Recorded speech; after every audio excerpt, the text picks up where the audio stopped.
Dude, I want you to be as smart as I am. Motherfucker, give me a... Dude, I want you to be as smart as I am. Motherfucker, give me a... Dude, I want you to be as smart as I am. Motherfucker, give me a...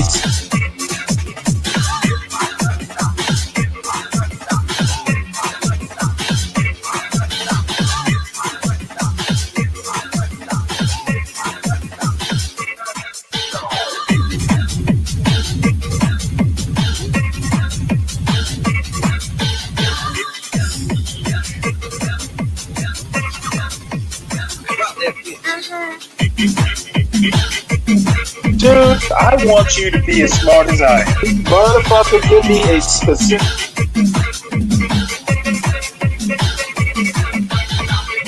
Dude, I want you to be as smart as I am. Motherfucker...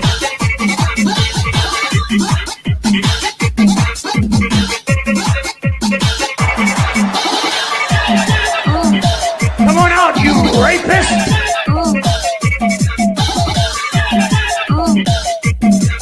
Dude, I want you to be as smart as I am.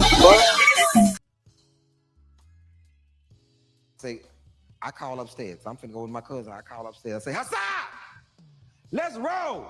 Hassan comes downstairs, and Hassan is way past smiling. Hassan has a lot of glee in his face. He come down and jump in the truck, and that man hollers out, I'm so excited. I'm about to go to the hood with my father. I said, hey, don't say it like that. When you get over that, don't say it like that.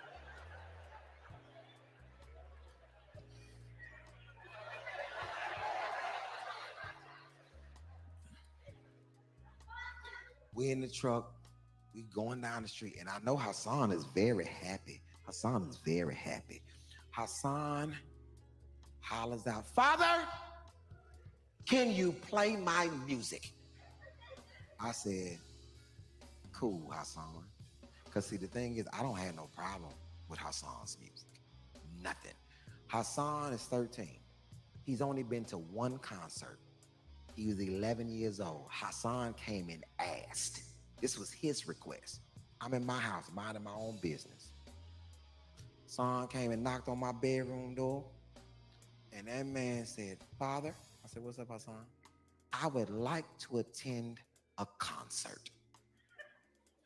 I said, Hassan, what concert would you like to attend? He said, Father, I would like to go see The Elements. I said, wait a minute. Who are The Elements, Hassan? Is it some little white internet group you've been listening to? He said, no, Father. They're formerly known as Earth, Wind, and Fire. Oh, my goodness. My son wants to see Earth, Wind, and Fire. I bought the tickets immediately. Do you understand what I'm saying? Me and my son about to go see Earth, Wind, and Fire. Smart Financial Center. Me and Hassan going to see Earth, Wind, and Fire. Hassan is the youngest person in this whole entire concert. I know that for facts because I was the second youngest person. Everybody else in that concert.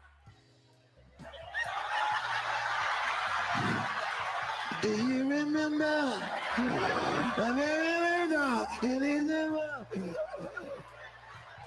It was niggas rolling in with oxygen tank. Nigga, why I'm supposed to be sitting there?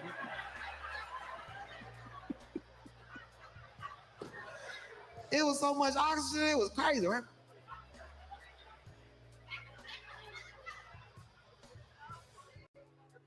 Me and Hassan, we rolling. And we get to the hood. Because Hassan, he back there, he ain't paying attention because he back there singing Reasons all off key. Reasons, the reasons that we're here. All off key, right? And Hassan, he didn't notice that it's different a little bit now. And I looked in that mirror. Hassan has no more glee in his face. Hassan is gleeless. You know what I'm saying? He back there like this.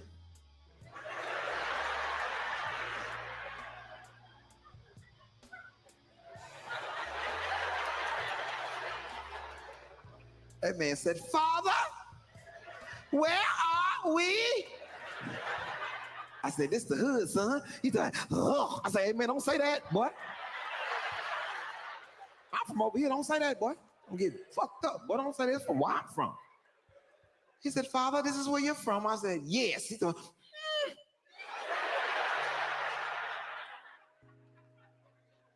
I said, Hassan, what's wrong with over here? Hassan, you wouldn't stay over here?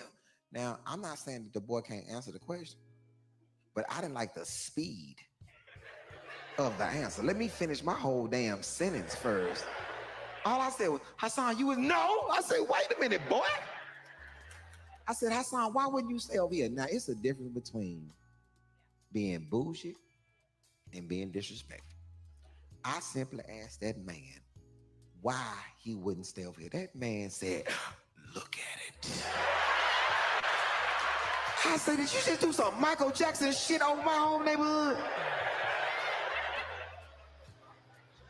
I said, Hassan, that's a new shopping center right there. What the hell you mean, look at it?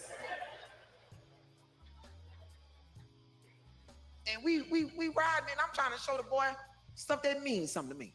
I said, Hassan, you see the high school right there? That's the school that your daddy went to. He judging. Did it always have bars around it? Man, look at the school, not the bars, man. Amity Park. I take him by the park, Amity Park. Known park. I say, Hassan, a lot of legendary players that came out this park. Moses Malone played up here. And then Rashard Lewis came out this park. This is where your daddy used to wet their ass up at this park. That man judging, talking about, you play basketball outside?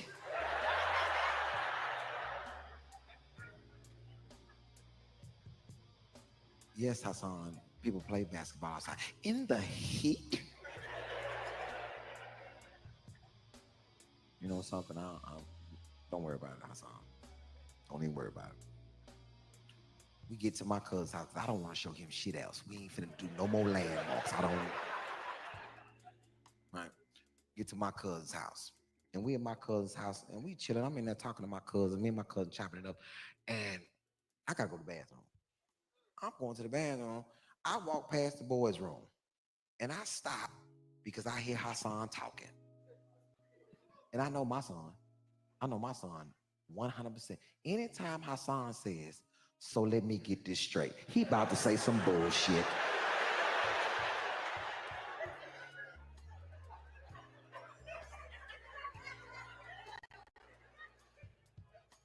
Hassan, I'm listening. Hassan says, so let me get this straight. All three of y'all stay in this room. I bust in there, get your ass, come here, bring your ass in, come here. You come here, right now, come here. Hassan, shut your ass up. Don't you say no shit like that no more. Hassan, everybody don't live like you live. You got your own room, that's fine, Hassan, shut your ass up. Hassan said, Father, it is three of them. It is one dresser and two beds. I said, Hassan, I don't give a damn. One of the beds smell like urine. I said, Hassan, you don't stay here. Shut your ass up.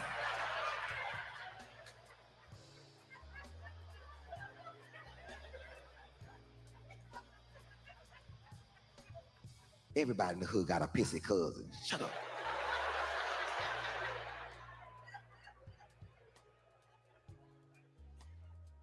And we over there hanging out a little while longer, talking to my cousin.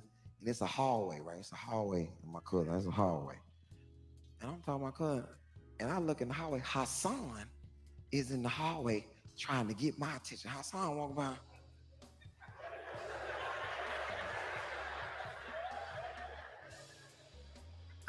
Hassan come back by.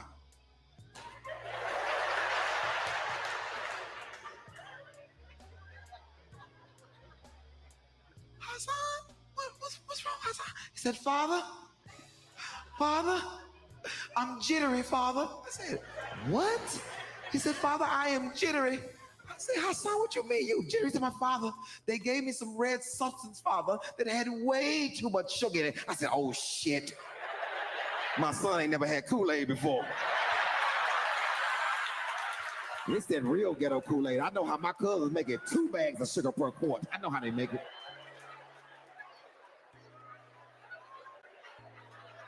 We had to dilute that boy. We had to get some water in that boy's system. We had to dilute him.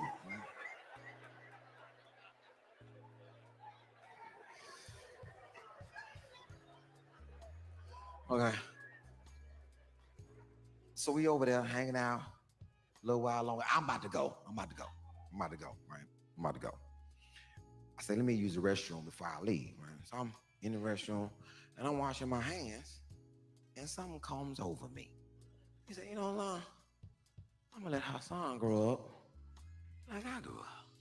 I don't know if y'all grew up like I did where you always wanted to stay at your cousin's house because they had different rules than you. The first time I was ever outside at night was at my cousin's house because I had to be in the house before the street lights came on. And I'd never forget it. I'm at my cousin's house and I noticed that it's dark.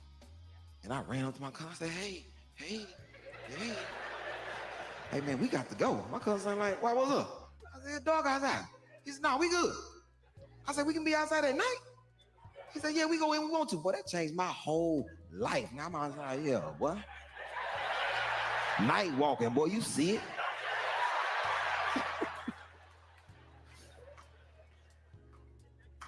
So I said to myself, I'm gonna let Hassan grow up the same way I grew up. Let him stay at his cousin's house. Now, I haven't discussed this with Hassan. Hassan is about to find out with everybody else. When I come in the living room, I say, kid folk, hey man, the guy. I'm about to blaze, dog. Let's here. Hassan can stay here with y'all tonight. My cousin's silent. Man, Hassan.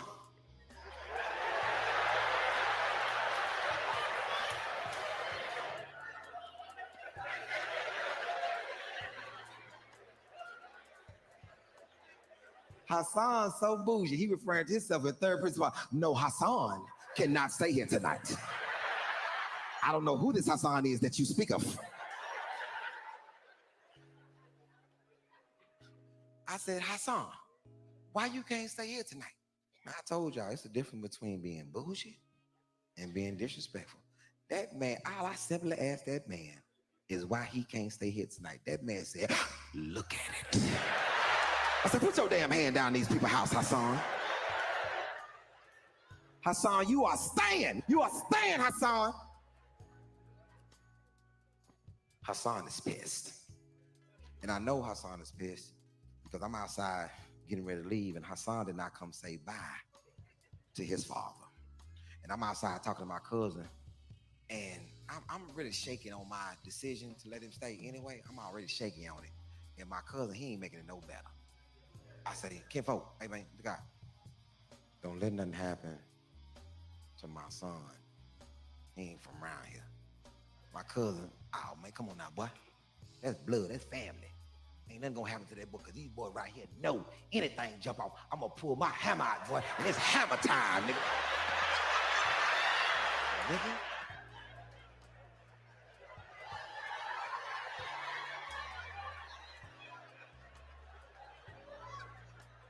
Why are you at home with a gun? Like, what's going on with you? My cousin fired right back at me. See, that's your goddamn problem. You live your ass in that bougie ass neighborhood. See, you don't know what it's like out here no more. Boy, I said, don't get it twisted, boy. Like I ain't out here with my hammer, nigga. Hammer time. But see, I'm not at home. You see the difference? I'm not at home. I knew I was coming. Hey man, don't let nothing happen to my son. My cousin like solid. Now I leave. Very leery. Man, I'm in that truck and first of all, it's lonely in here without him. And I'm sitting there, man, I left my bougie son in the hood by himself the first time. Reasons.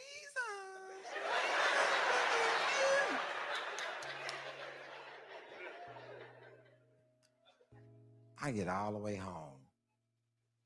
I pull into that driveway and I'm sitting there. I say, you know something? I live 45 minutes away. It's gonna take me 45 minutes to get back. That's enough time for him to be in the hood by himself. He ain't gotta get it all at one time. I didn't get it all at one time. And you know how you talk out loud to yourself? I said to myself, man, let me go get my son. As soon as I said it, that boy bopped up that back seat. No need. I am already here.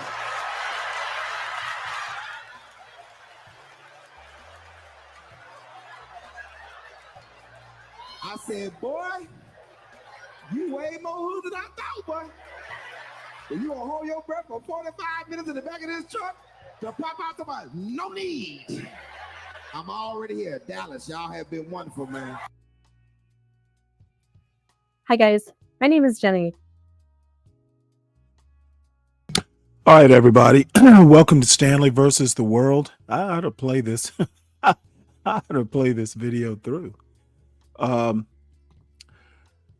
Welcome to Stanley versus the World Saturday edition. I'm back by popular request. Everybody, please make sure you hit the like button. John is starting up a show. At least it's scheduled for 11:30.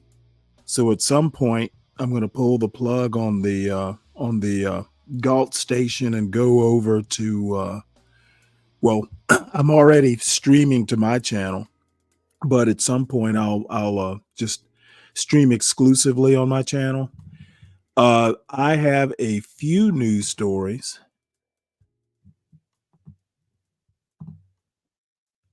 And then I have 3 videos or 4 videos that I know I'm going to show, and then we see what happens after that.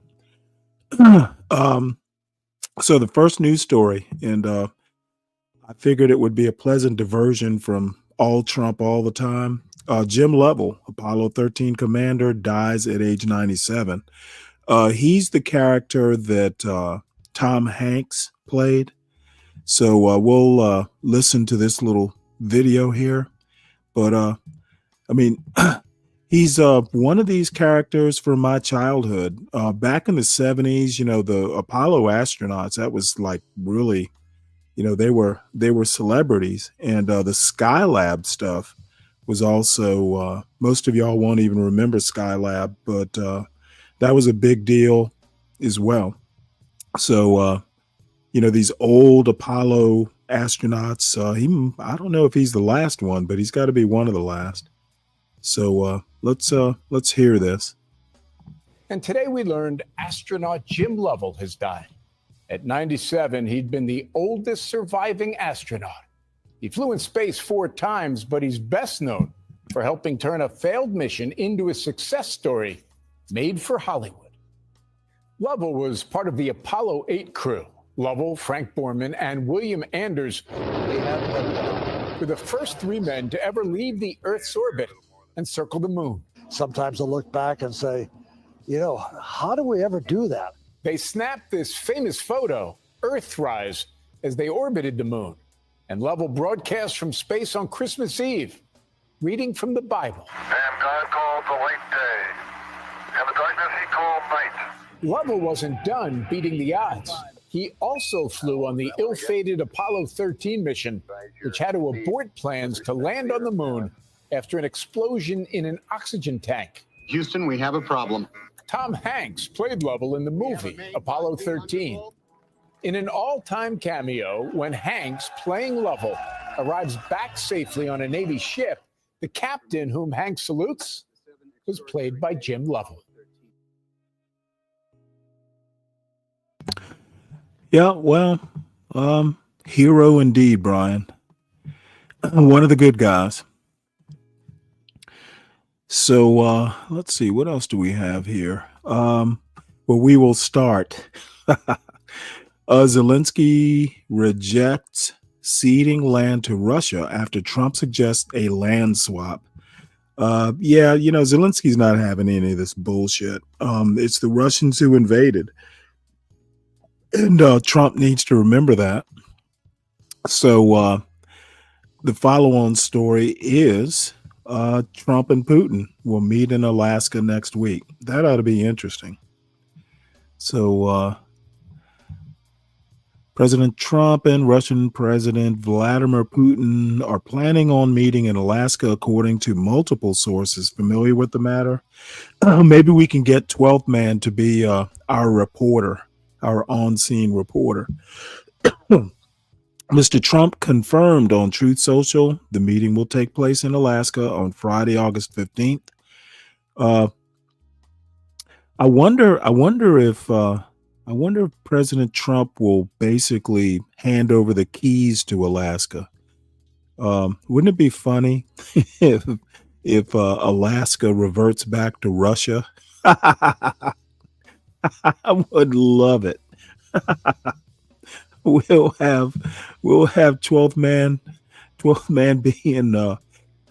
being a Russian citizen in no time. Let's see what else we got here.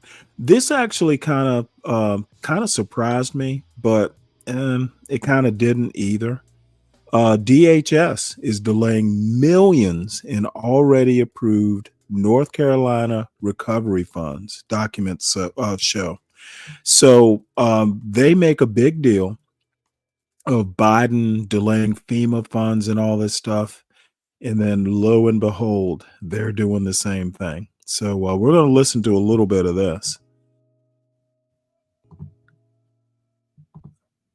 With the Six Flags MVP, our most valuable pass, you'll get access to every Six Flags park. That's over 40 parks for just $5.99 a month now through 2026. Over 40 parks. That's a lot of numbers.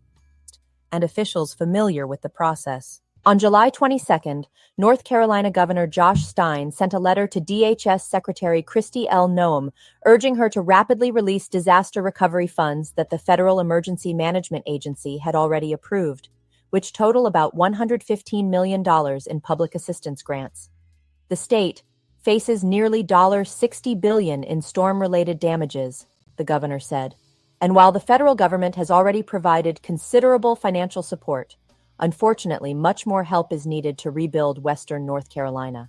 In a statement, DHS said after Helene, FEMA delivered substantial assistance to North Carolina to help individuals, businesses, and communities recover, which the agency said has so far totaled $1.36 billion, not counting funds from other federal entities. The statement added, funding and resources will continue to flow to the state. Communities across the region, though, still need to be reimbursed for about 100 projects ranging from debris removal, wastewater treatment repairs, roads and bridges, damaged buildings and parks, as well as for emergency protective measures such as paying back volunteer fire departments, according to data obtained by the Post. In February, the state also requested $94 million in additional funds through hazard mitigation grants to help communities rebuild 235 damaged properties so they can better withstand hurricanes and floods. Now, in the thick of another hurricane season, the state is still waiting. Historically, it can take years for FEMA to dole out all the necessary public assistance funding, especially for major infrastructure projects. Federal law enables the agency to reimburse states for at least 75% of what it costs states to do recovery work. And the process, as the Government Accountability Office has pointed out, is complex, cumbersome, and confusing.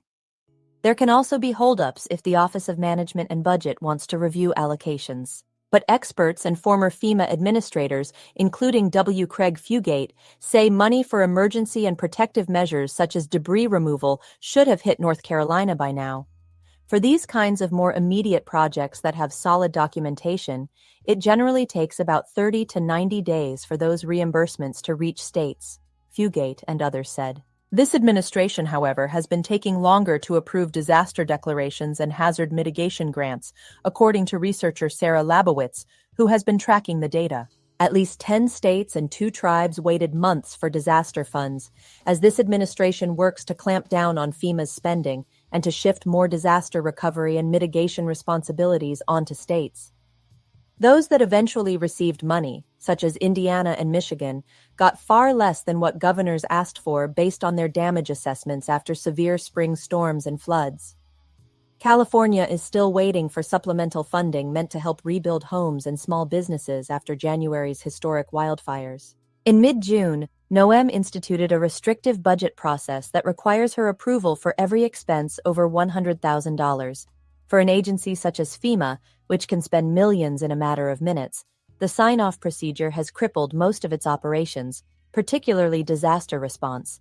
The expense approval requirement has been so onerous that FEMA had to pull together a new team of about 20 employees to try to fast-track the thousands of spending requests that had piled up on Noam's desk, according to multiple agency officials, who like many spoke to the Post on the condition of anonymity because of fear of professional retaliation. The delay in receiving this funding, Stein said, has been hurting small, more rural towns that spent millions in the aftermath of Hurricane Helene, essentially keeping them in limbo, unsure of whether they'll be paid back or what additional work they can afford to do given their budgets. During and after disasters, FEMA is supposed to reimburse local governments for emergency costs they had to initially cover through public assistance grants. Cash-strapped local governments in western North Carolina need this money as soon as possible to keep essential services going, whether that is continuing recovery operations, paying first responders and teachers, or picking up trash, Stein told DHS in his letter last month. April Wilson, a spokesperson for North Carolina's Yancey County, called it a paperwork game. "We are not letting this hold us back from cleaning up," Wilson said. "It's all just expensive because the amount of debris alone has been overwhelming." The system of getting reimbursed for disaster spending has been an issue for almost every Helene-affected county, officials said. The process is bureaucratic and requires a lot of back and forth for small governments that are already in over their heads with the sheer amount of work it takes to regain a sense of normalcy. Henderson County is another of them. Helene smacked a swath of this remote and mountainous region, almost knocking the town of Bat Cave off the map. The cleanup has been intense. The county has made progress clearing public and private properties, but there are still waterways needing to be unclogged, and piles of trees and housing materials waiting to be removed.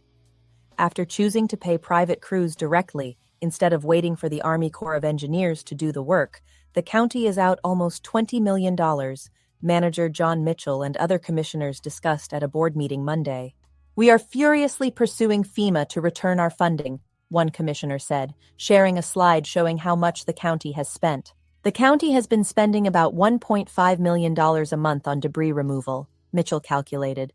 Officials took that on thinking that the federal government would reimburse them in a matter of weeks. Local officials have been moving as fast as they can, partly so storm-affected towns can feel like home again. In an interview with the Post, Mitchell said he was proud that visitors would be able to return to the annual Apple Festival over Labor Day weekend, calling it a testament to how hard people have been working for nearly a year. Helene quickly became politicized after the storm hit an unprepared swing state in the thick of a tense election between Kamala Harris and Donald Trump. Almost immediately, misinformation about the Biden administration's response proliferated across the internet and then into communities, triggering an already deeply embedded distrust in federal government assistance.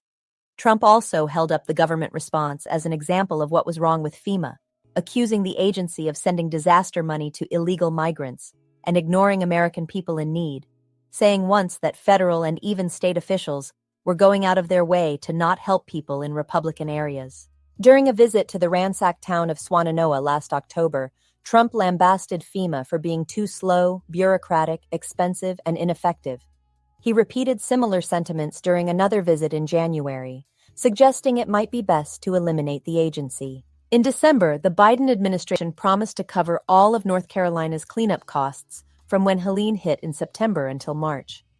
When that was about to expire, Stein asked Trump and FEMA in February for an additional 180 days, which they denied, but kept federal coverage at 90%. North Carolina appealed it, and the administration denied them again in May. Then in June, Noam's new budget policy hit, creating even more bureaucracy. FEMA's assistance to North Carolina drastically diminished, dropping from an average of $40 million a month to about $6.5 million, according to documents obtained by the Post. Since then, North Carolina officials have been going back and forth with the Trump administration, trying to get money that had been approved and movement on grant applications. Acting FEMA Administrator David Richardson recently took an unexpected trip to North Carolina. While visiting, emergency management officials asked him about the status of their aid requests, and he told them that Noem had them on her desk, according to a person familiar with the conversations. "To me, it's a..." I'm going to stop this right here. Didn't mean to let it go so long, but got a phone call from my father. So sorry about that. All right. Well, we will move on to the next story. This will probably thrill some people. Special prosecutor, let's see, Justice Department subpoenas Letitia James about Trump fraud probe. The special prosecutor has also been appointed to investigate James and Trump critic Senator Adam Schiff in separate mortgage fraud inquiries, sources say. Yeah, Trump and his political enemy revenge habits, very unstatesmanlike, to be honest. Unpresidential. With the Six Flags MVP, our most valuable pass, you get access to parks. Get the MVP of Park Pass. Harry Stein, Shayna Jacobs, Katia Goba, and Jeremy Roebuck, and read by an AI-generated voice. The Justice Department is intensifying its legal battle against New York Attorney General Letitia James, issuing at least 2 subpoenas to the state's chief legal officer in recent days, according to 3 people familiar with the matter, who spoke on the condition of anonymity to discuss an investigation. The investigation into James, who Trump has long characterized as a political enemy, is being run out of the Northern District of New York, which covers Albany, the state capital, according to 2 of the people familiar with the probe.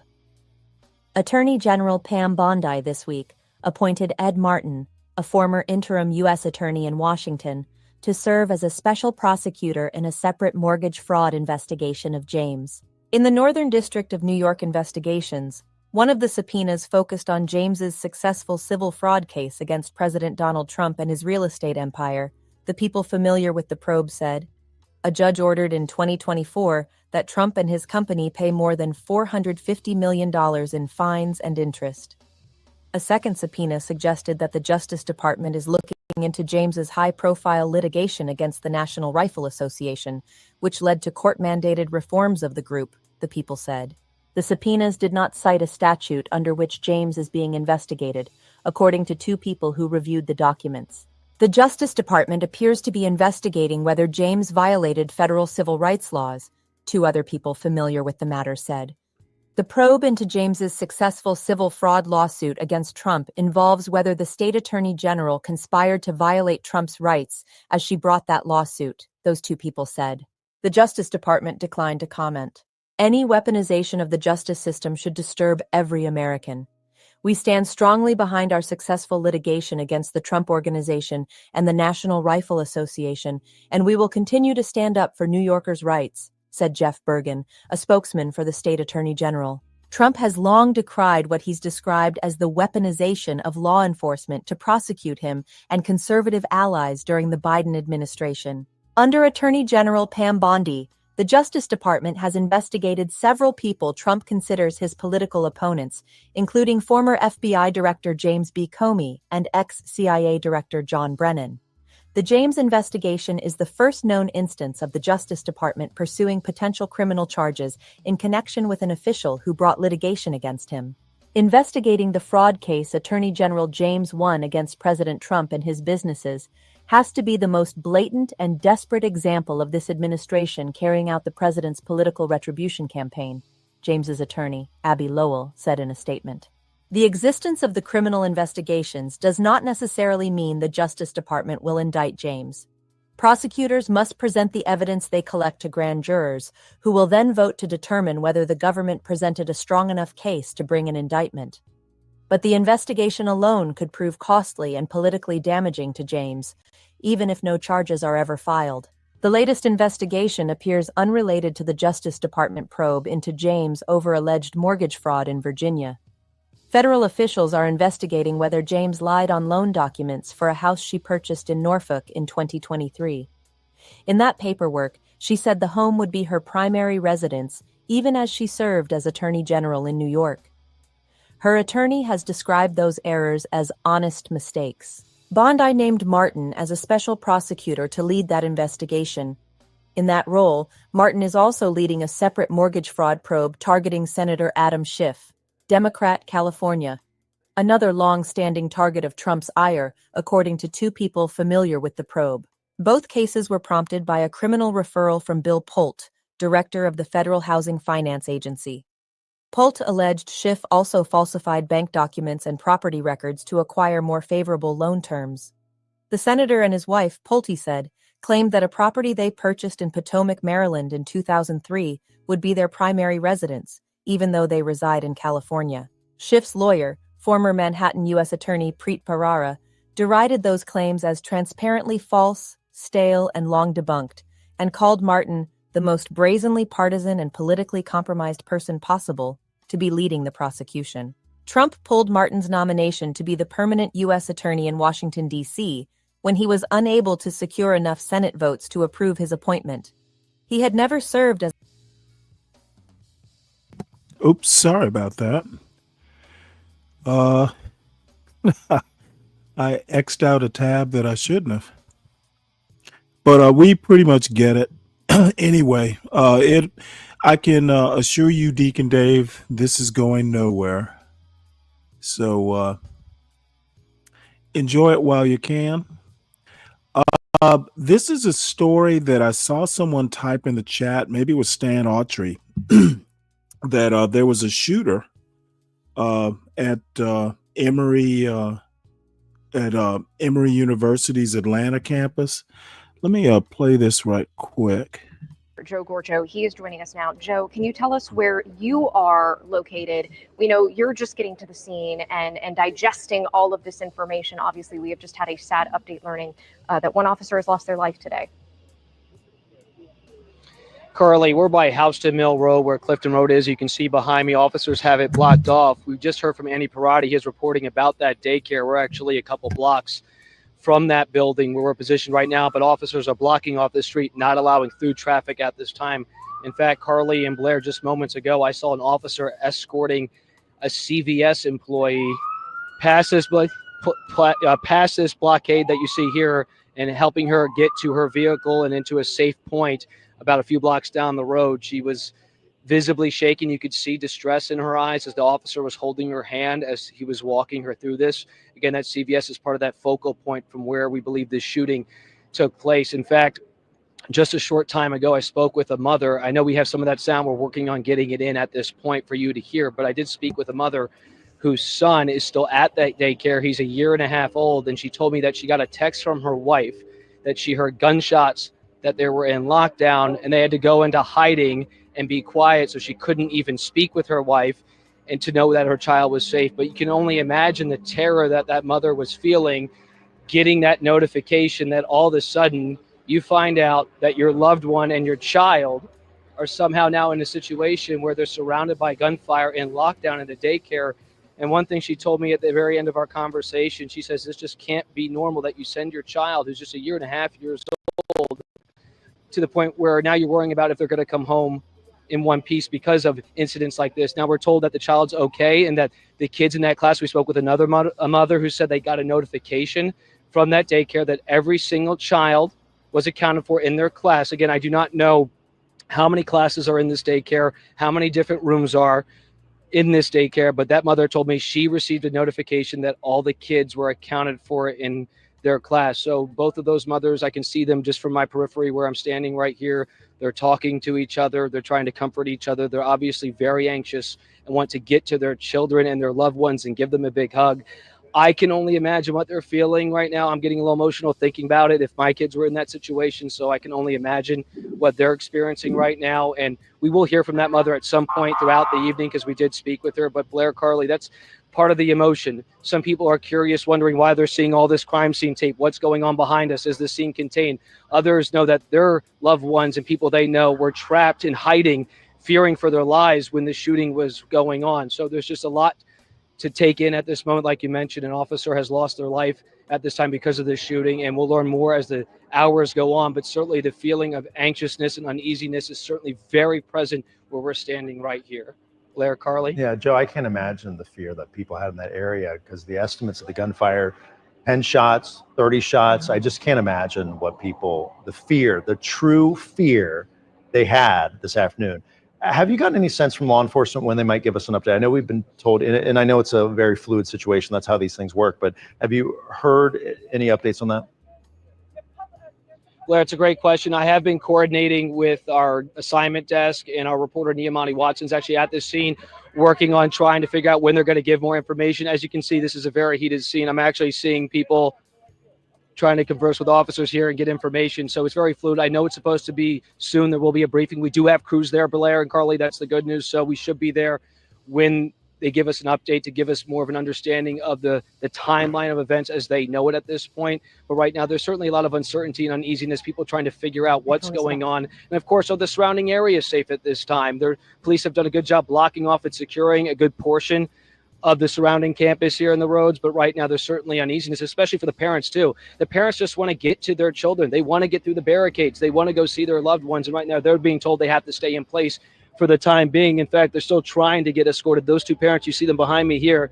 I don't know if Josh Capan, you see they're talking to officers. They want to get to their kids, Blair and Carly. They're being told they can't cross this barrier right now because, again, this is about safety and making sure everything is secure before you can gain access towards where the daycare is and where their loved ones are. So a lot of moving parts. It's very fluid right now. There's a lot of just an uneasiness. I keep using that same word because I'm trying to just really think about the emotion, but certainly hearts are pumping. People are anxious. They want to make sure the people that they love and care about are safe. Oh, sure. Here we are at 7 o'clock and those parents can't get to their kids. And we're talking about young kids. I mean, heard about 3-year-olds, year and a half. And when we were talking with Andy here a few minutes ago, we were showing just how close some of the gunfire landed over the CDC's headquarters is right across the street, we believe, from this daycare. And so as a parent, you can't imagine what they're thinking at this point. And we get it. Blair, if you don't mind, if I chime in, I'm sorry to interrupt you, and I do apologize, but you have the parents too, and I wonder, and maybe at some point we'll find out in the near future. I have to go back to that CVS employee that I saw, right? Because we know that's where the shooting was also very much a focal point, where it was centered around that area, and just to see, just recalling as you were talking, just remember seeing the fear in her eyes, and just this moment of walking, just seeing all these cameras and the reality, and it's just so thankful that the officer was at least holding her hand and walking her through this to make sure that she could have at least a moment to begin to decompress after being in lockdown, most likely in that building where she was working earlier this evening. So just, again, there's just so many people impacted, Blair, from this shooting. It's widespread here where we're at right now, and just the fear, the anxiety, the anxiousness of everything that's taken place. And I just can't imagine those who've had to experience. This is the police officer who was killed in the line of duty. His name is David Rose, 33 years old, been with the department for 11 months. Wow. So DeKalb, he was a DeKalb County, DeKalb County police officer. So sorry to hear that. So a little bit of good news before we move on to other things. Teen becomes first in Texas to pass state plumbing exams straight from high school. So this is good news. Carmelo Castle, not Carmelo Anthony, Carmelo Castle, 18, graduated in May from Woodville High School's 4-year-old plumbing program and now works at a second-year tradesman level. So good for him. Says here, a recent Woodville Independent School District graduate is breaking new ground in skilled trades, becoming the first student in Texas to complete a high school plumbing program and pass the state exam to enter the workforce directly. Carmelo Castle, 18, graduated in May from Woodville High School's 4-year-old plumbing program and now works at a second-year tradesman level for Local 68 Plumbing. The achievement marks a milestone for both the student and the district's career prep efforts. It gave me a chance to actually step into life, Castle said. Castle's path. Oops, let me stop this. God damn it. You know what? I'm being technologically challenged this morning. It says here, the program, let's see. Where was I? Castle's path required dedication and set him apart from his peers during high school. The fact that I'm so young doing this stuff I mean, average teenagers are partying and stuff. See, I had to actually be the separate one of the group, Castle said. The transition from classroom to professional work proved smooth for Castle, who credits his high school training.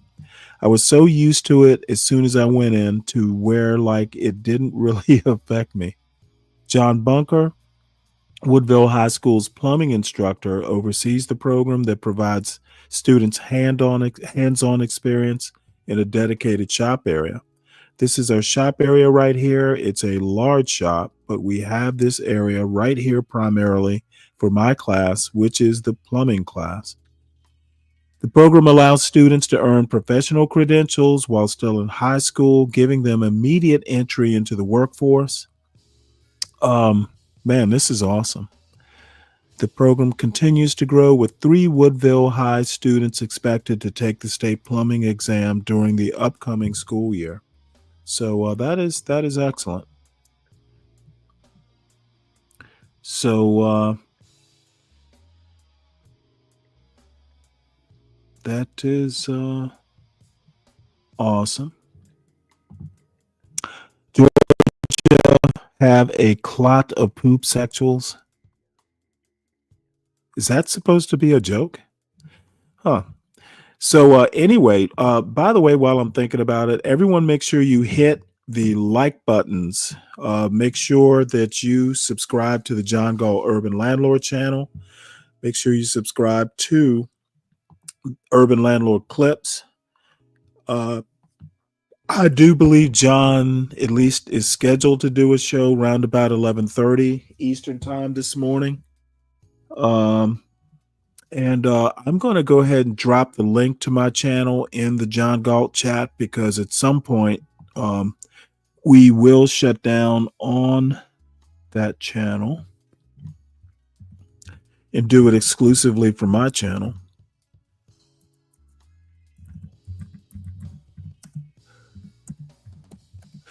There we go. So head there now.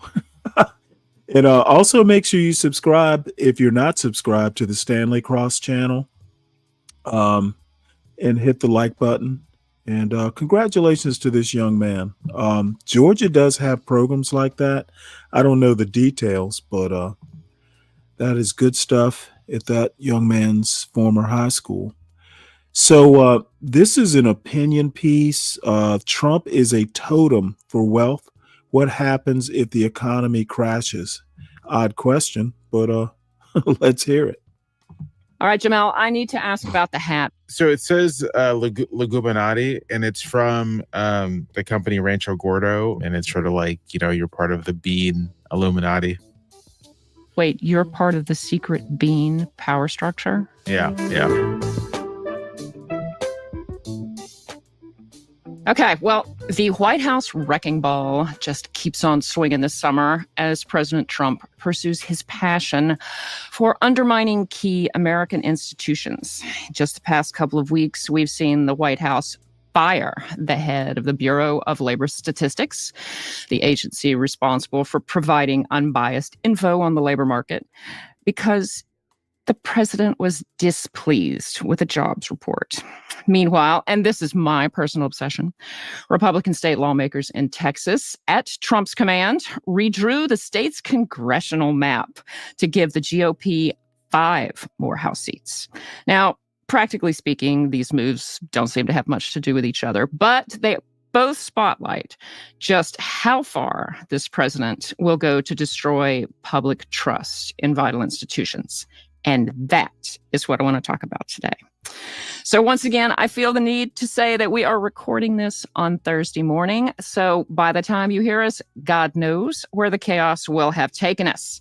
So let's go ahead and get into it. Guys, are these episodes part of a larger strategy to challenge the norms of power and political dynamics in the U.S.? Jamel, why don't you just kick us off with this?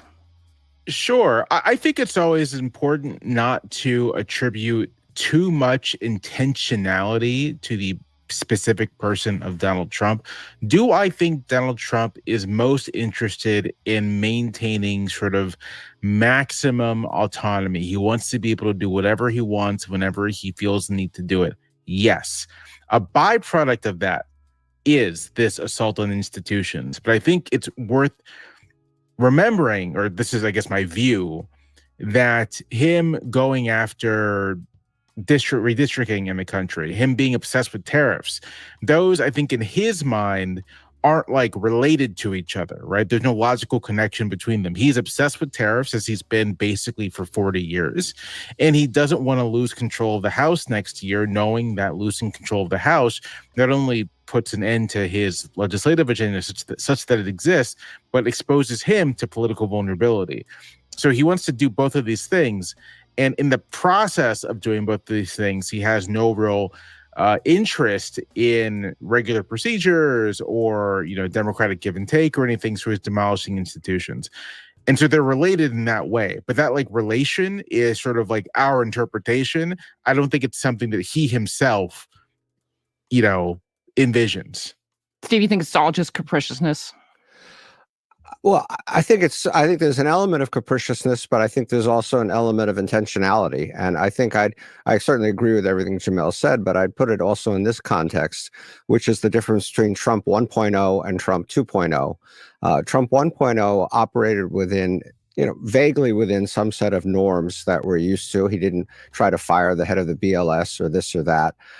And Trump 2.0, he has this idea that he was elected with this extraordinary mandate, and he thinks it's empowered him to put anybody he wants in any job that he wants. And so far, of course, the Senate has gone along with him in virtually every respect. And he feels there are no guardrails and he can just do what he wants. And that's the way he's been operating. So the way I look at it is, obviously, this is all about him getting to do whatever he wants without anybody saying no. But I also think that one of the things that he's worked on since he got into office, even before, is undermining all other sources of authority, not just in terms of what kind of power they have, but also how people view them. He wants everybody to distrust the Department of Justice, or the courts, or certainly the media, because he wants them to be viewed as illegitimate, which just makes him the only source that his people look to. And I do think that this kind of falls into the category of, if you can make everything look super partisan and super sketchy, that's just in service of his greater power grab. So that's how I kind of think of, in terms of more of a broad picture on this. But getting back to the economic, the Bureau of Labor Statistics stuff, Steve, you're economics guru here.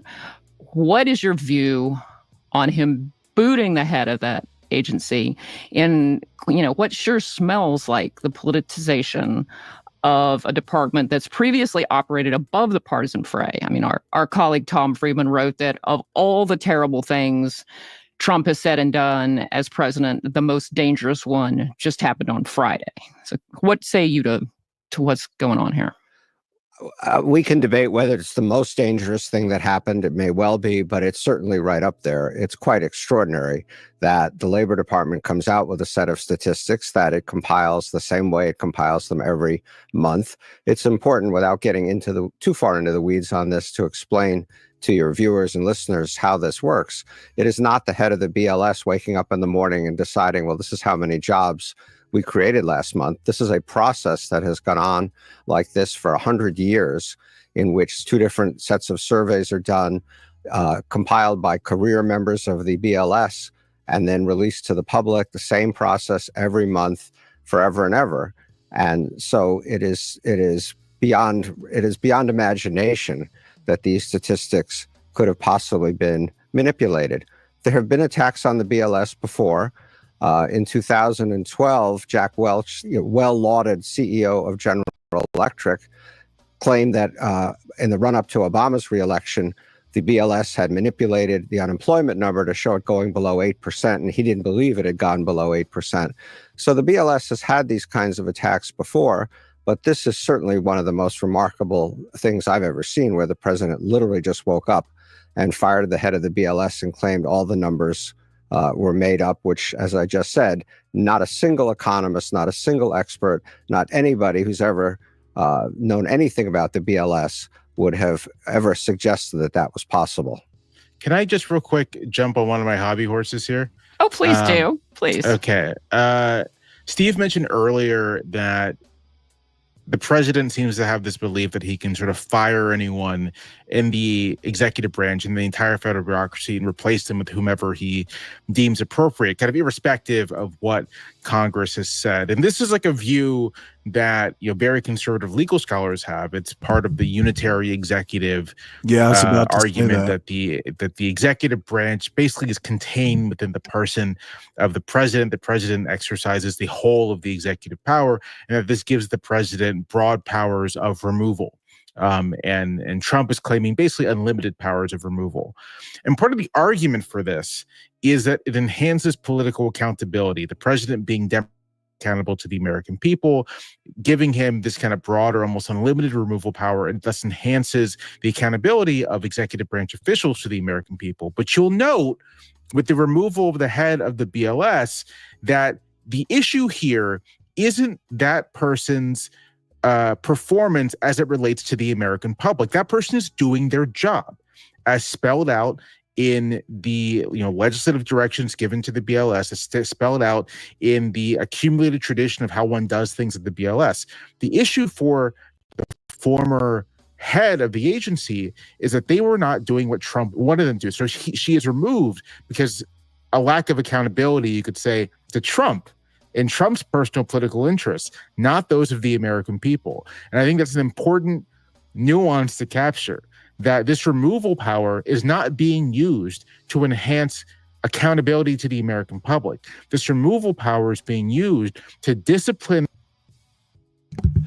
Well, I also want to point out that the president is not democratically elected. Okay, where the fuck do these people... They basically think, or maybe they think the public thinks, that if you win a popular vote, you're automatically president. That is untrue. The president of the United States is not democratically elected. Why do people think that? Officials who are not obeying or following or enhancing Trump's personal political standing. And that is my hobby horse. Well, I love that hobby horse. Steve, you're in touch with CEOs and business leaders. What are you hearing from them? What has them worried about all this? Well, with respect to the BLS specifically, they are appalled, taken aback, shocked, as everyone is. I was just at a conference with a lot of CEOs, economists, journalists, people like that, and everybody is scratching their head in amazement that this could go on. But it's part of a broader picture that is worrying CEOs, which is simply the unpredictability, the lack of guardrails, the government by tweet. The tariffs are on, the tariffs are off. We're going to put a 50% tariff on Brazil because we don't like the way the former president's been treated. And it has really created a climate of uncertainty and unhappiness in the business community that's quite substantial.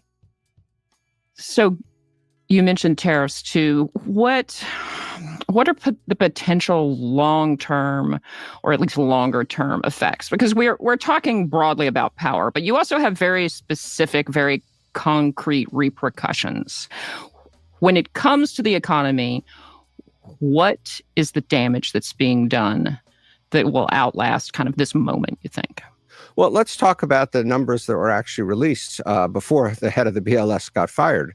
They showed a substantial deceleration in job growth, not just for last month, but then they revised down the 2 prior months to show a very small amount of job growth over the last 3 months.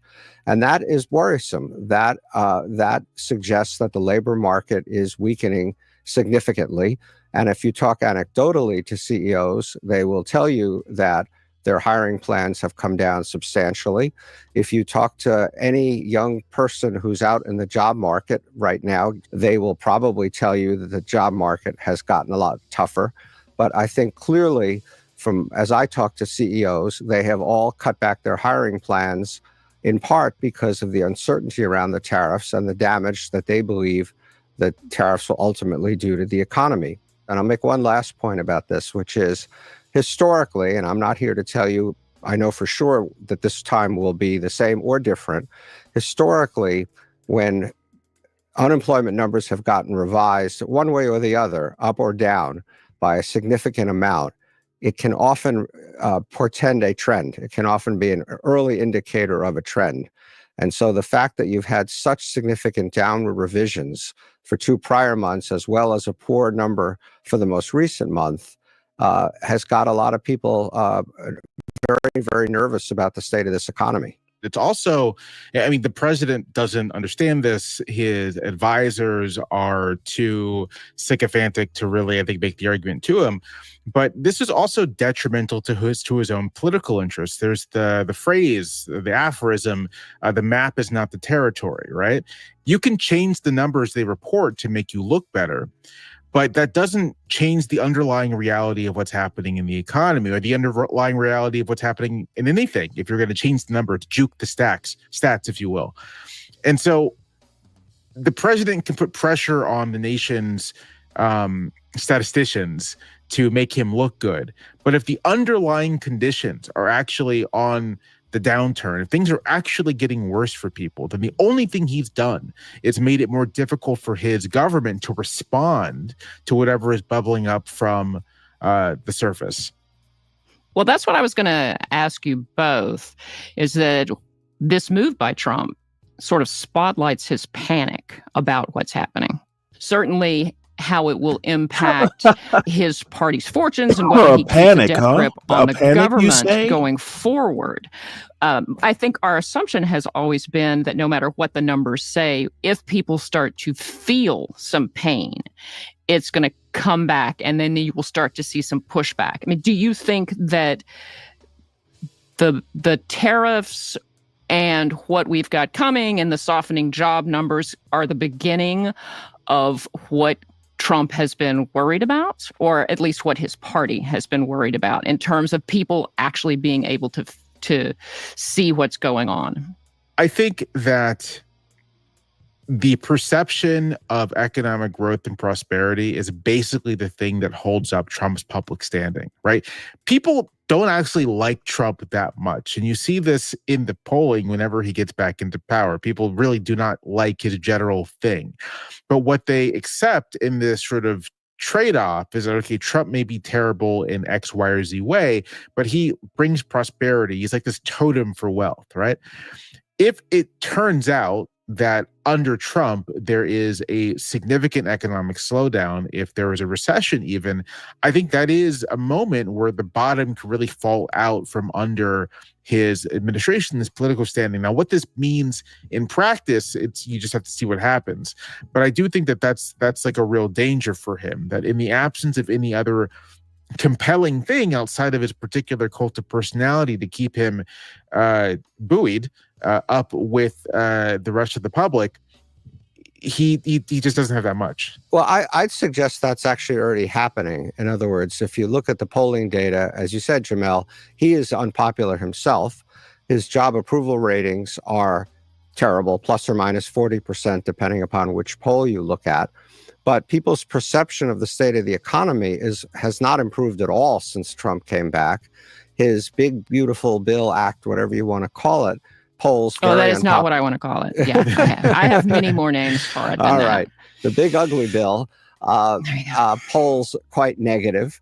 I think honestly, I would say on behalf of all of us who are journalists or opinion people or commentators on the situation, I think we've actually done a pretty good job of explaining to the American people what's really going on in the Trump administration and what's not going on. And I think that's part of why he panics and does something like the BLS.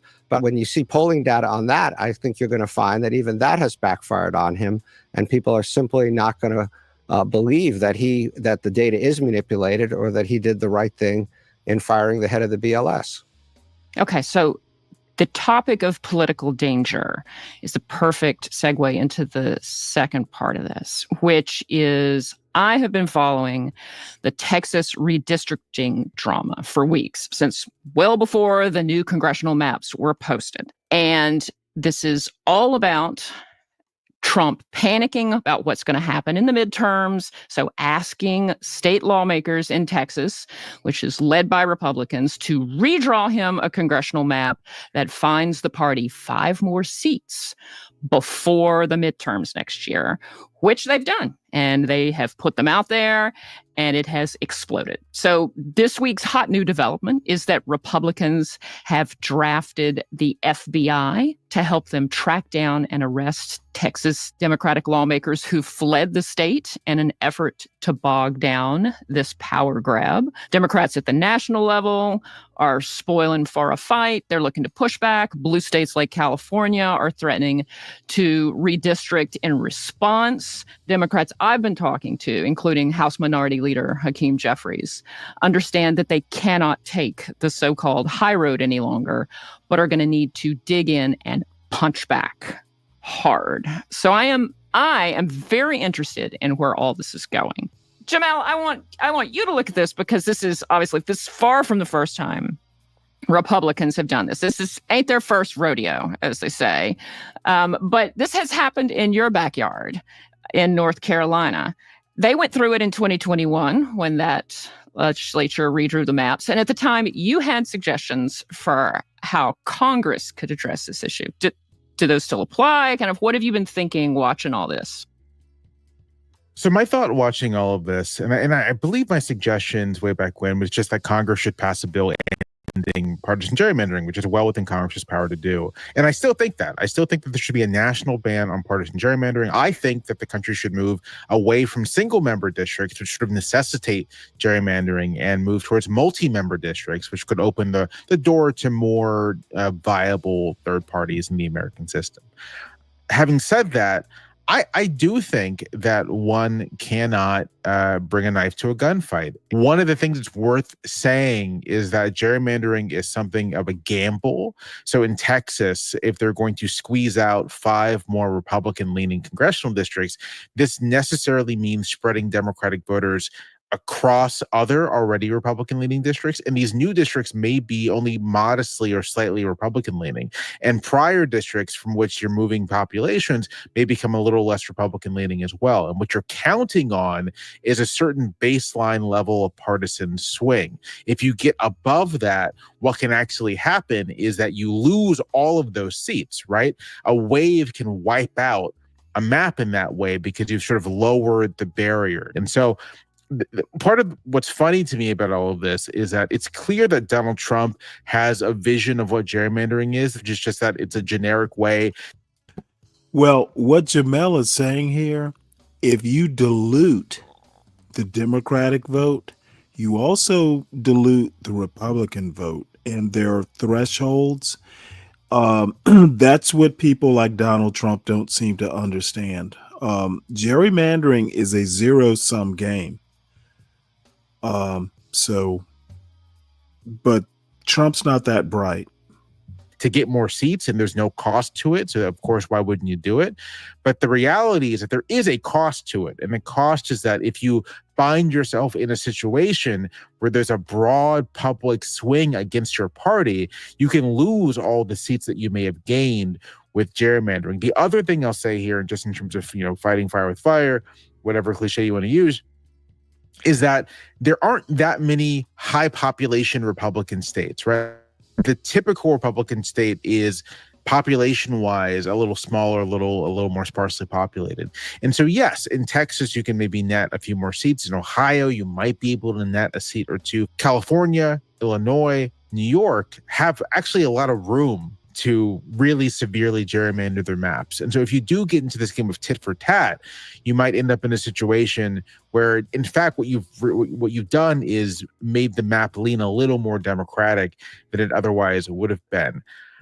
And I would say that this is the response Democrats should have, and they should say openly as well that we will stand down if you stand down. If you elect us into a majority, we will pass a bill outlawing partisan gerrymandering, which, in addition to, I think, being smart politics, is just the right thing to do. Well, that is one thing that has popped up. I mean, to Jamel's point, blue I don't states think you. have I a don't lot think of you voters can. that. I don't think it's possible to. I wonder if that's possible. States control even national elections, I'm not sure it's constitutional to pass a law forbidding gerrymandering. I don't think you can do that. You would literally have to do that in a state constitution, if I understand it. And Juan, if you're still in the chat, let's talk about that at some point. I don't think you can outlaw gerrymandering. I don't think Congress can do that, but I could be wrong. That could be redistricted in ways that disadvantage Republicans. But so many of these blue states have what now looks like unilaterally disarmed by having the redistricting process turned over to independent commissions. And what they're having to look at now is clawing back a process that was supposed to be going, pushing the country in a less partisan, less polarizing, more good government direction. And in some places, there's a little bit of hesitation about this. But I mean, the people in Texas, if you talk to them, are like, we can't afford to just stand down at this point because they have taken this fight national. And Republicans have no concerns about blowing through kind of good government guardrails or anything like this. So, Jamel, it sounds like you think this is the right response from the Democrats, even if it's, potentially leading to a kind of slippery slope acceleration problem with it. That's right. I mean, I think one thing you have to ask yourself is, like, how do you actually conceptualize the United States? It's like, what is it? One country where all of our fates are linked, or can we all just silo ourselves in their individual states? If you believe the latter, then I can understand the hesitation about wanting to abandon nonpartisan redistricting commissions and that kind of thing, because it feels like a retreat from ideals of fairness and good government. But if you recognize that, yeah, what happens in Texas has relevance to my life in Virginia, what happens in North Carolina has relevance to someone in Wisconsin. This has national implications. And the only way to deal with this is in a national manner. And if you recognize that fact, then I think it leads you inevitably to the conclusion that those people who are interested in actually fair elections have to do what it takes now to win the power to pass laws to ensure fair elections. But maintaining a position of, we're going to fight for fairness in our state and we're not going to worry about what's happening elsewhere is ultimately a recipe for losing the war. You win a battle and you can lose the war. So what do you guys see as the best case scenario for this? First of all, I agree completely that Texas started this fight, and New York and California and Illinois need to fight back, and the Democrats need to fight back. It would seem to me that on present course and speed, those legislators are eventually going to have to go back to Texas. They'll probably go ahead and get this done.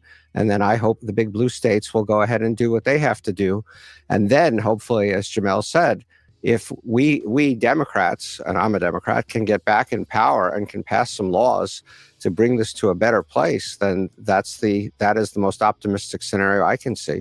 To build on that, I think that the best case scenario does involve Democrats nationally recognizing that the only way past this moment in our politics, past Trumpism, you might say, is through serious political reform. And that's going to include, I think, some kind of restriction on partisan gerrymandering. So the best case scenario is that Democrats nationwide recognize the fight that they're actually in and build a consensus around the next time they hold power. We're going to begin this project of political reform. And again, I'll say this is something that's popular with voters. Voters don't like gerrymandering. They really do not like it.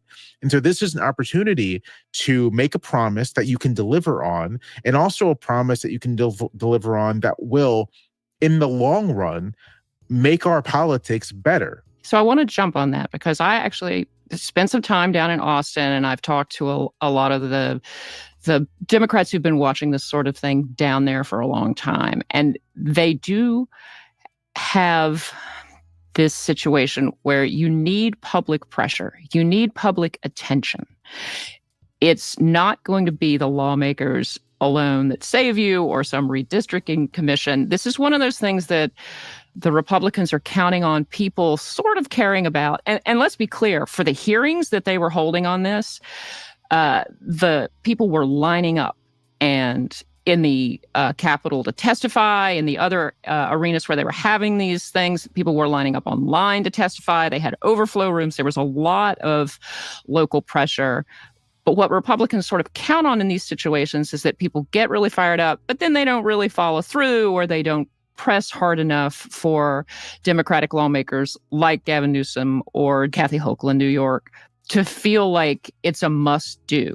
So I just want to throw that out there because it does come down to kind of voter priorities. And even if people don't like gerrymandering, unless they make that really clear and kind of come up at these moments, nothing's going to get done about it. Well, I mean, I think as we're saying that, like, public opinion is in a kind of dialectical relationship with actual politicians, and that, like, the baseline state of public opinion is they don't like gerrymandering, but it may not be the most salient thing. And so sort of the important thing for politicians to do is to make it salient, to enhance its salience, and to connect it to other kinds of issues that voters care about, and to use that to kind of create a cycle in which voters understand gerrymandering to be just one example of a kind of manipulation of the rules, of unfairness that affects other parts of their lives. Like, that's the job of politics. And I think that if Democrats say to themselves, oh, well, I don't know if we can mobilize voters to care about this, I think they're just like they're not trying hard enough.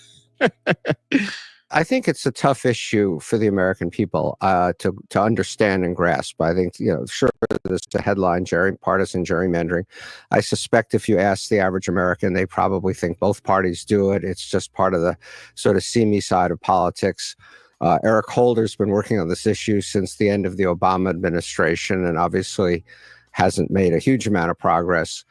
And I would have to say the Democrats don't come to this with absolutely clean hands, because back in 2022, they redistricted in the state of New York, and the courts threw it out, claimed it was too partisan. And the court drew the boundaries for that election, and the Democrats ended up losing 4 seats as a result of it. So then they went back in and redistricted again in a way that was less overtly partisan, and it got past the courts and got some of those seats back. So I think the American public finds all this really complicated, confusing, and has a hard time figuring out, who the good guys are and who the bad guys are. And so I certainly agree with both of you as to what we need to do, but I don't want to underestimate how tough a hill this is to climb. No, I think you're absolutely right. And I think the difference this time is that Trump has been so naked about it, and that's what's gotten a lot of attention. So like Jamel, I think this could be, once they get through this immediate response and how to deal with Texas specifically, it would be nice if this could go back on the table as a nationwide issue of reform. But I am not super optimistic about it. So not to be the skunk at the garden party as well. So we have an attack on the integrity of economic data and an attack on the integrity of the nation's electoral map. So the common thread here seems to be about who gets to define reality, whether it's the healthy economy or the will of the voters. Trump obviously thinks it should be him and only him. And many other Republicans seem content at this point to play along. But at what point do you guys expect to see any pushback, or at least any serious pushback? And what do you think it will look like from within his own party?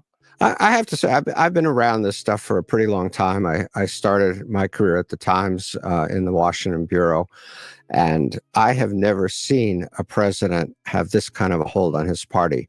I would have never predicted, based on what congressmen and senators said about the big ugly bill before it was passed, that he would get that through Congress.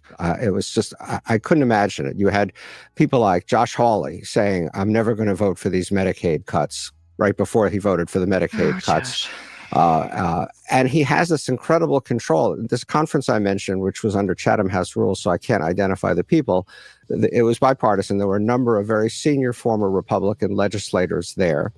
And they basically think Trump owns this party and will own it for the foreseeable future. And remember, he's raised money that he will never need, because he's not going to, I don't believe he's going to try to run for a third term, and we can debate that if you want. But he can hold this over the heads of all of these legislators. and essentially tell them he's going to primary them. I would have never predicted that some of the nominees, some of the manifestly unqualified nominees that he put forward, Pete Hegseth, just to pick a name, would have gotten confirmed by the Senate, but they did. And so I think it's going to take an awful lot before this breaks. In my opinion, I think it would take probably a disastrous midterm election, and I'm not sure I see that as likely. I think probably the Democrats will get the House back, but the Senate map is pretty tough for the Democrats, so I'm not sure that will flip. And so I think it would take a lot, a really major downturn in the economy, a disastrous midterm election, something like that. If the Republicans are willing to sit back and allow him to fire the head of the BLS, allow him, ironically, to weaponize the Justice Department after attacking Biden for so-called weaponizing the Justice Department, then I'm not sure what short of one of those two things I mentioned is going to cause the Republicans to push back in any kind of major way. Yeah, we are in an interesting moment. Usually what you look for is a bad midterm or some sort of electoral punishment. I do think the Democrats have such a brand problem that you're right. It would be surprising if it was a midterm wipeout. But even if it were a midterm wipeout, I think we're in this weird zone where Republican lawmakers are not just politically afraid of upsetting Trump, but they are physically afraid for their safety. I have talked to plenty of congressional members during the Trump years who are afraid for their families. It has reached a very dark place, and I don't know how that plays out until he is an unfortunate memory in this office, which kind of brings me to where I want to sort of wrap this up, which is that he is a lame duck president, as you point out. Unless he totally blows up the Constitution, he'll be gone in another few years. Will that be enough to kind of halt this bad trajectory, the erosion of trust? Like, I guess, what happens that outlasts Trump? That's a really interesting question, because part of me thinks that Trump's own personality, his own particular force as an individual, has such an important role to play in all of this, that if and when he goes, right, like if he just, leaves office or whatever happens to him, I think his absence from the scene will it won't fix anything, but it will transform. It will change things, I think, in a measurable way. But then he's been on if and when this happens, he will have been on the scene for well over a decade, and that does shape and change American politics. There will be basically a generation of Republican politicians for whom Trump is their lodestar. Republican voters, certainly, for Trump is their lodestar. And if you buy that there's such a thing as a moral ecology to a society, then Trump has influenced the moral ecology of American politics in such a way as to make the kind of open and explicit corruption and casual and open bigotry, all these things, to make them common again in American political life. And so I'm of this view that there will be tangible policy things from the Trump era that may not last beyond Trump, that may not last beyond the personnel associated with them, but there'll be maybe an ethos that does cultural survive. changes. Cultural changes that does survive beyond him. To sound a little like the conservatives of my youth, culture matters and character matters, and these things do shape a society. Oh, that's in so passé ways. now in the Republican Party. I know. I mean, I have many thoughts and feelings about the way these things are passé these days, but I do think that might be the thing that endures out of all of this. But it's hard to say. It is hard to say, and it's really going to be interesting. It'd be more interesting if the consequences and the stakes weren't so great. But I started my career, as I said, at the Times Washington Bureau in June of 1974. And of course, in August of 1974, Nixon resigned, and Gerald Ford got on television and said, "We are a nation of laws and not of men. And my point is that the pendulum swung back, and we went through a period of what I'll call good government, where where norms were reestablished, and where we went on for a good while before we got to this place. So I don't really know what's going to happen. I like to think I'm an optimist. It's possible that whatever's left of the moderate wing of the Republican Party, and I will absolutely grant you that he's driven most of them out of power and out of office, will reassert itself. And so I think it's a straw in the wind that could blow either way, depending upon what happens in the next 3.5 years. But I've not given up hope. I really do think our country's been through a lot of bad stuff over the last 250 years. Civil war, certainly. I think we've endured. And so I'd like to be optimistic and think we're going to find our way through this. Okay. Well, if you're going to be optimistic, I'm going to be optimistic right there with you. And we're going to land this plane. Guys, thank you so much for coming in to talk through all of this. Hope you come back again very soon. Thank you. Thank you so much. All right. Well, there's a lot of takeaways from that. And we are a nation of laws, not of men. That's a show title. With a twist. So, Georgia authorities, we just talked about the shooting at Emory yesterday, Emory University, down in Atlanta. Georgia authorities identified suspect in CDC shooting as a 30-year-old man from suburban Atlanta, Kennesaw to be specific. Georgia Bureau of Investigation has identified the man who opened fire at the U.S. Centers for Disease Control and Prevention as 30-year-old Patrick Joseph White of Kennesaw, Georgia. And I don't need to say much more than that.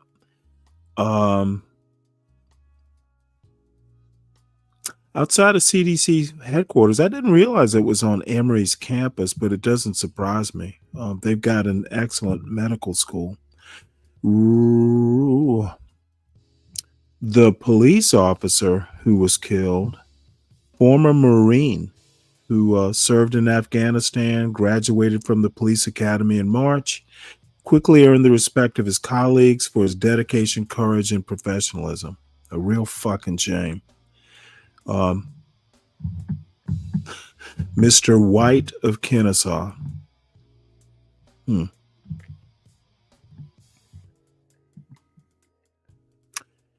Without naming White last night, Atlanta Mayor Andre Dickens described him as a known person that may have some interest in certain things. I don't even know what that means. That is coded language if I've ever heard it. And just for to wrap up another loose end, Montana mass shooting suspect Michael Brown taken into custody.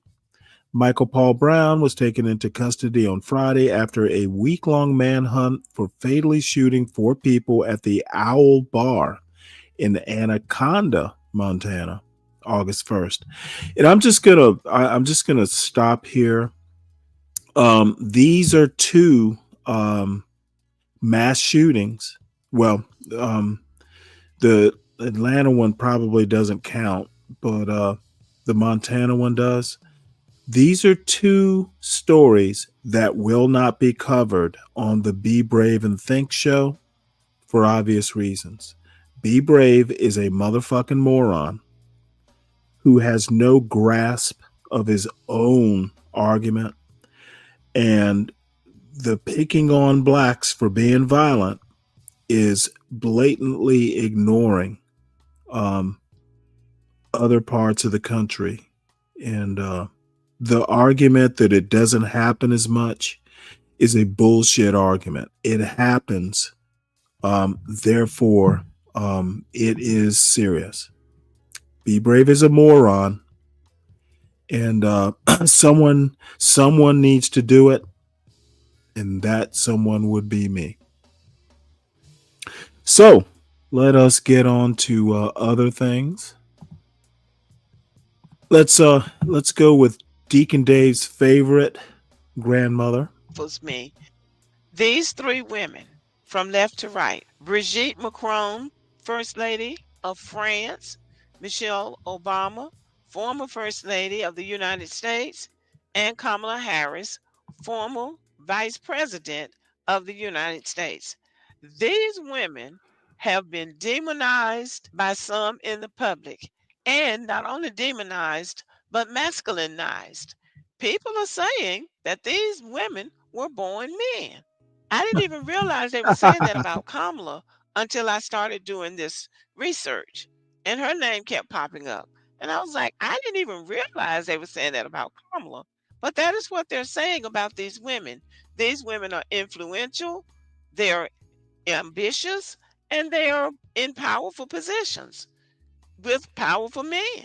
And so now the public has decided that no, they're not just married to men or associated with men, they're men themselves. That's a kind of craziness that I don't get. They have been masculinized in the public for being men.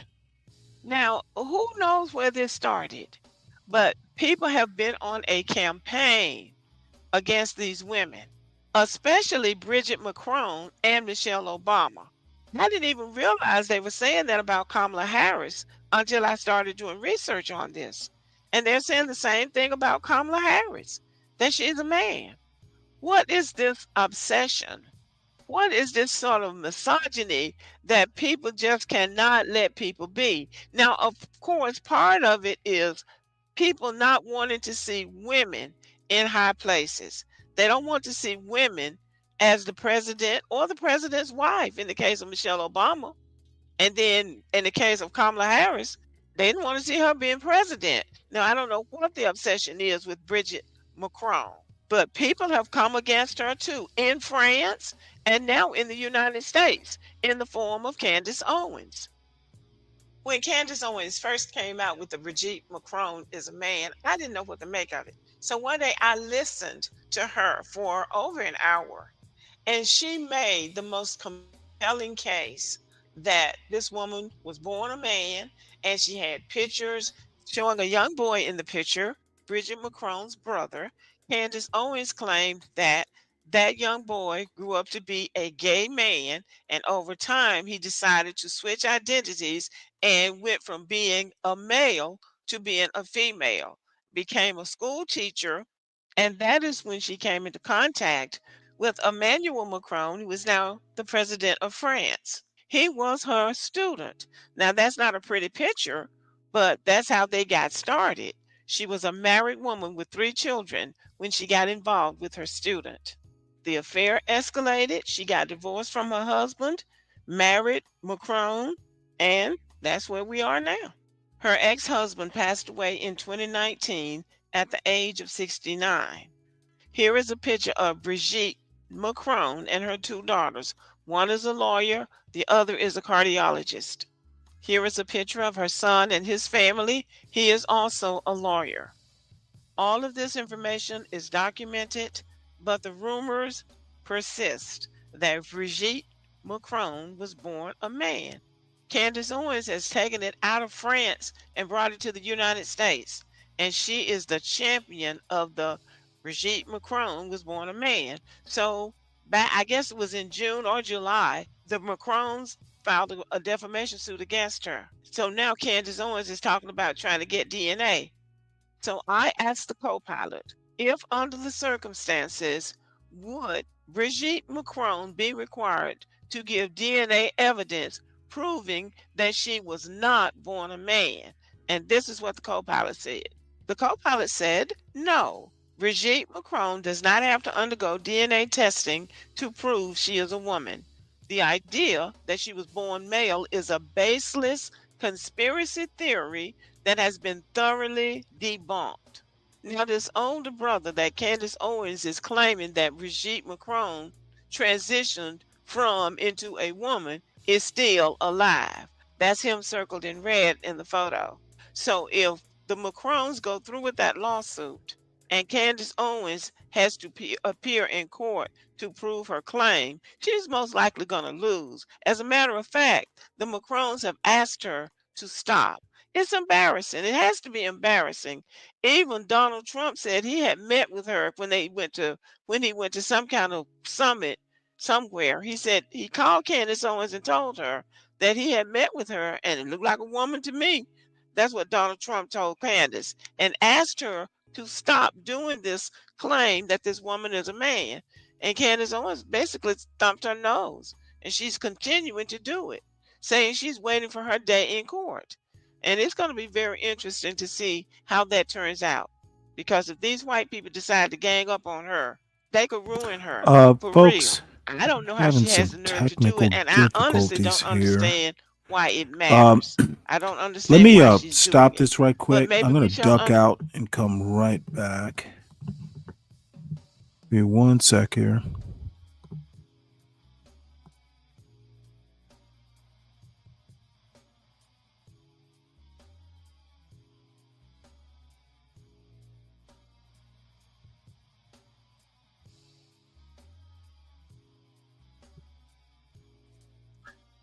Well, let's hope that worked.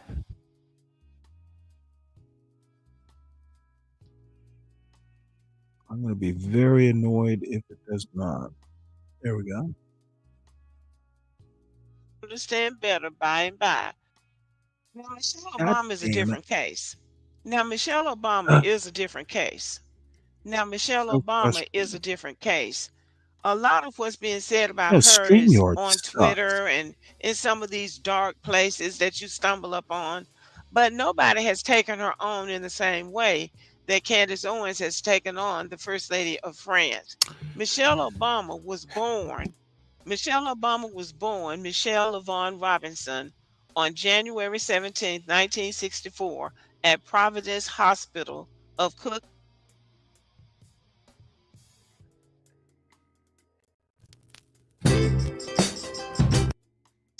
of the teacher, and that is when she came into contact with Emmanuel Macron, who is now the president of France. He was her student. Now, that's not a pretty. If under the circumstances, would Brigitte Macron be required to give DNA evidence proving that she was not born a man? And this is what the co-pilot said. The co-pilot said, no, Brigitte Macron does not have to undergo DNA testing to prove she is a woman. The idea that she was born male is a baseless conspiracy theory that has been thoroughly debunked. Now, this older brother that Candace Owens is claiming that Brigitte Macron transitioned from into a woman is still alive. That's him circled in red in the photo. So if the Macrons go through with that lawsuit and Candace Owens has to appear in court to prove her claim, she's most likely going to lose. As a matter of fact, the Macrons have asked her to stop. It's embarrassing. It has to be embarrassing. Even Donald Trump said he had met with her when he went to some kind of summit somewhere. He said he called Candace Owens and told her that he had met with her and it looked like a woman to me. That's what Donald Trump told Candace and asked her to stop doing this claim that this woman is a man. And Candace Owens basically thumped her nose and she's continuing to do it, saying she's waiting for her day in court. And it's going to be very interesting to see how that turns out. Because if these white people decide to gang up on her, they could ruin her for real. I don't know how she has the nerve to do it. And I honestly don't understand why it matters. I don't understand why she's doing it. But maybe we shall understand better by and by. Now, Michelle Obama is a different case. Now, Michelle Obama is a different case. Now, Michelle Obama is a different case. A lot of what's being said about her is on Twitter and in some of these dark places that you stumble upon, but nobody has taken her on in the same way that Candace Owens has taken on the First Lady of France. Michelle Obama was born Michelle Yvonne Robinson on January 17, 1964 at Providence Hospital of Cook County in Chicago, Illinois, to Fraser Robinson III, a city water plant employee, and Marion Shields Robinson. Her mother was a full-time homemaker until Robinson entered high school. Now, all of this is documented. She was born at a hospital. Hospital records will tell you the sex of the baby. So you don't really have to wonder about her. Michelle Obama had school day pictures from first grade. Her teachers, some of her teachers are still alive, but still they persist in doing this. And this was just about selfishness, jealousy, and hatred. They do not want it to stand that the First Lady of the United States was a beautiful, dignified, educated Black woman who stood on her own square with dignity, something that many of them can't do. So hers was mostly out of hatred. Like, we're going to drag her down by any means necessary, just like they're trying to do President Obama. Donald Trump is a convicted felon, but he's doing everything he can to try to turn President Obama into a felon. So this is motivated by hate and prejudice and racism. That's what this is against Michelle Obama, and we know that. And last but not least is Kamala Harris. Before Kamala had aspirations for being the president of the United States, everybody was talking about how pretty she was. She was the prettiest attorney general of a state in the United States. She had such a bubbly personality. Nobody had a problem with her until she became vice president, and then she became the Democratic nominee for president of the United States. And I don't think it's so much that people are saying that she was born a man. I think it's more or less people are saying that she is masculine, which is also insulting, because you can be a feminine woman and still be in a powerful position. But such is the case in the world, not just in the United States, that we have not advanced as human beings enough to be able to give everybody their fair shake and let people work up to their potential, regardless to what the position is. So Kamala got dragged for being masculine because she was looked upon as a man's job, president of the United States. But shout out to these women for holding the positions in the world that they hold. Somebody has got to do this kind of work. Somebody has got to be the First Lady of France. Somebody has got to be the former First Lady of the United States. Somebody has got to be politician in waiting. We don't know what the end is going to be for Kamala yet, but everybody should be able to live up to their potential without their humanity being diminished or compromised. And even though these women come up under a lot of challenges, they have their profits and losses just like everybody else, but they're still standing. And the world has to have women who will stand too. And as far as Brigitte Macron, I do hope she wins her lawsuit against Candace Owens, because I think it's unnecessary for her to go after this woman in this way. It just seems mean-spirited to me. Because if this was something that the world needed to know and was going to make the world a better place, I could understand it. But going after this person because you are broken in some way, and that's what I believe about Candace Owens, it just doesn't seem fair to me. But let me know what you think. Thank you for listening. Have a good evening. Yeah, well, Kelvin, what she's talking about is far right stupidity. That's what she's talking about. So we go. And I am about, oh, this is going to be funny. Blew her way to the top. Oh, this is going to be funny. Candace, oh, why she is feeling the need. The need to do what? Make headlines? Look, she's not doing Black women any favors with her stupidity and callousness, quite frankly. But you know what? This is her moment in the sun. So I don't know. I'm going to drop the link for my channel into the John Galt chat, and we are going to basically go exclusive over on my channel with the rest of this circus. So, and everyone make sure that you subscribe to the John Gall Urban Landlord channel. Hit the like button. Everyone make sure you subscribe to the Urban Landlord Clips channel. That is where John's street interviews and other rarities, rare gems get clipped and premiered. And everyone make sure you subscribe to the Stanley Cross channel, which the link is being dropped as we speak. And we are going to go over there. Hold on one sec here, because I can't type and talk. And for the folks who are not already over on Stanley's channel, see you there.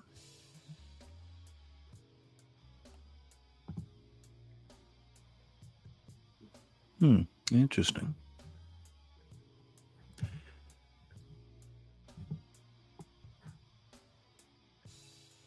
And I forgot to mention John's show is supposed to start in half an hour. So stay tuned. No, Kelvin, boomers cannot type and talk, especially the ones who never learned to type in the first place. So let us move on. I have all kinds of videos planned, some of them entertaining, some of them informative, probably not both at the same time.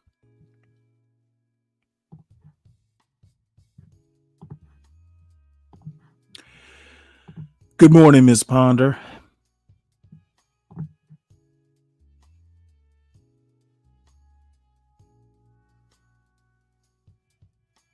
This is just a John and Glenn clip. Hey there. So this is John and Glenn and John's response to the whole Sydney Sweeney thing. And I haven't heard the clip, so who knows what they'll say. It is a nothing burger.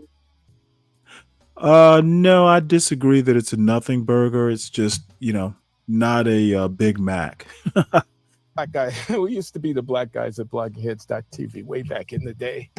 That's beginning to feel like a long time ago. I was about to say, do you miss it? I mean, here we are arguing about Gaza, which is,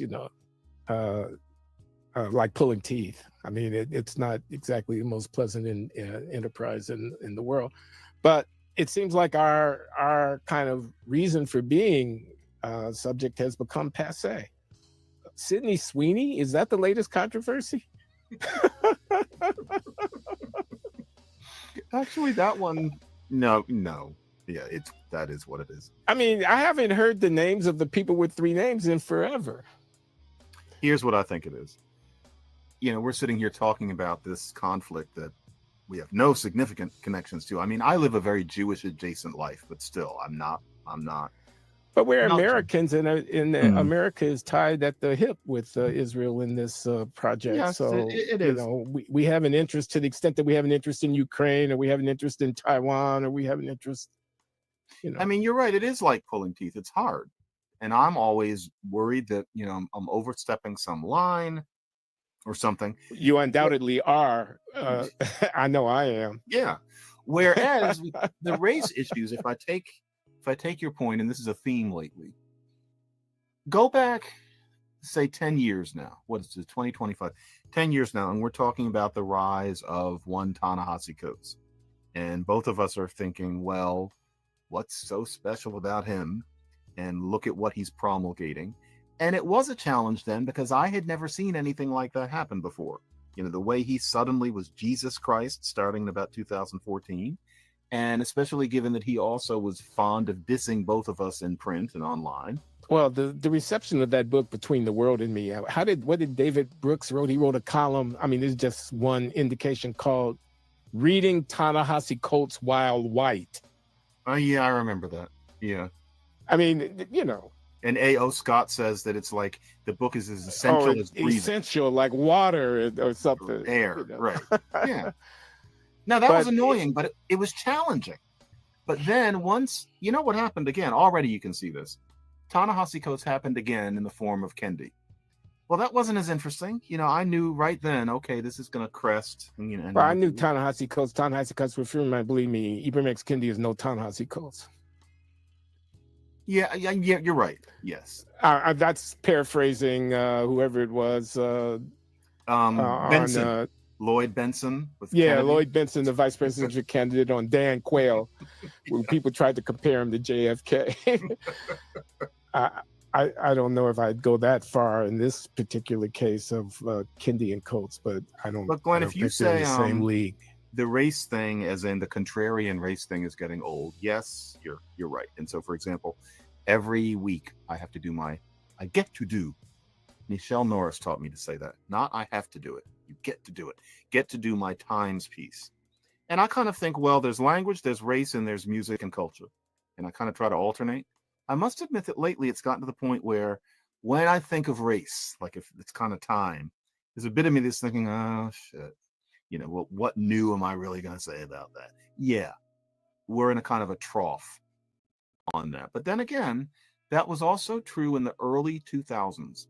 You didn't think of it this way at the time, but affirmative action, there's this big decision in Michigan, and that's in 2003. That happened. Yeah. From 2003 to 2005, there was nothing about race.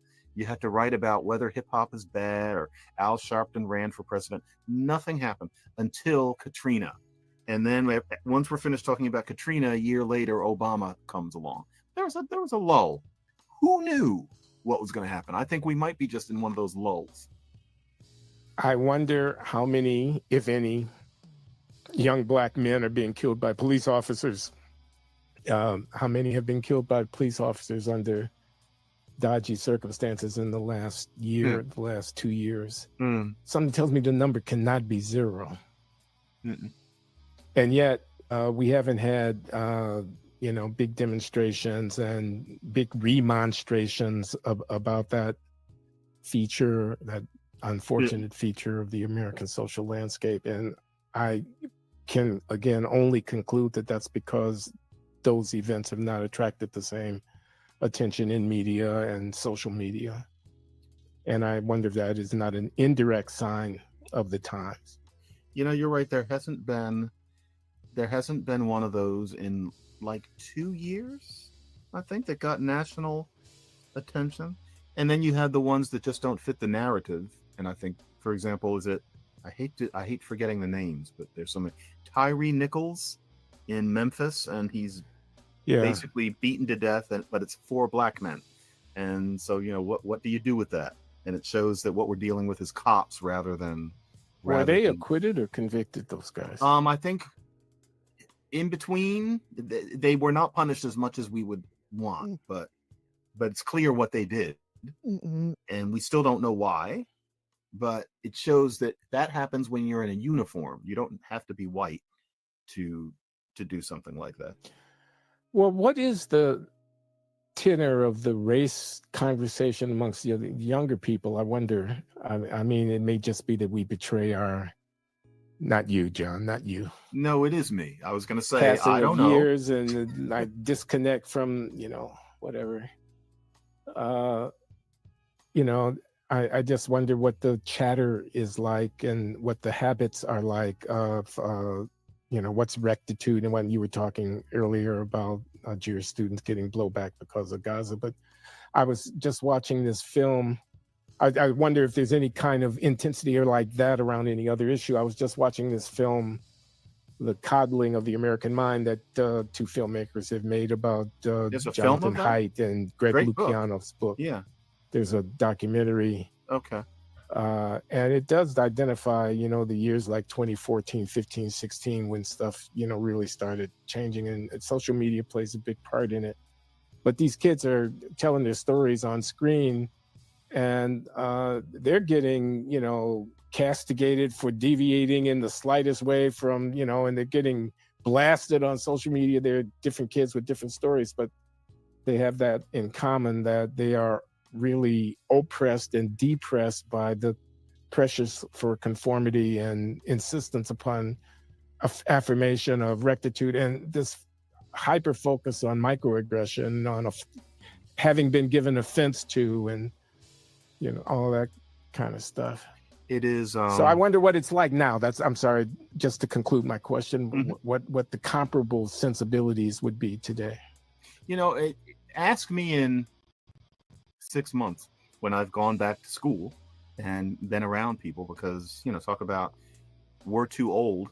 I don't feel it much, but I'm 60 in October, so I don't know what young people are thinking, except what I see online.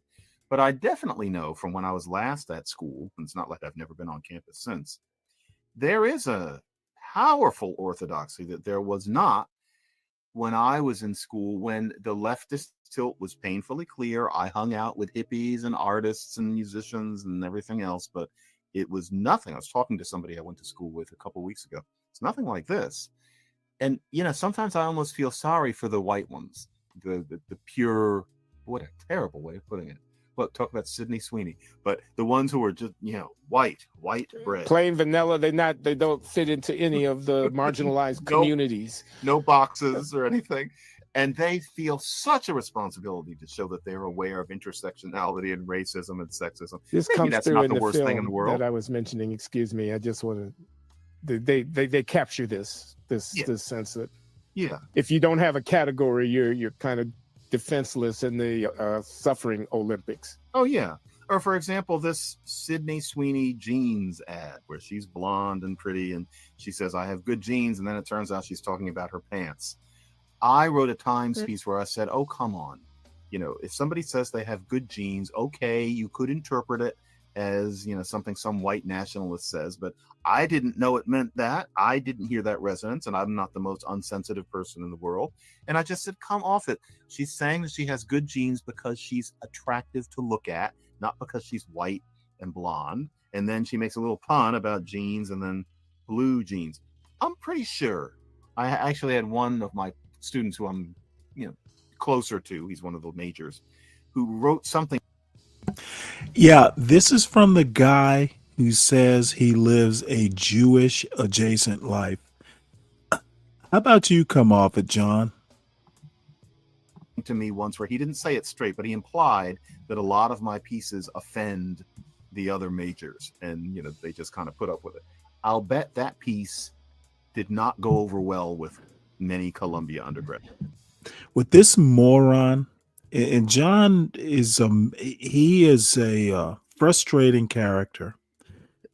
If race doesn't matter, why would you make the comment that you live a Jewish adjacent life? It does matter. The only time it doesn't matter is when you don't want it to matter. John McWhorter is honestly a confused young man.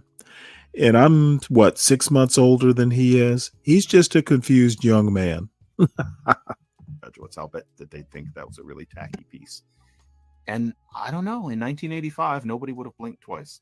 And I don't think that we were so ignorant. But that makes me old, So, yeah. Have you seen that ad? I have seen the ad. Yeah.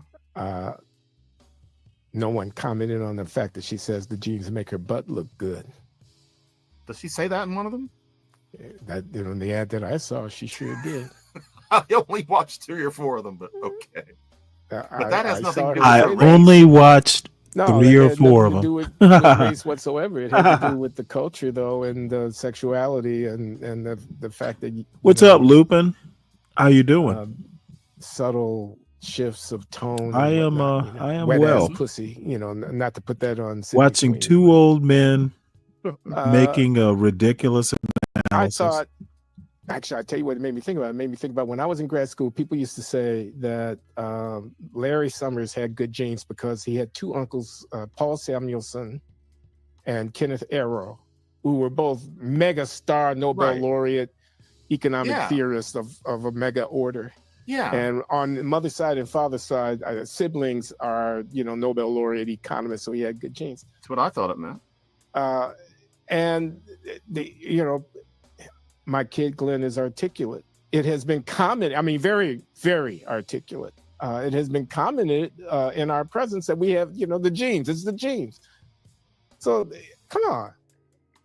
This is not eugenics. Observing that there could be some connection between generations or whatever in attributing that to genes is not eugenics. Eugenics is a whole program about intervening in processes and institutions in order to promote a certain kind of genetic drift. That's what I thought eugenics was. I didn't realize that casual reference to the possibility that there could be some genetic action going on in the production of valued features of a human personality was racist. I mean, that's also George Floyd summer of 2020-esque. We have and it falls flat today. I understand American Eagle is making a fortune, and everybody's laughing at the woke brigades. We're in a society of great luxury where a great many people have a whole lot of free time, and they end up massaging these labored points of view, such as you have to remember that good genes was used by these people 80 years ago. And the question is, why do you have to remember? What is that? What kind of society are we that we can't let lexical time go by? I remember this is like 15 years ago, maybe a little less, that a very intelligent black writer, I forget his name, I honestly do forget, was writing that when you hear Turkey in the Straw played by an ice cream truck, so yeah, you have to think about that started out as a minstrel show song, and it was used in minstrel shows. And so when you hear that, you're hearing a song that people used to sing when they were white and they're blacked up and they're wearing gloves. You have to think about that. And I wrote a couple of pieces where I said, why the hell do we have to think about that? That was 400 years ago, and it's just a little song, and go eat your goddamn ice cream. But we're supposed to, there's this thing of, you have to think about that. Why? Why can't we let time pass? How is it modern to pretend that time doesn't pass? But apparently.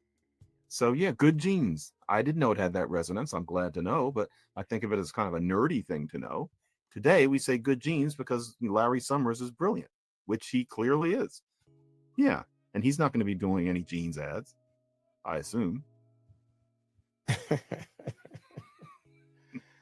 It is an exercise of authority. It's a little bit of a kind of bullying move. It's a control over the language. I'm going to police. I'm going to reprimand. I'm going to hold you to account.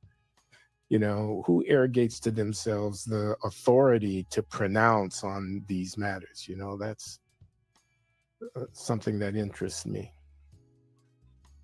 Well, I think that authority is waning in that. Imagine if there were that Sydney Sweeney ad in roughly June 2021, she would now be living somewhere in Mongolia. Whereas today she can just say nothing and the jeans keep selling, and we'll barely be able to remember the contours of this in a year. So yeah, an era is over, but I guess that makes us boring. I think of it as a victory in a way. Yeah. Okay. Well, whatever. Let me address Mr. Nichols here. He says, imagine being a white male, no privileges, but blamed for everything. Well, let me help you out, Mr. Nichols. No one is blaming you for anything. You are basically doing what Be Brave does. You are basically doing identity politics with this sort of thing. No, you individually have done nothing of note. So stop assuming the blame for a group of people. You need to live your individual life. And to John McWhorter's points about why do we have to think about it? Well, your Lord and Savior Donald Trump and Ron DeSantis in his own little state of Florida are trying to make sure that you don't know about it. You don't have to think about something you don't know. As McWhorter said, it's a little bit of, arcane, nerdy knowledge. If you don't know it, you don't have to think about it. And in essence, what you're saying is you don't have to think about it if you don't know it. And we are going to make damn sure that kids don't have the kind of education that something, even a little quibble, doesn't bother your little mind, your pretty little head. Sydney Sweeney, she won't know anything because no one will educate her pretty little head, and she's going to look even better with those jeans. All right, well, let's move on. Ms. Ponder, any commentary before we move to the next video? Yeah, Stanley, Brian, you run the world. All is fine and well. Your neck of the woods. I just imagine being a white male. White men don't have privileges. You are the privilege. You run everything. Well, no, I disagree. Brian Nichols runs nothing other than Brian Nichols' life. This identifying, like he says, no privileges. Of course not. White males as a group may run something, but those identifying with masters of the universe does not make you a master of the universe. Right, but these people literally don't quite get it. No one is looking to Brian Nichols as a master of the universe. He is the one identifying. Stanley, if I may, you make a good point. Because one thing with Western civilization, English common law, the expectation is as a white male or European male, American male, you are responsible for your universe. You're responsible for your household, hence why we have private property, hence why we have Second Amendment. You're responsible for earning labor, responsible for your own labor, earning income, and of course your family and household. That is the expectation, that you are to be the master of your own universe. That little corner of the universe, as white man, you're supposed to win. And you have government. Well, the thing is you need to move. If you're going to think of it that way or frame it that way, it's all men. And then, you can expand it from there. But I also want to make one point. These idiots who want to talk about English common law, this is in England. Stop referencing English common law. We literally are not governed by English common law. Stanley, that is the precedence. I don't need to go into detail. I need to stop you right there. And you need to listen to what I'm saying before you overreact.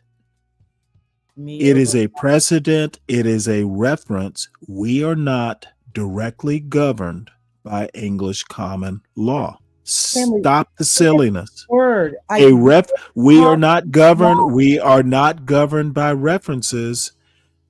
What you need to do, I will put you in the back. This isn't that kind of show, sir. Look at private prop. Do you know where private? Okay, nope.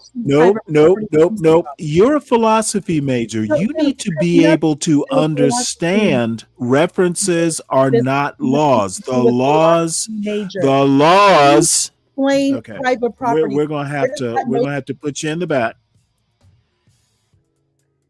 The laws we live by, the laws that we are governed by, they reference English common law. We are not directly governed by English common law. It's that simple. And you as a philosophy major need to be able to think and understand my point. You can't change what we're governed by. The weak tea that, the references. Okay, we're not We're not governed by references. We're governed by the laws that may reference English common law. And there are plenty of laws that ignore English common law. Do better, Ms. Ponder. This is not third grade. This is adulthood.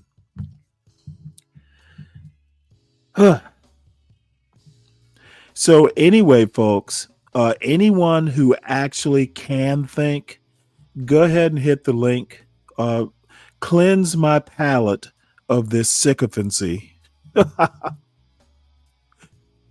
References. So anyway, let's move on to the next. I'm going to skip ahead to this Thomas Sowell thing. And Thomas Sowell is suitably made fun of in this, my new favorite video. Let's go back to the beginning. Hey, I know you. Oh, by the way, Civil Rights, Rhetoric or Reality by Thomas Sowell. Review, Radical Reviewer. Walking punk anarchist. If you've ever heard a conservative commentator or pundit talk about racism in the United States, then you've most certainly heard the name Thomas Sowell. Mention his name to any conservative, and you'll hear Sowell spoken of in reverential terms. The great economist, Thomas Sowell. Welcome to the show, Thomas Sowell, the leading economist in the United States and one of the great thinkers of the modern American scene. No, I'm saying, what is that, like, your view of Black America? Well, it's not a view, it's true. I mean, don't take my word for it. Look at Thomas Sowell. Thomas Sowell has impacted my thinking like 200,000%. Dr. Sowell, when we talk about equality, immediately race pops into mind. Join Women's Book Club with Ali Stuckey on Facebook. We are going through discrimination and disparities with Thomas Sowell right now. Are liberals interested in pretty racial funny. harmony or in stoking racial animosity in this country? And joining me now with analysis is the author of the brand Dismantling America. Thomas Sowell is here. Professor, welcome back. Good to see you. This guy is talking about race and IQ. He's talking about why certain races have done better at different periods of time. He's defending stereotypes in some places. And I think, how does Thomas Sowell get away with it? Thomas Sowell is a national treasure and not allowed to die. That's it. Okay, so like, who even is this guy anyways? Well, to quote Wikipedia, Thomas Sowell is an American economist, economic historian, social philosopher, and political commentator. He is a well-known voice in the American conservative movement as a prominent Black conservative.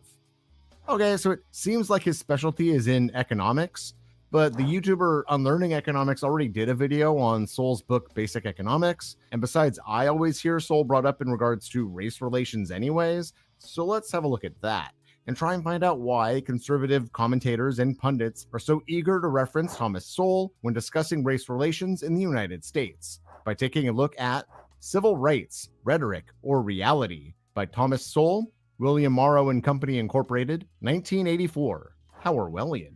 The basic argument of the text is that if the goal of the civil rights movement was racial equality before the law, then it accomplished those aims decades ago. And everything that has happened since the Civil Rights Act of 1964 has been counterproductive and going too far and reverse racism and all of that. As Sowell puts it, the crusade for civil rights ended years ago. The scramble for special privilege, for turf, and for image is what continues on today under that banner and with that rhetoric. Basically, as it's suggested by the title of the text, the civil rights movement is no longer about reality and is now just rhetoric. Let's have a deeper look at the text, starting with Chapter 1, the Civil Rights Vision.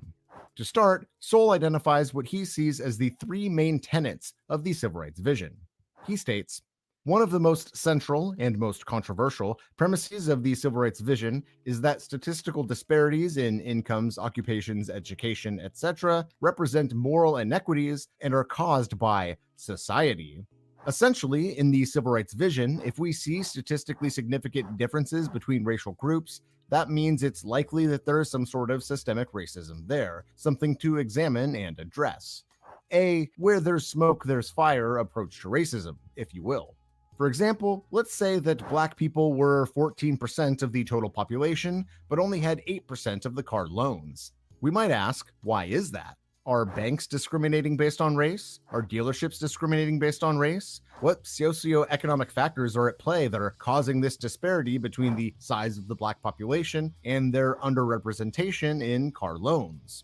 As a conservative, though, Soul goes all Ronald Reagan, Margaret Thatcher on it, talking about how statistical disparities aren't caused by society, some amorphous liberal term that doesn't even mean anything. No, those differences come from culture. This other thing that isn't part of society for some reason and can't be changed by political policy for some reason.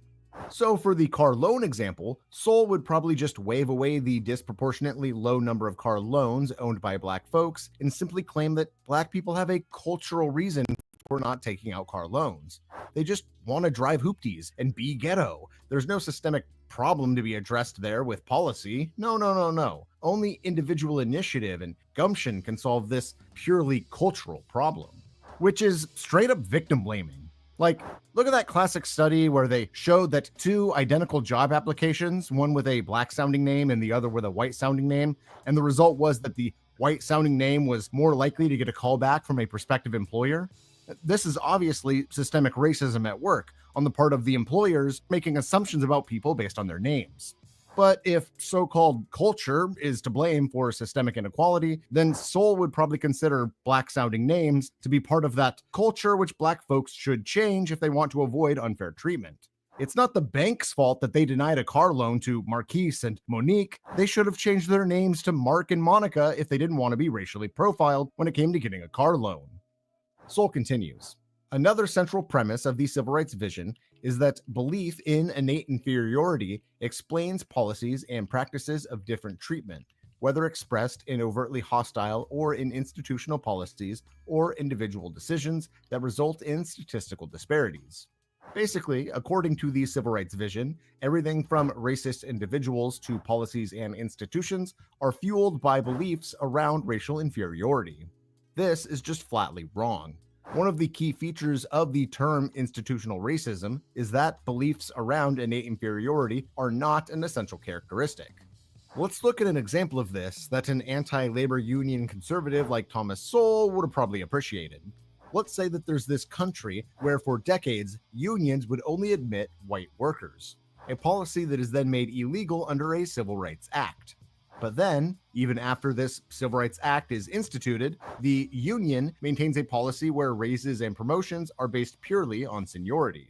This would lead to an issue of institutional racism, because even if no one in the union held beliefs around racial inferiority, the white union members who joined back when the union was whites only would obviously have undue seniority over any of the Black union members, causing racist inequality without the need for beliefs around racial inferiority. For the final key premise, Sowell states, a third major premise of the civil rights vision is that political activity is the key to improving the lot of those on the short end of differences in income, representation in desirable occupations or institutions, or otherwise disadvantaged. First, I love how he puts representation in quotes like it's a fake problem, as if having 0 Black people as police officers, doctors, or lawyers in a country where 14% of the population is Black, that wouldn't be cause for concern. Anyways, as a conservative economist, Sowell, of course, argues that racial injustice in the US shouldn't be fought socially with political activity and policy, but instead with individuals' economic activity, like applying for a better job, managing your money more efficiently. Put down that petition and protest sign and go clean your room, bucko. Get on that grind set. But for me, as the wonderful El Paso brand taco shell advert so aptly put it, ¿por qué no los dos? Why not address inequality and racism with both economic solutions and political ones? Political policy like public housing, educational grants, small business loans, and all of that, and economic activity like selling BLM shirts and yard signs, supporting Black-owned businesses or whatever. But Sowell disagrees with politics as an avenue for betterment, stating, after achieving affluence and acceptance, some individual Chinese have gone into politics, but political activity has played little, if any, role in the often dramatic rise of the Chinese from poverty to affluence. Only after Germans had risen to prosperity did prominent German political leaders arise. Germans had risen economically first. arguing that racial demographics in the US only achieve political office after attaining economic prosperity, so the goal for racial betterment should be economic prosperity and not political activity. But being a literal Chinese American or German American elected official isn't the only way for members of a racial group to engage in politics. Chinese American and German American citizens got their start in politics by appealing to union representatives and city council members, going on strike, registering to vote, and things like that. It was only after Chinese Americans and German American citizens attained enough economic and political power that we saw members of these racial demographics elected to political office. Regardless of this fact, Soul foolishly concludes, despite the unpromising record of politics as a means of raising a group from poverty to affluence, and despite the dangers of politicizing race, there are built-in incentives for individual political leaders to do just that. Many who live in these areas are largely, if not totally, dependent on their masters, the politicians, for their food, housing, and health care. It's hardly a fair exchange. The politicians become wealthy. The residents become vote slaves, sustained just barely by government transfer payments. Chapter 2, From Equal Opportunity to Affirmative Action. Differentiating between these two concepts, Soul states, equal opportunity laws and policies require that individuals be judged on their qualifications as individuals without regard to race, sex, age, etc. Affirmative action requires that they be judged with regard to such group membership, receiving preferential or compensatory treatment in some cases to achieve a more proportional representation in various institutions and occupations. There he is putting representation in quotes again. Anyways, many right-wing folks have the impression that affirmative action is when a highly qualified white applicant is denied admittance into like a university or hired for a job or whatever, and an unqualified black person is given their spot instead for the sake of diversity and representation. But this has never been the case. In reality, all affirmative action, or DEI, is saying is that if a university, for example, has two applicants, one is black and the other is white, and their GPAs, SAT scores, and other criteria are all identical, the university should favor the black applicant over the equally qualified white applicant because A, statistically, the black applicant faced some systemic racism along the way that the white applicant did not face, and B, the university as a whole, existing within a diverse country, will benefit from promoting a diverse student body. Soul is thankfully smart enough to know that affirmative action isn't about promoting unqualified people of color over qualified white folks. Instead, he addresses the concept in this way. Affirmative action argues that if there are not equal results among groups presumed to have equal genetic potential, then some inequality of opportunity must have intervened somewhere. The fatal flaw in this kind of thinking is that there are many reasons besides genes and discrimination why groups differ in their economic performances and rewards. Groups differ by large amounts, demographically, culturally, and geographically, and all of these differences have profound effects on incomes and occupations. You might think this makes sense. There are reasons certain demographics might not be represented in this or that field of work. It's not men's fault that women don't apply to work in the computer sciences as much as men do. That's just culture, demographic differences between the two groups. Nothing discriminatory about it. But Soul is putting the cart before the horse here. Those demographic and cultural differences, which are impacting incomes and occupations, those are downstream from systemic discrimination and lack of representation. Downstream from the cart, which is pulling the horse. I might be mixing up my metaphors here. Let's look at it this way. Soul might argue that being a computer geek is just part of male culture. There's no social or systemic reason for it. There is no unequal opportunity between the sexes here. Guys like computers, girls don't, and this is just culture, and there's no reason to promote affirmative action to try and address it. But this thinking ignores the fact that many women never had a female computer science teacher growing up or saw female computer geeks represented in media. It ignores the sexism and harassment that females face in a male-dominated online gaming space or in male-dominated computer science classes in college, and so on. These demographic and cultural differences between how men and women are treated and viewed by society impact the number of women applying to get degrees in and occupations in computer sciences.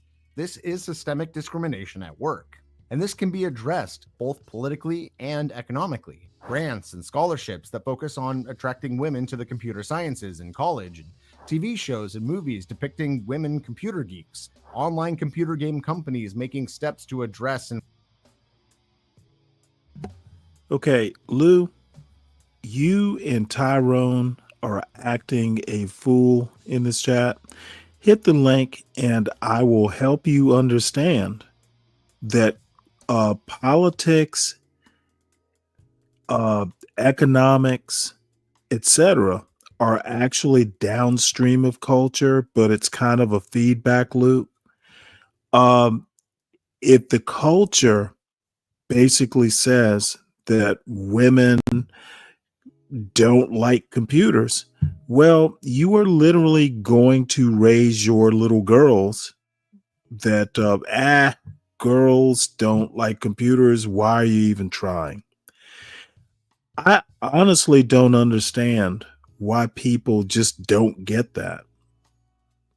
Everything is downstream of culture, but it's also a feedback loop. So politics can influence culture, economics can influence culture, but it's a feedback loop. Culture is the elephant in the room. And I, for the life of me, don't understand why this is such a hard concept. Civil rights, by the way, now that the video is stopped, civil rights has nothing to do with morality. Look up the word civil. It says nothing about morality. Laws do not govern morality. They govern culture to an extent. So you may not think that blacks and whites are equal, but the law is going to force you to treat them as equal under the law. That's what equality under the law means. You know what? This is why the humanities are necessary, even for people who want to do STEM or the trades or whatever. You got to have a basic understanding of the humanities. And I don't think anyone in this chat right now has a goddamn clue about what equality even means. If you're confusing civil rights with morality, then you are not grounded in the humanities. And fuck it if you don't like the criticism. fix harassment in the online gaming space, things like that. Historically, men were doctors and women were nurses, but over the years, these numbers are starting to even out as social and institutional changes have been made. And with time, we will see the same changes in the computer sciences as well. But Sol doesn't want to talk about any of that. He wants to argue that discrimination is just normal. It's a normal part of statistics, right? No reason to get all caught up on it.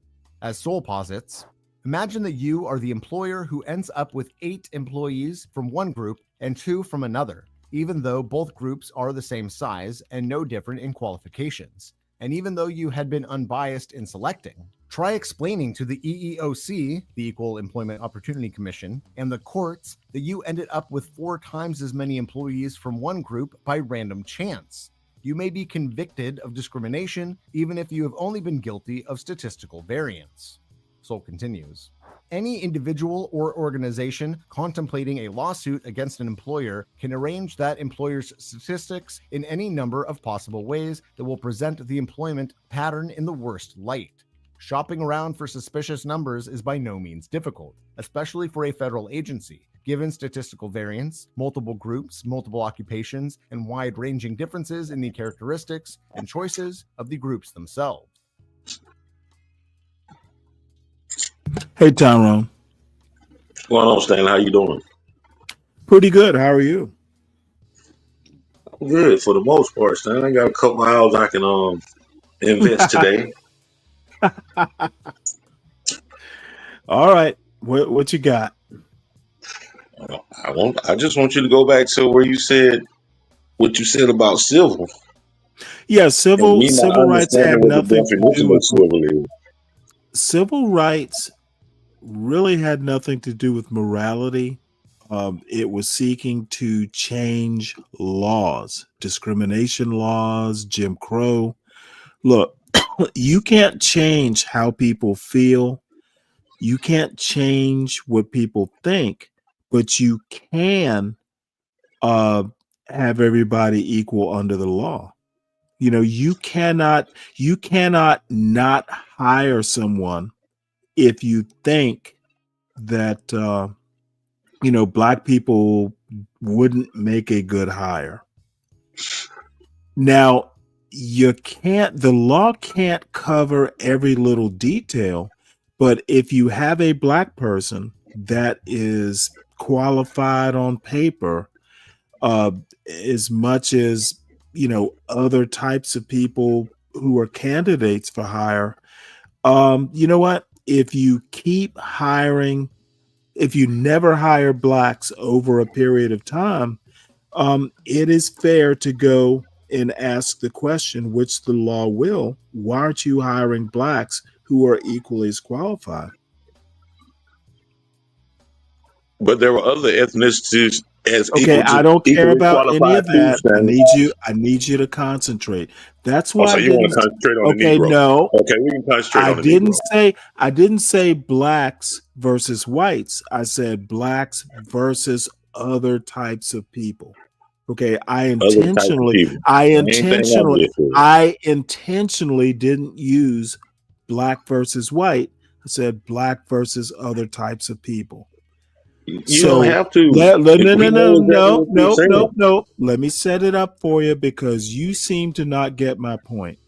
I I said don't have to blacks. get your I point because said, your point is dude, null and I am void. not You're in the trying to make mood. somebody I do am something not that they in shouldn't the have to mood do. for being overtalked. And I I'm said, not in the mood for I not being said heard. blacks. I said blacks versus other types of people for a reason, because I knew someone like you would glom on the white. Let's just say I other never said types. white. I Let's said say other. other. I said Let's other say other. ethnicities. Did I not say that? Let's say other types of people includes a That's the same broad. thing. The same thing. We're saying the same thing. No, we're not. Yes, we are. Other types of No, people. we're What other not. types of people are you talking about, Stanley? Give me the type. What type of people? See, I knew you would glom on No, to no, other no. types. What type of other people? What other type of people are you talking Are about? there other types of people who are not black and white? Are there Are there other other types, ethnicities motherfucker? of people who are not black and white? You will not overtalk. What you will And you do is will listen listen better. to what I'm saying too. When I say no.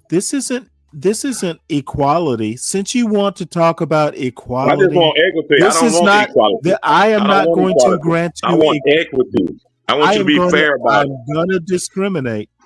I want you to be fair about it, Stanley. I want Other equity. I don't types want of equality. people, We're not equal. other types We're of 60. people. Dude, this is so frustrating.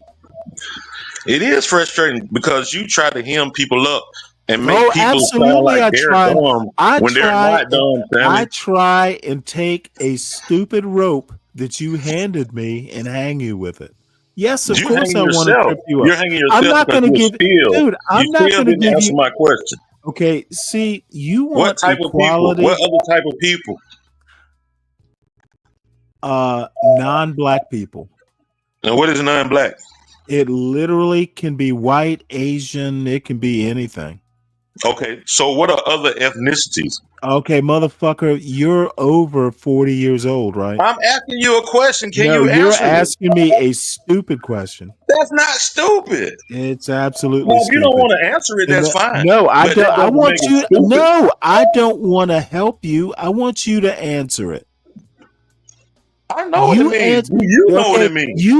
No. I know what it is. We're saying the same thing, But Sam. I need to know if you know that there are other types of people than black people. For Of course I starters. know, but do you know that? Okay, I'm not sure of that. Tell me You what the brought it other up. types of You people. brought it up. You brought it up. Not Yes, me. I'm trying to give you a thought experiment and you're not thinking. I'm You just giving want you to a get thought you just want to experiment, get Stanley. no, the I'm thought giving you a experiment. thought experiment. I understand you're upset, Brian. I'm I'm not sorry. upset.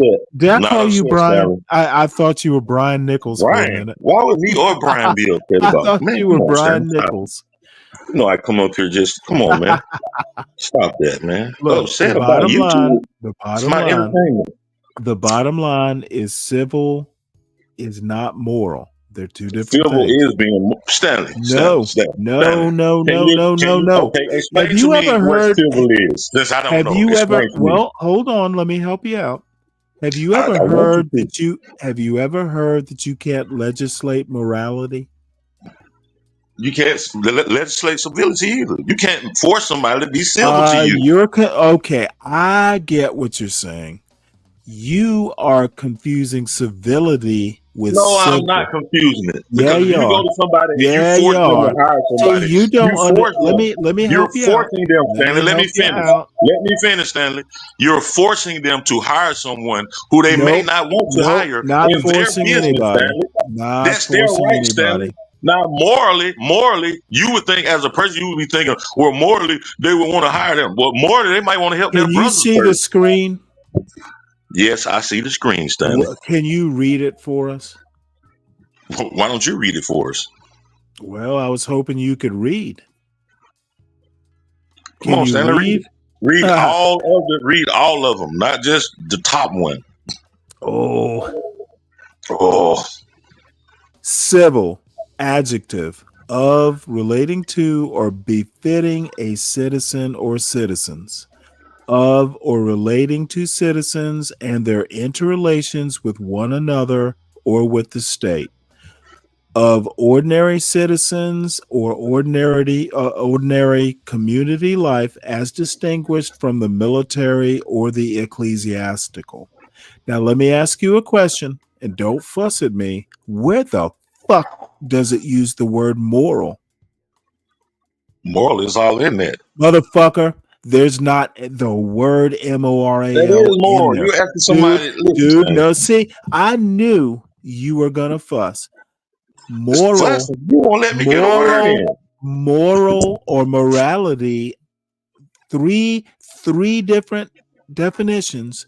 There's We're not not a talking about goddamn. morality. There We're is talking not. about No, moral. I literally said you can't legislate morality for starters, and morality has nothing to do with civil rights. It does. Now It has a lot. That is what it's I based off looked it of. up. You know what? Let's do one better. Let's look up civil rights. Civil rights is a bunch of bullshit. You trying to force somebody to do some shit for you that you can do for yourself. See, Period. what you can't accept is I'm right. No, what you Morality can't has accept, what you can't accept is nobody has should nothing be to do. required or forced to hire somebody that they don't, regardless of whatever color they are and their qualifications. No one If is he doesn't trying want to to hire force you, them.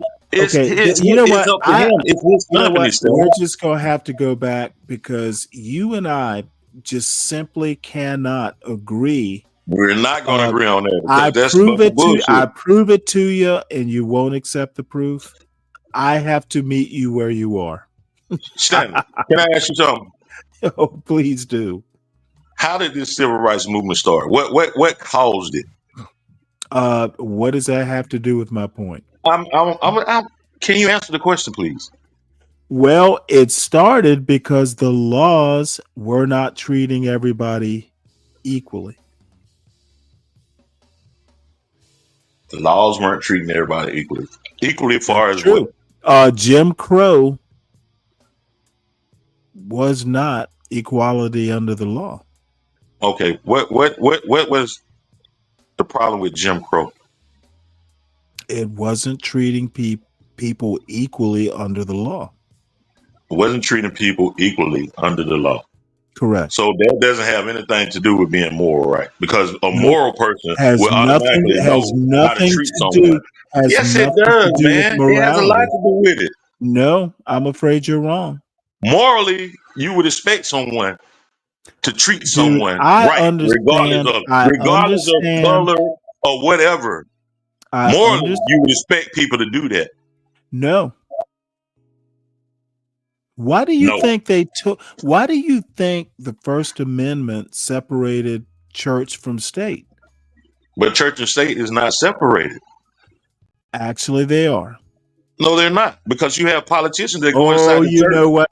Step right You have into a pastor step you who's a step congressman I love you, right here in Georgia. Come on, Tyrone. Stanley. There's no separation of Tyrone. state and church here. Tyrone, I love you, man. You stepped right into my agenda. Thank you, They sir. can't even have a church Oh, unless let they me become help you out. 501c3 under the government, Stanley. We can talk about this all day, Stanley.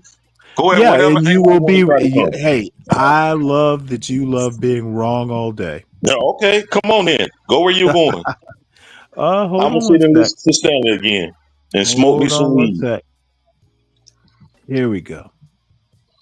You step right into my agenda, and I love you for it. Ooh. What I'm gonna do is we will attempt. I'm not sure that I might have to read this myself. Security benefits. Oh, hold on one What sec. Trump Lies we learned. The Christian nation. Can you read it for me, or do I need to read it still? I want you to read it. Lies we learned. The Christian nation that wasn't. You stepped right into it, and like I said, you are awesome, dude. And we can start and stop this as we will. But basically, America is not a Christian nation. So stop thinking it is. Lies we learned, the Christian nation that wasn't. Some lies survive because they comfort, others because they control. This one does both, and it appears to be winning. By Alexis Coe. Help me grind. Subscribe below. I have some notes for Julian Fellows. Period dramas are formulaic, and that's the pleasure. Women faint. Rakes get punched. Cousins get married. Male shatters lives. The chaperone looks away for 5 seconds and someone's ruined. The beautiful are poor. The rich are tragic. This historian is a surprisingly forgiving, eager viewer of every last one of them, and therefore no stranger to the whims of Julian Fellows. He knows how to write a woman worth rooting for, spirited but not. More on this as Rome gets paved over at town and country. Lies we learned, the Christian nation that wasn't. Lies we learned is a new bi-weekly reckoning with the convenient, sanitized legends that survive as historical fairy tales that play dress up as facts. Table of contents. I, silent by design. 2. Bible versus America. 3. Founding fathers equals secular sons. 4. The gospel according to 1956. V. And yet. I, silent by design. We weren't founded as a Christian nation. We were founded to escape one. The Constitution says so loudly in at least 4 ways. By omission, there's no mention of God, no divine right, no biblical law. Article 6 bans religious tests for office. The First Amendment forbids state religion and protects the freedom to reject all of it. Article 3 bars corruption of blood, a direct rebuke to inherited guilt, a pillar of the Old Testament. Any questions? Are you talking to me, Stanley? I am. I mean, what? She Let didn't me really say help anything you yet. out, because maybe She it'll hasn't even help. really said Okay, anything yet. we are not a Christian nation is the premise. I never said that we were a Christian nation. Hold on. There is no mention of God, no divine right, no biblical law in the Constitution. Am I right or wrong? Yeah, I guess you're right. You have to be right I on know that I'm point. right. That it's a rhetorical question. Number 2, Article 6 of the Constitution bans religious tests for office. Right or wrong? Probably now. The First Amendment forbids state religion and protects the freedom to reject all of it. This is a Madisonian thing, freedom of conscience. You don't have to be religious. and the government shall not require you to be. Is that right or wrong? No, you're right. But why do they? I know I'm right. Why do they always Number say that 4, this is a Article Christian nation? 3, A Christian nation. Article Come on, 3, Stanley. Article 3 covers the courts, corruption of blood, a direct rebuke to inherited guilt, a pillar of the Old Testament. Meaning, funny enough, and you talked about why there's a need for civil rights law and all that stuff. You cannot inherit guilt, or when I say guilt, when it says guilt, it literally means like the mark of Cain or anything. You cannot inherit it, biblically or otherwise. That's a point that's actually rarely talked about. And then we will go on to the document. Declaration of Independence mentions a creator, not God. U.S. Constitution, 0 references to God, deity, whatever. Federalist Papers, and it's been a while since I've read all of them, but it talks about some sort of higher power, but in an Enlightenment tone. Why are we still talking about it? Why are we still talking about America being a Christian nation? Because they never stopped. It has been something that has been talked about since the founding, and the lie worked. Over time, the Christian nation myth gained electoral power, if it has power. And I agree with that. Judicial legitimacy, Supreme Court is very religious, bunch of Catholics. And by the way, I happen to be Catholic. I think they Are take you? it too. Oh, I see why you Oh, go so hard absolutely. now. You're Catholic. I got it now. Oh, born and That is raised. what this country am is. better. I am Catholics. better than Catholic. I'm a cradle Catholic. That is what this country is. Catholic. I am a cultural Catholic. So you're exactly right. This is not a Christian nation. It's a It Catholic is. nation. You know Still what? It's wrong. not even. It's not. Still wrong. Catholics aren't going to claim this piece of shit. Man, you don't have to, because Rome does. Rome gets paid for it. Oh, The Vatican no, gets it paid. doesn't. No, Yes, it it does does, man. not. Every denomination in this country falls up under the Vatican. No matter what denomination you call yourself religiously in this country, you fall up under the Vatican. They Well, all pay to that. until they hand out communion as part of the You don't swearing even in process. understand. You really don't understand. I do That's not. why you're just a Catholic. You are just a. Oh, no. We don't follow Catholicism. We are. We just are.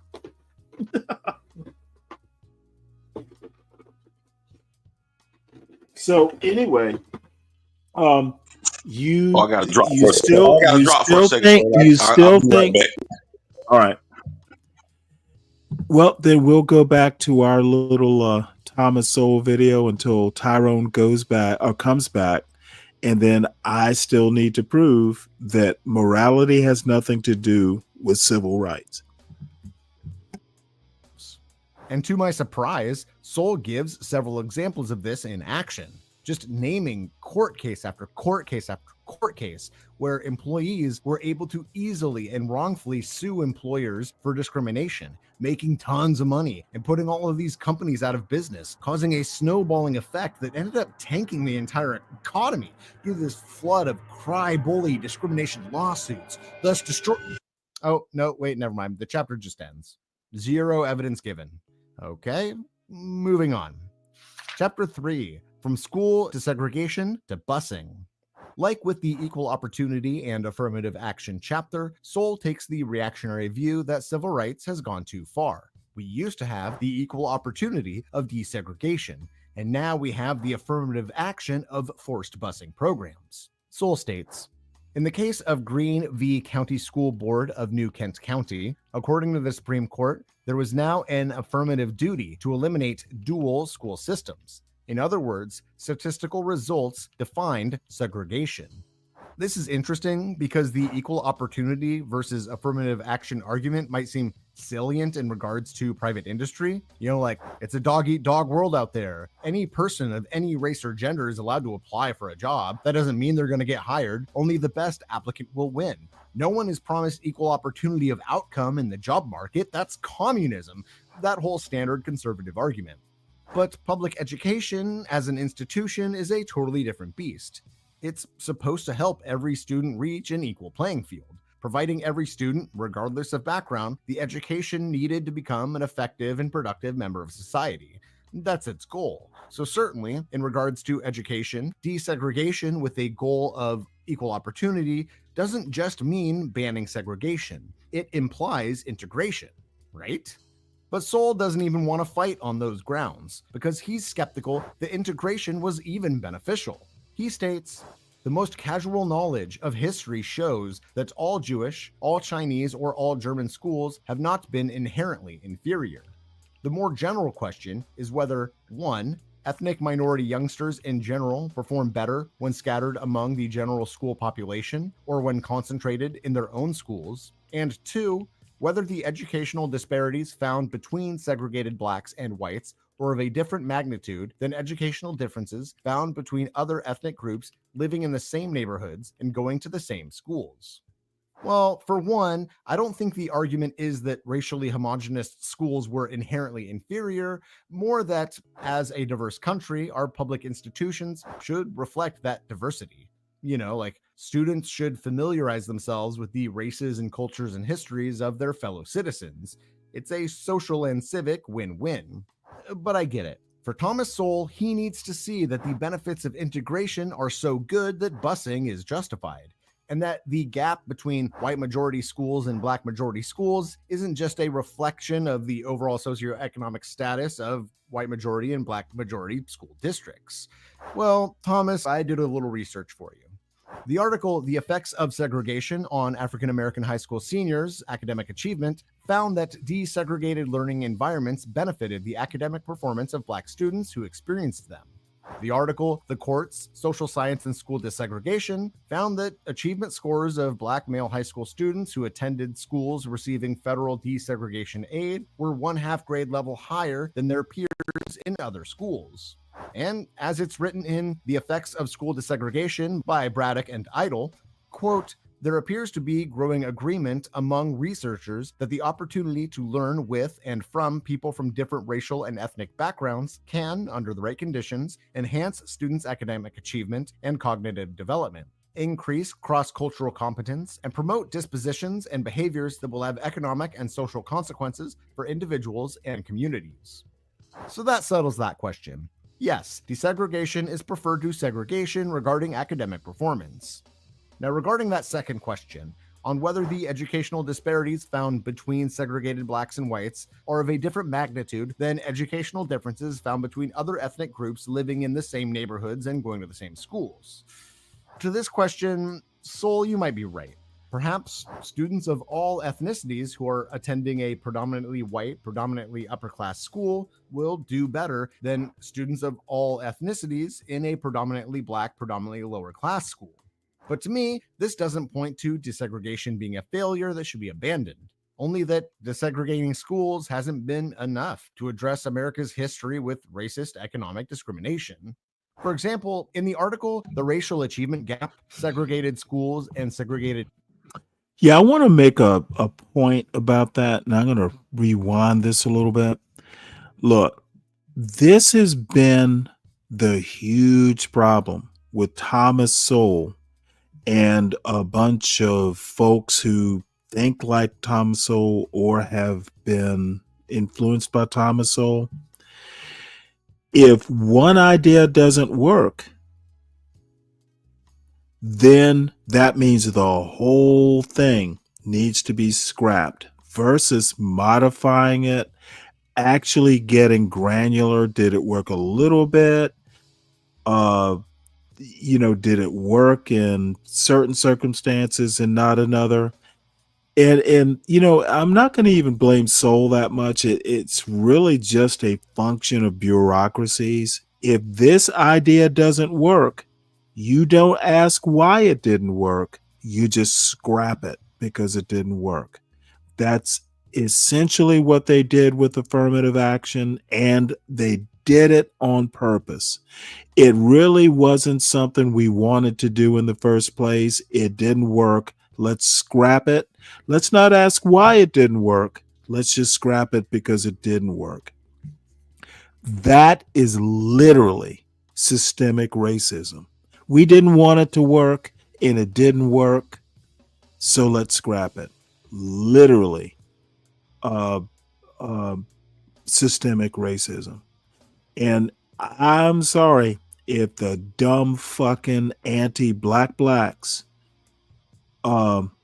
wither within the white sunlight or the white gaze. It didn't work, boss. It didn't work, boss. We agree, boss. Let's not ask why, boss. It didn't work, boss. Let's get rid of it.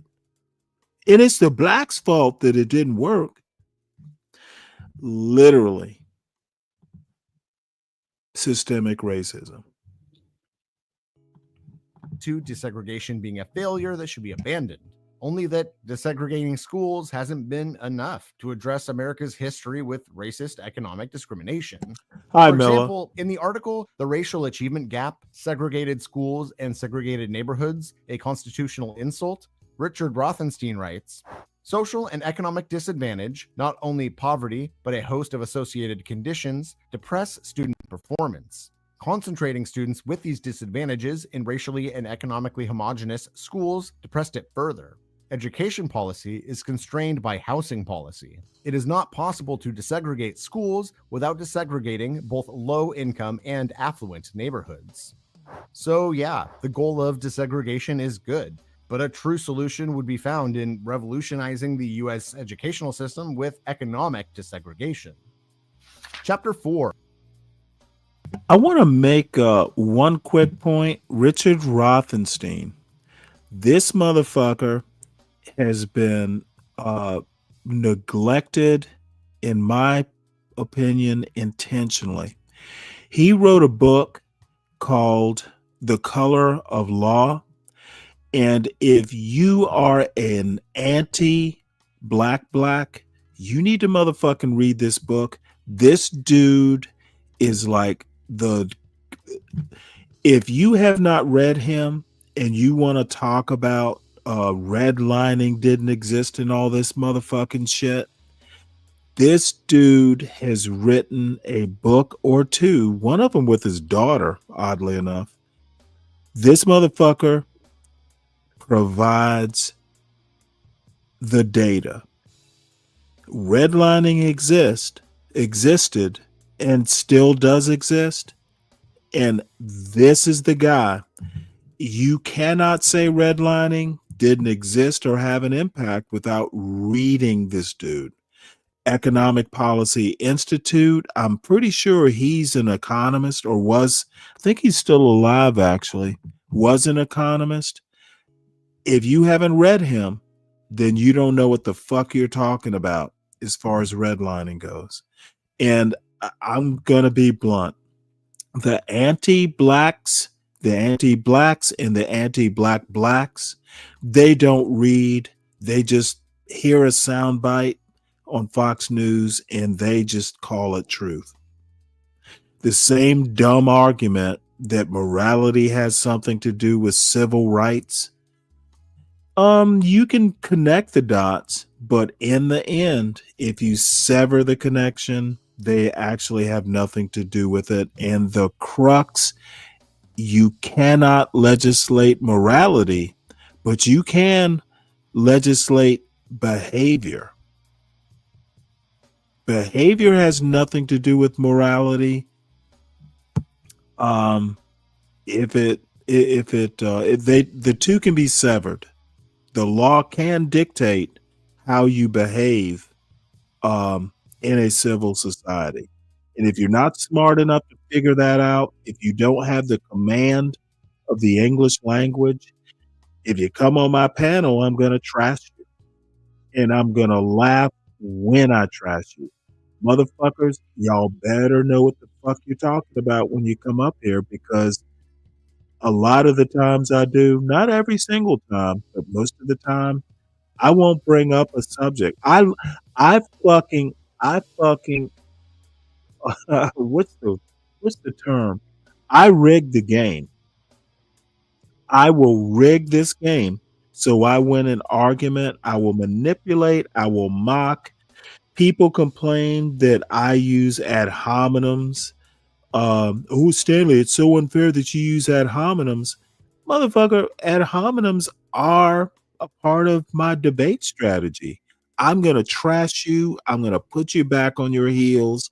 I'm going to fucking embarrass you. And you get to do the same thing if you come up on this panel. But for God's sake, know what the fuck you're talking about. Because I'm going to trash you. And I'm going to laugh when I do it.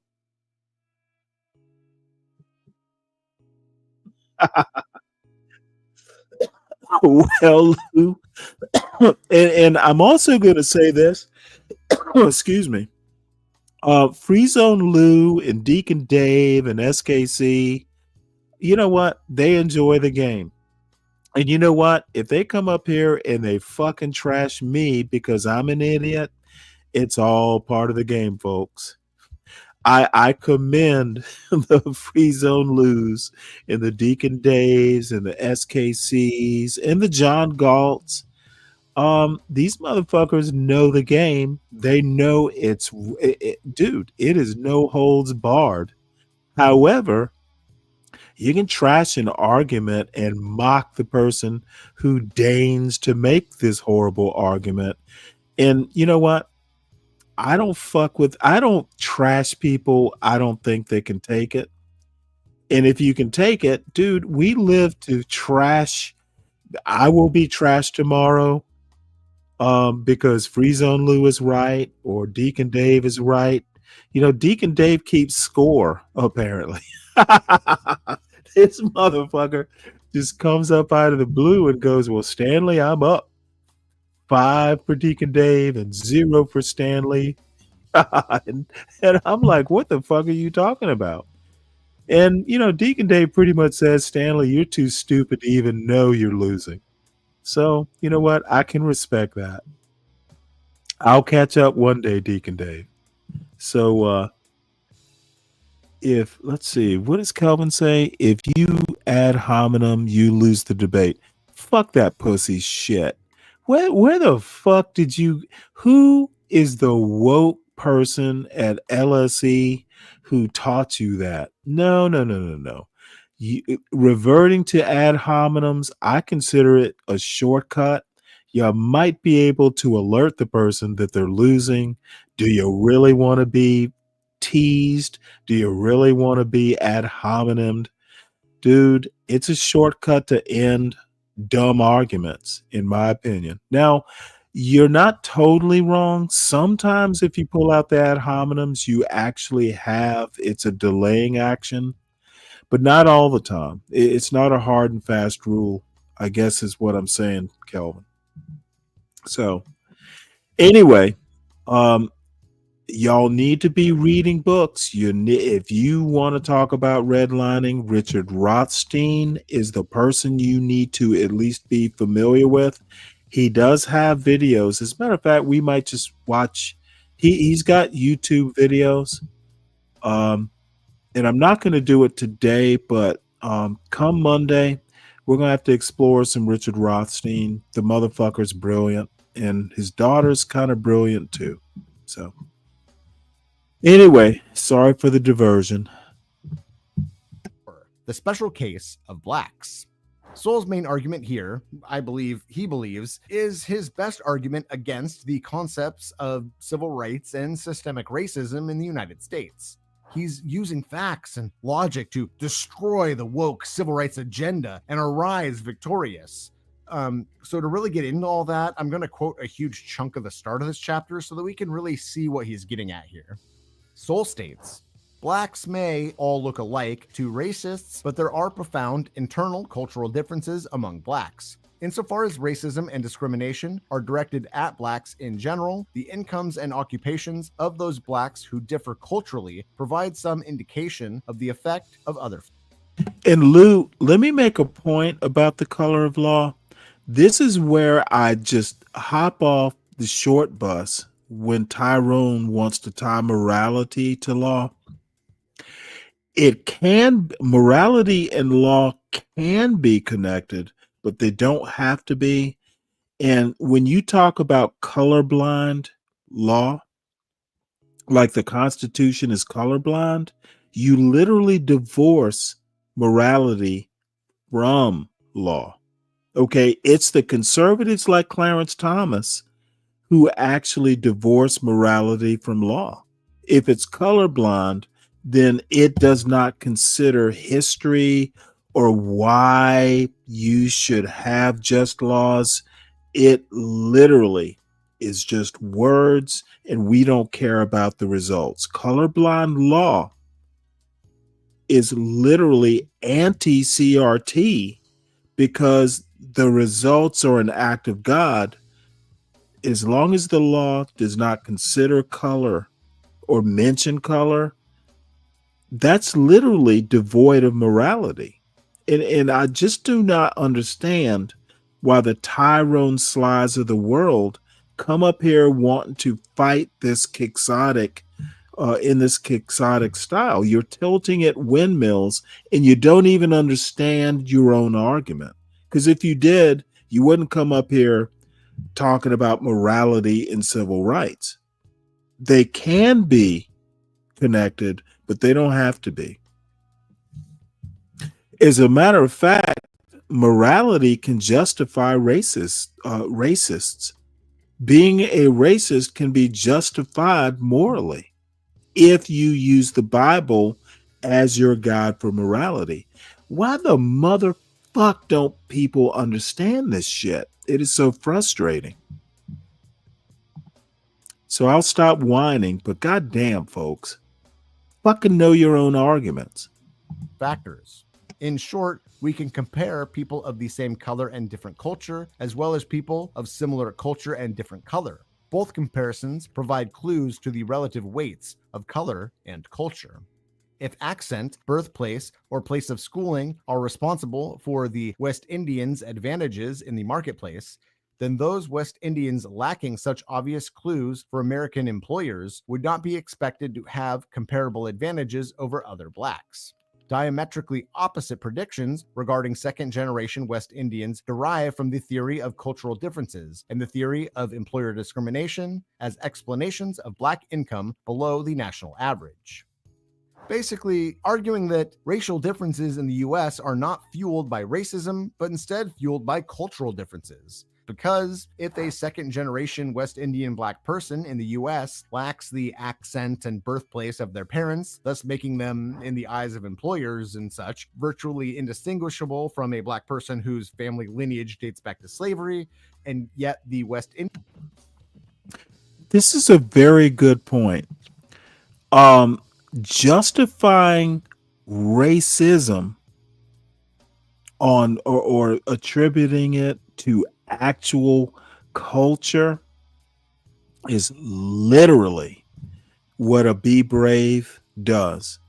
Okay, well, it's the culture that causes, the differences between race. That is so motherfucking wrong. It is so ahistorical. It's what stupid people do, and people like Ron DeSantis they don't want you to know that race was an economic and then a legal thing. And race is really in the United States, at least, is a creature of the law in support of economics. If you go and you look at something like a Bacon's Rebellion, you look different, but you know what? Our culture's the same. Our cause is the same. I have no problem with you, brother. Now, you know what? The cultural differences can be dealt with in one way or another, or they can just be ignored. And I cannot remember the details of this case. That's way before the 1660s, but it was a girl who was a mulatto. I think the father was white, the mother was black, and she wound up suing because for some reason or another, her father left her a bunch of money or property or something in his will, and they basically, the legal system basically said, nope, you can't inherit it because you have African heritage, and she sued, and she sued, but her husband, the mulatto woman's husband, was white. And I think he might have been the main force behind the suit. But in the end, she won her father's property. And then I think that was one of the impetuses for basically, switching inheritance to, you inherited your mother's status. And it's partra ventrum something or another. I can't remember the Latin for it. People who think that culture or biology, the eugenics of it is the generator of difference, do not know history, or they ignore it. And Thomas Sowell is a fucking horrible historian. He should have stuck to economics, but this anti-black bullshit urge that a John Galt or a CT or an Ock Nation, they're all motherfucking racists. And they also don't read books. If you motherfucking read a book, you would know this shit. So anyway, I'm kind of, you know what? I'm half drunk and raging. Forgive my raginess. But God damn it, it just annoys me that black people cannot afford to be John Galt level stupid. They can't afford to be Ock Nation level. You know what? Ock Nation is actually stupid. Stupid. The motherfucker, I don't know that he actually knows how to think. Like literally, I think he has clay for brains. So feel free to quote me when you disseminate my thoughts on these fools. Feel free to quote me. Indian black person still has higher incomes than the other black folks in America, then this proves that culture and not race-based employer discrimination are to blame for income differences between white folks and black folks in America. And so, according to this logic, the solution isn't to address systemic racism with any kind of political policy, but instead to get certain black people in America to have better culture. Stop wearing saggy pants and listening to that gangster rap music and wearing your baseball cap off to the side. And once you've done all of that, your economic opportunities will look more like that of second-generation West Indian folks. And to that I say, somebody needs to learn about intersectionality. Sure, all else being equal, a second or third generation black person whose family could afford to immigrate to the United States would, on average, have similar employment opportunities as someone who is a black person with heritage that dates back to slavery, provided they were more or less identical in all other socioeconomic factors. However, that's not likely to be the case. A black person who is a second generation US citizen from a family that immigrated to the United States is probably going to come from a wealthy family who could afford the trip. And this wealth comes with all kinds of economic benefits: living in a nice neighborhood, going to well-funded schools, maybe having highly educated parents who could help you with homework, maybe a stay-at-home parent, maybe a college fund. Economic benefits that statistically, due to redlining, absence of intergenerational wealth, over-policing, all the kinds of things we've discussed when covering books like The New Jim Crow, all that stuff, statistically, a black family whose lineage goes back to slavery is less likely to have all of those lovely economic advantages. And yet, despite the economic advantages of one family over another, both families will still face racist discrimination in the form of racial profiling when shopping at a store, or looking for housing, or when being stopped by the police. With intersectionality, we can examine both the economic differences and the systemic racism without oversimplifying the whole thing and just reducing everything down to culture. Basically, we're back at the argument where the real problem with systemic racism is not the mistreatment of black folks by employers or police or banks or whatever else. The issue is that Marquise and Monique, they need to change their names to Mark and Monica. Soul continues. Why should discussion of positive achievements by blacks ever be a source of embarrassment, much less resentment on the part of black leaders? Because many of these positive achievements occurred in ways that completely undermine the civil rights vision. If massive programs are the only hope to reduce the violence in the ghettos, why was there so much less violence long before anyone ever thought of these programs? Perhaps more to the point, have the philosophies and policies so much supported by black leaders contributed to the decline in community and personal standards and in family responsibility so painfully visible today? This reminds me of the Candace Owens book Blackout we covered recently. A lot of conservatives claim that the left is all about celebrating black victimization and shunning or ignoring black success stories. But last I checked, it was the left who celebrates black actors, musicians, civil workers, and stuff like that. Well, it's the right that goes around and calling all the black folks DEI hires who don't deserve to be there. But more to the point, Soul.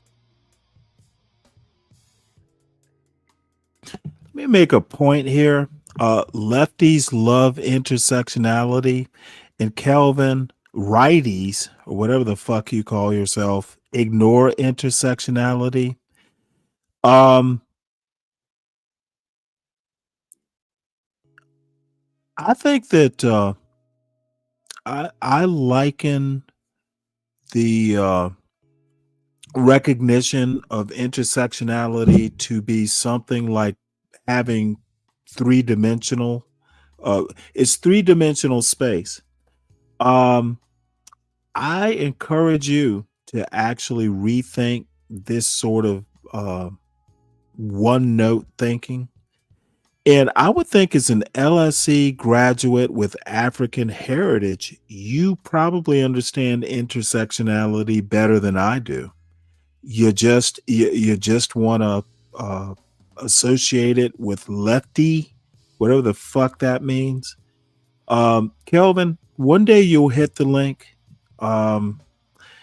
You are young, so I cut you a lot of slack, but intersectionality is real.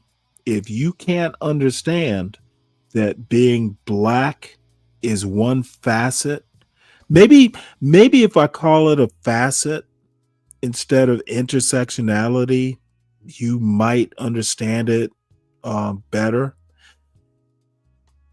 People are multifaceted.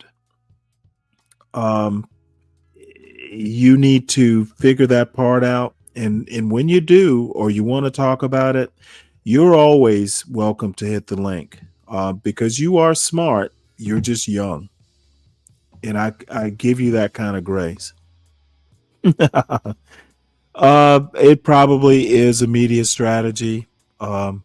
Whatever. People can say Cute that dog. the political achievements of the Looks civil like rights an movement Akita. have failed because violence in the inner city has gotten worse. So clearly those policies are to blame, when in reality, A, violent crime has gone down drastically You know since what? the 90s. Something Let me Soul obviously stop it again.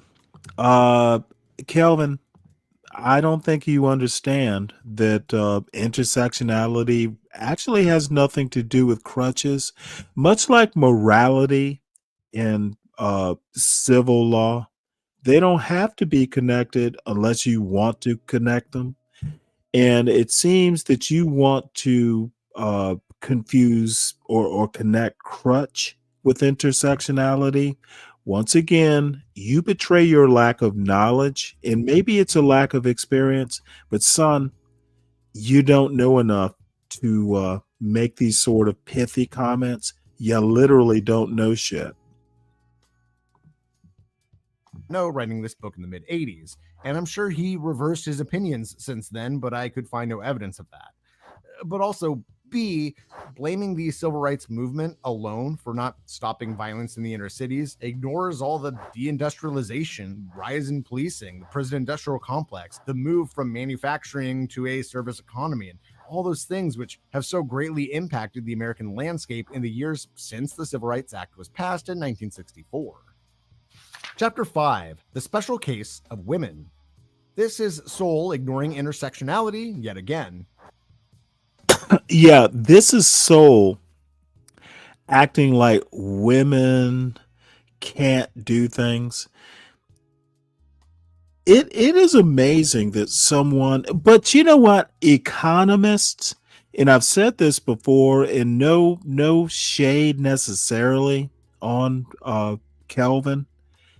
Economists make horrible cultural critics. Economists are especially bad at anything having to do with sociology. They tend to look at everything as cost benefit or transactional. And I'm surprised that all economists aren't atheists, because I don't think economists can actually understand selflessness. I think all economists are pretty much what's in it for me types. And almost without exception, to be honest.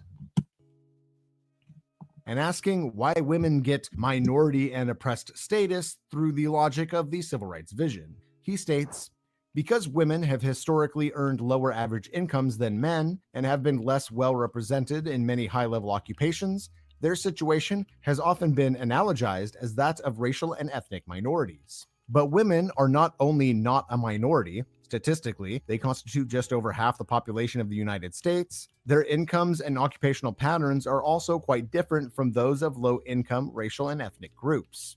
With this information, a better economist might tell the story about how women have historically suffered economically, unable to work or get credit cards or apply for loans, and yet, you know, some women, kind of those who are a little bit more wealthy, maybe a little bit more white, have in modern history disproportionately benefited from policies meant to impact oppressed groups as the United States has moved away from manufacturing and towards a service economy, women thriving in higher education and all of that. But that doesn't happen here. A better sociologist might tell the story of intersectionality and the way in which race and class demographics are impacted very differently under a patriarchal system. For example, a white middle-class professional woman working part-time, making the same amount of money as a Hispanic lower-income undocumented woman working 2 jobs, which skews the numbers on how we think about women's economic achievement over time. But Soul doesn't tell that story either. Instead, he does this whole post hoc rationalization. Women make less money because they go into fields which pay less money. Boom. Sexism destroyed. It doesn't even exist. Soul doesn't address the fact that occupations whose workforce are predominantly female are underpaid despite having a level of education or work experience or other factors comparable to similar fields that are predominantly male in workforce. For example, a female teacher with a master's degree making $60,000 a year compared to a male accountant with a master's degree making $100,000 a year. We are essentially back at the Okay, well, I find a problem with that kind of comparison. What this young man needs to say is which is more valuable. An accountant tends to have more responsibility than a teacher might. And, you know, you can also make the argument that, you know, teachers build futures. But the thing is what does society, especially people in power, value more? And accountancy's a little bit more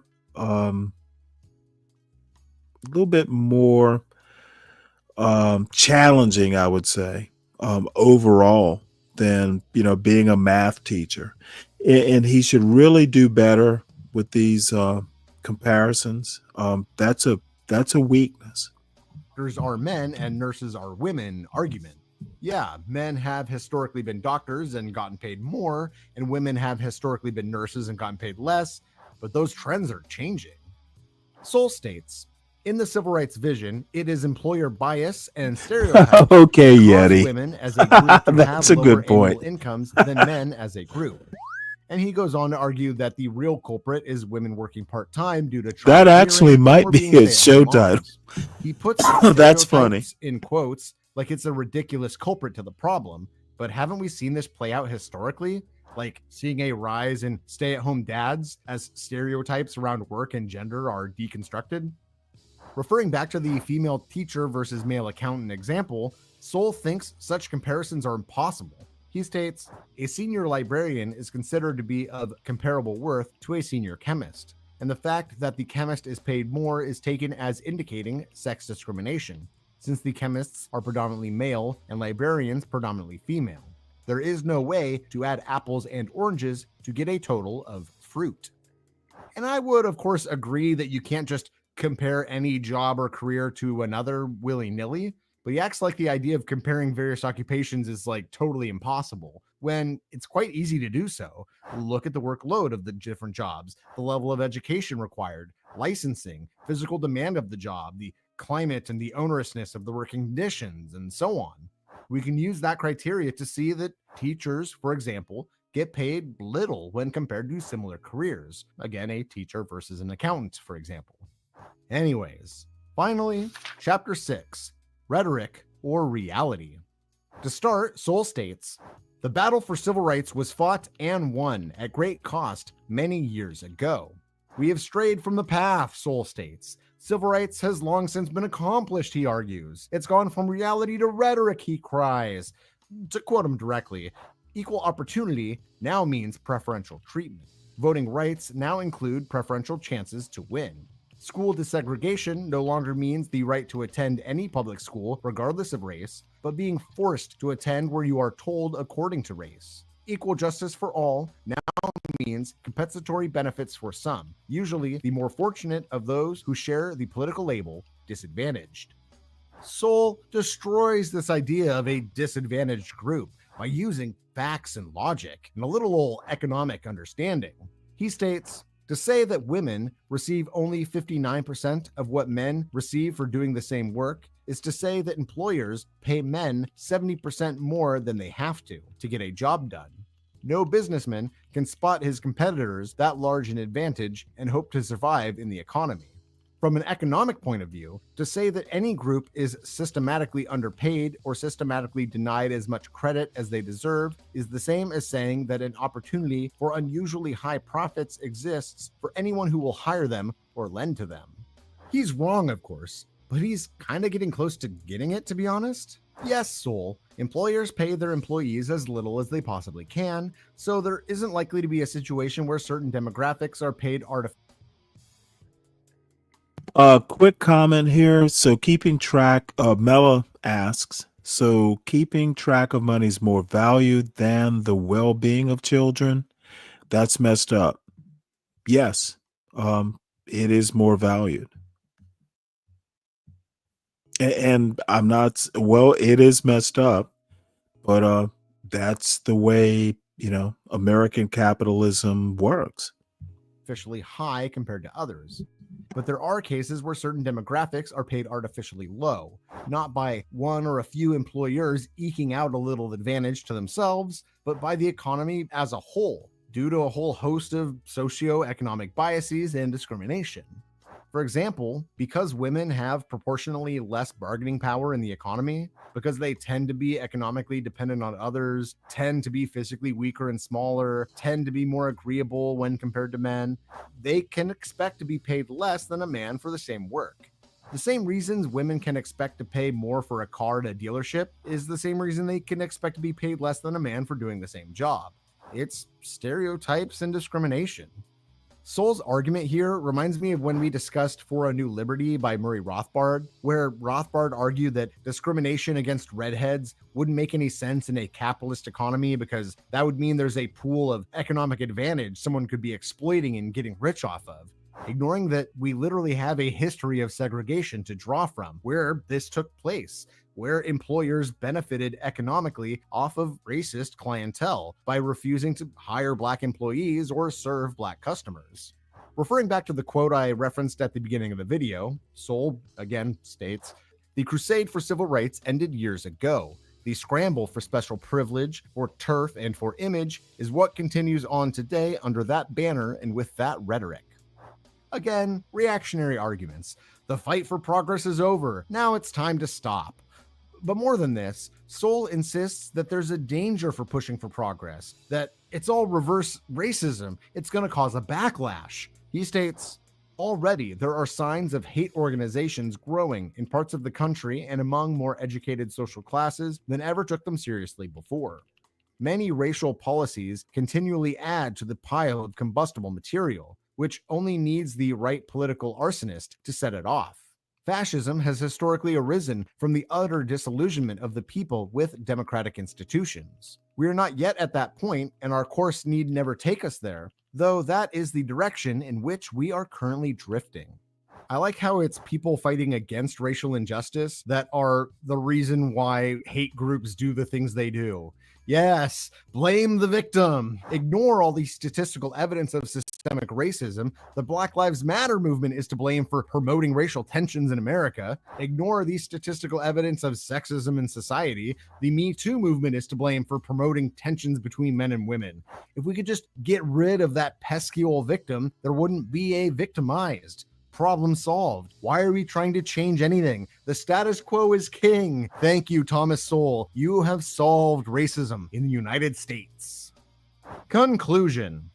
As Unlearning Economics frequently argued in their video on Thomas Sowell, conservatives can complain that Sowell is being silenced or ignored, that the left just can't contend with his ideas, and that's why no one takes him seriously. But there's a reason why only crackpots like Ben Shapiro or Candace Owens or Tim Pool are so eager to quote Thomas Sowell, and that's because he's a crackpot too. Thomas Sowell isn't taken seriously by economists, and that's not because his ideas are so challenging and revolutionary. It's because they're so ridiculous. Thomas Sowell isn't taken seriously by sociologists, and that's not because he's such a maverick whose ideas about society destroy their own. It's because his ideas about society are so foolish. I can see why Thomas Sowell is so often cited by ridiculous fools. Anyways, as always, I'd like to thank my wonderful patrons. You've allowed me to support other creators I couldn't otherwise support, and gotta love that. You provide me with a little extra funds for books and dog toys and things like that, which is really awesome. I appreciate you folks a lot. And if you like what I do here and you want to support the show, you can go to patreon.com/radicalreviewer. And if you're interested in radical theory, looking for a book recommendation or whatever, you can get your radical reviews here with the Radical Reviewer. Thanks. Well, don't know that opinion of Thomas Sowell is so radical. Yes, crackpot. I've been trying to find the right word for Thomas Sowell for 20 years. Crackpot it is. So here we go. And speaking of crackpots, this video. Oh, by the way, you're back. Speaking of crackpots, I'm just joking. Real funny. Haha. Yes, Stanley.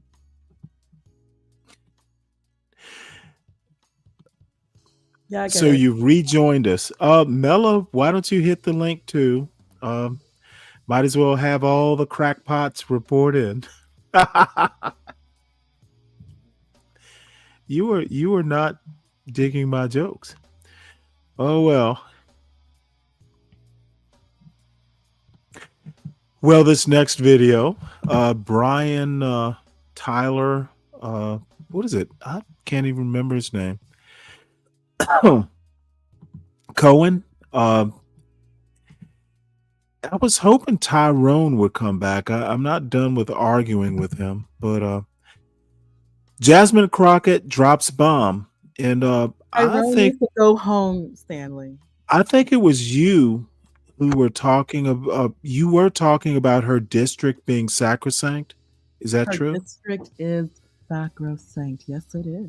Yes, All it right. is. Well, let's see Patty what she. Bernice Johnson's Let's see. Oh, let's see what she thinks. I'm joined now by Congresswoman Jasmine Crockett. Thanks for joining me. Absolutely. So I want to talk about what's happening in your state of Texas, because these Texas Republicans have targeted you among other of your colleagues that are in the House right now. Your reaction first and foremost to folks like Greg Abbott, John Cornyn, Ken Paxton, Donald Trump, and the Speaker of the Texas House for going through with this plan to deprive you of your ability to represent your constituents? Yeah, so that was a long list of losers that you just laid out. And essentially that's what it is. They're like, you know what? We know we're losers. And so the only way that we can win is if we cheat. And that's exactly what we are enduring. But I've got news for them. It doesn't really matter where they draw the lines. I will be able to win a district in the state of Texas because I feel like I have strongly represented for my district. So Congressional District 30, while they drew me out of my seat, they drew me actually into Mark Vesey's seat. What is most alarming though, is we have 3 Democratic reps in North Texas. And that's myself, it's Mark Vesey, and it's Julie Johnson. What they have decided to do is in super blue Dallas, Texas, in super blue, not only just super blue Dallas, Texas, but super blue like DFW area, as well as super diverse. Like, let's talk about the diversity. There's so much diversity in this area. They have decided that they were going to chop and screw these districts to the extent that those diverse voices would be diluted.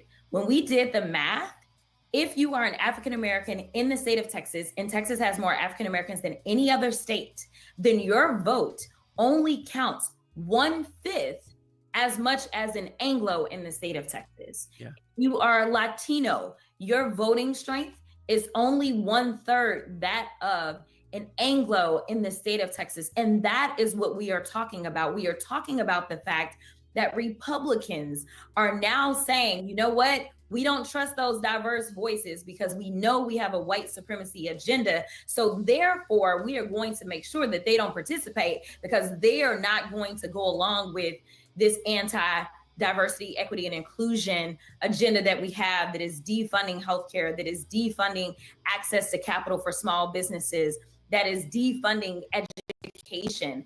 That is why they don't want us to be able to speak up and have our own voices.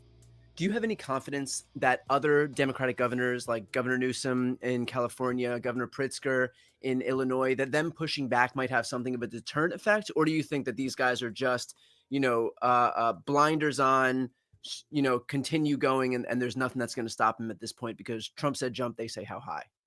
I think if they were reasonable, I think that if they cared about the work, I think if they listened to the people, then yeah, they would care. But that's not who these people are. They could care less. All they do is they take the power and then they ignore the people that put them in power. What they do instead is they pledge their fealty to some idiot who obviously is struggling mentally, whether it is mental decline or whether it's not he's ever had the capacity.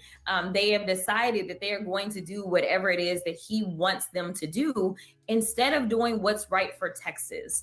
One of my colleagues, Sylvia Garcia, continues to say, I never thought I'd see the day that a Texan would bow down to a New Yorker, right? Like, we know how Texas has this next level pride the same way that New York does, but that's exactly what we see happening. So the only thing the Democrats can do is they can decide that they're going to sit there and be the nice guys that we have always been, the ones that always want to take the high road, or they can decide that there is a fight that is being waged. And while we didn't start it, we will finish it and make sure that we finish it on behalf of the American people and democracy.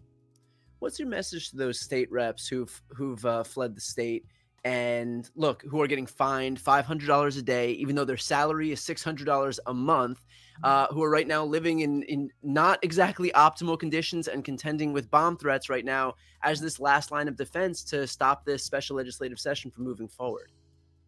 I think that this is indicative of where we are in this country. I first want to say to my former colleagues in the State House, you are the real superheroes. I will never stop championing what you're doing because I understand what that sacrifice looks like. I obviously broke quorum in 21, but when we broke quorum in 21, it was definitely about kind of ringing the alarms, specifically on things like this. We were trying to signal to the rest of the country that it was so important that we get engaged. And so we went to DC. We wanted them to pass the Freedom to Vote Act, which if the Freedom to Vote Act had passed, then Elon Musk couldn't have bought the presidency. We were trying to push them to pass the John Lewis Voting Rights Advancement Act, which if it passed, then we wouldn't be in this situation as it relates to redistricting right now. We we would have squashed all of that because those bills deal with these issues, right?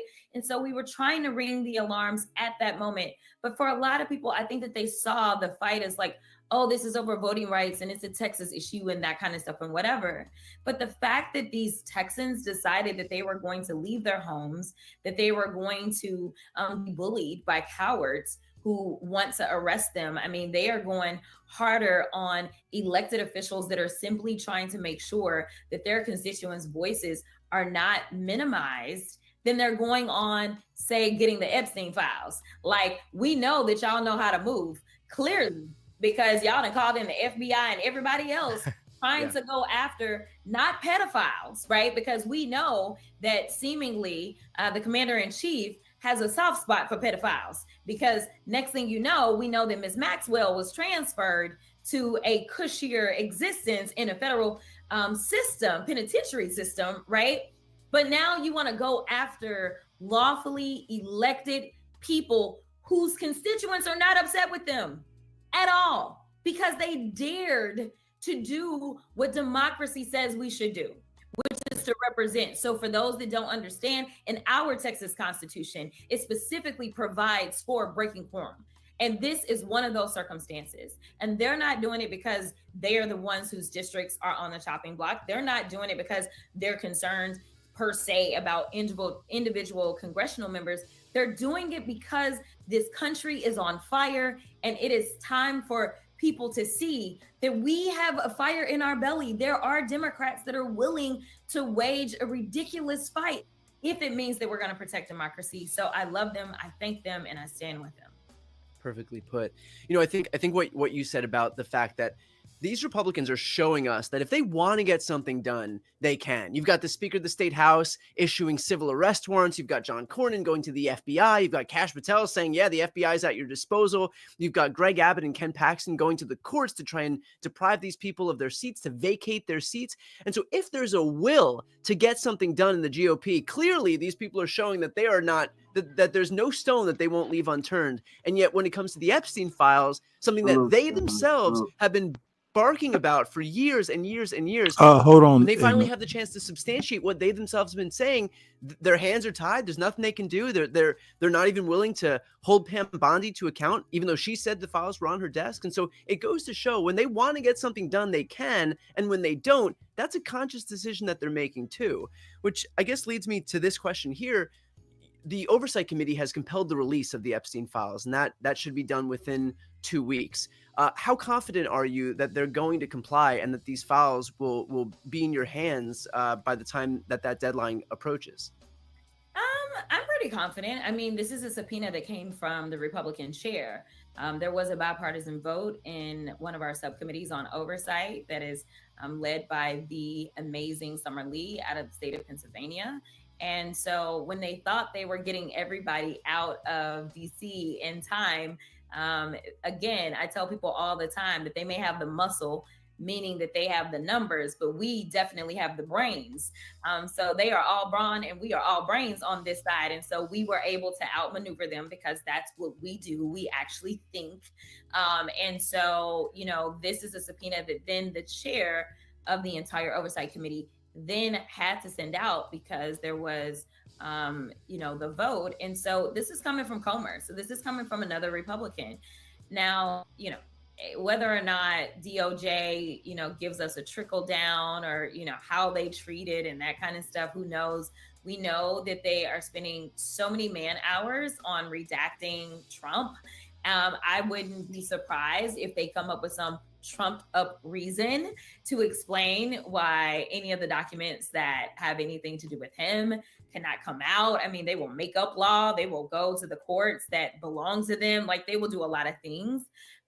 So I think that we'll get something, but I think that, you know, they will only give us what they want us to have versus fully complying with the subpoena itself.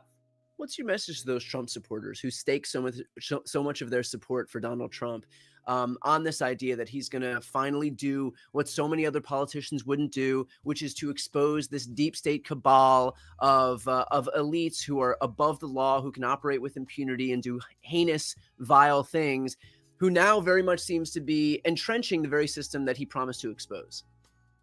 You know, what I really want people, whether they're a Trumper, a MAGA, Republican, independent, or former Democrat, right? Like, what I want them to do is evaluate, number one, what is government for, right?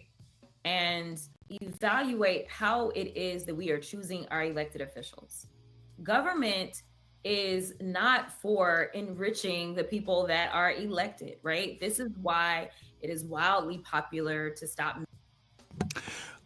Government is essentially to protect property rights. That's basically the biggest thing that the Constitution does. Property. Close enough, cigar Stanley. That's not what government is for. Locke actually. Okay, well then, I don't care. Locke is not president. Okay. You need to be careful there. I know where you want to go with that. Of course, Stanley. Unfortunately, Locke is an influence because you seem Locke is to the not quite. influence. Okay, I will put you in the back. I need you mute. to address what I just said. Locke is not even. He's an influence, but that's all he is. Stanley, you need to. I need go you a to little deeper. address what the Constitution is for. Okay, so what is the Okay, I will Constitution put you in for? the back because you want to pretend this is philosophy 101. Stanley, Enough. Locke is an influence. The Constitution is literally to protect About property property. rights. Period. And if you can't fucking figure, it is so annoying to listen to philosophy 101 here. The Constitution's basic functionality is protecting property rights.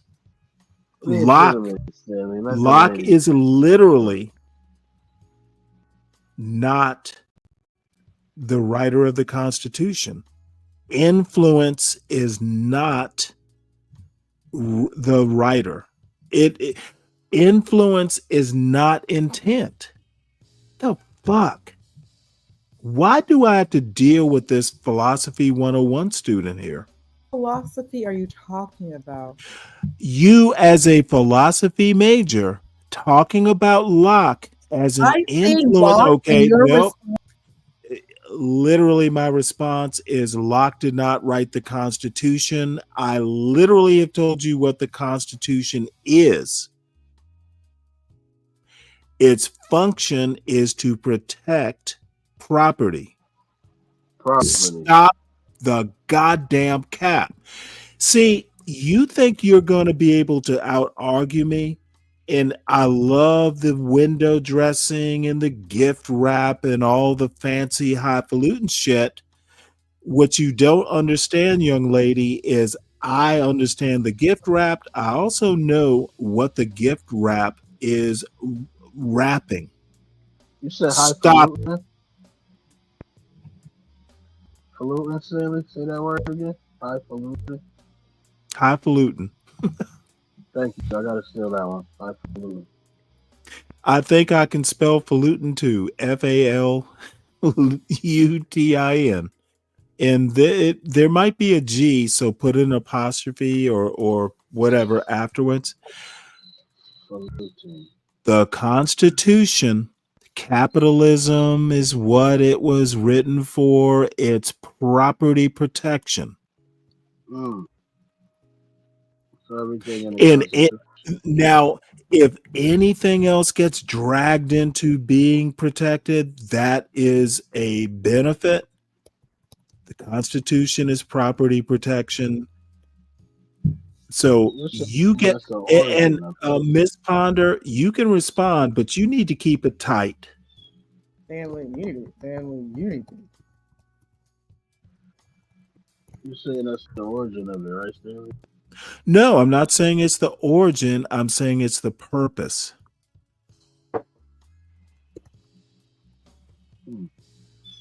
And notice no argument because I know I'm goddamn right. Your little junior philosophy class is not going to out argue the basic purpose of the United States Constitution. Whatever, Stanley. Oh Whatever. no, it's no No, whatever. what? I'm Yes, motherfucking whatever. see. Stanley, tell me how. No, Stanley, tell me whatever, how. Stanley. Stanley, Whatever, tell me about. Stanley. That's how Whatever, you have a live Stanley. shot. Whatever, Whatever, Stanley. She knows I'm right. Where was that written down at? Because you're saying it like that. Oh, it's not written. So, Well, it okay, might be this in the is- Federalist Papers. Bottom this is line. your idea- The this is bottom your line ideology. is you can't out argue history. I mean, but you can argue your ideology, yes, you can. Or it's not an ideological thing. Protecting property, dude. The whole reason for Manifest Destiny, the whole reason that the colonizers thought it was okay to take land from the Native Americans was because they felt the Indians weren't taking full advantage of the property. We can be better stewards of the land and the Native Americans. I mean, you should just say allegedly. That's this. I'm sorry. Yeah. It's either me or your volume. Let me turn your volume up because I am interested in your counterpoint if you have one.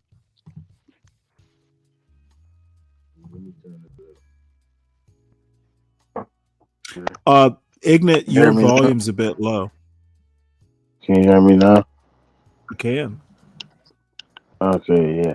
So basically, what I'm saying is, this is basically your interpretation, and you should just say allegedly it's not on an all this shit. interpretation. It's not You an wasn't interpretation. there. He wasn't Well, there. what do you think the Constitution's for there, Ignat? So you believe? No, we're talking about. what Okay, you no. believe. I asked you a Don't direct change the question. subject. Hey, It is not my interpretation. You can go back and you can do the political philosophy. You can read John Locke. We have to do the political philosophy at the end of the day because it's a political stance and this is a political subject. No, it is purpose. So we would have to be. What is your counterpoint? Don't ask me what I'm thinking. I stated what I think it's about. I'm there we pretty go. sure I can back up my argument. What is your counterpoint? My counterpoint was when you put it on, it was factual. Now you're changing it to that's what you're thinking. I can now. Okay, I don't give a shit about that. succeed I'm to that thinking because- I'm right. Okay, that's what you're saying. Okay, now we can talk because you were saying these are facts, and I'm like, where you get these facts? Well, from? yeah. I'm thinking If it's there right. are That makes sense. if It's there not a are fact. other things, if there are other things that get protected, because I mean, if you want to think about it, life, like the reason murder is illegal is because your life is your property. Wow, that's crazy how you just. You No, break it's that not down. crazy. That is fact. Wow. Are you crazy? So how does All why I do they have to stop say, people? all who I try have to to de- say Why is do they stop people I'm who not try to delete stuttering. themselves? The point of the That's U.S. if you're your Constitution, property. You just the said point of something, the right? U.S. Constitution is protection of property. Okay, you said murder's illegal because you are your property. So if you No, why do they life. stop people who No, try to see, delete once themselves? again, you're misunderstanding and misquoting. Your life is your property. Taking it is theft. How about fucking catch up, son? Life is property. Your life is your property. How can you defeat that argument? We're going down. We're walking this down. You just said your life is your property, right? You said if you take it, your life, it's all hypothetical. your You too. property. How am I wrong? Okay, if you take your property away, oh my God, how is that a crime then? If you're saying murder is illegal because your life is a property, whose property is your it? You said life it's yours. is your property. How can I be wrong in that?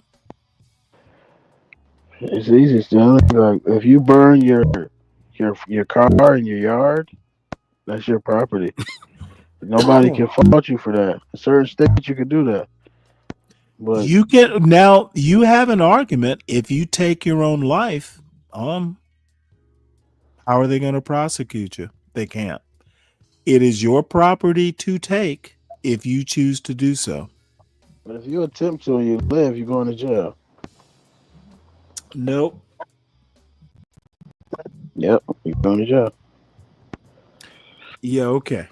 Because you belong to the state at the end of the day. What you got a social security I have number? literally, and now you Yeah, could be some right, laws. but I've literally never heard of anybody being jailed for attempted suicide. Google it. That's your best friend. You believe anything the white man say? That's a white man's AI. So all of a sudden we're talking race. We Okay, talking let's go back to the video unless Ms. Ponder has a counterpoint. I wanted to say that this bitch right here is fake. She Oh wanted to wait, steal hold money. it. Which bitch? Not her. This girl. Which bitch? Who was that? What's her name? Crockett. Jasmine Crockett. She's a thief. She want to steal. She mad she ain't get to steal. That's all she mad about. Government politicians, they just thieves with jackets on. She mad she didn't get a right to steal this year. That's all it's about. All right. Members digress. trading stocks. This is why there should be more Questions to outrage at the ponder. fact Did you have that, something to say? probably at this point, at least 50% of Donald Trump's wealth has come just since he's gotten into office. Like, we should all be disgusted because we should have Why? a government that has transparent and honest leaders that are strictly focused on us and nothing else. But that's not what you were doing. When you have someone that consistently shows you that he has no relationship whatsoever with the truth, you That's gotta you. start calling him out. You gotta start understanding that there is a reason that he is constantly lying to your face. You've got to say, we deserve better. This is more so about what we deserve. We are supposed to be a government for and by and of the people. And let me tell you right now, from all of the foreign government interference that we've got going on ever since his first administration, from all the intermingling that he does with his businesses, with foreign governments and his family, from the Biden crypto did the same schemes, thing. like, we should be concerned because it is clear that he is not putting America first. It is clear that he's not putting Biden. Americans first. The fact that Biden. we're in this crazy tariff war that is only hurting us. Is Biden president right now? Doesn't matter, bro. It's Okay, one it side. does matter. It does matter It does. because she No, is I'm simply one-sided. not gonna, dude. Answer my question. Is Biden president right now? If you can't answer the question, I understand that you can't, but don't expect me to be patient with whataboutism. It ain't whataboutism. It's the truth. Exactly whataboutism. And So- you have not answered my question. Is So Biden let me ask the you a question. I president? just Is answered he in your question. power?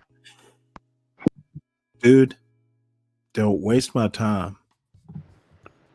I already told you he is not the president. You Okay, know that. then we can move on. He has no power. You bringing him up is whataboutism. Us domestically, like, this is a problem. Like, I What don't I want, was saying was what I would wish if I could, like, wave a magic everything wand. she's saying. If people Oh, hold on. would Let me stop the video so you can, like, tell me why Biden not being president is important. Okay, so 4 seconds. This is simple. What I'm saying is everything she's saying, right? All our presidents have done, literally. So it's like who So is that she? makes it okay that Trump does it? No, all I'm saying is it's Okay, like who is I you need you rooting to I for? need you to stick to my Does question. that make it okay that he If does it? all the other presidents did it, that makes it okay for Trump to do, correct?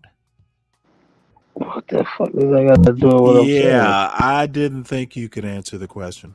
not look at the R or the D in front of somebody's name. Yeah. They would just look and have like a little snippet, a little paragraph of what the people have done. Tell me about the bills they filed. Tell me about how those bills impacted people. I can tell you that I have worked on things such as the Democracy Restoration Act. I can tell you that I've worked on bills around protecting reproductive access. I can tell you that I have filed criminal justice reform bills that would make sure that we never had to worry about the crack cocaine disparities. Like, I can tell you things that people can look at and say, you know what, I agree with this or I disagree with this. And then you can look at somebody who says, I wanted to make sure that I gave tax cuts to billionaires at the expense of healthcare to people that needed it. I can say, you know what, this person decided they wanted a $200 million ballroom, and this is at the expense of USAID and impacting our soft power around the world. Like, I just need people to look at the substance of who people are instead of consistently following anybody, Democrat, Republican, or independent, blindly. That is why democracy is supposed to be so great, is because we are supposed to be the voices. We are supposed to be the ones that are running it. And right now, we've got a minutia of people. I mean, it's such a tiny group of people that are controlling all of us instead of the majority of us controlling our elected officials. Yeah, and that was perfectly put. And I think the most egregious part of all of that is that this guy ran on a populist platform. He ran dangling promises, all the way going back to his first term, of infrastructure, of middle-class tax cut, of a jobs boom, of a manufacturing renaissance, a healthcare plan that was cheaper and more comprehensive, of cheaper groceries and eggs and housing and rent, of free IVF. He hasn't delivered any of that. The only thing he's expended his political capital on is a tax cut for millionaires and billionaires, both times. And now he's looking out for himself to the tune of $200 billion for a ballroom. He gave himself a $1 billion retrofitted jet that not a single one of these feckless Republicans could lift a finger to say, hey, maybe you don't get to keep a jet that costs $1 billion to the taxpayer, while you have Carolyn Levitt applauding the fact that he's donating his paycheck. So I think his paycheck would be like $33,000 gross. So the guy donates a $33,000 paycheck and hands himself a $1 billion jet paid for by American taxpayers. This guy is so clearly not looking out for any of the people who he conned into voting for him, all of the rubes that he conned into voting for him, while he continues to heap more benefits, more wealth onto himself. The guy doubled his net worth in like 6 months. I don't know how many people watching out there have gone from $2.5 billion to $5.1 billion in the last 6 months, but I presume it's not most people. And finally, let's finish off with this. Donald Trump's DOJ just announced that it's going after New York Attorney General Letitia James. And so we're seeing one more instance of the weaponization of the federal government at the hands of Donald Trump, going after his political opponents. So can I have your reaction to that move?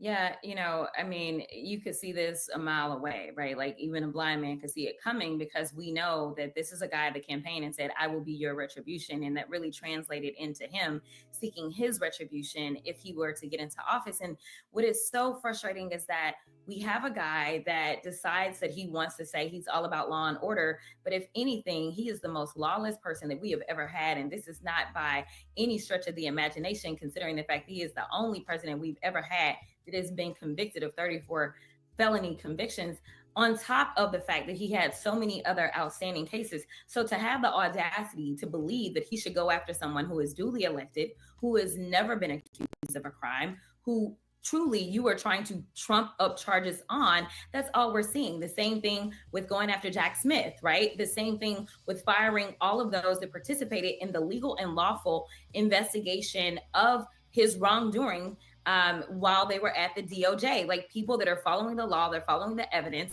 they're following the paper trail of documents that you took and stuffed into your gaudy bathroom and ugly ballroom. Okay, like, that's what they're following. Like, they didn't make this up out of thin air. And so it is frustrating, but I absolutely knew this was coming. I absolutely see that there will be other political opponents that he will go after, because this is the only reason he wanted to be in office, was to, number one, stay out of prison, and number two, do his best to try to muddy the water and pretend like the real lawless people were the people that were actually doing what their oath prescribed, versus him, who basically is just a sexual deviant. Yeah, I'm gonna call him, who is obviously been found liable for being a little less than truthful more than once, in civil context as well as criminal. Yeah, well, as always, I appreciate your fight and you taking the time today. Absolutely. All right. Any comments? Ponder especially. She's in a protected district. You still agree with that?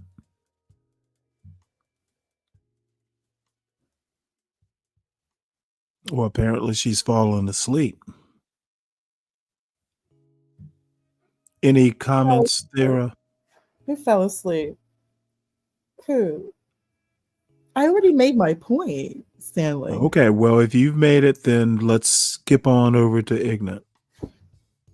Stanley, what did Okay, I whoa. You said you made your point. Can we skip on over to Ignat, who might have something to say? Respect Ignat. He might have something to say. What I want to say is, this bitch, Jasmine Crockett, is a funky bitch. And at the end of the day, Stanley, I know you want to wear her wigs and you want to put on all her nice dresses and be a black strong queen, but the bitch is wrong. The bitch is wrong. Respectfully. And I digress. Boy, did you ever digress. Dude. All right. What's up there, Clue? Hit the link, Clue. It's been a while since I've talked to you.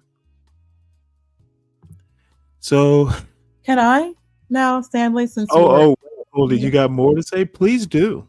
Stanley, the function of government, as I stated in the chat, threefold. Oh, I don't pay attention to you in the chat anymore. Stanley, the function of government is to, number one, be the enforcer of contracts.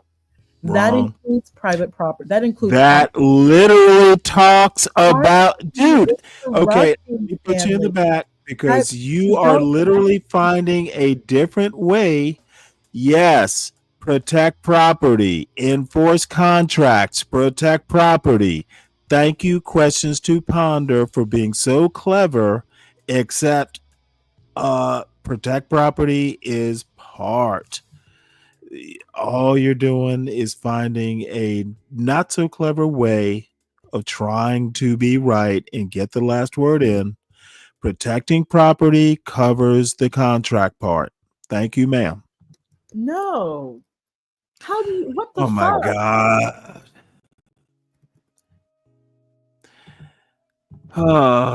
Questions to Ponder has some good Contracts points. are about And we should let her property. speak. Bore me to fucking death. So, next boring, again, my favorite historian. Oops. Thank you. Contracts are literally about property, the left ma'am. and its blind spots vis-a-vis race and class in particular. Because last time we discussed your book 1776, there were moments where you alluded to your opposition to sections of the left on matters such as identity politics, their inability to take settler colonialism in. Yeah, this is gonna go after some of Free Zone Lou's bullshit about identity politics and whatever frivolous, non-important things that and Lou, I don't think you're anti-black. I think you just don't understand stuff. To their analytical frame. And also there was an instance when you spoke about the Democratic Party and how any representation of black people within the Democratic Party is severely denounced by sections of the left. So I have specific questions for you, if you could start with an opening statement about your displeasure or your objection to sections of the left when it comes particularly to the question of race and class. Well, first of all, let's deal with the question of race and class, and let's deal with it with regard to the black constituency in particular, which tends to vote most heavily against the right wing, more heavily than any other demographic, even despite all of the propaganda about certain black voters being peeled off by Mr. Trump in November 2024. Now, in order to understand that, you really have to understand class, which is supposed to be the calling card of some of our friends on the left. But seemingly it has escaped them that the black population are descendants of the unpaid sector of the working class, speaking of the enslaved population, and that as a result of their objectives, This is going to be very Du Bois. and being cruelly and savagely exploited, they were forced into resistance. They were forced into class struggle. And so those who are oftentimes scorned by our friends on the left as being captives of identity politics are actually the epitome of class struggle. Now let's turn to settler colonialism in the first instance. Unfortunately, many of our friends on the left don't really understand U.S. history, and they take for granted the fact that a goodly number of the indigenous population were liquidated in terms of setting up this so-called republic. And therefore, they have not necessarily studied, like some of us have, the origins of settler colonialism in North America. Go back to the 1580s in what was called North Carolina, where the 1% in London sponsored a heterogeneous mixture of diverse European forces to come across the Atlantic to uproot the indigenous, and with a little bit of luck and a lot of pluck, they could drag Africans kicking and screaming across the Atlantic. This was an exemplar of class collaboration. And so, in other words, you have two dominant trends that are still operative today. You have class struggle, most wonderfully exemplified by those who are scorned as captives of identity politics, speaking of the Black population. And then you have class collaboration, which you saw in November 2024 when Mr. Trump got 77 million votes, disproportionately and heavily from the descendants. I tend to not like this argument. I think that forcing class into race, they are literally a good example of intersectionality. Ignoring one, I think Dr. Horn is being class essentialist here, and I think Du Bois did a better job of walking that razor's edge. I don't think Dr. Horn is doing as fine a job Of the original settlers. Now, that somehow is not called, that is to say, trying to make slavery a class struggle just doesn't do it for me. the latter is not called identity politics. Although, if you look at this identity of whiteness, unfortunately, Stanley, can I make a comment? A brief not only by one, if myself, possible. but by many others. Yes, I would simply like to make a brief.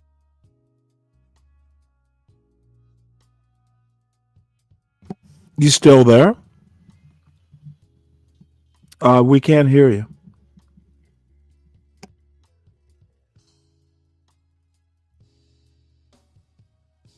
Can y'all hear me in the chat, or am I just not hearing? Put a 1 in the chat if you can hear me.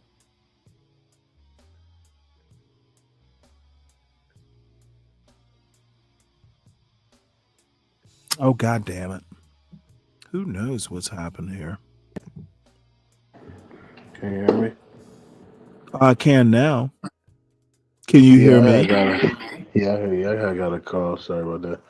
Oh, I okay, would no just, problem. I would just like to say, these two dirty, What's up, smelly, Beefin? these Indians, they cook spaghetti with their feet.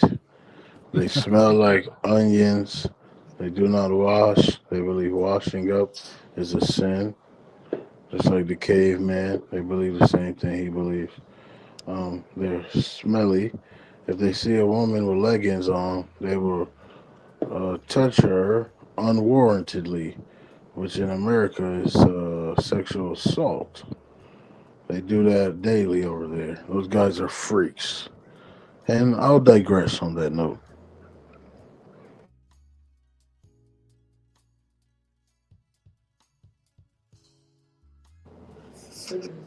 I mean, I can keep going.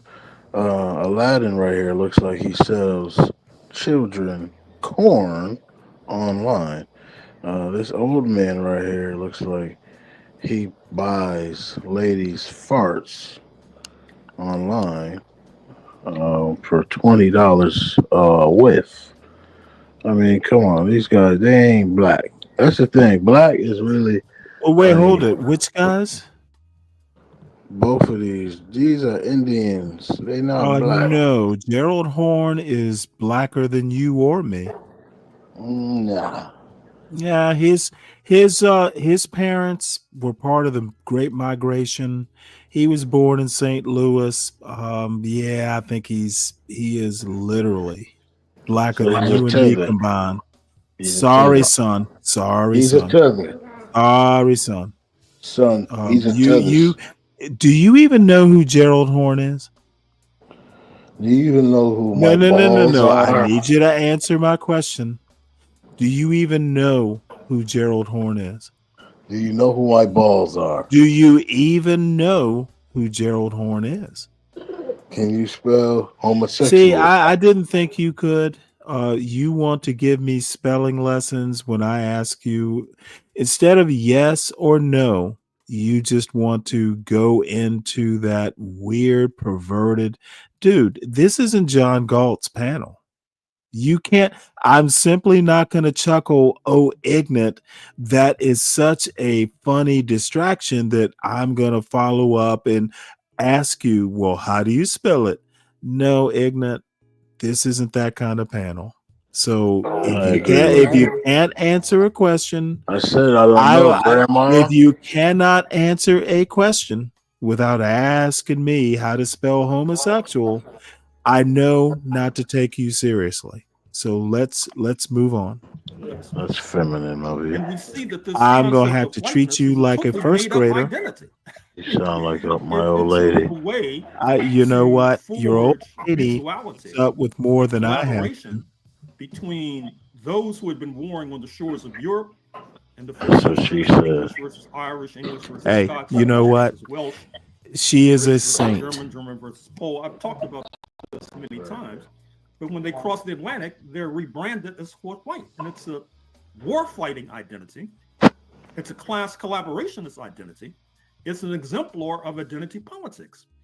And then if you fast forward to today, 2025, you will see the most dramatic example of identity politics being played out in historic Palestine. Now, many of our friends on the left, even though they toss casually around this term identity politics, I've never heard one refer to Israel as an exemplar of identity politics, even though rights and responsibilities are doled out on the basis of an exclusivist ethno-religious identity, for example. And yet, somehow, that is not identity politics. And I think what this should tell you is that today, this term identity politics should be grouped along with other propagandistic terms that have taken in far too many. I'm speaking of this term of wokeness, which means you should not be sensitive to anti-racism. I'm speaking of past terms like cancel culture, for example, which was supposedly the left being censorious in terms of shunting aside those with whom they did not agree. I'm speaking of political correctness, all of these other propagandistic rubrics that have seduced too many on the left.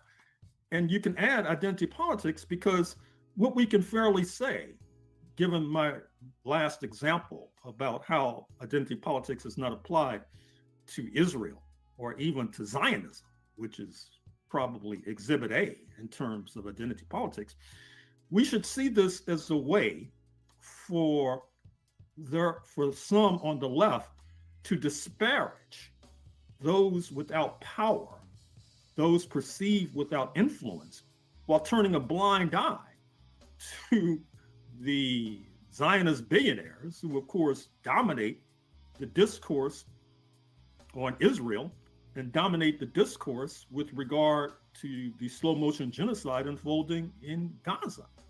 And so my advice to many of our friends on the left is that unless and until they can apply the term identity politics to Israel and to Zionism, they should dispense with this term, which brings me, of course, to Senator Bernie Sanders. He was quoted in the New York Times early November 2024, right after the election, as blaming the Democrats' loss on, you guessed it, identity politics.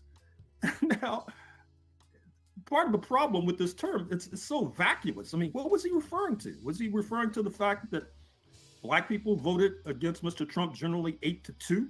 Obviously, he did not have that in mind. Was he referring to trans issues? Well, if so, he should come out and say it. And if he's referring to the fact that some of his so-called co-religionists in the Jewish community are captives of Zionism and captives of identity politics, he should come out and say it. But he won't, because of course he used to live in Israel. And in fact, this brings me to another question. In the United States, it's fair game to attack any aspect of Black existence, for example, Black nationalism, in any aspect of it. I mean, it's free speech, for example. But if a person like myself, a Black person, begins to make a critique of Zionism or aspects of Jewish political life, I'm a bigot, for example. I should shut up. I should lose my job, perhaps even be subjected to worse treatment. And given this sad and lamentable state of affairs, it's understandable why we may be on the verge of fascism in the United States of America. I want to take a step back and ask you, since you said that the category of identity politics should be completely dispensed away, unless and until one can use that convenient to describe white racism, Zionism, etc., etc. Let's assume we dispense away with that category.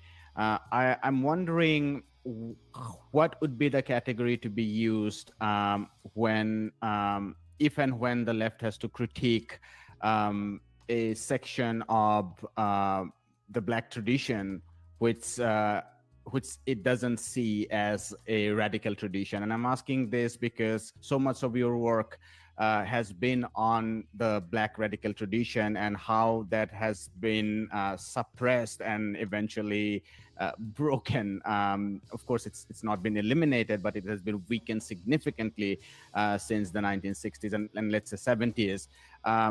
If one is to critique liberal progressive politics, what would that framework be? And to what extent one should spend time critiquing that liberal progressive tradition? That's my question. Well, I'm not sure if I understand the question, but if I do, I would say that over the past 70 to 75 years, there was a dramatic shift in U.S. political life. That is to say, the Black left, as exemplified by the late, great Paul Robeson, the Black left was tossed overboard. He was a linguist, a socialist, a devotee of Black resistance, etc., a Hollywood star, concert singer. His income fell in the 1950s from the 6 figures to the 4 figures. And what happened is that the U.S. ruling class was under tremendous unremitting pressure by the socialist count because of U.S. apartheid. And there was pressure to rid the United States of U.S. apartheid or Jim Crow, white supremacy in juridical form.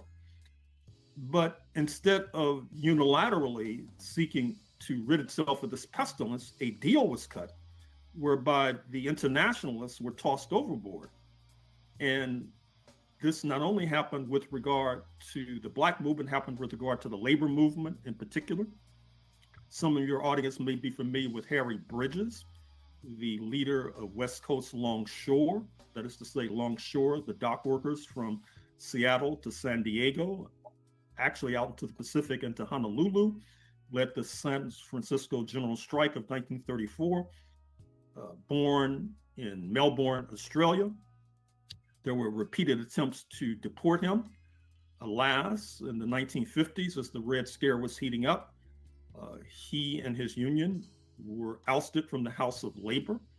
And so this was also an effort by liberals to squash those to their left, not only with regard to the Black movement, but with regard to the labor movement in particular.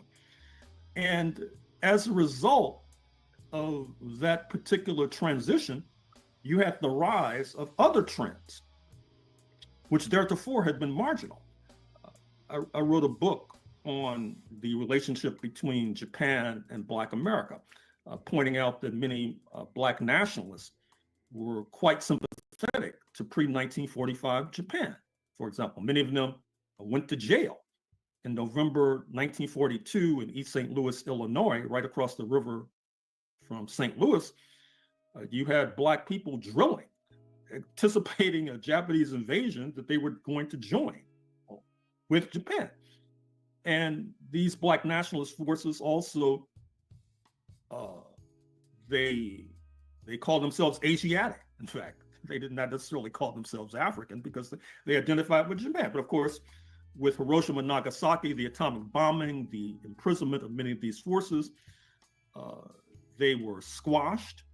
But with the marginalizing and isolating of people like Robeson and his thousands, if not millions of comrades, they had a resurgence, for example, a resurgence that then was turbocharged in 1956 with the piratical attack of Israel, France, and Britain on Nasser's Egypt. And many of these Black nationalist forces identified with Nasser, like many of the Black community in general. Of course, many on the left identified with Nasser too, but they were, of course, running for their lives. They were being isolated, marginalized, sent into exile and jailed. And so that gives a lift to many of these forces in the Black nationalist tradition, which many of our friends on the left object to, although they don't necessarily understand the historical forces that led to their rise.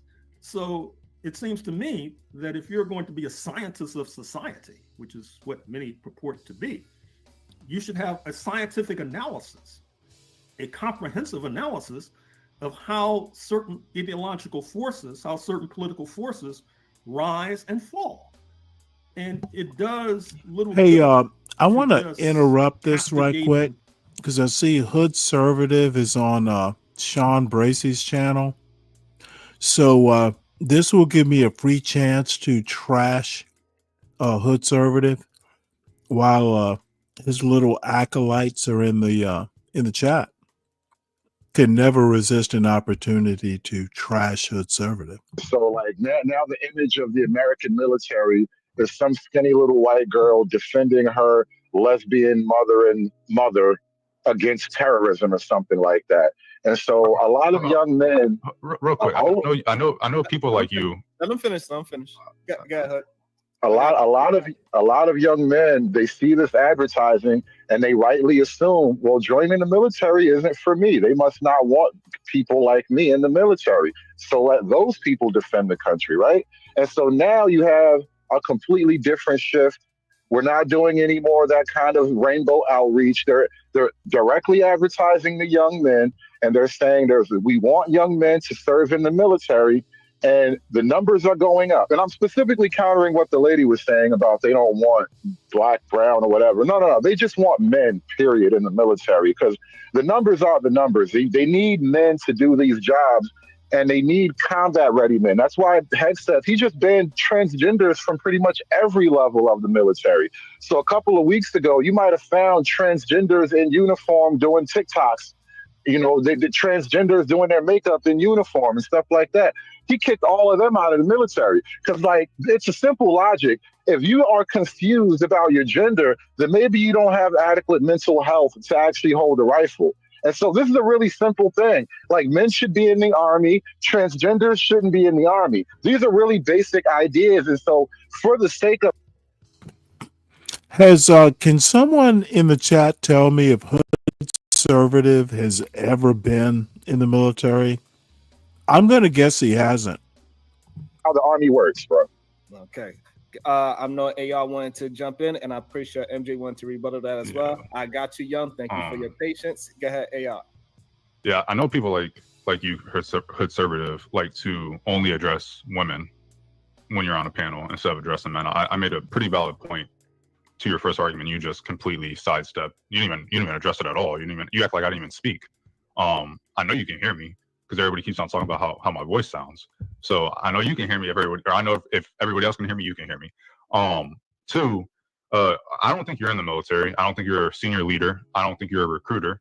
You don't know the morale in the military because you're not around inside the military. You don't know the difference between, for example, someone in security, Air Force, security forces versus a maintainer versus services versus personnel versus IT. You just don't know these things. So what you're going off of is some bullshit concoction, whatever, that you've put in your head and said, hey, this is how it works. Or maybe you've heard someone else say, I see you like to kowtow to whatever Pete Hegseth says, so maybe that's where you're getting it from. But I'm in the military. I know people in the military. I've been on the flight line. I know the type of morale that's on the flight line. It has nothing to do with ads and on TV about lesbians, gays, or anybody else kissing, getting married. It has nothing to do with that. People not being in, people wanting to get out and not re-enlist, the retention rate falling, recruitment falling. You can say that there's some people that are maybe sexist, racist, whatever, that see that stuff and say, I'm not going to join the military because of that. Sure, you can say that. But the people in, the retention rates aren't low because of some ads on the TV. It's because of morale. And those people that get out talk bad about it because of morale, because they feel like senior leadership doesn't care about them. Not because senior leadership believes that gay people should be able to get married, but because they say, oh, you're struggling at home, you can't afford certain things. Well, guess what? Who cares? We're not going to raise, for example, BEH. We're not going to raise BAS. Or even more locally, squadron leadership or wing leadership saying, yeah, we know you've been working 12, 14-hour shifts for 6 days straight, 7 days straight. You're going to be doing that for the next 2 weeks as well. So that's the type of stuff that people on the flight line have to deal with, not this bullshit about some ads on TV. And I really can't stand when people like you get on TV, get on something where they have a platform to talk, and they use veterans, they use military members as scapegoats to push their own ideals. You see the same thing with homeless veterans. People don't care about homeless veterans unless they have some other type of ideology. They can use them as scapegoats or as a pedestal, as a stepping stool to talk about something else. So that shit. It seems oddly personal for you. This is a very credible argument. You're making it very personal. People that have killed themselves, and so when I hear people like you talk, it's annoying. Want to respond as well. Go ahead, Ayo, finish up. You're making it very personal. Oh, you hurt my feelings. Conservative is literally a weakling. Why he feels so righteous going up and arguing some of his bullshit points? Oh, you're making it so personal. What a pussy. What is going on in the military? These people are so used to reading and listening to propaganda on an everyday basis. They believe everything that a person says is factual. The reason why, like according to AR said, the reason why our manning is going low is due to the morale in the military. There's things that are being changed. Pay is not happening the way it's supposed to. People are working very long hours, basically ruining their marriages and stuff because they're always going overseas and stuff like that. Domestic violence, alcoholism, and we have a high level of suicide rates that are happening in the military that have been going on for the past, 20 years. And according to also what AR stated, nobody gives a damn about how many homeless veterans we have out here. There is still veterans who fought back in the 1960s and 1970s who have not been given their benefits. They are still fighting to get 100% disability for the wars that they fought back there. But nobody gives a damn about that. And it's like, again, using veterans and military people as some way as, this is what's going on. This is why nobody is joining, and this is bullshit. A transgender person never stopped anybody in the military. None. That's bullshit. It never been a problem. It's never been an issue. And yes, here's the thing with the kicker with that. Even though they are letting them go now, they are letting them go with they're letting them go getting paid. So if they volunteer to leave, they get a lump sum of money to leave. That is not going to happen when it goes down to the brown and black people that they're putting in policies now that will affect them by their genetic and by what their race is for them leave. We're not getting no cash out or no check if they come down with a policy that now you no longer fit the qualifications for being in the military, you got to go. Right? But nobody's thinking about that either, right? But I just find it very funny and hilarious. It makes me laugh all the time about how ignorant people are and how people really don't want to do the research. They just want to believe what they want to believe because it sounds good, it sounds nice, it sounds like this is the smart move, and it's not. It really isn't. Especially, and I know AR can agree with me, especially what is happening currently on our side. We can't really talk that much about it, but on our side, on the inside in the house, within the next 5 years, yeah, a lot of stuff that's going on is not going to be beneficial to the country or any of the civilians going forward. And I'll drop my mic. Perfect. I think, yeah, a lot of times when I hear us black folk try to have these conversations about like masculine and feminine order and all that, for some reason, the same thing keeps happening. Because racism, you can't think like a man. Because the white man, you can't act like a man. Somehow, because black men are black, we're not supposed to see things the way every other fucking man in the history of everything has saw things. Only black folk think we're special, and black women can just override the natural base order that black men want to live in. This is just how it simply works. The army is a male space. And so for the army to just be more male, I don't understand why you bringing up images of racism are even a part of the conversation. So because the army becomes more male, that means they're going to kick all the niggas out. That you want people to have fear because that's the only way to really embrace the idea. It's a simple conclusion. If you take the women out, that means more room for men to have jobs. That means more room for black men to have jobs. And so the idea that doing something that's good for men is actually bad because the white man gonna get you, that's the trap that they always throw at black men to keep him on the plantation. Like I said, that is his opinion, but it's based on opinions and not facts. I gave you facts. Whether you don't want to believe it or not, that's on you. But this is a real thing, a real issue that is actually going on right now. And let's be clear, the military has always been predominantly men. So no one is taking any men positions. Men don't want to go in the military because they want to be outside. They want to be social media influencers. They want to find other ways to make money instead of doing manual labor. Let's call the shit for what it is. Men are not built like the men back then before. They don't want to do back-breaking jobs, period. And you can see that in any industry. Conservative, have you served? Or are you just yapping about something you've never actually experienced? I'm just asking for a friend. No, I haven't served, and I didn't think that was a conversation. Why didn't you serve? Does it make you feel better? Why didn't you serve? Yeah, it does make me feel better that I served. Why didn't I'm you glad you feel good. Thank you for your service, by the way. Argues no, like I a didn't woman. serve.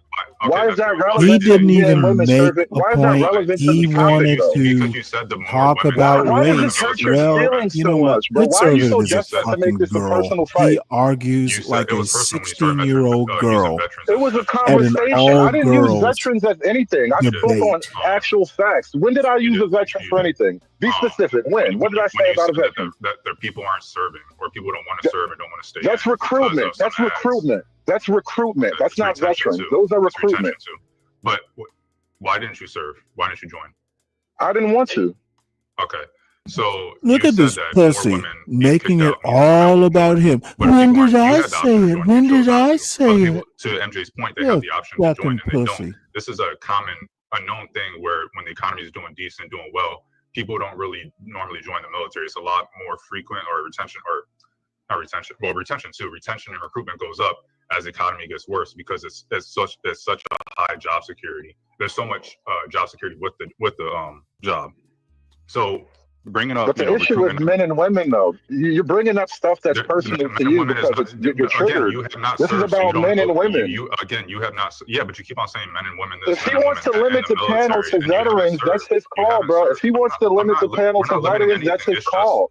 It's not Your about limiting feelings the don't panel get to to dictate who veterans. talks about what, bro. It's It's about about men talking and about what you know about, women. and you don't know The about what you're talking military, But your the feelings don't get to military is all dictate about that, do men they? and It's not about my. women. It's not like I'm sitting here You're being a emotional and talking fucking about my feelings. Like, oh, you moron. made me You feel this kind of way or are, something. though. You're kind of being very, very emotional by not addressing the actual facts of the issue. Again, You want to make this about me not wearing your uniform, and that's not the argument on the table, bro. Sir, I've addressed like 6 different things you brought up, and you have addressed 0 things that I brought up. That when I first spoke, I brought up you bringing up the civil rights era and black And that people hurt voting you too. That hurt you too. You felt ignored. You felt unseen, right? I know, bro. Why is it personal? All right, hold on. Okay, both parties, hold on. So this is what we're gonna do.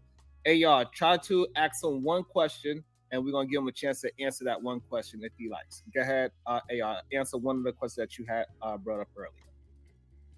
The original one. Go ahead. He don't remember. Huh? Just bring up any one of them. Go ahead. Say it one more time and give him a chance to answer it this time. The original one about women and women voting. Hoodservative, son. You can be a pussy or a moron, but you've managed to be a pussy and a moron.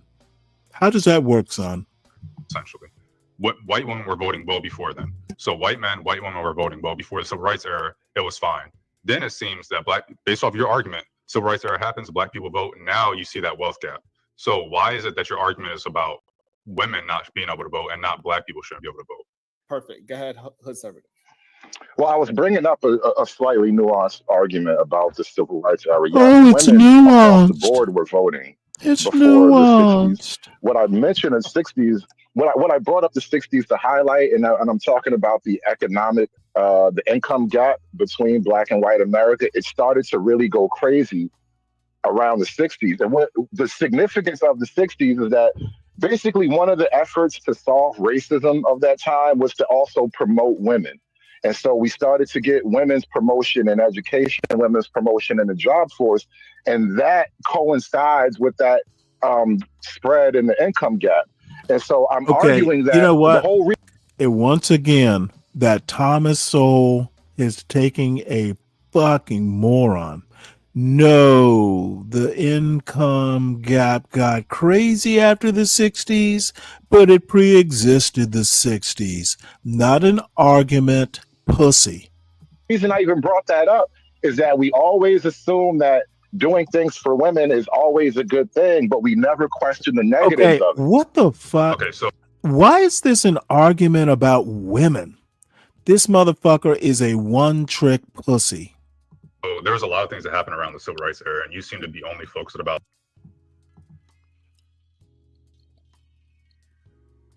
Oh, sorry about that. Created.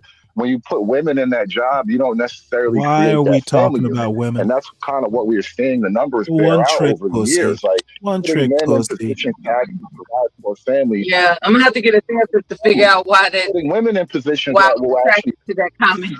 Okay. Hoodservative is untalented. He doesn't even understand the woman part. He's talked about income gap. He's talked about women. And I think the topic is something about trans in the military. And this dumb fuck wants a unified theory, and it just does not exist. There is no unified theory, Hoodservative. I think that the main goal is just to see people fucking hooked up and linked up. Is either whether or not we're having healthy families. I think that goes without saying. Nobody ever argues for dysfunction. So yeah, it's automatically healthy families. Who's arguing for toxicity? I mean, a lot of it's not about arguing about toxicity. It's just that knowing that that is there, that element is there when people link up. So I mean, that Iran should is be so fucking gay. I can't not take just it. telling people to God link up and damn, they'll he figure gay. shit out later on. I don't know if that's really the truth of it, and not just you.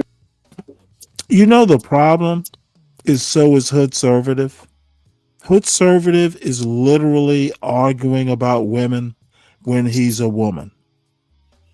The Yeah, the motherfucker argues like a woman. the question was about women to be fair, but Sharon is gay as fuck, bro. I don't even And know why so people. is Hoodservative. The only question is who is more gay, Sharon Definitely, or Hoodservative? definitely the one that's named after a bitch. Okay, What Hoodservative is just as gay. are the dynamics of arguing like a woman? What differentiates a Oh woman wait, from hold it. I'm glad I awakened you. It's the shrill voice for starters. all right? And What did you think I meant? I don't pay attention to those people anymore. He argues his points in a high register like he doesn't have an Adam's apple up high. That's what I meant. Now why did you ask me the question? What did you think I meant? Because it would appear that because he doesn't sound like Mufasa, he's not manly. He is not manly. He argues shrill. It's the tone of voice.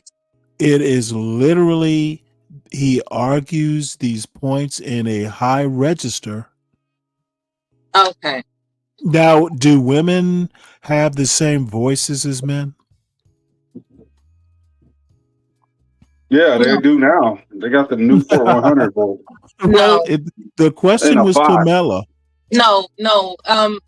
Believe it or not, when a woman speaks, for whatever reason, I'm able to differentiate upon hearing the voice. Mm-hmm. Absolutely. Now, And let me ask so you a that question. holds water. Yeah, I get your point. Now, I think Hoodservative has XY chromosomes, but when I hear him argue his stupid points, if I didn't know Hoodservative was an XY, I'd think he was an XX. That high voice, that high pitch, he sounds like a woman. It's a challenge to his line of It's thinking. a Like how challenge. he It's a responds. challenge to know that Hoodservative is in theory XY. That's why I like how Wale deals with you, because when you get to doing Yeah, that to him, Wale fails just like you will if you yeah, keep but he his talk. knows how to talk his way out of it and make you No, look like the well, you know asshole. what? Talking your way out of it doesn't mean you are right. It just means you know Nah, how to. It just means you know how to talk your way out of it. yeah, well, you know what you're doing, And and at least when Wale talks his way out of it, he doesn't sound like an XX. I have a question about what you said regarding me last night before I dropped off the panel. You said I go both ways. What did you mean by that?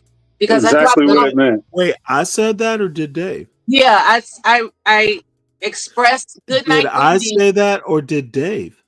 You said it. You said it. Oh, well, I probably mean And I wish everyone meant. Well, well. let me explain.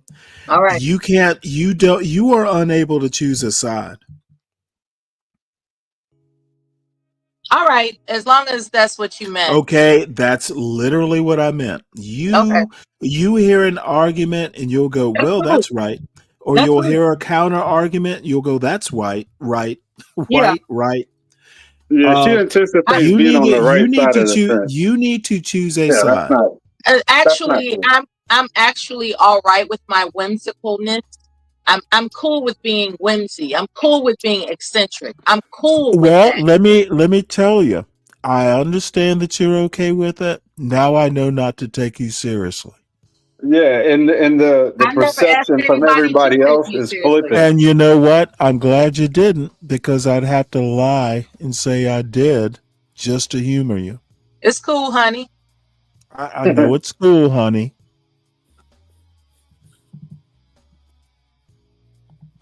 Yeah, being flippant isn't good. I don't know. But you know what? Uh-oh. There's more? Let me express this, if you would be so kind. When it comes to being flippant, when it comes to being outrageous, when it comes to being rude, disrespectful, and all those categories that are displeasing to Your others, tone's changing. Your tone is changing. what I will tell you is that I'm multifaceted, and unfortunately, that part of my personality has stuck to people. There have times that I'm really gentle, sweet, thoughtful, considerate, and those aspects of my tone that's very nurturing and concerning are not highlighted in my persona online. What's highlighted is Well, the you want to know why outrageousness. they're not highlighted? Because we can't feel the warmth of your soft hands. It's a Pardon me? panel. You can't what? We don't know a lot about your physicality on a panel. We can only hear Exactly. your voice. Exactly. And that's the thing. That's my So superpower. thank you for explaining. That's my superpower. And I still think that Hood Conservative is shrill. Big reason there was a push for women to be senior NCOs and officers is because a lot of men were in those positions of using women under these them, and then niggas it was also hating men on in them. IG, men in other positions of power above them that was letting them get away with it.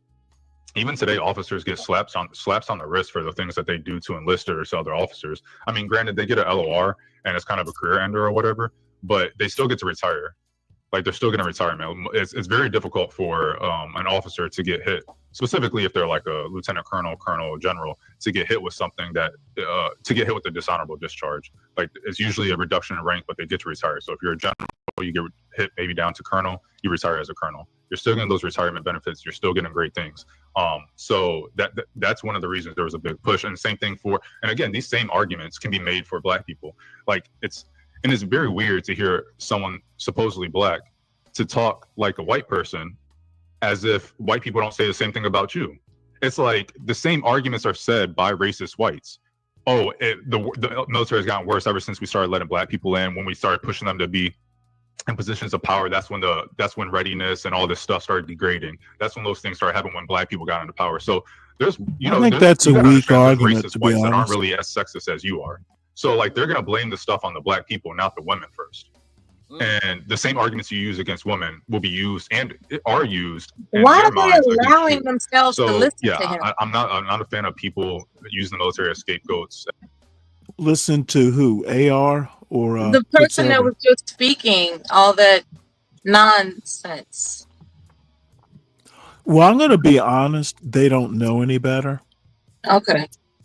I mean, I honestly think that people on these panels are pretty much unlettered. They don't know bad But are arguments they from good morons? arguments. They don't know bad arguments from good arguments. They just know the argument that either Are they pretending to be hold on intelligent, one or sec. are they Hold on one morons? sec. They either know they accept an argument because it confirms what they know, or it makes them feel good. The problem is they don't know a lot. You know, So I'm being a little flippant, but you know what? It is what it is. they're pretending to be intelligent. No, I don't. If they're pretending to understand what other people are saying, or they're pretending to. I accuse a lot of people of not knowing their own arguments. They're pretending to think they understand the nuance of their own arguments. Look, people in this anti-black space, or these Black panels, they literally don't do the rigorous, they don't do the hard work to actually understand their own arguments, let alone anyone else's. And that's a true criticism that I have of everyone from Sharon to John Galt to Ock Nation to CT to others. They literally don't know what the fuck they're talking about half the time, but they think they do. In the It's kind of like interest, what is it? What's the there's a thing that basically says you know so little, but you think you're right. I can't remember the law. This nigga's name is Sharon. Bottom line is Sharon doesn't know his own arguments. Mm-hmm. He knows the sound bites. Mm-hmm. And I like Sharon, but the bottom Yeah, I like line him too. is literally the only, I'm gonna be honest, the only one who actually understands her own arguments, I think Roz knows what Roz is talking about, and she's able to explain it well. Almost no one else is as good a host as Roz is. Mm-hmm. Well stated. Yeah. She does not go out on a limb, which is a good thing. She understands her arguments. No Well, she's one else. highly educated. You know what? I'll lump myself in there too. Roz is the best host out there. She's highly educated. That makes a difference. Absolutely makes a difference because you're not governed by emotions. You're governed by logic, and that makes a difference. Well, I think she, if you know what you're talking about, you can get a little emotional. That's not such a score, though, is it? I actually think if you know what you're talking about, little emotion might actually be icing on the cake.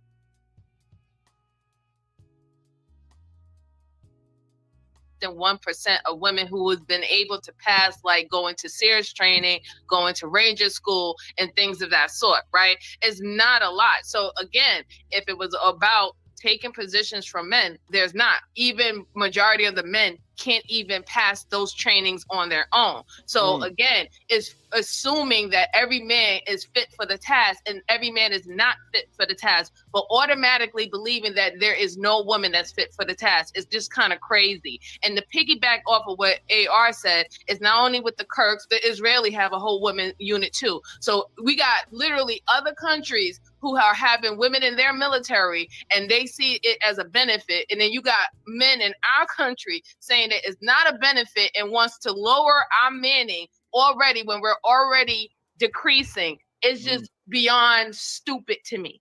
It's first world problems. They don't have to fight for survival. Israel and the Kurds do, which is why they have conscription. Other countries do as well.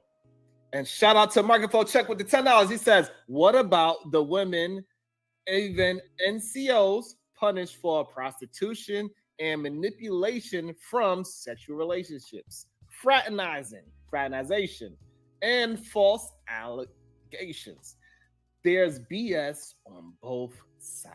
And he's absolutely right. And those women, when they are found out, they are held accountable. Absolutely. Absolutely. If that is happening on the other side, yes, those women need to be held accountable for it. They can't just get away and just say that, oh, even if I was dealing with a lower enlisted, that I was coerced. No, there is no coercion in that because you're in a position of authority. So that's what I'm saying. When you're dealing with position of authority, when you're dealing with more morality, integrity, and policies and stuff like that, that supposed to apply to everybody across the board. It should not be, because of your particular gender, because of your race, whatever not, religion, whatever not, you get a pass.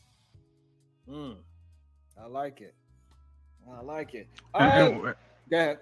Oh, I was just gonna say that we also get into the debate about combat roles. Again, someone that's not in the military talking, but it's a combat. What's a combat role? Someone that sees combat or in a combat zone, for example, like the C2 centers in Ukraine, the combat control centers in Ukraine are getting hit. Ukraine itself, is a combat zone. So are they considered combat comm, or not combat comm, but combat? Are those considered combat roles because they're literally seeing combat? They're getting blown up, or do you have to be firing a gun? Well, if you're down at a FOB, at a forward operating base, and If you're getting combat pay or hazardous duty pay, it's a combat role. you might be working at the directory for your day job. Are you considered a combat role then? So it's like, there's really a gray area between what's considered a combat role, specifically in war, and what wouldn't be. So if you want to, exclude women from combat roles, do you also exclude them from combat zones? Because it's more or less a combat zone is because you can see combat. It's given that you can see combat at any point. So exclude them from that too, right? So, talking about readiness, to MJ's point, we're already retention levels, recruitment levels, whatever the reason may be, they are low, and we're in more heightened, we'll probably see a hot conflict with China within the next 5 years, if not sooner. And you're talking about lessening our readiness rather than pushing for a higher readiness, higher retention, higher recruitment. And that's crazy to me. Yeah, I chill out with all the military lingo. Okay, can give up too much information. All right. I ain't giving this is all. It's not opposite. This is all regular shit. Yeah, but no, to his point, you're absolutely right, because in the military in general, it doesn't matter if you're a cook or you are a battle captain. Everybody's supposed to be able to know how to pick up and defend when they need to be. Yes, you're going to have your own different career fields, but you still need to know how to. I'm going to just assume she doesn't know about the Navy. That might not necessarily be so. We don't expect, and hopefully they do, because they can be warfare qualified, but it's not quite the same thing. Like, everyone is a rifleman in the Marines or the Army. But I'm not so sure the same thing applies in the Navy. We aren't, most people don't carry rifles on a ship. Oops. Not knowing, right? That is being kind of like displayed, and we're just here just to correct it just a little bit. But like I said, he's entitled to his opinion, and I'm not saying that, he can't say it. That's how he feels. I'm sure there's a lot of other individuals that feel like him, and, it's all valid regardless. It ain't valid. It's just an opinion. Shout out to Ghost Rider with the fireball. He said, "Sharp, parentheses, me too, was created for all the real and fake claims of SA. Women who didn't snitch on their chain of command got promoted quickly." Yeah, I mean, Sharp was pretty bad, I would say, when it first came out. There was a lot of pretty much just, I mean, even now in the military, it's like, if we're talking, well, at least in the Air Force and all the trainings I've been in, it's like, if someone has any ounce of alcohol in them, it's considered sexual assault. By the way, I'm not wedded to this panel. We can move on if everybody's getting bored. Let me know. Should do better, in my view. Obviously, in the real world, it's the you go out and have military a glass of talk. wine and you have intercourse with someone or do some sexual act or whatever. You don't consider. I'm sorry, what? The military talk gets annoying. Really? Period. I think so. Everybody didn't go to the military. Nobody. I mean, thank you for your service. But like, sometimes they wear it out, man. They really do. That's wild. Hey, if you're You a hit dog, wild guy for saying that. if it hits you, if I throw the rock and I hear that, You wild. It's No, funny not. how you enjoy the freedoms of this country, but you don't want to recognize the people that contributed to the freedoms of this country, right? I appreciate your You service. wild. You wild. That doesn't mean I have to sit through it like it's church. But I'm saying, you just wild for saying it. That's all. Yeah, but sometimes some things need to be said. No, it just reminds me to when people thank me for my service, right? There was this spidey sense that was tingling. It's like, do they really mean that? Yes, we do. Yes, I do anyway. But You just don't want it. You just don't want to be obligated to understand the service. Is that it? No, it's like if I work in the oil rig and that's all I ever talk about, and you're around that conversation a lot, you get tired of hearing about the fucking oil rig, I'm pretty sure. Or if I work in a grocery store. Okay, wait, hold on. Conservative style argumentative. You might be a minority on this panel, or at least a 50%er. Two No, people I'm just were in the one that's willing to military. say it. I don't know. I asked out of courtesy. Don't act like you have a point. Don't get all self-righteous. You can win. You can win any back and forth No, that we have I need because you you have to the hear. controls. But I in a need neutral you to setting, Stanley, hear I and think we comprehend my stand pretty point. toe to toe about this. I need you to comprehend my point. Don't get all self-righteous because no one's holding you hostage. I know. Okay, so I'm don't. making. I just need you. I just I'm need you making to a point. understand. I'm I don't making a think. point. I don't think you have a point. And you're going to That's why. discount that That's because you got the I am. controls, and I I get am it. going to discount your point and call it. You got a sore ass for some reason. Don't know why.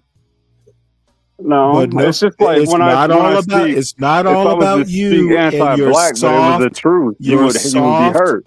Your soft If I civilian was to feelings speak needed. anti-black, but it was the truth, Your it would be soft. hurt. It's all on how Your you define it. soft.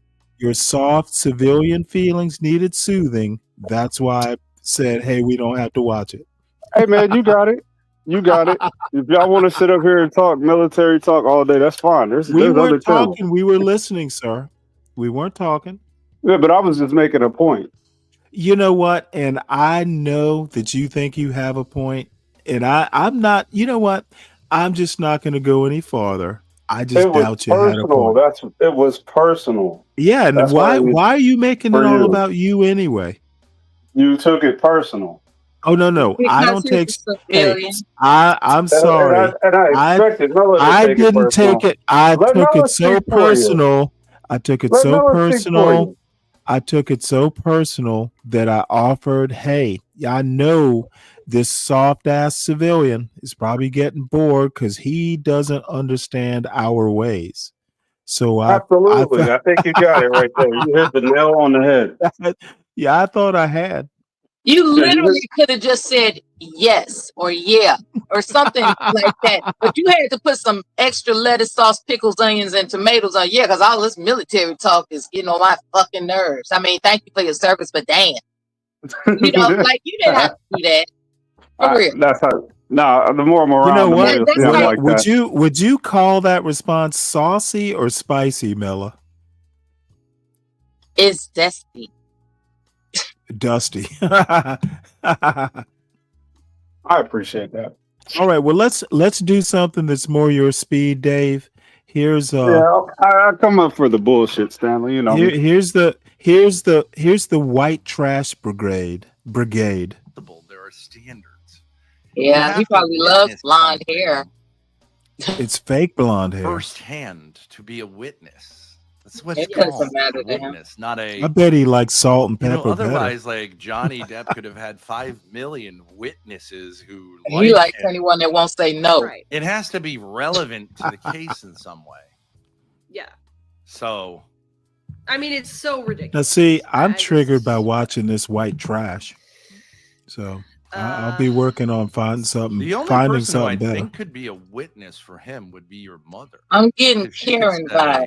She could attempt to say, Karen, she's not smart I enough to be a have Karen, nor firsthand good enough, experience. good I guess enough anyone looking. could say it, but your mother would be the only person who Your thought you mother said would she be the lost only weight. person. I've Your mother would be the this only activity, person. and then that would kill our case if she can say that credibly. You mean because anyone in our family? If he was to like get her to say something, Yeah, no anyone one else in gives our a fuck family about your family. Let's move on. In the conversation. Last question will be Speaking of not giving a F about things, today would have, today Whitney Houston is, hello? Oh, you don't care. I'm sorry. No, go ahead, Miller. We're listening. Today is Whitney Houston's born date. For those who may have been a fan, I was in my preteen. Well, I guess I was 13 when she hit the popularity, stratosphere. She was on her way to the stratosphere in popularity, and it just, how Prince's born date would bring something, or Nat King Cole's born date would bring something, but I literally it was made aware to me that this is her born date. And I just want to say that out loud. I would say also that her troubles stemmed, based on the documentary that I put in the back chat, apparently her troubles in terms of why she made such poor decisions, it's been told that she was mistreated in her childhood.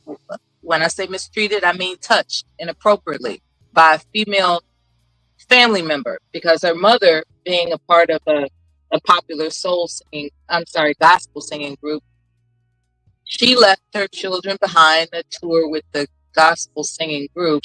And these family members that she left children with apparently were exposed to a predatory relative who was a woman. And, Whitney Houston, for what they called a Nippy, that was the nickname her father gave her. They didn't go into all that, but what they did go into was who it was that did it, and how she just never told her mother at any point, even to the day she died. Like she confessed it to other people, but not to her own mother. I think that contributed to a lot of bad decision making in her life. She conducted her life, regardless of the blessings of fame and wealth and adoration. She was still battling the emotional conflict of having been a victim of that. So shout out to Whitney Houston, all those who care. Thanks, Stanley, for letting me say that. Thank you. My you're not pleasure. religious, or you're not burning nothing at the altar or nothing. No, I don't have a shrine. No. Yeah, okay. I I don't just gotta worship check. I don't know. people. Okay, I don't worship people. All I'm saying is that it was her introduction in terms of this video, saving all my love for you.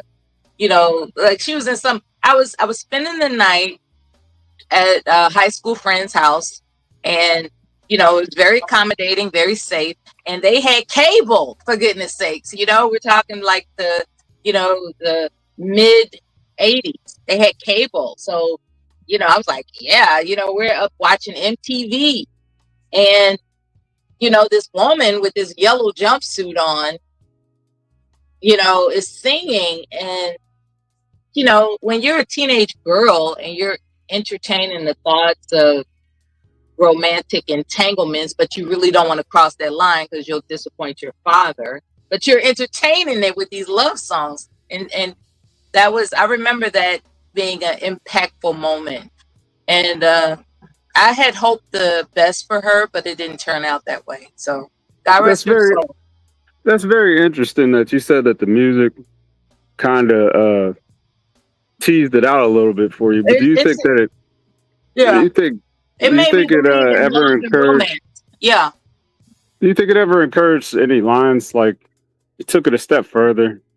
No, my father was more of an authority in my life than media influences. So I was not going to cross that line, but nonetheless, he had But no you see control. how it could. Say what? You see how I'm saying, not to cut you off, but you see how it could have influenced you to. If you don't have if you're a young girl without an authoritative figure that demands compliance, yeah, you can go wayward. You absolutely could. And when I say demand, it's not that he imposed this fear. What he absolutely, because of our relationship as being, someone who, imparted self-esteem and confidence in me, And he protected me from everything that would adversely affect me. I didn't want to disappoint him. So he had my ear. And that's the point I'm trying to make is, because he had my ear, the minute I thought about, like, yeah, maybe I should accept this boy's advances, this record is playing in my head.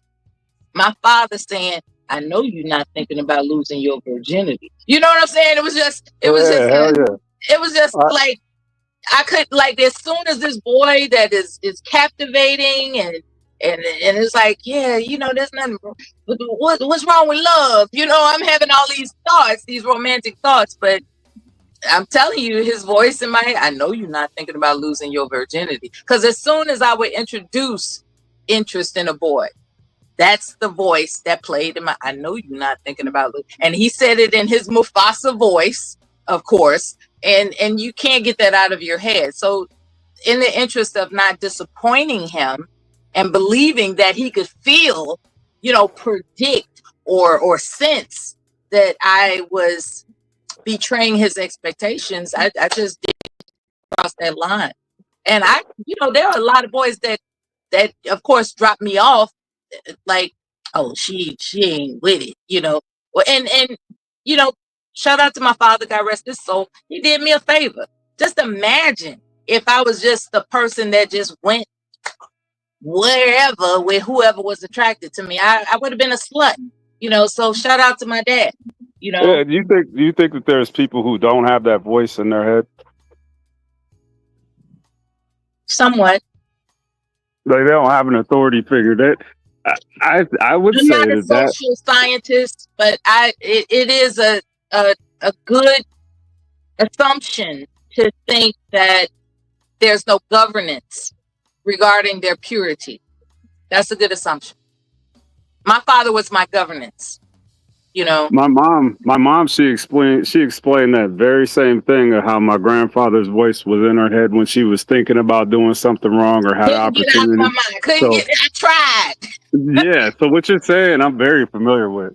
Yeah, I had to preserve my purity because I'm haunted by this, you know, subconscious thought that he's gonna know, and I'm disappointing him, and oh my God, and oh this boy is not worth, you know, severing, you know, the bond that I have with my father, and that's just how it worked out, you know. Yeah, that's beautiful. Absolutely. Stanley, you ever have a bond like that where you felt like you were going to disappoint somebody, you just didn't? No, you had an expectation, but well, I didn't hear voices in my head. If that's It what would you're be asking. nice if men had bonds with their wives, and then like they would hear the voice of their wives in their head, like, I know you're not thinking What about you makes no you more. think? What makes you think they? What makes you think they don't? right. The divorce rates. That's women. You know what? divorcing, Well, ain't it? let me help you out, because this is one of my pet peeves. I understand that, you know, you give a narrative to numbers, but a high divorce rate doesn't necessarily mean that men don't have a bond with their wives. I think it's actually a dumb assessment. You wouldn't have a divorce I rate without a mentioned bond. cheating. It could very well I be mentioned that, cheating.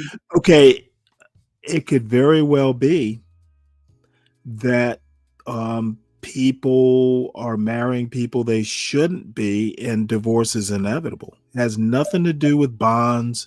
I Maybe there was no mentioned bond. infidelity. Maybe there was no bond to begin with, so you would be partially right. But maybe people are marrying people that they shouldn't be marrying. I That mentioned could be infidelity. that could literally be You can take this wherever you want to go.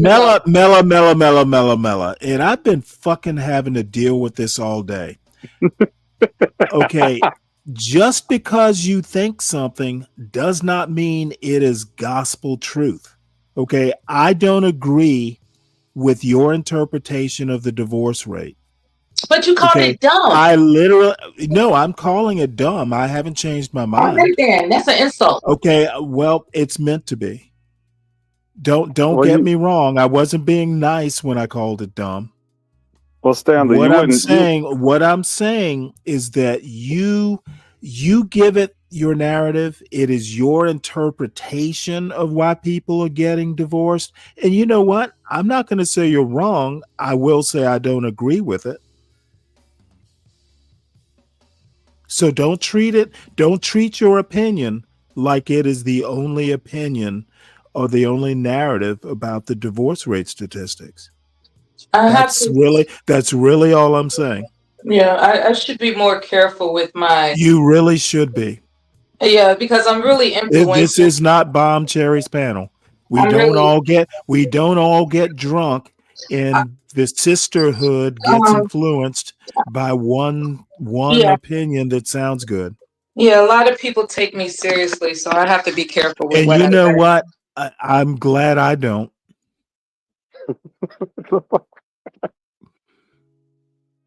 Hey, Stanley, you wouldn't have a divorce rate if there wasn't a bond. So to get married. Now, see, I don't agree with that. I think people are getting married and they shouldn't be. And I think that's been that way for quite some time.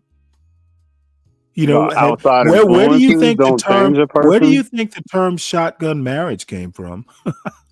But surprisingly, those marriages lasted longer than the ones that people You are saying that they want. You would literally have to give me the statistics to prove that opinion. I'm sure there are some. If you're sure there are, then find them. Because I'm not I'm going on to a go panel. find them. I'm barbecuing. I'm on a panel. I Okay, ain't I fucking with no understand stat. you're on a panel. I'm saying I don't think you're right in that interpretation either. I think Well, how come we can't just have a conversation? We got to have this fucking shotgun burden of proof marriage is proof that for opinions. people are doing all kinds of things they shouldn't do and have been doing it for eons. Well, that's what you get for thought.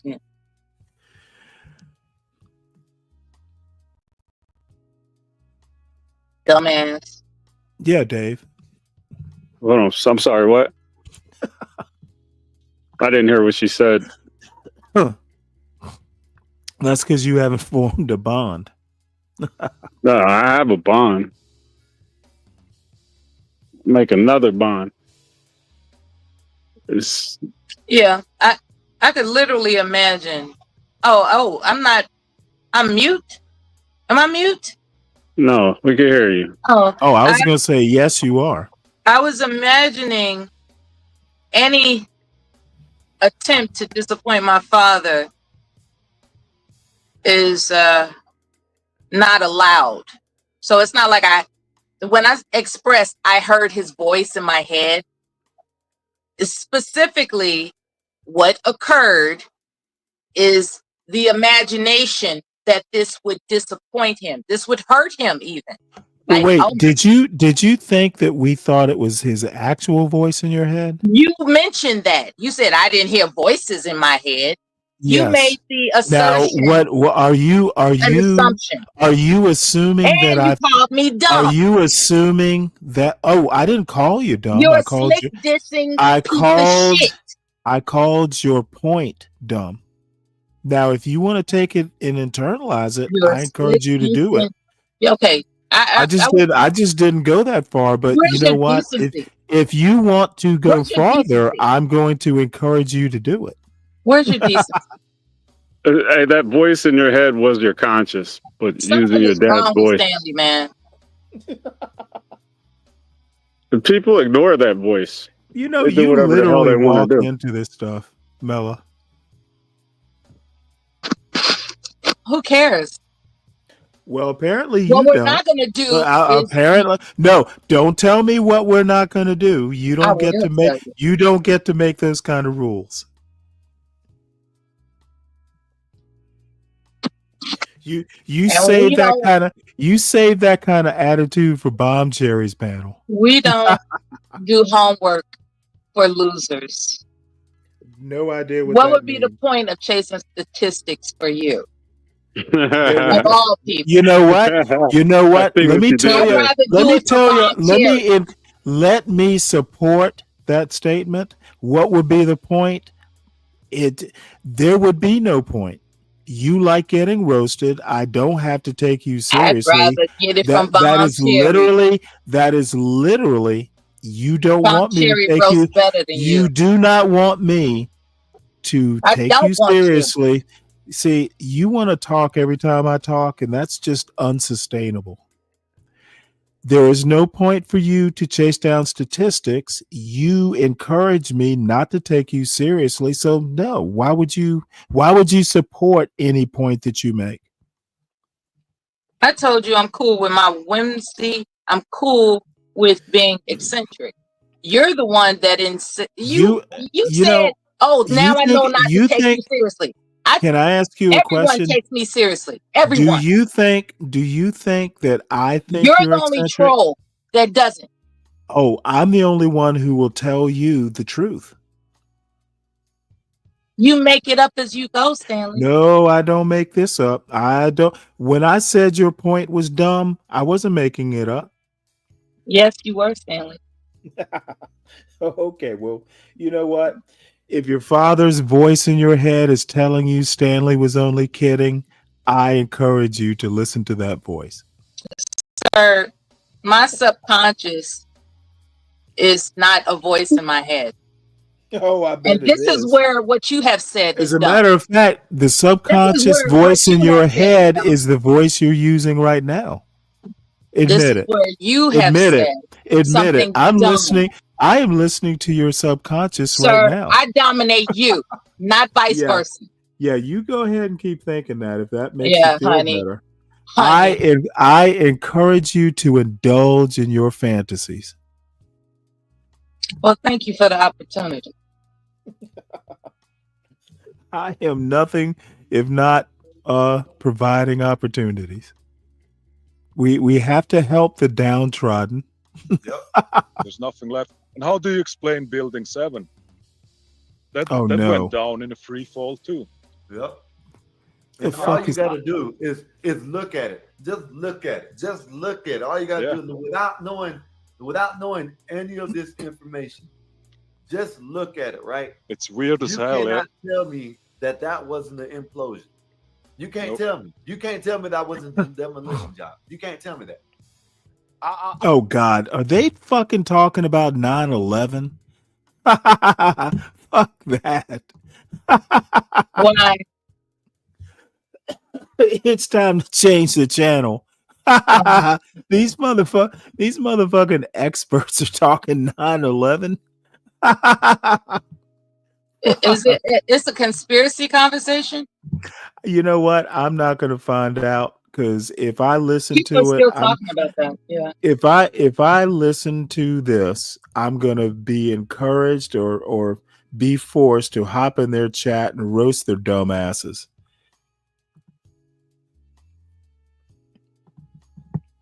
You like that word dumb a lot, don't you?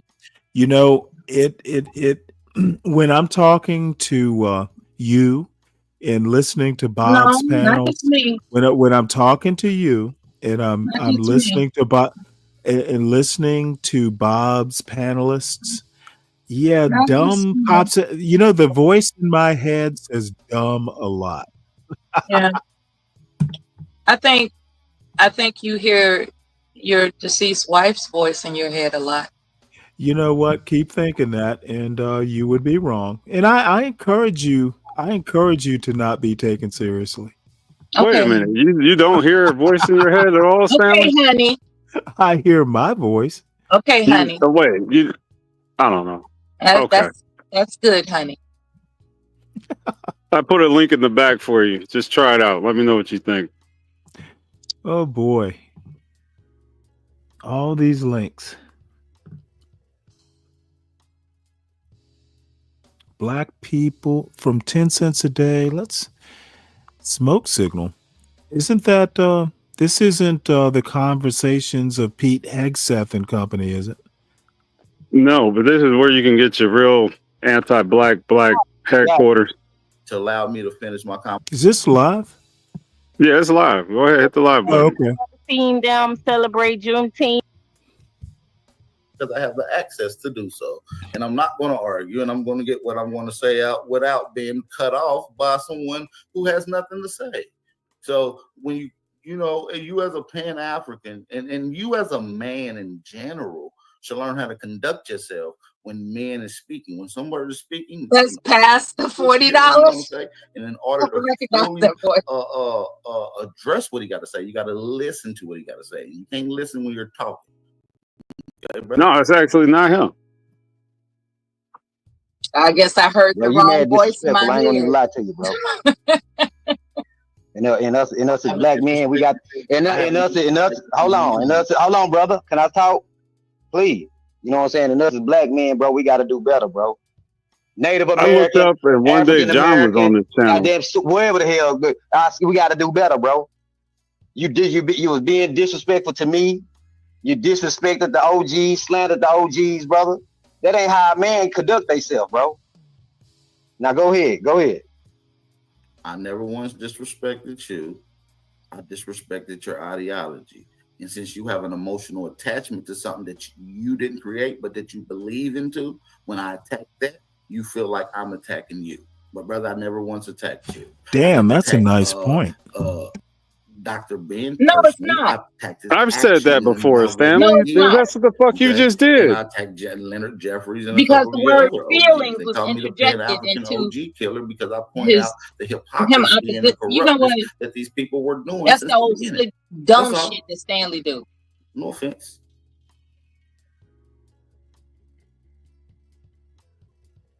Well, I'm trying to figure out, was that the that's voice what I want in to my hear. I head or want was to hear that an Bella? apology.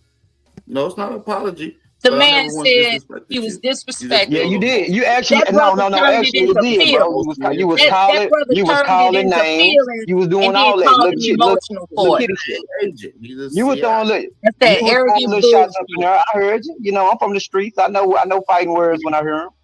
You know what I'm saying? Hey, Stanley, put this on mute for a second. I want to explain something. Elder teachers bring. Okay. That's so helpful. Break it down. So, like, every conversation that happens on panels, they always devolve into like some nigga shit, and then it becomes street rule, the panel, some twisted butterfly effect. Oh, you disrespected the OGs. Like, there's no rule list on the side panel to tell me that that's all I'm not allowed to do. So that's the part of the show that you're at right now. Maybe if you go back to the beginning, you can get like what the real meat and potatoes of this whole stream was about. Because they have the monologue. No, if it's the same thing. I mean, do you want me to start from the beginning? Might as well, because you got the nigga shit part. It started sounding like I will a gang never fight at that point. understand when you say that, why it makes me laugh. We know why it makes you laugh, Stanley. Why do you think it makes me laugh? Because that mustard seed of anti-black is still there. No, I don't think blacks are Claim necessarily that N-words. we were slaves. They so quick to say that we were slaves and we're all one and we're the same people, and they're admitting or lying, saying that their people sold our people. Then why don't y'all celebrate Juneteenth? Y'all got y'all Kwanzaa shit up in our libraries. Y'all got this fucking red, green, and yellow. I all this also shit laugh all when over I hear America. library. Why the fuck don't y'all connect these two different cultures together if we the same people? That shows me that we not the same people. Yeah, we're not the same people. We don't even have the same interests. We don't have the same goals. We don't even have the same endeavors. Well, You see I what agree I'm with saying? all that. So that's why we constantly got to apply pressure on all these particular groups. You see what I'm saying? Let me drop the link in the chat real quick. I do want to give y'all opportunity You to come see what on. I'm This is an open saying? panel discussion. Make sure y'all share this around. Put this on your TikTok. And do y'all I? can share the link around too. We want a lot of these tethers to pop in here real quick. While we wait, we'll be right back in just a second. It's Give an you guys enough open time to use the invitation to bathroom, get something tethers. to drink, hit that like button, share the live stream. We'll be right back in just a second. It's your brother Original Power. Yeah, skip ahead. Music. Yeah. Skip the music.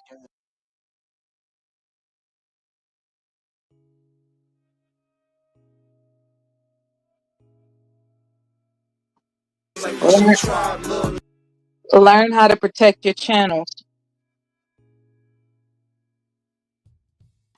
No one will ever believe I listen to rap. Topic of the day, whatever one you want to grab hold of. Man, I'm just sitting back, man. I just, I want to hear what y'all, I just want to sit back and listen, let y'all unpack it, man. For, I can put my hands on it, you know what I'm saying? Try to help move some around, you know what I'm saying? All right, for sure. Well, we'll come back to you. Well, we got Brother Derek up in here with us as well. Brother Derek, what's going on, man? Unmute yourself. Derek,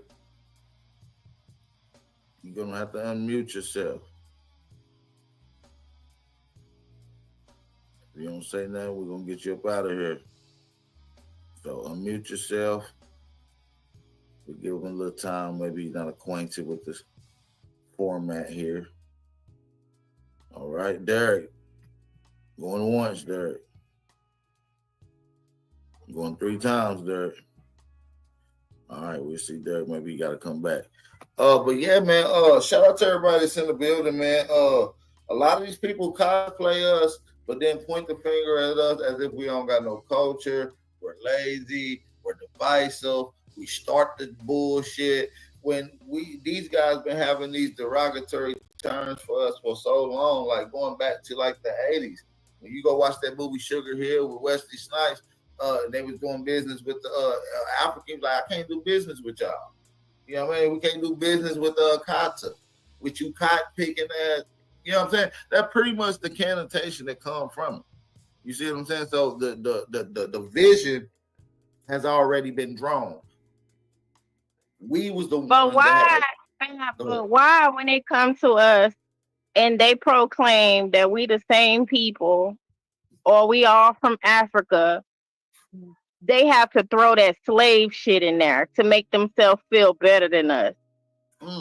See, and that's a story that's fabricated and they use that against us. That's why we pushing away from the slave narrative, the out of Africa narrative, that whole diaspora conversation that has nothing to really do with us. It's a false illusion that we have naturally picked up as a custom.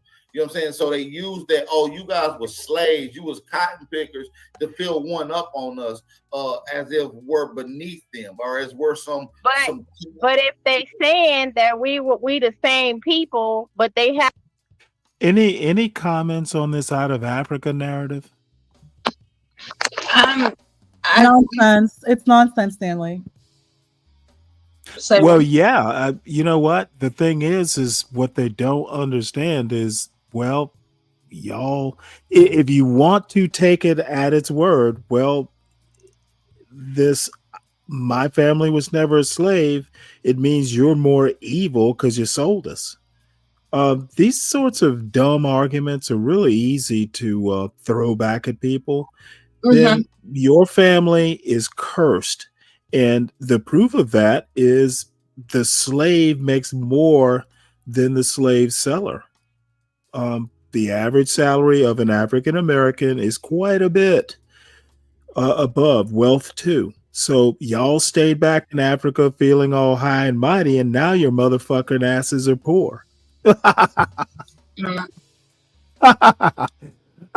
Can we get a tether up on this panel? It's just really What's up, CK? That gaslighting shit is getting old. No, I don't think. You know what? I don't think it's actually gaslighting. I think they're right. It's just, but what's the cost of being right? Being a slave isn't a bad thing because the slaves, figured out how to get their progeny free. I'm not a slave, never been a slave. Neither, no one a couple generations back has been a slave. But what I can say is I live in a better house than you do, you fucking hut dweller. Right on, Stanley. Hell yeah. Stanley, it has nothing Dude, to do with you know what? I wish a tether would bring a Stanley, it has bring nothing some to do bullshit with up here. somebody living in a hut and you living in a grand house. Well, Stanley, I am being hyperbolic just to win an argument. You are a United States citizen. Your Right. father is a United States citizen. Your grandfather Oh, that's kind of what I is a said. United States citizen. You have a level of access that 0.00001% of everyone living and 0.001 to the 10th power who have ever existed will never live. Well, Your I didn't dog, say it quite as in detail, but I got Stanley, that was your my dog, sentiment. Stanley, Welcome to your America. dogs in America live better than 99% Welcome to of the America. people in the world. It's All the the fact. other FBA nonsense is just that. The Welcome to America. real Yeah. situation is FBA is a xenophobic group. It's anti-immigrant. It needs to be on the terrorist watch list. You're complaining about nothing. There's nothing to complain about. Furthermore, the You money do know it's a hypothetical argument. No tethers are up here arguing. also, Stanley, let's talk about the Yeah, money. that's on All that money panel. that's received by those block He wants to defend they touch immigrants. Black people first before Why anyone. are you defending immigrants? I'm not defending immigrants. This whole FBA nonsense is nothing. Defend who? What immigrant? You're a United States citizen. The level of access is unreal. Also, Stanley, Oh It's boy. unreal. Stanley, Not also, earned. Well, Not no, earned. I did. Wait, Unreal. hold Okay. on, ladies. and someone like yourself, Ladies. Stanley. I someone don't like disagree with you. I just thought I said it without being so incendiary. I know you were joking, haha, but this Wait, let me share you know, you can use a joke and make a serious point. You do know that is a thing, right? Stanley, there's a young woman, a young Black woman. She's an attorney. She's out of White Plains. There are a Michigan. lot of young Black women attorneys. Can you be more She's specific? an immigrant. You mean Jasmine Crockett? She has her own YouTube channel. All she does is immigration. Her channel is just for her business. All she does is immigration. ADOS people got into her chat and were being very, very disrespectful to her while she was on her own live, bringing up all this tether nonsense in her live that she uses as her business. She has no idea about this FBA ADOS nonsense. Well, why wouldn't she? Is she a young Black American woman? Like, was she born here? Yes, she's out So of. how does she not know about No, she doesn't know, ADOS and because this is the internet. Other people don't give a crap about this nonsense. Okay, ma'am, I don't know if you, and I know you're Black, but maybe nominally, it's almost impossible to grow up Yeah. Black in America and not know, at least have an idea of She what likes immigrants a lot. Stanley, who knows about AD? First off, ADOS is not even grammatically correct. She likes immigrants a whole lot. ADOS, Oh, come on, Stanley, girl. it's not even correct. American descendant of slavery, that's not correct. It's supposed to be descendant of. Oh my God! Now you're gonna, It's not Ms. correct. Ponder. American slavery is the institution. You are descendant of American slavery. You know, ADOS I is wonder. correct. Because I then you're wonder what's going to treating slavery. happen when you meet your young man. Do you think he's actually going to be able to deal with you correcting his every syllable? Stanley, I'm staying on subject. Stanley, I'm just staying on subject. I'm trying to make a joke. American descendant of slavery and literally includes the entire You America. simply will not accept my joke, will you? Damn, whatever happened with this FBA conversation, we'll ponder up. Yeah, I know. Yeah. It's like, what on earth? And she's No, going through let the her get semantics like no other. Also, let her get her shit off though. What's up with the You know what? semantics? I'm wondering if that's not some weird form of aphrodisiac. Stanley, also FBA, Deacon Dave, FBA is a trademark owned by Tariq Nasheed. It's Yes, not, and ADOS is a trademark too. by Yvette Carnell and the other guy who went to UCLA Law School. Duh. Reparations, of course. Miller. Of course. What is this woman doing? Stanley, there is an argument for reparations, very much so. There is an Oh, I argument. think it's a good argument, There but is it's not going to happen. That's also an whether argument. it happens or not, neither one of these groups even makes the argument. plus there's another group. Well, I think ADOS actually has made a better argument because Sandy Darity, at least at one point in time, from here to equality, he actually kind of lays out a decent argument. It's a whole book. So if I had to choose between the two groups, it would be ADOS, though ADOS has some problems because, I'm not sure. ADOS has drifted to the right, and I'm not sure that I agree with Yvette Carnell. And, I'm not sure I agree with the whole immigrant argument because they sound mighty white sometimes.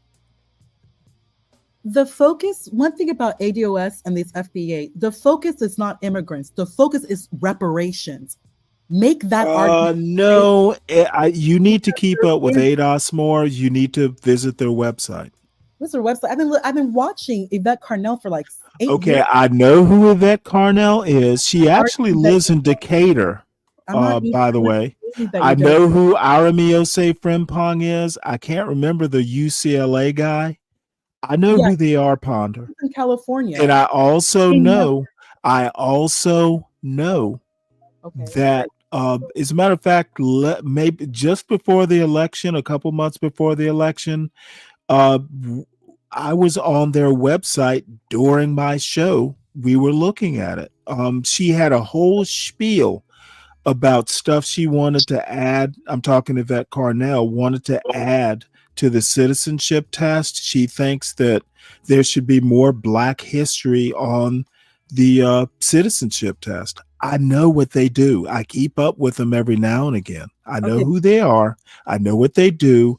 I also know that a lot of what they're doing covered immigrants to a point to where she had I need you to listen. Immigrants have nothing to do with I literally am telling you what was on their website, Ponder. I know in your fucking one-track mind, you can't get out of a rut once you get into it, but I need you to think flexibly. Do know that their main focus does not preclude other focus of foci. Stop it. It is so annoying when you get into your rut and you want to argue yourself deeper into your rut. It is truly annoying. So I'm done. With that being said, thank you for no, let's not do that. CKJ3, you haven't said a word. How you doing? for the book recommendation. Okay, listen to what I just said. We have a new panelist who happens to be CKJ3. Welcome, CKJ3. Sorry, I kind of got into my own rut. Stanley, cold-blooded. I'm just listening, Stanley. Hey, Dave, you get my email? You get my email, Dave? Hold on.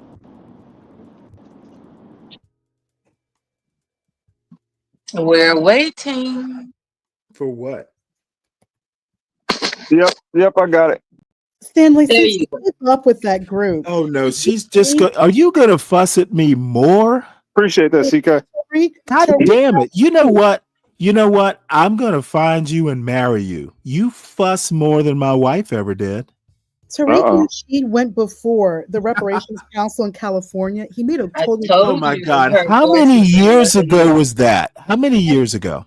No, was it before or after he bought that Rolls Royce? Oh my God! I'm literally telling you what one of her campaign things was. I literally told you that before the November 5th election of last year, I was on their website online. I'm speaking about Tariq Nasheed in California. Fuck Tariq Nasheed. I don't follow him. He's FBA. I don't give a fuck. I literally don't follow him. I think he's a charlatan. He's the other one. He's the other side. I know what FBA is, ma'am. I literally don't follow them. Then why I don't follow ADOS that much, but I follow FBA even less. I literally said if I had to choose between the two, it would be ADOS. I just, because of Sandy Darity, and they've worked with the guy before. Sandy Darity, economics professor, Duke University, believe it or not, was a classmate of Glenn Lowry. I told you why I take ADOS somewhat more seriously. Do not be surprised if I don't give a fuck about Tariq Nasheed and FBA. Okay, I don't take them. I take them less seriously. That's great and all, but isn't the art? Oh, wait, hold it. I don't need you to tell me it's great and all. It is Who great. the fuck are you? It is. It's super. What you just said. Who is super. the fuck are you? Stanley, it's great. Why do I care what you think whether I do something is great? Oh, Who do you think you are? Stanley, that's super duper awesome. Everything you just said. Super duper awesome. Yeah, it is. Did you flip your hair when you said that? Did you No, I'm brush braiding back my your hair. bangs? I'm braiding my bangs right now. You guys are being childish. You know what? And here comes Mela to tell us we're being childish. Whew, super duper Mela. Mm-hmm. No, seriously, I am. I'm braiding my bangs right now. Hey, we need to know that. Well, Stanley, Stanley, you're the one who feels compelled to give this background information that wasn't even necessary nor asked for. Okay, so telling us about your braiding, whatever it is you're braiding. Brought up my hair. So now I have to ask, are you braiding a wig? Stanley, you're the one who brought up hair. Like, you're the one who brought it up. Are you drinking? Not yet, but I'm gonna be. Yeah, we know that. Well, in this live stream, you said you were half drunk about 2 hours Well, you ago. know what? After talking to Miss Ponder, I suddenly feel sober. I sober you up. That's great to hear. She killed your buzz. Oh, that's fucked up.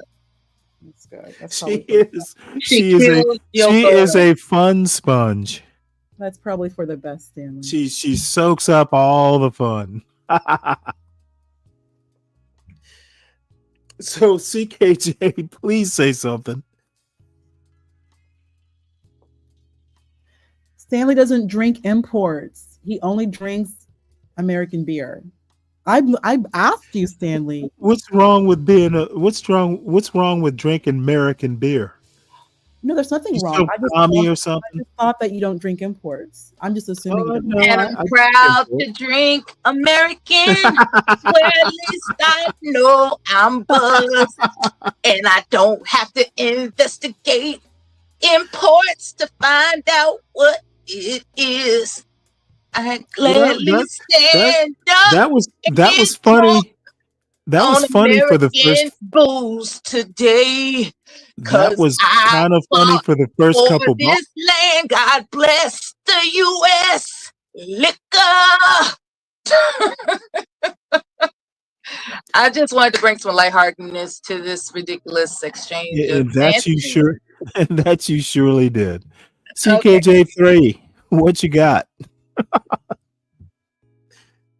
And I see. I just got off, Stanley. I'm just driving to the gym now. Oh, are you really cool? How's the family? Everybody doing good. My daughter, I think she's at practice right now. Gymnastics Good. practice. Well, my son goes back to school. What's today? On the 14th. So in 5 days. So I will take over his room again and turn it back into my studio. So looking forward to that. That's what's up. Yeah. Any modern, innovative styling alterations you planning, or you just gonna put it back the way it was? You know what? If he takes the unfolded clothes with him, it'll be back to where it was. I feel you on that. These sons and something else, I feel you on that. Oh my goodness. What it is to be the parent of a male child. What it is. Yeah, well, you know what? He'll They start take him obedient, with him. but when puberty hits in, they're just totally different. Yeah. And that's a good thing. You don't want them to be 8 forever. Yeah. We don't need any Gary Colemans. Oh my God. Well, that's quite the example. When he emancipated himself from his parents, finding out that they, cuffed his profits, his basically everything he ever worked for, they were. I guess the trust wasn't established for him, and or maybe they were in charge of the trust, and they just took, Let the Guinness flow. let the Guinness flow. Guinness. Well, too bad Dave's not here. I was looking forward to his input on the on all this tether stuff, but ooh, look at her. This is nice. Stanley, so maybe I missed it. What exactly is your stance on all this? Is she a bad mamma jamma, Stanley? On all what? What exactly is your stance on all of this? On all what? You say all of this, all of which? You mean the tether stuff? Yeah, yes. I think it's two bands of children fussing back and forth. It's like two summer camps. And well, when you have a socialist base on everything, outlook on everything. Socialist base, really? Yeah, well, yeah, I think that you're more of a humanitarian style person, so you don't see any importance on either side of it. I think they're all children. I think they are all children. Dude, have you ever been on Clubhouse? I've been in some Clubhouse rooms where, it's the Black Americans versus the Africans, and it's just a mess. That's where people go to acquiesce the women, man. You can't say nothing to them. Well, it's usually guys going back and forth, to be honest. I can dig that. But... Sorry, sir. CKJ Stanley, like I kind of mentioned yesterday night, we just saw that yesterday night or last night. Last night. I'm sorry. You have to. The AI, we're looking at a completely new paradigm where a lot of people are going to lose their jobs. And there's just more pertinent issues to discuss amongst the melanated delegation. And from what I'm melanated delegation. Yes. Never heard us call that before. What's clearly going to happen, you're going to have a group of Black people, regardless wherever they come from, they're going to be able to work. They have the skills. They will be able to have these jobs. One thing, Stanley, veterans are number one. When we look at the tiered list of people who are brought in through HR, before race, I know for a fact that veterans first. So you're going to have a group of Black people who are going to be skilled, going to have that pedigree as a veteran or coming from a vet family, who will have access to these jobs first. Everyone else will have to compete. So if they cannot compete, there's going to be some frustration and anger. And generally what happens with Black people, there's going to be violence. And there's already Here we go. I should have been saying, wait for it. I'm not saying that you're wrong. What I'm saying is, who gives a fuck? Survival of the fittest. If you didn't make decisions preemptively that would protect you from the narrowing gap between the wealthy, the middle class, and below, that's your fucking fault. Period. That's a great point, because you see how hold on. And Mela, I agree with that. Why was that not obvious to you? Questions to ponder. It is obvious. If you know it's gonna happen, and I don't think you have a corner on knowing what's gonna happen, you best be preparing. You best be preparing your kids. You best be preparing yourself. we're supposed to accommodate lackadaisical individuals now? I don't think so. If Mella had a good point, let Mella and Ponder handle it. Because I Stanley, I would love to see where that goes. Not because I don't want to hear you. You but I want just a want to. girl fight, and I'm not going to give it to you. You know, I was I'm thinking not the going to give same you a thing. girl fight. Stop it. No, Mella, you would be surprised because You know there's a what? certain Could octave you that you could you guys hit. telegraph it anymore? Well, I did want to throw that out there because Mella, I don't want to see a girl He's fight. microwaving popcorn as we speak. He wants a girl fight. I'm not going to give He it was to you. licking his lips.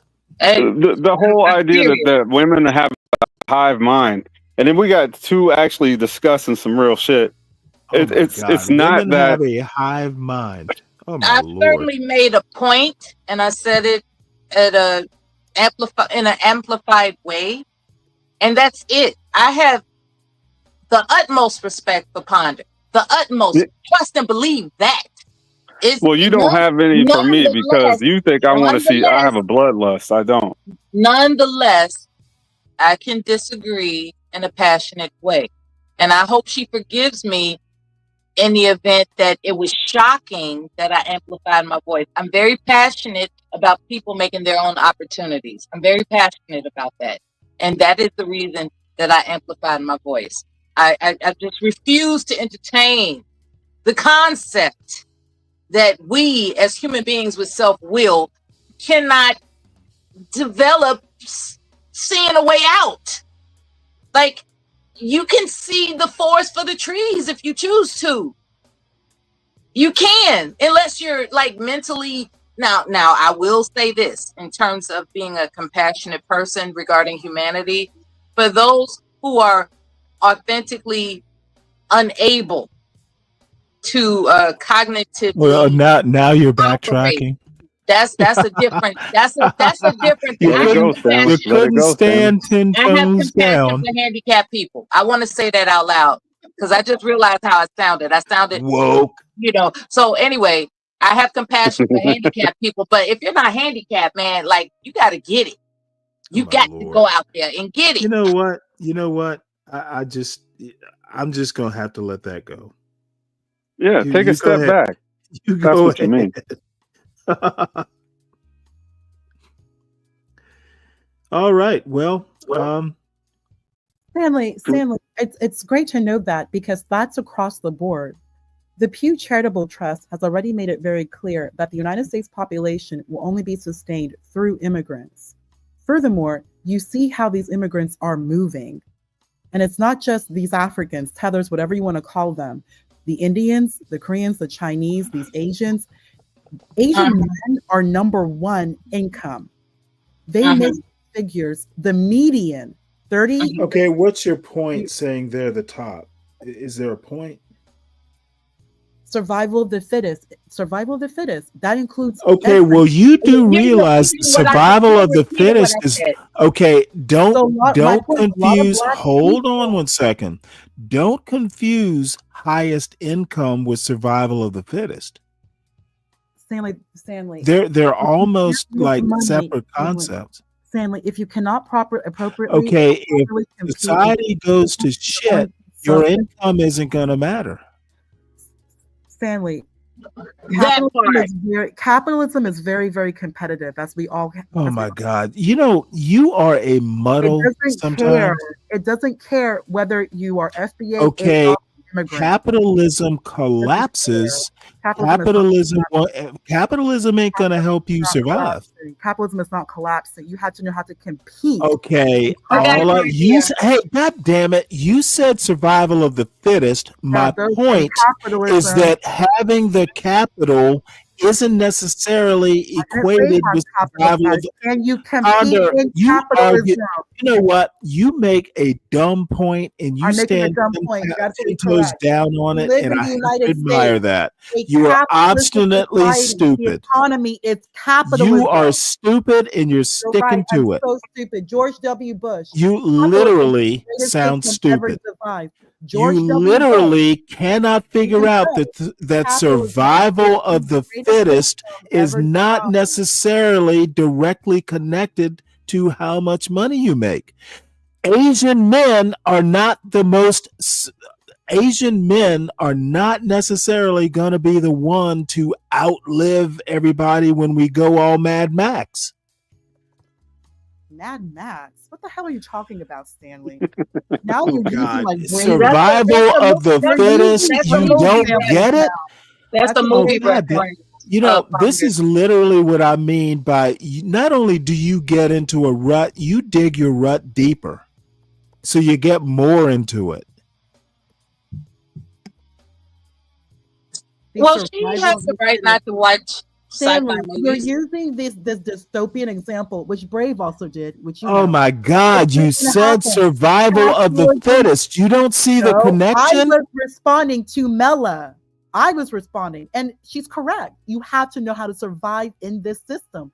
Well, she And survived with the fittest. Asian men making top salary is not necessarily a survival strategy. Sure, Stanley. The people who make the most income, who are men, the men who are making the most income. Sure, Stanley, you are absolutely correct. You know Whatever, what? Stanley. I think Stanley, let me you know what? I'm gonna don't. mute and I'm These gonna immigrants open a beer. I'm and gonna mute and I'm gonna open a beer Yes, Stanley, it's probably best because maybe you'll make sense after that. yeah, maybe being a little bit buzzed. Okay, Ponder. I'm not even remotely buzzed. Work, Stanley. Yeah, I know you're not. There is nothing like stupidity to get the adrenaline running. Activated right now, Stanley. Stanley, Oh we no, live I'm in not a activated. society. I'm disappointed. Turn her volume up, Stanley, so we can hear her. All I have to say is it is very weird to equate high salary with survival of the fittest. It's not how it works. Stanley, sure, Stanley, whatever. Stanley, either you can compete in this capitalistic system, which is the economy. The economy is capitalism, or you're going to fail. Okay, well let me help you out here. Maybe what you should have said instead of survival of the fittest is social Stanley, Darwinism. I did not say It just that. seems to be That more was fitting. Bella's Social comment. Darwinism is probably the That is better social term if you Darwinism. want to connect it to If capitalism. you want to call it that. Then say When what you I hear want. survival of the Comment. fittest, I'm thinking we're all out in the jungle. Stanley, respond to Mela. She said that. I was responding Okay, to Mela. I'm You fucking go there. responding to you, ma'am. Don't you tell me who to respond to. Once again, I will ask you the question, who the hell are you?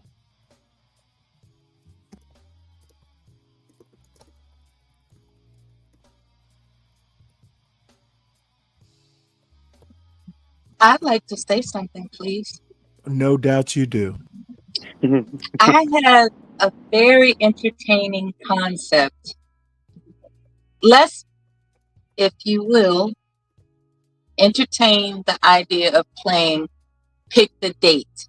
We got Ponder on the panel as well as myself, being women, and then there are two men on the panel and you as well. There are three men on the panel, Mela. Yeah, you are the channel holder. Don't tell me you can't count either. What? No, sir. What I'm indicating is that the panelists, being male and female, the panelists, you're the channel holder. What are you proposing? A dating game? Exactly. Like, oh my God, the no, men can we can't get participate worse. in who Can they it would get pick worse? for a date. Wouldn't that be entertaining? No. Like the two men on the panel. Wait, you turning Stanley versus the world into a fucking dating game? Check this out, though. Now Listen. I have to ask you now, who the hell are you?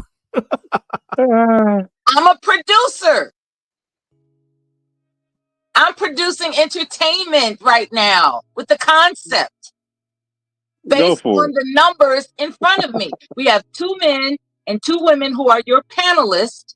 And what could happen, if you would just listen for a moment, is that these men can ask these women, that would include me, specific questions as if they were on a date, and they can rank who they would prefer for a second date. I think that's a great idea right now. You know what? I think that is a bomb Jerry idea.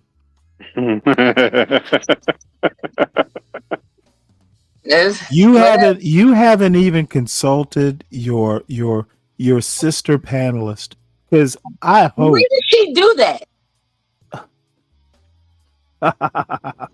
Because Was the what original topic actually was y'all happened, talking about the job market?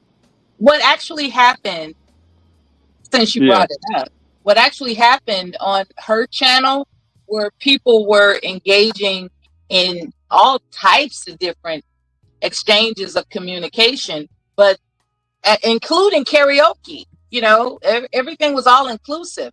But as far as this particular concept, I didn't witness it. Maybe it did happen, but I didn't witness it. And I was there for quite some time.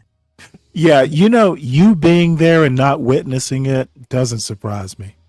You were just you were there and didn't witness. Was I drinking domestic You know what? beer at the All I time? have, Is that what you're insinuating? You know what? I'm not insinuating anything other Okay. than it sounds rather odd that you were I think literally it's a there. brilliant You were idea. literally there but didn't witness. Let's have a good time. Instead of Stan, biting each other's head off, let's have a good time. It's Saturday, for goodness sake. Saturday afternoon. that's a great idea, Mela. I also pitched a show idea for Stanley. I don't think he even seen it. He was so You drunk know last what? I night. bet I don't even remember Well, it. let's pretend you and I are on a date. Okay? You were kind enough to meet me at a specific Dave, I want to location, hear this. and I'm across the table from you. Mhm. What is the first thing that you would say to me, or what you expect me to say to you? And then we'll go from there. Because once you make that decision, then I can go from there. But it has to be, we're sitting down, and in the interest of just not blankly staring at each other, somebody's got to speak first. Do you expect me as the woman to speak first, or would you prefer that you speak first? And if so, what would you say? Wait, we're sitting across the table, and who's going to speak first? Yes. What would you prefer? Would you prefer the woman, that would be me, to speak first, or would you prefer that you speak first? And if so, what would you say? Well, my dad told me that I could talk myself out of it faster than I could talk myself into it. Mhm. So, with that being said, I would expect you to do all the talking. I wouldn't want to ruin the moment. Okay, ground rules. Then that'll work, because what a let's pussy. assume that we had that conversation on the phone. Like, well, when we get there, I hope you got a lot of things to say, woman. Or You know however what? you address They're gonna name a desert after you, Deacon Dave. I'm just well reserved, Stanley. I'm not so Stanley is a altruistic as fun you. buster. We were about to have a The good time. Deacon Dave Desert. We were about to have a It's good dry as a bone. Says the guy who. All right, I'm not gonna go there. Oh, you gonna go there? Okay, son. I'll just keep my talent, skills, Go and ahead. abilities Go and ahead and go conversation there. to myself. Well, Since let me Stanley just say. doesn't want Let me just anybody say. to have a good time. Let me just say this: it's not playing out that way in real life. Yeah, I think that What's not I playing think you're out? right. He called me the desert. He tried to get that off. Well, anyway, any event that somebody comes up with this idea on that panel, you got it from Mela first. You know Hey, what? Mela. I'm gonna go out and I'm gonna prove myself to you, Dave. You don't have to, but if you prove it to I'm yourself, that would be I'm gonna great. take pictures. Oh, you gonna put it online? That's crazy. You can hit me on the email though. I'll I'm throw my talking about email in the literally back. going out right now. I'm talking about having just this produced event now.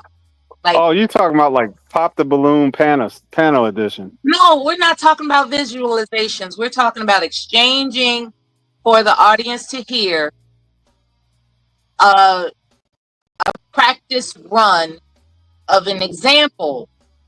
Two personalities who have never engaged in what could be this imagined date night, right? We're talking about,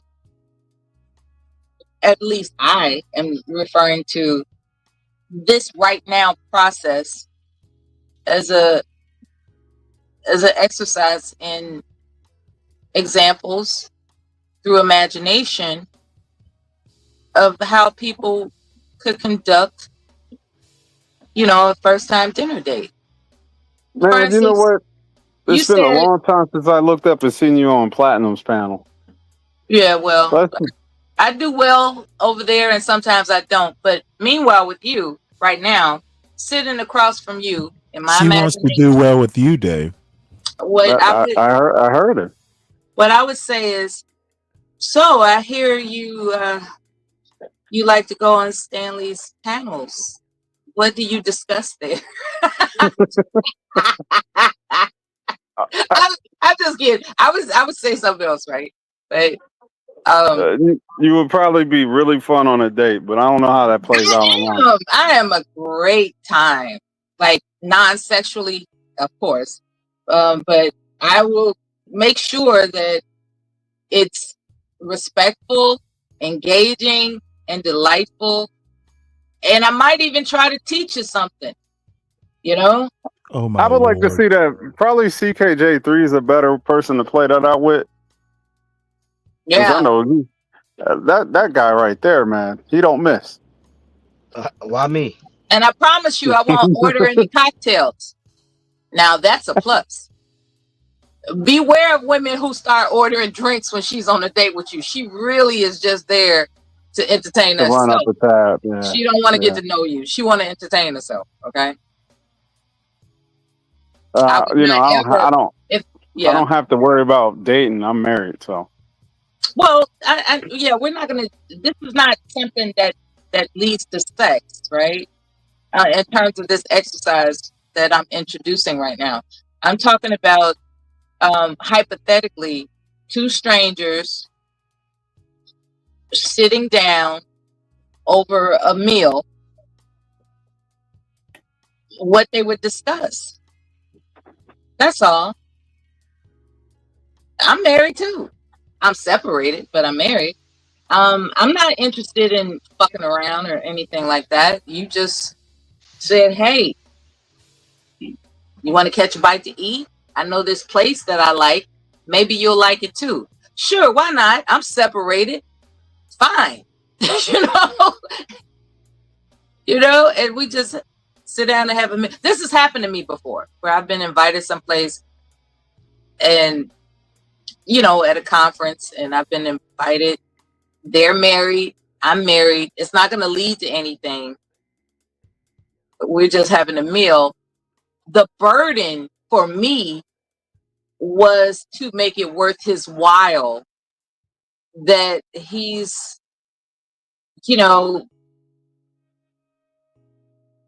sponsoring a decent fare of, a decent fare evening. And I just, I think you can do that. I think women can do that without suggesting the suspicion that he wants more than just to treat you for dinner. I think that's where a lot of women mess up. This sounds general, but let me break it down. There may be some women who think a man is not going to offer to take you to dinner if he's not looking for something to compensate for the expense. And that's not necessarily true. I've been treated to many fine dining establishments without strings attached. And I just wanted to produce this as a demonstration that can happen. I think that you two men on the panel are sensible and respectful and kind. And I just wanted to take advantage of it. That's all. It's a social experiment. It doesn't have to mean anything.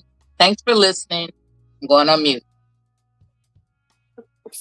Respectfully, I don't think Stanley really does the P&D conversation. So that's part reason why most of us What? made it over here. What's a P&D? You don't know what a P&D conversation is?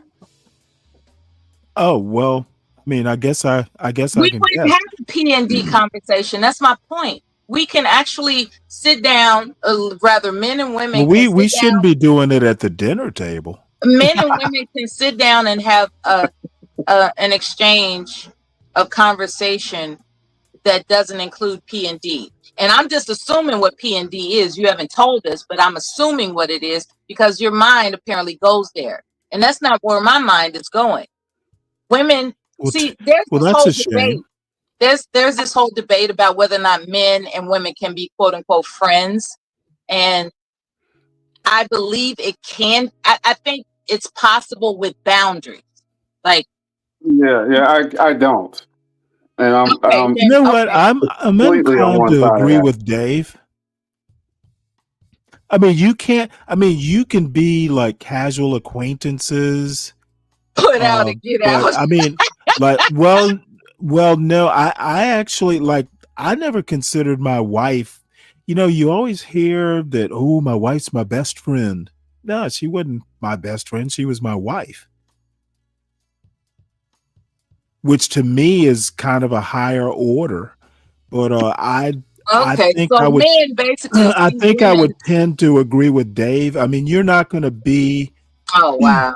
I mean, you can hang out at a soccer game. You know, the kids are playing soccer, something like that. But like deep friends, No, mm, not at yeah, all. Like you got my phone I number? actually Hell don't no. think that's. This is awful. This is awful because what it does is it reinforces the the concept that men will never view women as anything other than objects, sexual objects. Well, no, I don't think it reinforces that at all. I think Men and what it women does can't is be it. friends. Okay, dude, don't do that. Oh, I'm a dude. Okay. I think that it reinforces that biology is real. That's pretty much my point, Stanley. Okay, well, I don't think you were making it well. I don't think men and women can be friends like best friends. And you know, I tend to be Without kind of. sexual ideation. I mean, I'm not. Look, men don't work that way. Even if you wind up, there is no way once in like a 10-year friendship that man's not going to look at that ass and go, "Damn, I wonder." It doesn't.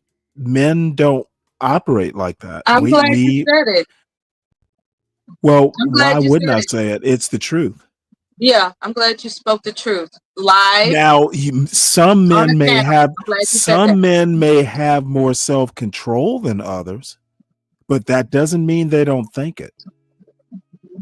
I'm glad you said it. I'm glad I said it too, because I'm not lying. I'm No, probably you're right. not lying. Women And to need push to it one hear that. step further, and to go Women one need step to further hear of that. what Stanley's saying is that I think that the guys who play that coy game, who say that, oh, we could be friends, what's wrong with them? They're gaming you up. You can't be friends with a woman That's without true. thinking. It's not possible. Mm-hmm. But I also want to emphasize it's the way men, especially young men. Now, I think maybe if you're 60 and she's 60, and even that's kind of dicey. You know, men, if you're 70, if you're two 70-year-olds, it might be possible, but not two 30-year-olds. Okay. And the other thing I wanna also go back. Look, I never considered my wife my best friend because she was my wife. To me,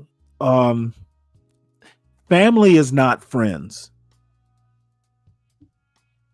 She was my family. That's a good point. Yeah, I respect that wholeheartedly. I got the idea actually from Pulp Fiction when Mia Wallace's husband asked the John Travolta character to take her out because he, she didn't want to be lonely.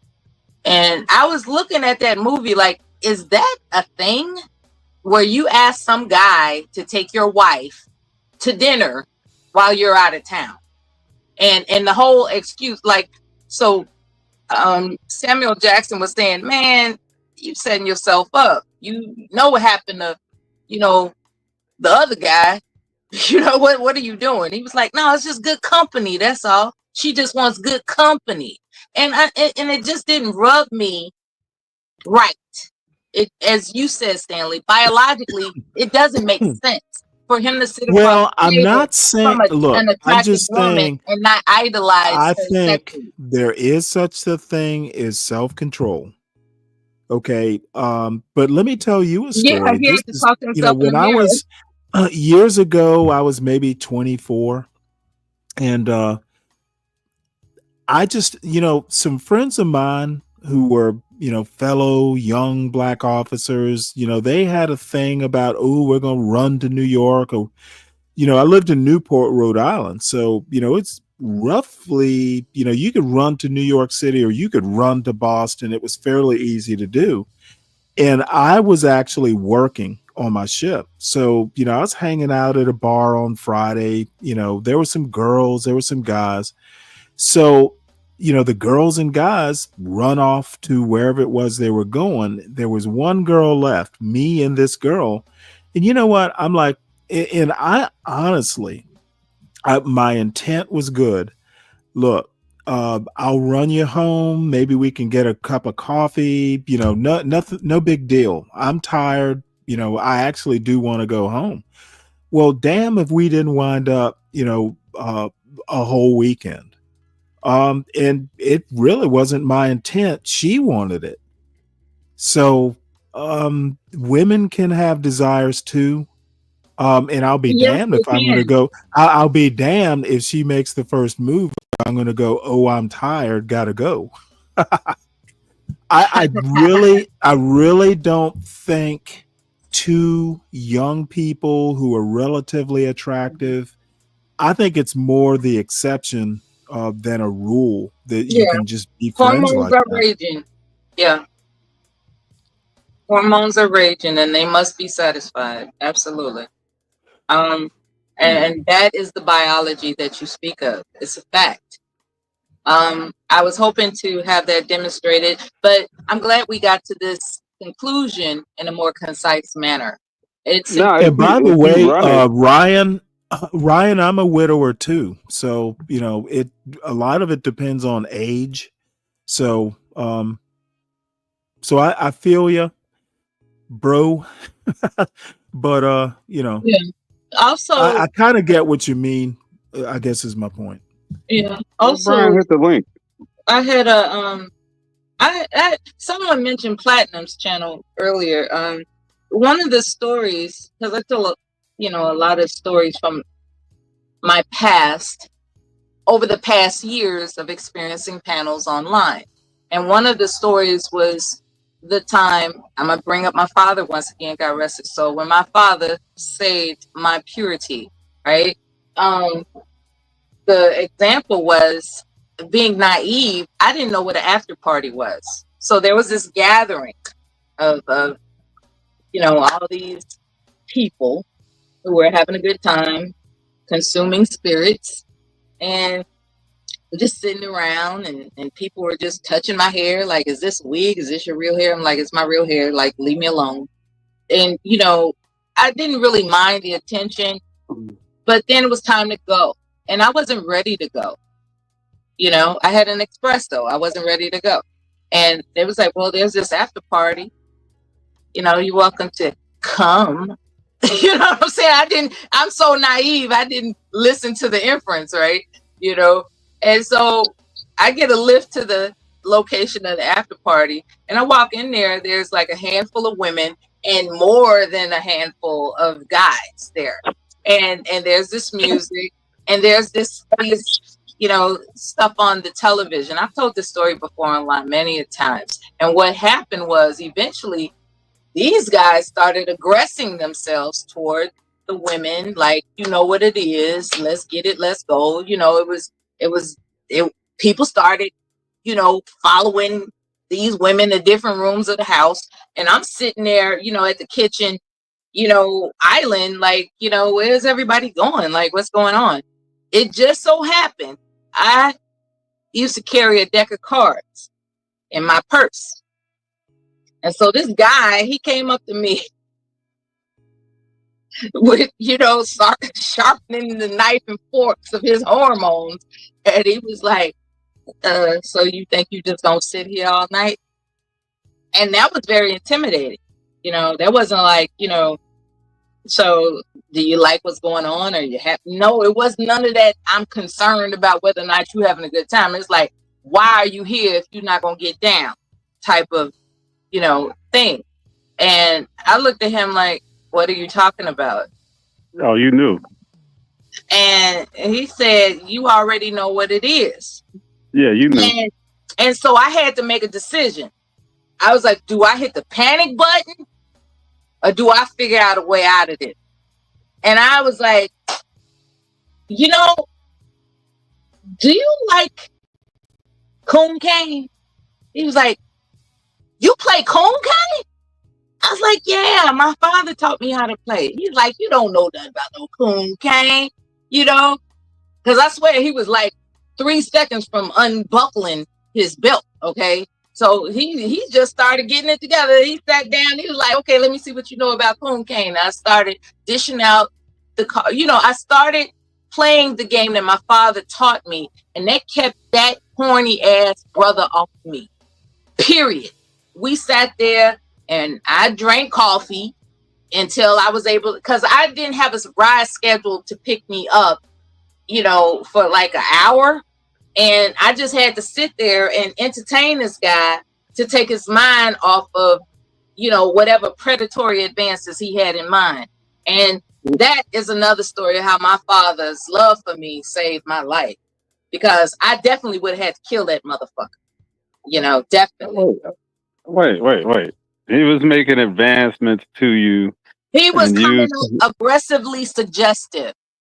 He didn't touch me, but there's a language that is imposed upon some people where you're not getting out of this.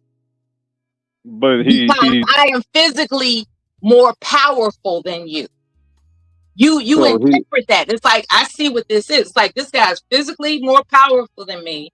And eventually what he's suggesting is that this is going to happen. So he went from that to playing the game? I just, fortunately, that particular desire for him to see if I could back up what I was suggesting in terms of a game that he had an affinity for, I could demonstrate, and he was cool with that, with enough time for me to get the blank out of there an hour later. Because had it not been for that, he would not have stopped his advances, because he had been drinking. We have a anonymous bachelor in the chat. He had a question for you. He wanted to know your age range. It's enough to turn you on. Well, he could be a potential suitor for you. I still get secretions. I'm at that age. Bruh, come on, man. Yeah, people need to stop asking me personal information. I told That's you not what why I he said. asked. He was probably interested before you said that. It was rude. I said I'm married. I'm separated. I'm not interested. Next question. You said that 10 years ago. I've been online that long. Hey, Night Queen, how you doing? Good to see you. See, you could have really got that.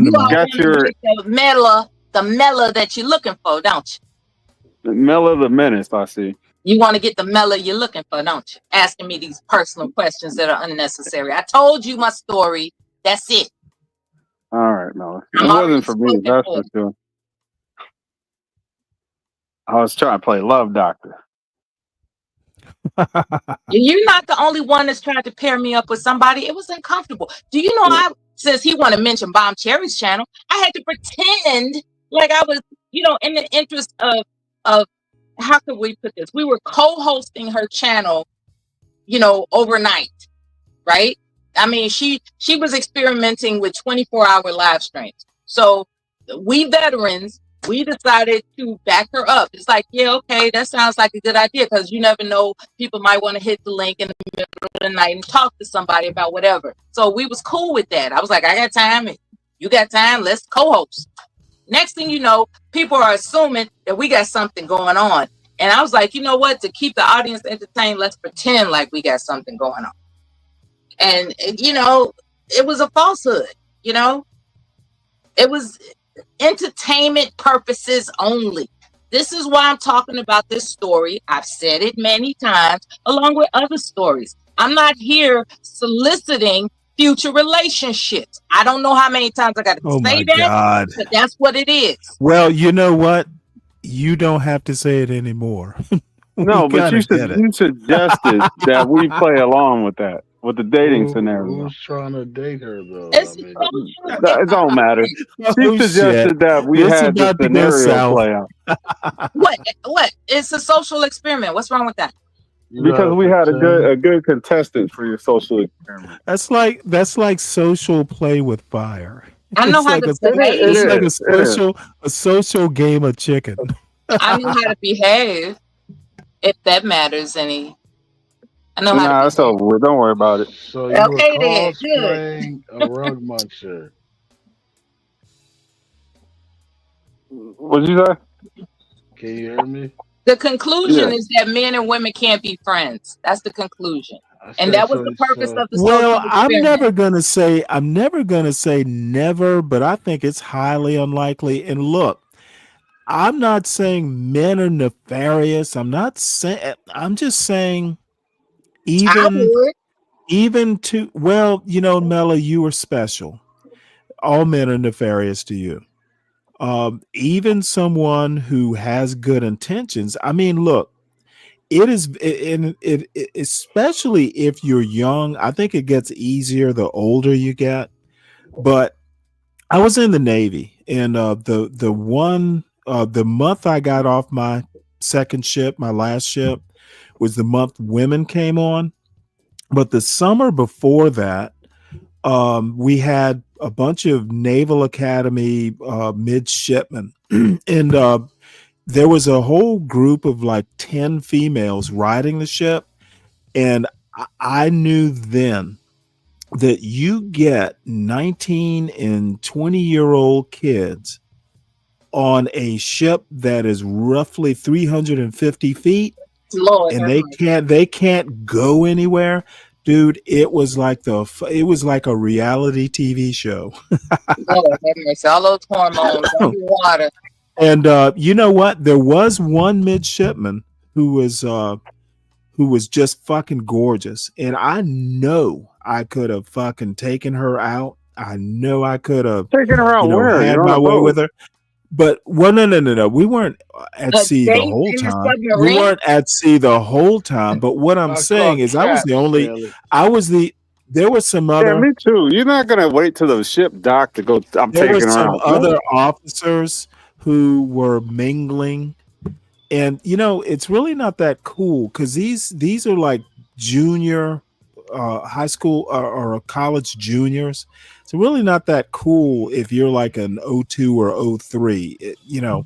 But you know what? Hormones. We're talking naval officers and Naval Academy midshipmen who are supposed to know better and have some restraint and all that stuff, but no, they didn't. And I was the only dumb fuck who had. Okay, I don't know why you have to butt in.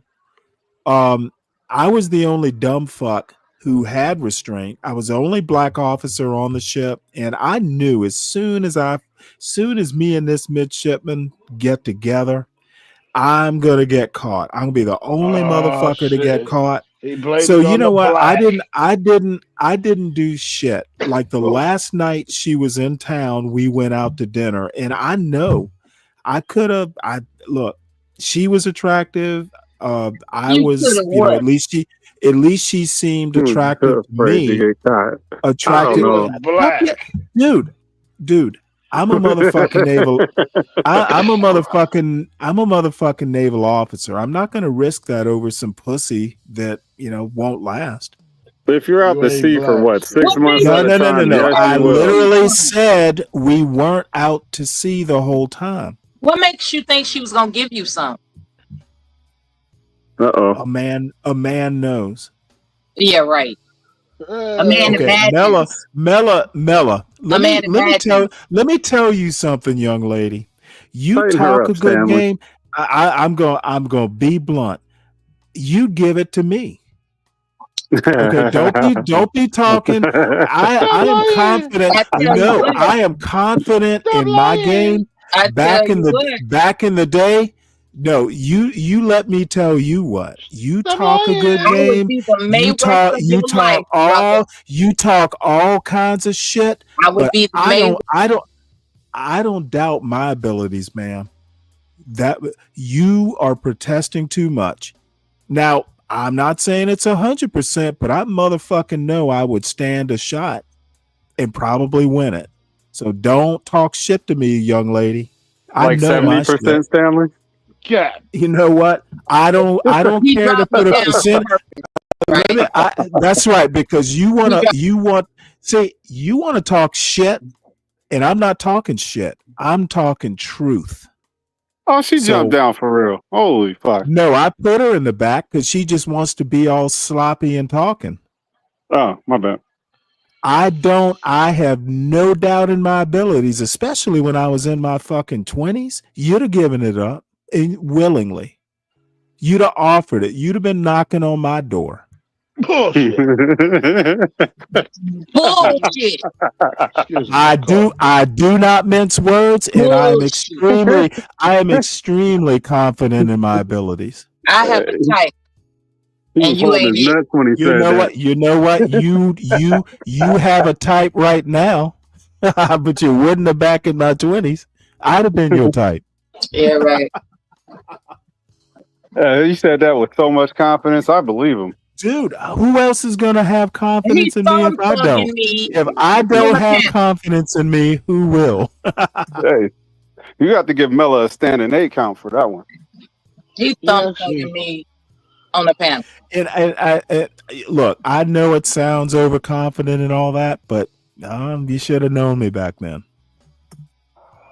Well, we all have our glory days, don't we? Hey, and they are over. They are over. I didn't say you would do it now. I said back then you would have. And I say I doubt it highly. You know what? You keep doubting. It is your right to doubt. You would have doubted. You would have doubted when I was making you breakfast the next morning too. I bet. You would have had Holly Berry too, Stanley, huh? Holly Exactly. Berry, Like Nia who wouldn't he Long. have Hey, had well, back then, right? I know. Vivica. Hey, Every I'm not saying woman I was walking the Holly. planet I'm not wanted saying I Stanley was. back then. Get the fuck I'm out not of here. saying I was Halle Berry quality, but I am Mella quality. Damn, he said No, he's gonna sir. bend you over. No, sir. Psychologically You know what? speaking, I wouldn't bend her over. She'd bend herself over and say, "Come here." psychologically speaking, you're wishing. You're literally wishing. You know what? You're wishing. You are literally trying to catch up. Too late, ma'am. I've already said it. I've already made the assertion. This is his If not the proclamation. insertion, I made the assertion. This is Whatever your makes you look good, proclamation. Stanley, go for it. It's your channel. Hey, I've already said my piece. Yeah, Stanley. That's like saying As much as this is laughable, you have a point. I don't You're the know. only one. You're the only one not laughing. I notice. I did laugh. I did laugh. You didn't hear it because you dropped me down in You know what? protest Don't of make me me. Don't defying make you. me drop you down again. You're I'll drop you down. I'll drop you down and You do talk that more when you're shit. insecure. I will put you in the back I'm and not talk more attracted to shit. insecure men. Hey, you have no You were idea what you're insecure back attracted then. to. You have, you know what? All you're doing is clucking like that hen on the screen. That's all you're doing. A hen that's not attracted to insecure men. Yeah, I just sounded insecure, didn't I? Of course. Well, we got to score one for Stanley on that one. Yeah, I just look at it like Yeah, with you that brothers back logic. each other up. That's not a mystery. Yeah, with that logic, you would have anybody. This, hey, poor Mella doesn't know what hit her. He doesn't win often, but he won that one. Look, it's not about winning because we're on a panel. What's this winning? Look at her! Look at her making just. It's okay. Let's move It's on. all right. Let's move on. Yeah. What's up, tough guy? Yeah, we got a new panelist. Yeah, these What are guys your up thoughts? here. Well, he's not on the panel yet, but you know what? When he comes up, I don't stand a chance with you now. They up here spooning right now. Oh, he's seductive? Unlike you? You're the little spoon, and the other guy is the big spoon, Stanley. Look, the nerds shall inherit the earth. And for a little while in my 20s, I did inherit the earth. And it's not like I'm, and I'm gonna be honest, Stanley, I'm you not didn't get bragging. no ass till I you was have 30. a track record. You didn't get no ass till you was 30, man. What are you talking about? You know what? I had my day. That day is over. Okay, let's talk about this track record, right? Now, Well, let's consider that not you were an officer. let's not talk about my track record because it's You only going to mentioned your track. embarrass. Oh my God. All you're doing is talking yourself into my bed. Okay, this track record, right? So, being an officer in the Navy, with this track record that you've mentioned, Being around men. is it safe to think that those women you, let's say, conquered sexually were younger than you? Nope, same age. Same age. Okay. You get points for that. Let me tell you get another points for story that. which will save you time. There was this club in Fall River, Massachusetts called the Main Event. And you know what? I'm not a dancer, but you get enough drinks in me, I'll dance. So You're not I meet this girl, and you know what? We danced the whole night away. So at the end of the night, I'm like, you want to go back home with me? And she's like, yeah. And you know what? She was there with her cousin. So we went to tell her cousin, hey, she's coming back to Newport with me. Her cousin put up a little fight. She had some words. You know what I told her? And yeah, I was a little drunk. I told her, don't worry. I'm a naval officer. I'll make sure she gets back home safe. And you know what? That was the end of it. We dated for like 4 months. As much Now I was a cocky son of a bitch. I will say that I was a little too cocky, but you know what? Sometimes it worked. It worked that night. I'm a naval officer. Goddamn right. How many black men can say that and mean it? Stanley, how many officers went into your Navy? You couldn't even dance. It was pity pussy. Hey. Yeah, it was pity pussy, And all it right. was an officer label on top. I wasn't wearing a uniform, ma'am. You told people you were. You wouldn't have I told that female cousin so she wouldn't worry. You had She's to gonna pull get home. the And you know what? card to You get know pity what? pussy, You Stanley. know what? I got her home safely after and I got her home safely several times over the next 4 months. Did you ever get Like I some pussy? said, you had to pull the privilege card to get pity pussy. Okay, ma'am, older women who sound so jealous really sound pitiful. So stop it. Same to you. Stop it. Same to you. So stop it. Pitied you. She was like, I pity the officer.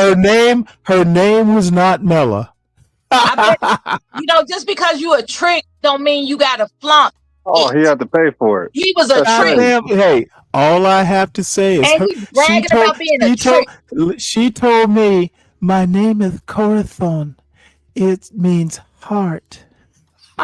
This guy is bragging about being a trick. She was from Stanley Nicaragua. is And literally she bragging was about being from a trick. Nicaragua, and she was hot as fuck.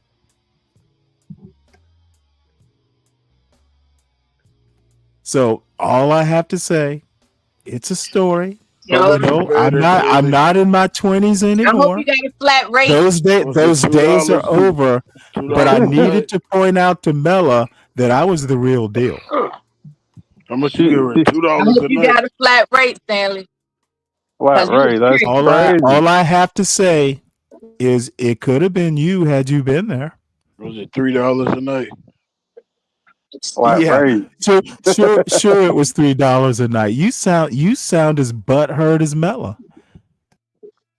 No, that's My just butt serious doesn't question. hurt. That would be you. Hey, Dave, how You're the often one do I eating talk? white How bread. often do I talk shit like this? Constipated How ass. often do I talk Not shit often. like this? Not Except often. I'm not talking shit. This is actual sea stories. It's for real. It happened. Yep. They really don't talk shit like that. Just talk what he know when he do it. I'm glad I brought out the need for you to compliment yourself, Stanley. You didn't bring out shit. Yes, I did.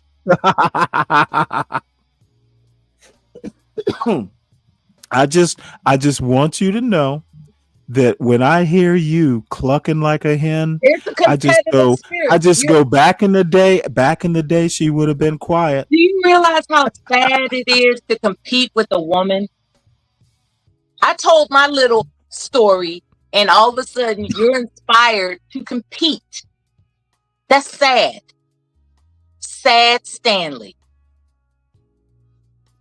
I'm glad I inspired you to boast. You're welcome.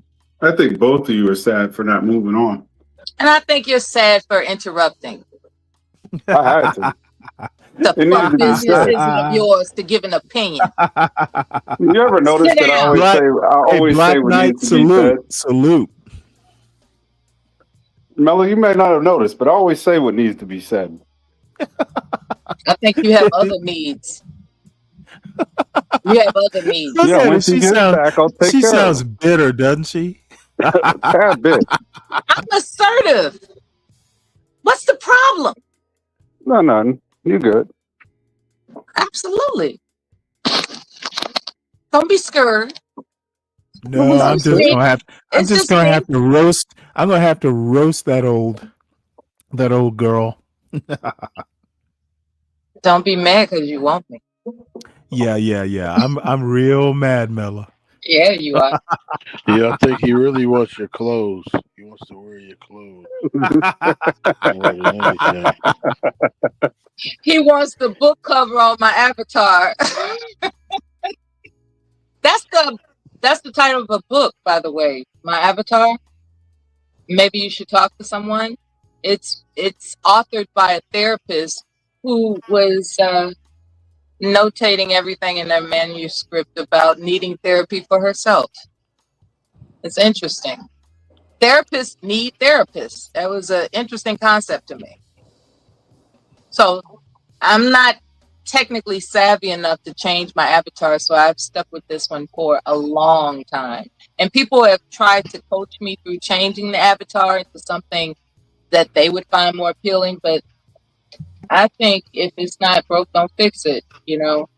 But yeah, that would explain my avatar. It's a box of tissues, not a beer mug. It's a box of tissues from the title of a book entitled "Maybe You Should Talk to Someone." Who said anything about your avatar, brother? Because thank you. Because you all decided to listen. That's why. Did you take your meds this morning? You sound like you took them for me. Or your vitamins, something. You sound like you took them for me. You should take vitamins, C-Mall. You sound like you took them for me. Oh, I mean, I'm being respectful. I'm serious. You sound like you took And them for me. ignorant, I salute you for being respectful. I know it is tough with this woman, but better part of valor, sir. Salute to you.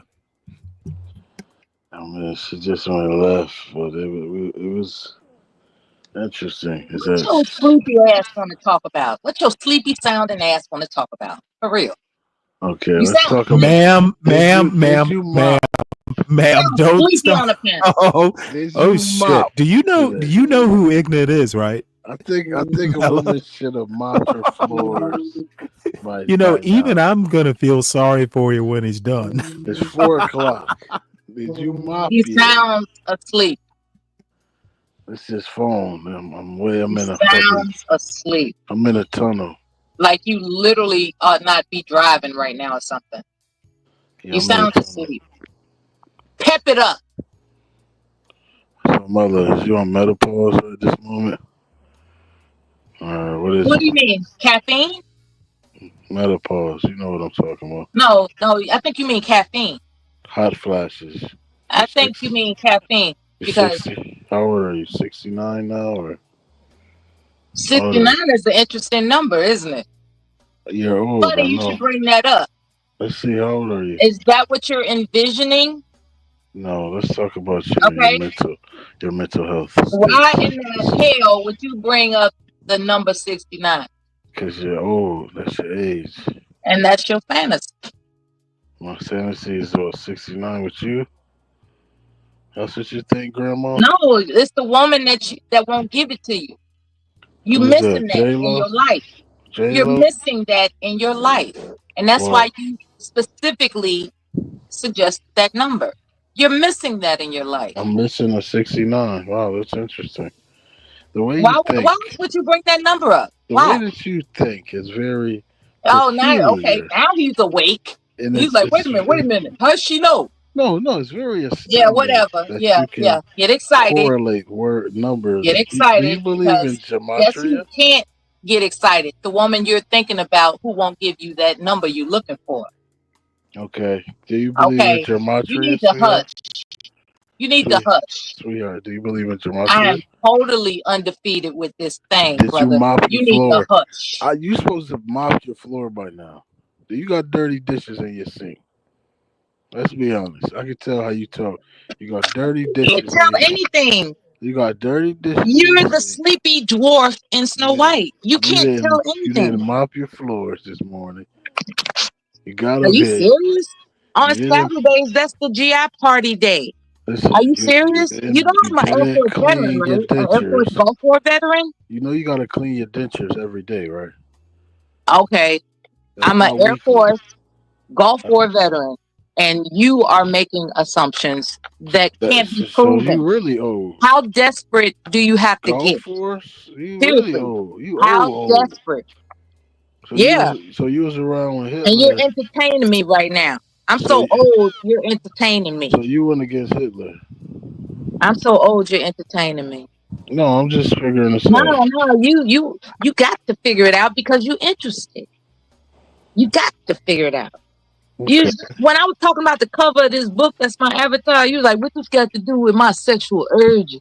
No, Well, ain't that what Fulio. you was thinking? Hey, Hey, Fulio. man, you better shut Come up back. talking to me. Your mind goes Get the into fuck like on, man. webs. You ain't this You like number your you coming webs up in with your is my mind. You age. tie words up that don't got shit to You do with haven't what's studied going on. psychology enough Hey, listen. to Whoever wrote deal that with book me, okay? can shove that book You up have their not ass. studied psychology All right? enough to deal with me. Sweetheart, you Period. don't even understand. As a matter of fact, period. Who gives What a does that damn about invoke? psychology? What does that invoke when you hear that word? Period. What does that come through? How does that come through for you? It's something that you don't have. Is that true? Yes, menopause has silence your Is that period. true? All right, if we was playing Jeopardy and you said period, I Is don't know, that true? something you're lacking. Because you're mentioning menopause. You're mentioning. Wait a minute. Who's got the screen laughing? All kidding aside, thank you for your service. It's Stanley laughing. No. You're laughing at this. Okay, banner. let me tell Mella. Someone thank me for my service. Mella, you We're need in to this stay together. down. Don't Mella, you know better. I know better what? Don't go after something you can't win, ma'am. I know better what? I literally I know better hope what? I literally was hoping you learned your lesson. You don't I know fuck better with me what. like that, man. Ma'am, you don't fuck with me like that. I What you don't need to fuck do, you at what all, you need to Stanley. do is go back to ignorant somebody your own size. I'm way bigger than you. I am the Not your adult level. I am the adult level. You are not ready. I've already proven You're you are already not on my stuttering. level, ma'am. You're You are already not on my stuttering. level, ma'am. What You're you already need to do is stuttering. stand down. Stand the fuck down, young lady. Because You I am not. are I have trifled tired. with you enough. Emphasis on tired. Go back to your previous activity. You're I'm not. tired. I am not your level. You need to stay at the kindergarten level. You're retired. If Stanley would have threw his heels Emphasis at on you, tired. No, what you don't want to do is poke this bear. yeah, the heels come off when you poke that Why bear. not? His What wig you gonna come off. do? He What gonna you turn gonna to do, Medea. Stanley? I'm What going to you gonna do do, what I did the last. Stanley? What you I'm gonna going do? to Tyler do Perry what I you. did a few minutes ago. You gonna You drop don't me down recall? because you scared? Have you already Please. forgotten what Goodbye. happens when? Goodbye. Have you? See, I thought so. Look at her run.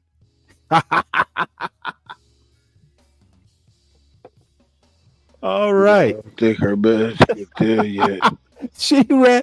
You know what? Apparently, her broom ran away and she had to catch it. You know what it was? I think her order was ready at Her Fatburger. order. her order was ready at the CVS. It was ready at Fatburger. They was like, listen, you ordered 59 burgers, right? Like, come on, big fat bitch, get your shit and get out of here. And she was in the line. That poor lady. Mother, we love you, Mother. Hey, tell us what her book said again. I wasn't Mother, paying stop attention. doing booze with your pills. That's not a good mix. Well, I guess we can go back to watching this. What's this about? Some damn chickens? Something about homemade donuts, but you'll be impressed when you see her. Homemade donuts. Hey, I like cooking channels. What's wrong with that? Why is all those chickens around?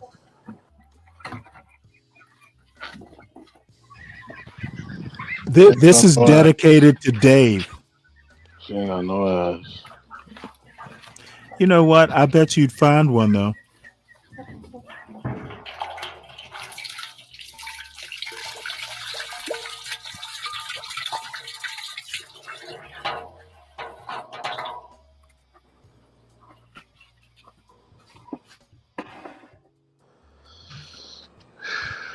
Yeah, as a matter of fact, I was talking. She's got a little bit of a fupa or whatever, but Dave, she's Dave approved. He says he'd know what to do with it.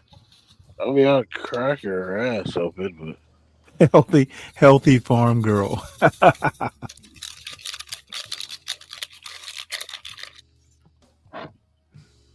she's not something I would see and be like, oh yeah, I want that. Now, supposedly this is in Ukraine. Must be the part that didn't get bombed. She's probably the ugliest girl in Ukraine, bro. Literally, like they got girls out there that are smoking hot. I don't know. She's not horrible.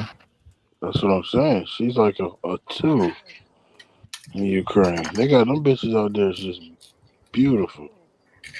I think all of them, all the beautiful ones, came to the U.S. Nah, it's still some over Nah, the fuck? No. They got Ukrainian models. And she's your girl with the tattoo, Dave. Yeah, she's great. I wouldn't toss her, but I mean, you know, Good for the stroke. I think I agree with Ignat. She's probably the ugliest in her village, and that's not bad. So what's Good that for the say about show. here?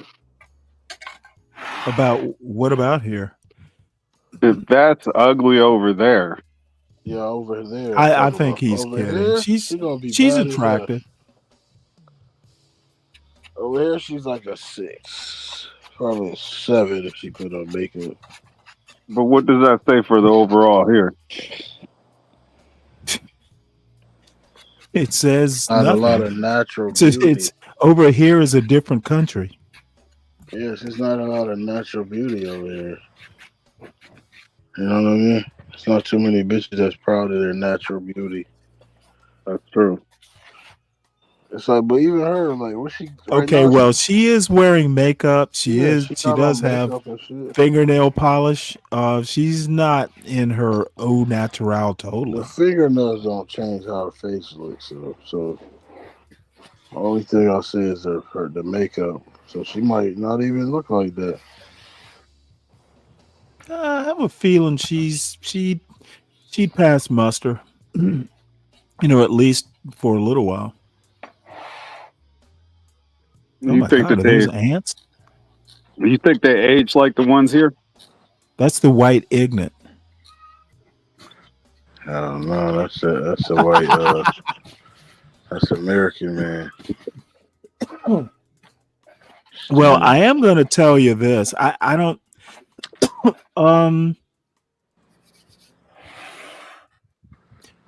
That weather can be mighty harsh in Ukraine between the war exercises.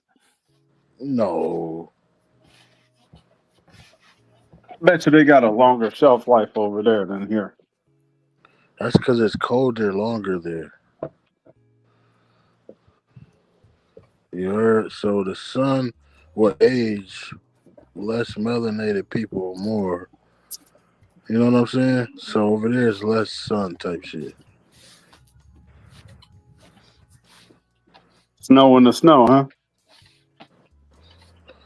Yeah, it's like the snow and it's cold, so shit not that far from Russia.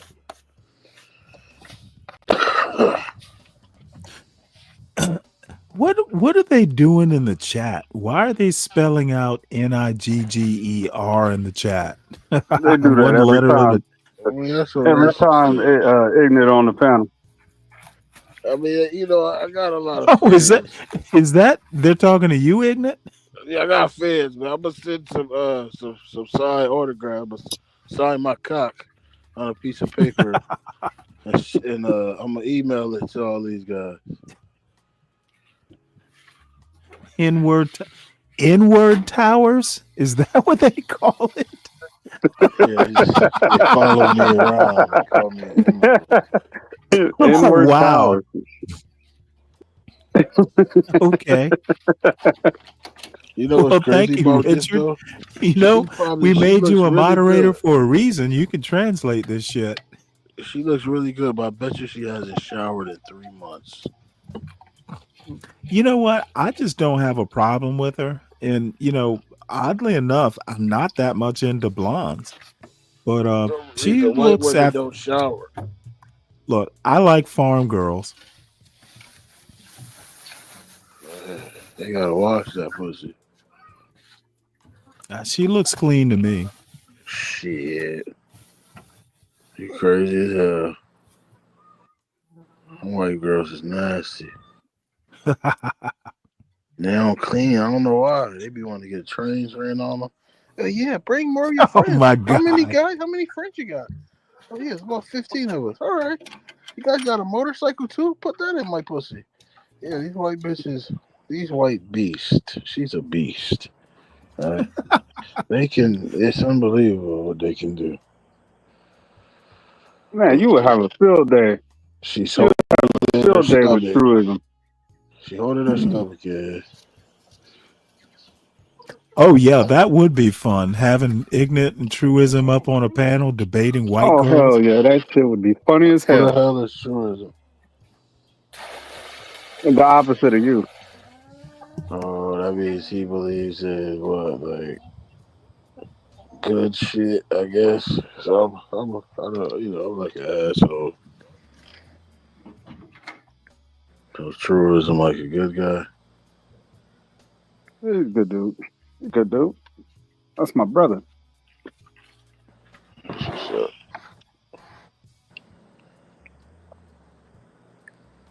Stanley, you think she would have some black babies? If I put them there, You think she would have them though? why wouldn't she? I don't know, man. That'd be different. You crazy. one of these days, I'm gonna have to tell you about this Swedish girl I dated when I was in the Navy. Swedish. Yeah, you know, she caught me off guard when she said, "I can't wait to have a brown baby." I was like, "What?" Yo, that's what we used to call like. So my answer is yes. we Ignis, you get you a snow bunny like this, and she get the bacon bread for you outside. Man, life would be too easy. Man, I just for me. Yeah, personally, Richard.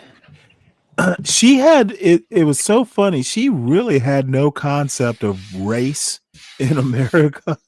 I think I told her, make sure you don't say that in front of people. But you know what? Fuck it. I to be honest, I should have married her. But you know, it was a bad decision on my part. And by the way, the reason I didn't, because we got along great. She had a great sense of humor. I didn't marry her because I'm like, God damn it. You know what? My parents will hit the fucking roof. Why didn't you marry Mella? She was in the army. Why did you get circumcised? Well, the thing is, it's funny because I was on my way. I was working up to my first deployment, and my biggest fear was sending this poor Swedish girl down to Savannah, Georgia to stay with my parents for 6 months. I was like, my mother's going to eat her alive.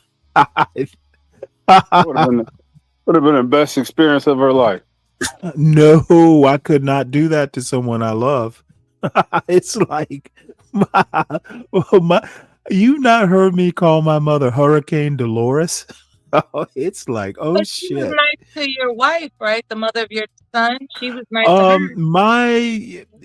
On the surface she was, but I knew my mother. The only reason my mother actually just was kind of nice because she knew I was happy. Believe me, I would not leave my wife alone with my mother for 6 months. My mother was the nicest person if she liked you. And I'm not so sure she liked me all the time. But dude, Hurricane Dolores, oh my God. You just did not want to fuck with her. And you know, so there were times when the lawns got mowed because my father wanted to be outdoors, and you know, cars got washed, all kinds of things could happen outdoors when Hurricane Dolores got to spinning. Yeah, that's what your country has signed up for. It's like, stand the fuck by.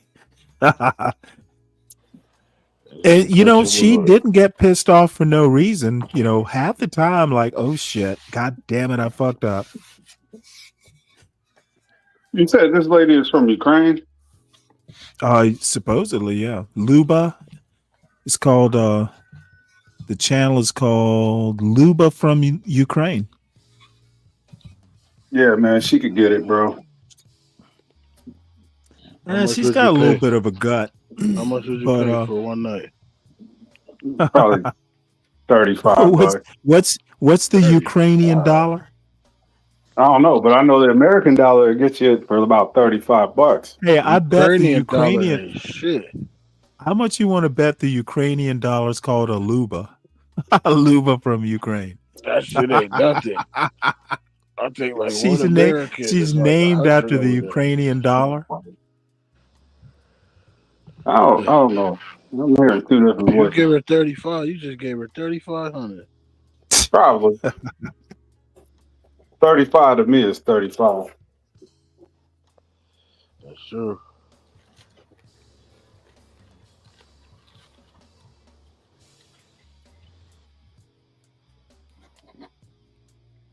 I mean, Take it even easy, Mello.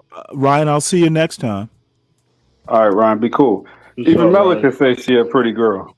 Stanley, keep it real. How much you think these donuts going for? $1,000 a piece? The donuts? Like They if she was better in be. America, if she They was in better be America, free. and she's doing They, this right here, everything she's doing, hey, she would they would charge be. $1,000 for these fucking donuts. They would be gratis to me. It's gonna take her 6 hours to make 12 fucking donuts.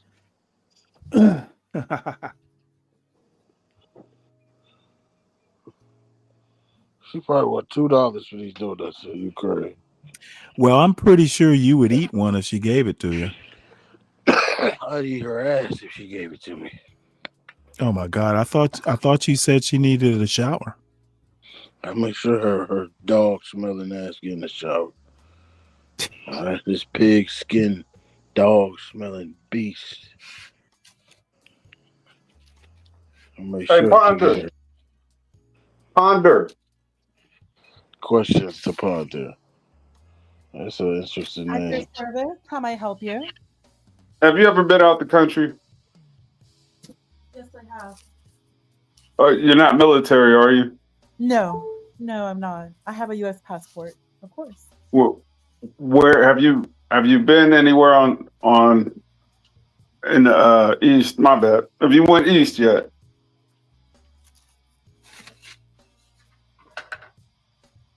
I'm just to make sure I'm understanding what you're referencing. Are you Eastern Hemisphere.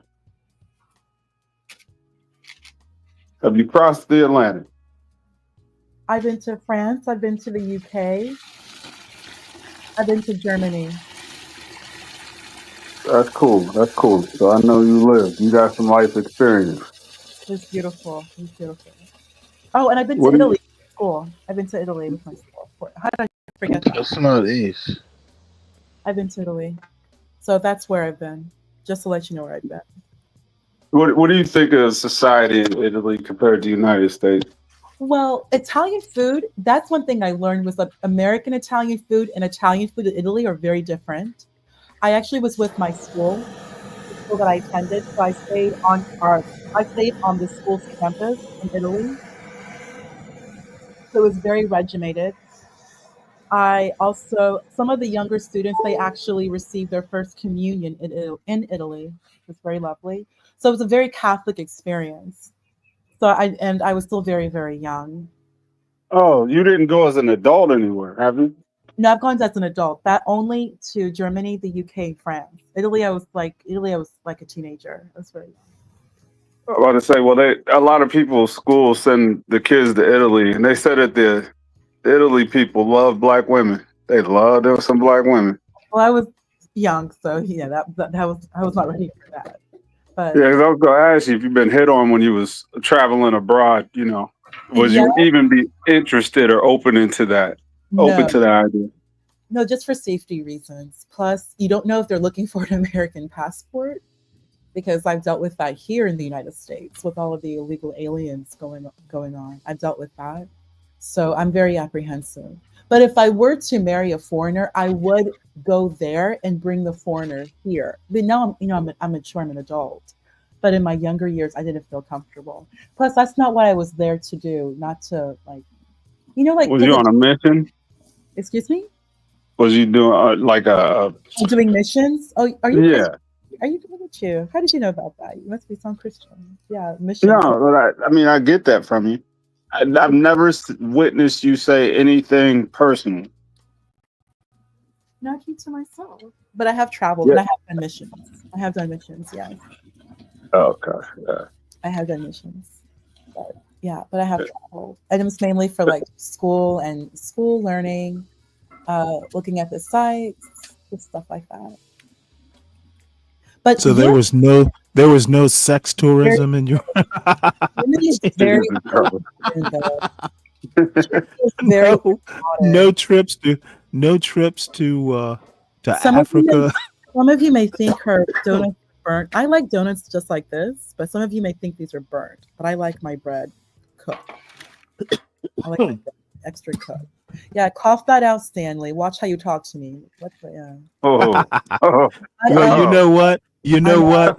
Let me let Brian Nichols do the talking. I am familiar with LDS. I have traveled to Utah, like I mentioned in the chat, but I'm not LDS. But the LDS church is actually the second wealthiest church after Catholicism. But I'm Catholic. They are so rich. Oh my goodness. They're very, very wealthy. But I'm Catholic. I actually have a very similar, I'm K through 12 Catholic school. And so is Stanley. I'm K through 12 Catholic. Well, actually, yeah, K through 12. My brother is like 25 years Catholic school. He's preschool through law school, my brother. My Are you the oldest? I am the oldest, yes. A very large Catholic family. Very large Catholic family. But I have traveled. And I've done missions. And I actually, the first time I met a Mormon was actually traveling, doing missions. Did you like them? No, they were kind. They were kind. They were kind. So Mela, because Catholicism doesn't really. I'm gonna be honest with you. Catholics, from how I was raised and how my parents were raised, we really are not allowed to mix with other denominations. Like I was not allowed to go. I didn't know that Protestants go to service. I didn't know that until I was an adult. I never even touched the King James Bible until I was an adult. Catholicism, from my experience, maybe, but I think most Catholic children, they keep you very separate. So you're not allowed to read other texts. Like I was not allowed to read like Christian text. It had to specifically say Catholicism. It must say Catholic. If it says Christian, then it's basically Protestant. Now that you're an adult, would you say that you were indoctrinated or you prefer the choice? No. The best thing that ever happened to me was my upbringing. The best decision. That's good. That's good to hear. Was what I studied, because I'm very liberal arts, which is basically because of my upbringing. The best decision. I'm so glad my father was the way, because my father, he himself comes out of Catholicism too. Very, very, very strict Catholicism. And we weren't just not allowed to do like active, not that they're against Protestants, absolutely not. Absolutely. It's just from a teaching perspective, from rearing children, they want to keep you focused just in safe, focused and safe. Yeah. Just focus how they want to raise their children. And it was the best. Because Catholic education is just superior. I'm glad you didn't resent it. So many people resent their upbringing. Did it. I'm so happy. That's good to hear. So happy. Yeah. Very, Bless very happy. you for that. That's a good message. Can I answer a question? I try to remind myself that other people, they're just not very bright. I know that sounds bad, but it's just it's been flabbergasting, and it's been a hard lesson. The lack of education. Oh my God, the lack of Considering what you and Stanley have in common, I'm surprised it gives you such a difficult time. No, he does that because, okay, I can explain Stanley. I guess it's play fighting, I guess, at this point. Now that I know you're Catholic, a devout Catholic, I guess you guys are play fighting. No, that's just Stanley being they're just like Do that. you know how ridiculous that sounds? I guess you guys are play fighting. I'm not a Catholic. I'm not sure why you would oppose her as aggressively as you do. I have literally never heard an adult say that. Well, you're childish, Stanley. You're childish. Oh my God. Your behavior as an adult is childish. You know what? I've had a couple beers, so I'm gonna give you grace, Mela. You just go on and say all that. You go I'm ahead and say all that silly shit with my permission. I guess I'm the lucky one. You are. Ukraine is very Catholic. See, Ponder is nice. I'm a snob. Well, she won't say she thinks you're a heathen.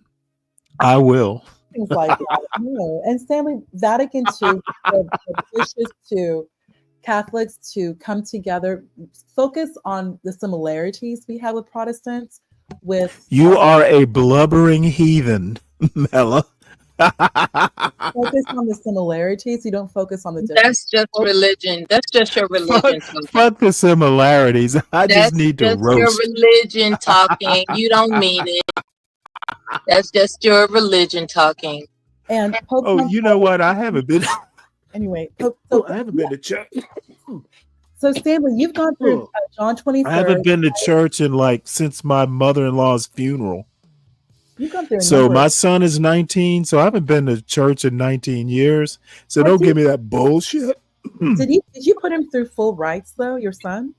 Your formative years were. Your son isn't even Catholic. Catholic. You put him through. You're always Catholic. Right? You will always be Catholic. You can't do anything about it. Oh wow. Yeah, Mella, how often do you just blurt out shit you don't know about? Often. It seems to be something you do every panel. Is Every once in a while. Is it some sort of strategy, or is that the real Mella? You just blurt shit out. I'm glad you asked. I'll let you ponder that. Oh, you know what? I don't get it serious. Don't get it wrong. I don't give a shit. I just happen to be, at the right and yet time. The question remains. Okay, the question remains: are you actually serious, or are you just play acting? Because you sound like a kindergartner half the time. Because I referred to you as childish. Now I'm a kindergartner. Oh no, you know what? It has not. Don't pull me into your romper room, ma'am. Nice copycatting, Stanley. Yeah. I'm imitating Don't forget to you. stutter when you say That's exactly what I'm doing, Mella. I'm imitating you.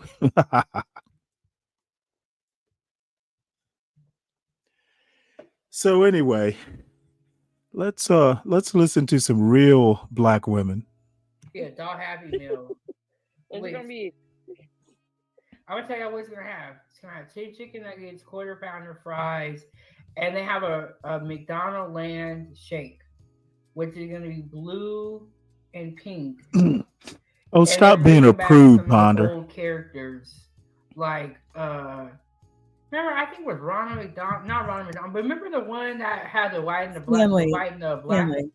Do you remember that one? There's one episode. I know what you're talking. Do I remember what? There's one episode on Seinfeld. I just remember watching that, where Elaine says that, a woman is art. We're art. Like we're beauty. A woman is literal art. I always took that to heart, because as a woman, like, to have beautiful skin, like to take care of my skin. I love taking care of my skin, all that great stuff. I don't want to deface my skin with like a tattoo. Not even like a scar. Like I got hit, like even like a small scar. Like that's a little, concerning. But why would I knowingly want to deface like my skin? Like I have very soft skin. Like I like my chest, my back, like my shoulders, my neck, decolletage. I have no tattoos whatsoever. Yeah, like you don't want, as a woman, we don't. Mella wants you to know that her skin is soft it's too. It's flawless. Yeah. Thank you. Yeah, especially as like a black. I work hard to keep it that way. Mella, don't let Ponder have her moment. I want to know about old lady Mella feels a little challenged by you talking about your skin. But Stanley, being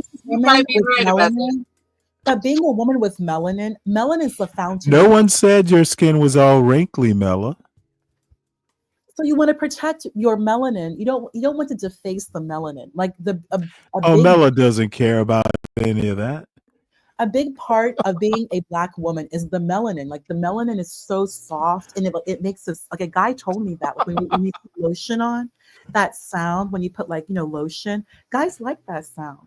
So like your melanin is such a big part of your beauty as a Black woman. I'm never going to age. We don't age like that, Stanley. So that's your Not- Black Knight, that's your only requirement, no face tats? Jesus.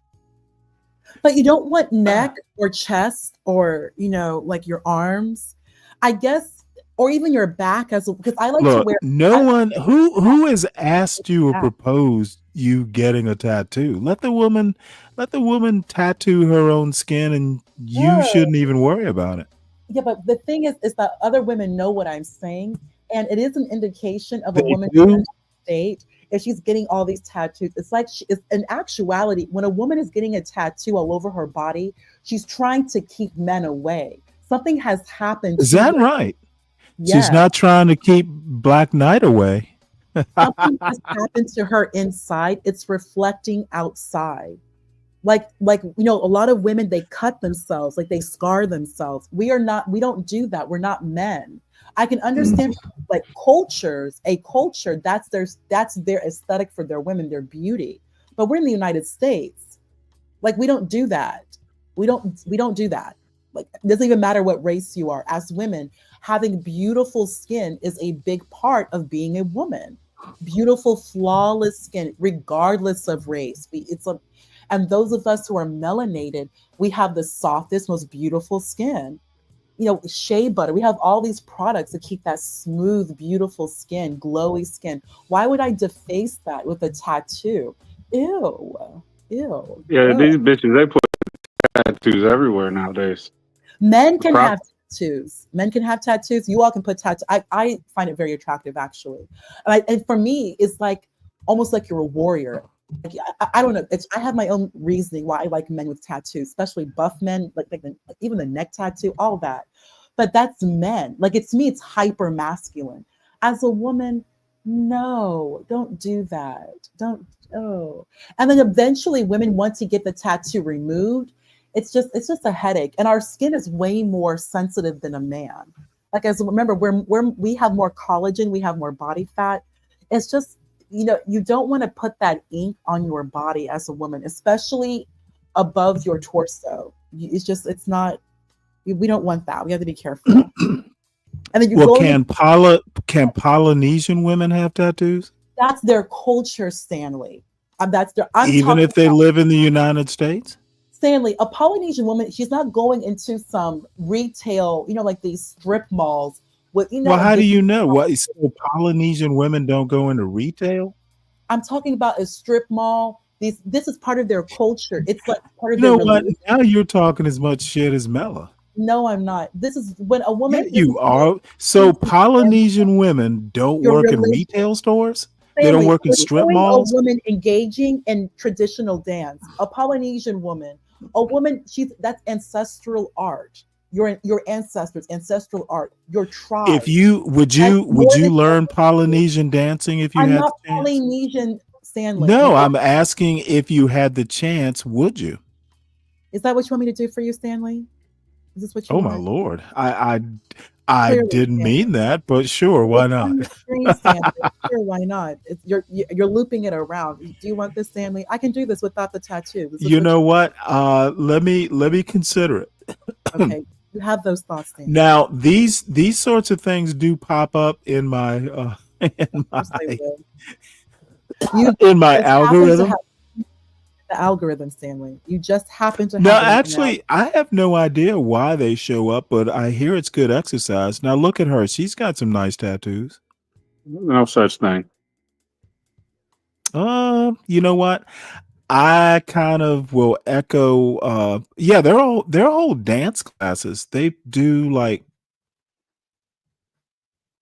this is like some sort of like exercise thing.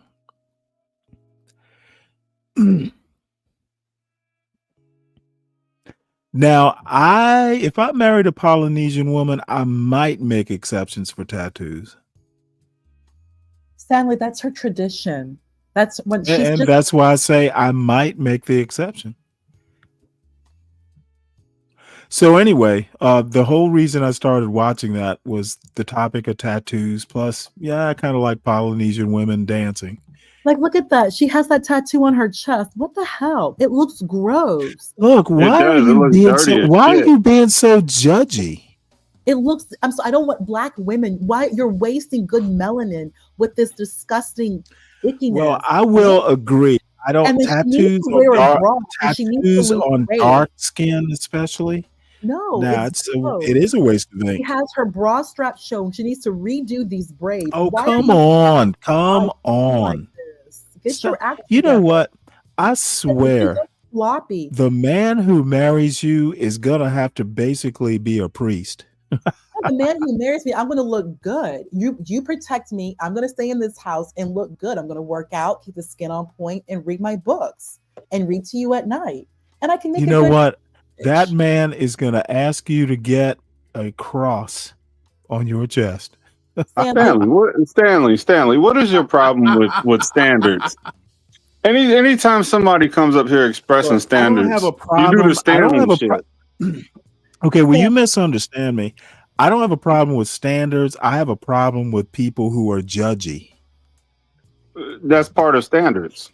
You have to judge to No. see it beneath your standards. You don't impose your standards on other people. Family, I'm a woman. I'm a black woman. When I see a black woman look like this, there's a problem. She looks sloppy. Yeah, as well, all you know what? I bet you wouldn't say it to her face. That's not the point. punch me, and that's besides the point. She shouldn't. I don't want to look like She would this. curb stomp your ass. Stanley, Yeah, she I looks don't like she's a fight. fighter, bro. I don't fight Stanley. I'm not going to physically fight anyone. And you would be right there to rescue her, Stanley. I'm not going to physically fight anyone. No, I wouldn't. Let's just look. She looks sloppy. Look, why would you, you're a black woman, you don't tattoo our chest like you have a bosom. We're buxom. Where's the shea butter? You want to keep that skin. That's her décolletage. Like that's that beauty, that shiny, that glowy. That's the most sensitive, thinnest skin on our body. Like you want to keep that beautiful. Like we're ornamental. Wear jewelry. You take your jewelry off. Like we're supposed to look pretty. All this melanin. I like to wear pretty flowery dresses. It looks pretty. I like to. It looks dirty under a white dress, and you got a chest tattoo. Y'all need dirty to as fuck. cool your fucking jets. No, I'm just taking what she's saying a step further, but I see what she's saying. Well, you know She's what? absolutely I'm going right. to ask you to take a step back. Look at We're that. just having fun. And she's exposing that. Are tattoo. you? Yes, it doesn't look cute. It does not even that. It just doesn't look good.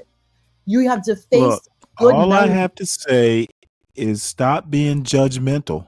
And she has a pretty color underneath this light. She has a pretty color. She ruined it, bro. Why are You know what it is? good melanin? People get caught up in the trend so much that they don't even realize how ridiculous they look. Tattoos was a trendy thing, but it's not for everybody to get a tattoo. Tattoos are permanent. I would not advise getting a tattoo. Tattoos are permanent saggy pants, right? They're permanent. Like, Could have don't worn do the it. tattoo as a necklace. I'm taking the necklace off. Wear a necklace. You want to be ornamental. We're women. Wear jewelry. And then Well, they take do your- make temporary tattoos. Yeah, So, they can Hannah- get that. which is stupid. Just wear a beautiful necklace, even if it's not a. Oh, so even temporary tattoos are stupid? Why? Okay, Stanley, we are black women. I'm not Polynesian. We are? They I'm are. not Polynesian. Why? Look I'll at be you. right back. Is this a Is Polynesian? it I'm every woman? Is this a Polynesian woman? No, you are not. And I don't want Look, to hear about whatever. Polynesian women can be as dark as black women. You are not a Polynesian woman. That is not your culture. That is not your tribe. That's not your ancestors. You're not even sure. I don't know. I just think that you picked up the judgment of No, I some don't, because nun these in women second grade, and you just have not been don't able to care. shake it. I don't want these women. These women, number one, they do cause a lot of trouble. You don't control these women. No, I don't. And they need to stay far away. You're not the image of black women. Oh my God. That's just what's happening right now. Times Square, we have the Baphomet. Let me ask you a question. Have you ever been hunting? Hunting? Yeah, No. like deer hunting or bird hunting? Stanley, I just put in the chat that I Well, think no, the reason I ask is, you should take some of this aggression and I don't wanna- I know, I would rather not judgmentalism lie. out No. to the field. No, Stanley. You know what? My man. You and I would be eating quail all winter once you Oh, take no, we're that not eating rage quail. out on the birds. So you could go, why don't you go hunt turkey and then defeather it? Well, And then I can turkey aren't very wild turkeys are not that good. Stanley, completely unrelated note. This is so weird. I just got this random email for a COBOL mainframe developer. Oh my God. Isn't that so crazy? You could Structured probably learn it in a book. No, I don't want to. No, Cobalt. I don't know, Stanley. Candidate must be a resident of Wisconsin. But anyway, Stanley, structured analysis and design for an online and batch, COBOL batch processing, DB2, IMS, CICS, MVS, COBOL, JCL mainframe. Extensive experience in DB2. So that's basically you. You want to make some extra money on this, Stanley? Never took COBOL. What's the fact? You can pick it up. You're them. Stanley, you Oh, know I'm sure I could pick it up. Stanley, you know me. CKJ3, thank you, Admiral. That is funny. You know what? That might have to be a show title. Yeah, look.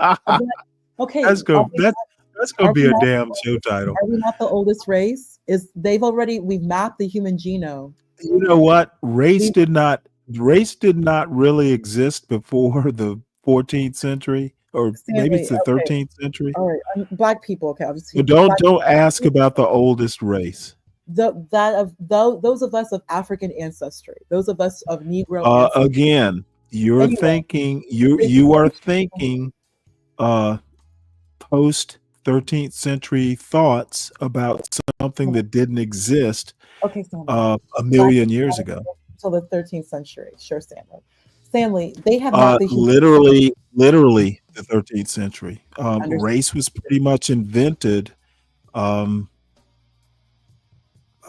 guess you'd say the Portuguese or the Spanish. I mean, it kind of existed, but it didn't exist. It's kind of complicated. Stanley, we have mapped the human genome. Mitochondrial DNA has been traced. Okay, you're not getting my point, Miss Philosophy. Race as a construct, race as we know it, did not exist before the 13th century. Got you, Stanley. Stanley, we have mapped the human genome. They knew difference. They knew like an African, or they knew there were phenotypical differences, but the concept of race did not exist before the 13th century. I get it. I get your point. What I'm trying to say is we have mapped the human genome. So when you say the oldest race, I find it hard to conceptualize it. Then negate the fact I said race. Forget it. Just ignore that out of your head. What I'm trying to get at is that we have mapped the human genome. The oldest mitochondrial DNA mapped to a woman in East Africa. She would have been a very melanated woman. Mm-hmm. I am not going to, I am no longer. Will you tell that to your white brothers and sisters? I believe you, they don't. Seriously. You tell that to Be Brave.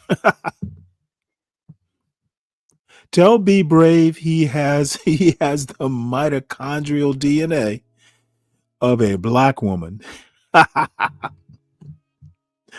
Make sure I'm in the audience when you do it. Stanley, you know what? I'll go ahead and do you one better. Oh, stop acting like you don't think it's funny. Wait, actually, Stanley, since you want to bring that up, I will pull up. Oh no, Taylor, because that same comment was said to him, and I will show you his response.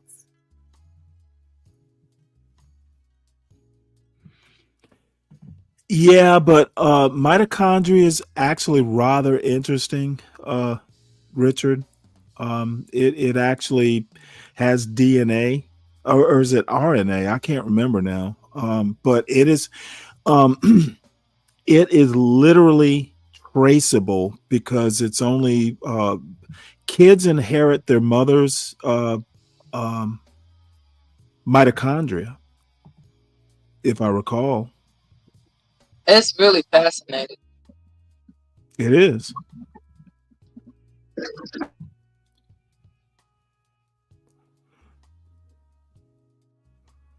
Oh my God. Why am I even playing Jared Taylor shorts? Can you justify this, Ponder? Stanley, you brought up white I people bet you and do. brave and all that. Stanley, I'm trying I to. don't consider Jared Taylor white. Stanley, you brought it up. Consider him a racist. Stanley, you brought it up when I was trying to make my point. You brought it up. So I went ahead and included a link from Jared Taylor because he also found out that he's quote unquote part black. Just like you mentioned, tell be brave. So go ahead. Would he melt down? Stanley, go ahead and share this on the big screen if you choose to do so. Because his entire campaign is not based in facts. It was all based in propaganda and emotion. I voted for Donald Trump for one reason only. His policies, if implemented, would slow the dispossession of whites in the United States. If he were to deport all illegal immigrants, if he were to think very hard about letting in any Muslims, all of this would slow the rate at which whites are becoming a minority. Why are you so worried about the white dispossession of America? Because I want my people to survive. Is that so strange? We don't control China. We don't control any place where whites are not a majority. And if we become a minority, we will not control our own destiny anymore. I grew up in this country as a minority, as the children of immigrants. I was their first child born in America. And while I didn't have much possession or didn't much control, I really enjoyed myself. And I think that if you ask a lot of Americans, they would say that I had a lot to offer this country. You know, according to you, I guess I would be perpetuating the dispossession of white America.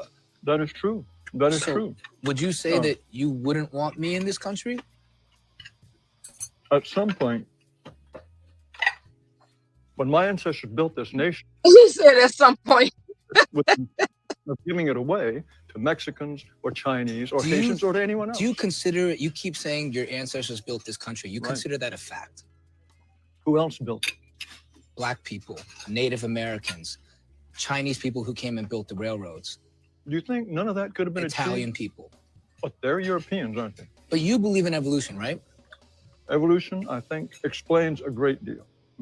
So according to evolutionary theory, we're all out of Africa. So at some point, your ancestors were sub-Saharan Africans. So what? At some point, our ancestors were unicellular animals. So I'm saying at any point in time, we could say you were an African.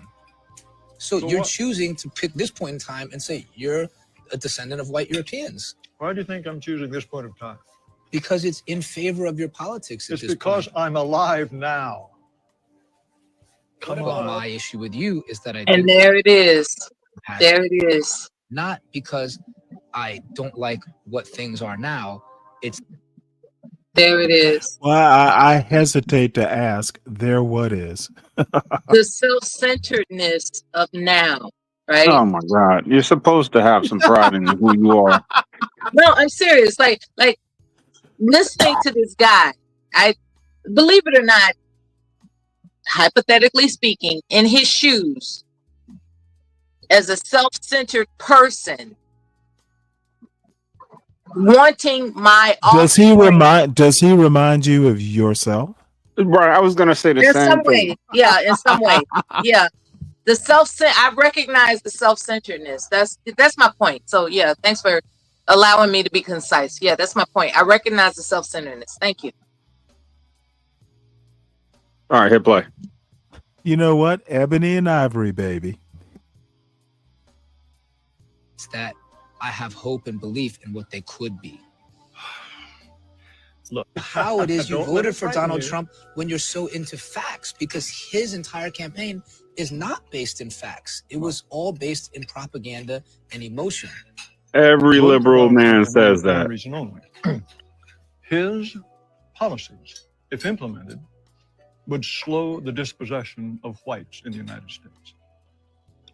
If he were to deport all illegal immigrants, if he were to think I very think it hard started about over, letting Stan. in any Muslims, all of this would slow the rate at which whites are becoming. Oh, a I'm sorry, minority. I can't tell. I wish- Look, you know what? you want to, and this is the weirdest thing about MAGA. MAGA blacks think they're conservative, and they're not. We're Okay. only MAGA because you said we're MAGA, not because we said we're MAGA. Okay, son, don't. I know. Every I just MAGA wanted to black, put. I had to every make MAGA that black, put that out there. every MAGA black thinks they're conservative. Half of you haven't even heard of Edmund Burke. The only actual conservative that I honestly can say is conservative. If you have not read Edmund Burke, you are not a conservative. And I'll just end it there. Stanley, good. Stanley. It's funny you keep bringing this man up because I'm the one who brought him up. But anyway, have you read him? Well, you're a philosophy major. Have you read him? Stanley, why do you keep bringing up philosophy? Okay, all you need to do is say yes or no. I absolutely have read. What book are you referencing? Okay, but you need to understand. You need to understand. I'm sorry, what? Okay, so what is the number one book? Edmund Burke is known for one book, specifically one book. He's written other books, but there's one book that he is known for. What book is that? Since you want to bring up Edmund Burke. It's the one that was responding to Thomas Paine, and I can't think of the name of the book. But yeah, okay, Stanley. But yeah, you're going to actually bring. Sorry. Why are you bringing him up right now? Because he is literally the only conservative that has ever made sense to me. As a matter of fact, before I read Edmund Burke, I was not a particular fan of conservatives in general. And my point is that generally movement conservatives, the political conservatives, honestly don't measure up.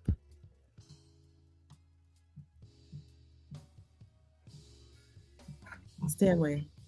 Yes. I'll put an Edmund Burke quote in the back chat.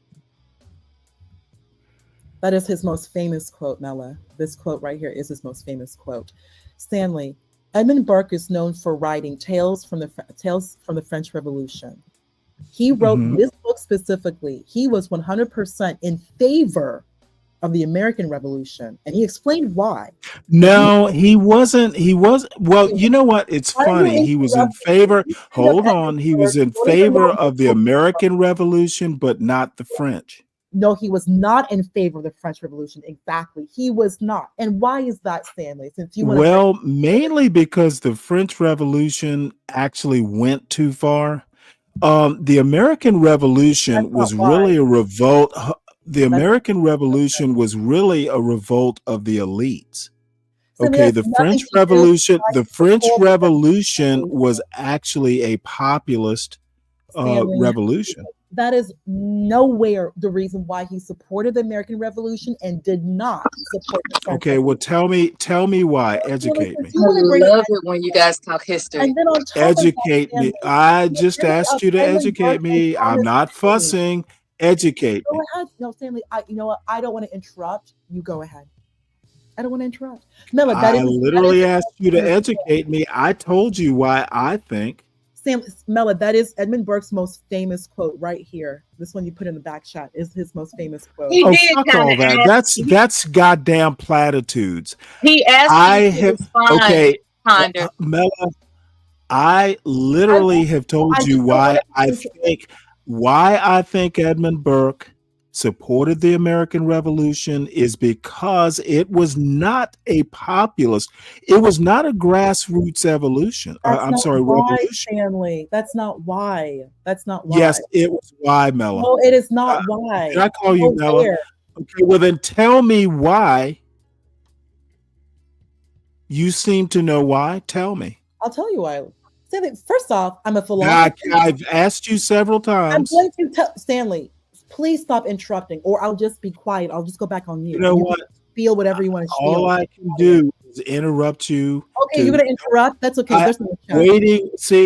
I'm waiting with bated breath. I don't want to be interrupted. Please teach us. Teach us, please, ma'am. Okay, respectfully, please do not interrupt because I'm going to go off.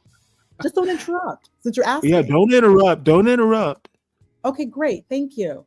The reason why Edmund Burke supported the American Revolution and did not support the French Revolution is because the American Revolution, the colonists literally had 200 years of autonomy. That is why they had 200 years of solid self-government.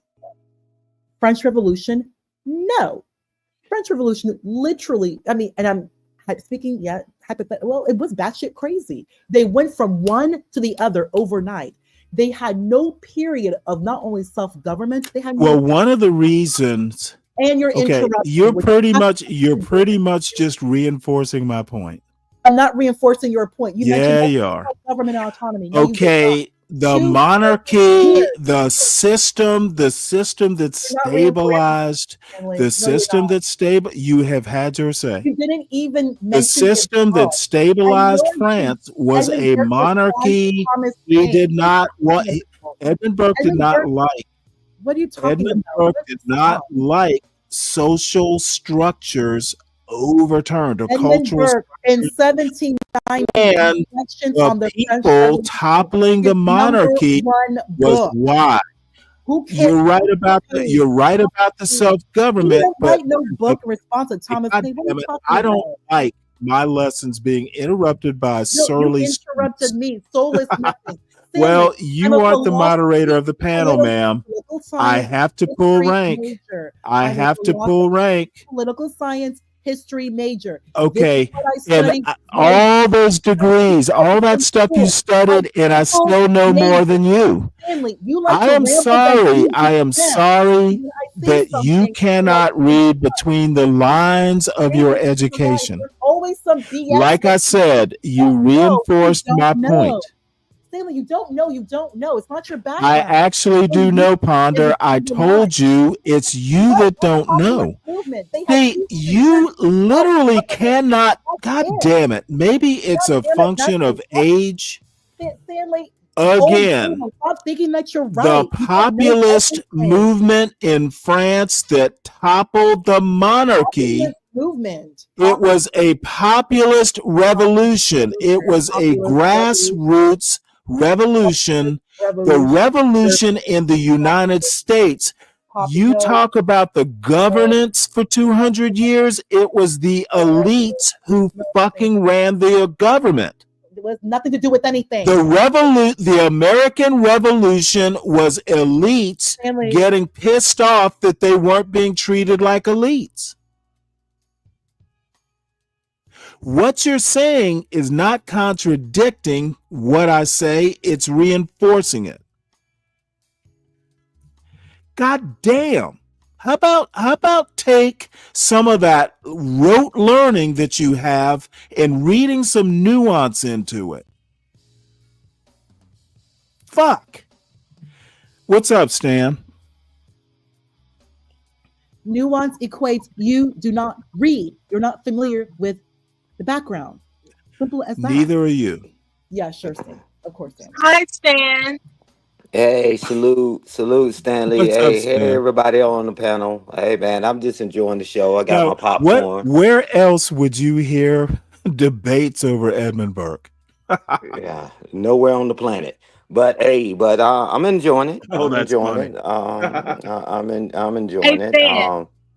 Yes, ma'am. I was wondering if you knew anything about the Louisiana Purchase, because I'm totally ignorant about it. Yeah. And I trust your knowledge. Mela, Well, guess what? Hey, Mela, guess what? Mela, I recommend something called a library. I know they have them in Chicago. I know about the I'm headed there as you speak. I'm headed there. I know about Absolutely. the Louisiana Purchase. I'm going to compare Well, notes. guess what? Guess what? That gonna will be a compare different notes. show. I Yeah. know something with the Louisiana Purchase. I do. Jefferson. I can't wait to hear it, please. Mela, the Louisiana Purchase is the single. Okay, greatest- you really think you're going to take over this panel, Ms. Ponder? Stanley, I would like to hear it. You really think you? We I don't want give a to shit learn. what you would love to hear. Single greatest purchase in all of capitalism. You know what? What I recommend you do is exchange phone numbers in the back chat. I'm going to the library as opposed to doing that. I promise. But I since she's on promise the when you put your panel, phone wait a numbers in minute. the back chat, I And I will can not give go you a and look good at the phone outline, numbers. Mela.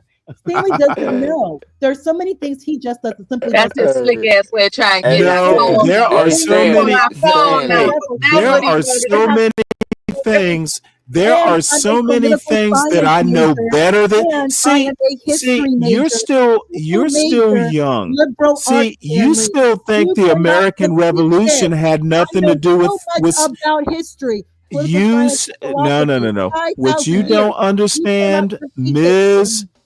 I have taught you so much. You Stanley. are the female Thomas Sowell. Hey, Wow, Stanley, that's I rough. sent you an email. So whenever That's you rough. want to do your show to talk about Louisiana Purchase, I sent it to you. So yeah, man, I'm just here to relax. I mean, I'm just Well, that's chilling and cool. relaxing and talk We to the can good do some people that's on the relaxing panel. things. Yeah. It's these young women who just are so high No. strung. I'm just enjoying the panel because I saw some of the people that I talked to from time to time, and that's why I came up Oh, here. cool. And of course, to support you, Stanley, and salute to you, brother. On a scale of 1 to 10, how entertaining am I? Oh my You? God. Oh shit! you are an 11. Shit, man, Hey, they ain't even made a damn scale that I can measure how made your entertaining you. day. Yeah, I was like, holy moly. Hey man, they done put Mela in so many branches of service. She keeps saying Air Force, and they keep putting in every branch of service. I'm like, wow. Because I'm Stanley done every said he was woman. in. But They believe it. They Stanley believe say I'm every Navy woman. all the So they time. put me in every branch of service. That's Yeah, what they Stanley say Navy all the time, and they keep putting Stanley in other branches of service. You know, man, it's just all for a good day, man. But You yeah, know man, what? I'm just enjoying All the I panel. have to say is yeah. all I have to say is I have had so many good times in the Navy. They can do whatever they want to do. Yeah. Hey Stan, what's up? You tell whenever you hit a panel, you're the only sober one. It's hard to get a word in. But that's why. Does They that got to be include Deacon yourself? Dave. They got to be Does Deacon that Dave. include? Yeah, they lit. They've been lit all day, lit talking shit, and can't get a word in. That's what's up. Hey, Dave. You gonna What buy up? What me up? a drink? I would. I'd buy you one just to keep you going.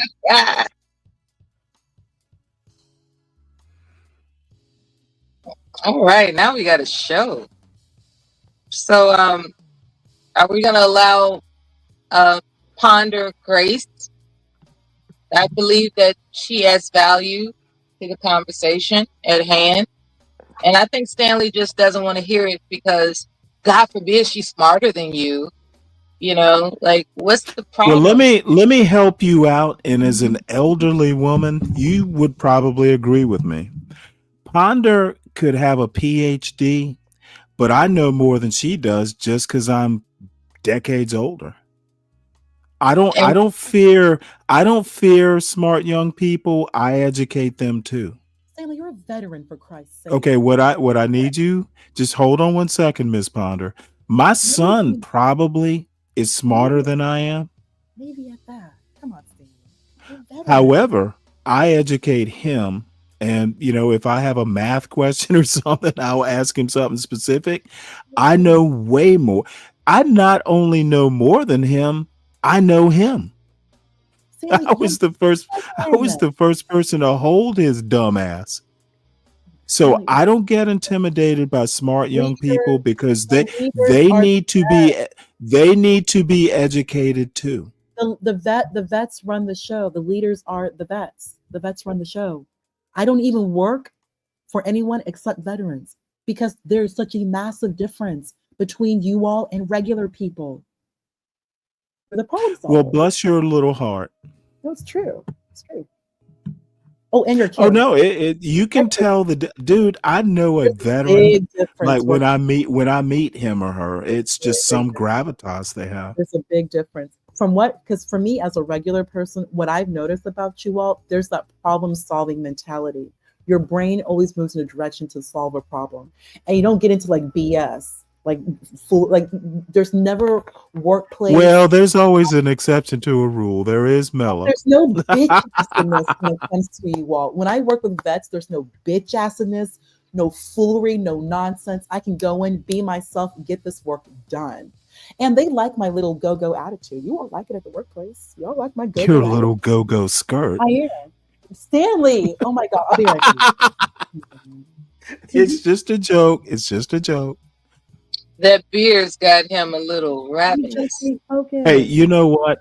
I'm not slurring Vets yet. do I'm rock. good. I love the vets. I love the vets. Vets do rock. And I have gone I through don't know. I'm all going to have to say all of from the a different military. angle, I'm not so All of- mad at the tattoo. I love all the vets. I've done I served my country. I've Army, Navy, Marines, I know, Coast I get- Guard. I get her I've had special friends from every military division. Special friends. Special friends. Yes, I have. Mm-hmm. Yes, I have. Sounds My exciting. My special Yeah, friends. do tell. Special friends told me the importance of chain of command. They all told. I didn't even know that, but I took that to work. The importance of chain of command. So that's what my special friends have told me, and I really do. I do all my. Now, these special friends, real friends, do you just see them at certain times of the day? Are they real? Is what I'm asking. You know, Stan's comment is correct. But France. Or are they disabled? France offers. No, I figured they were figments. Have you ever seen A Beautiful Mind? Of course, I've seen. That's what I'm thinking.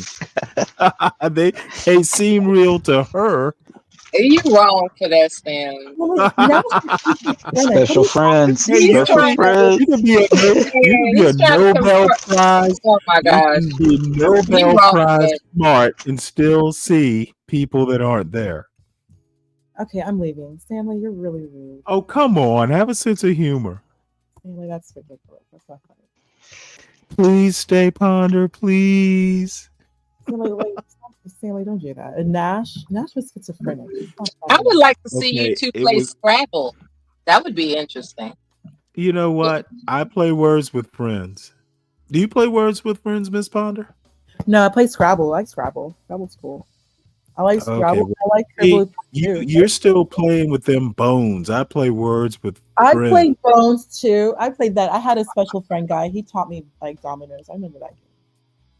Oh no, I meant like, well, whatever. Let's listen to this woman. Yeah, I kind of like her from this angle though. Oh my God, Stanley, stop it. I do.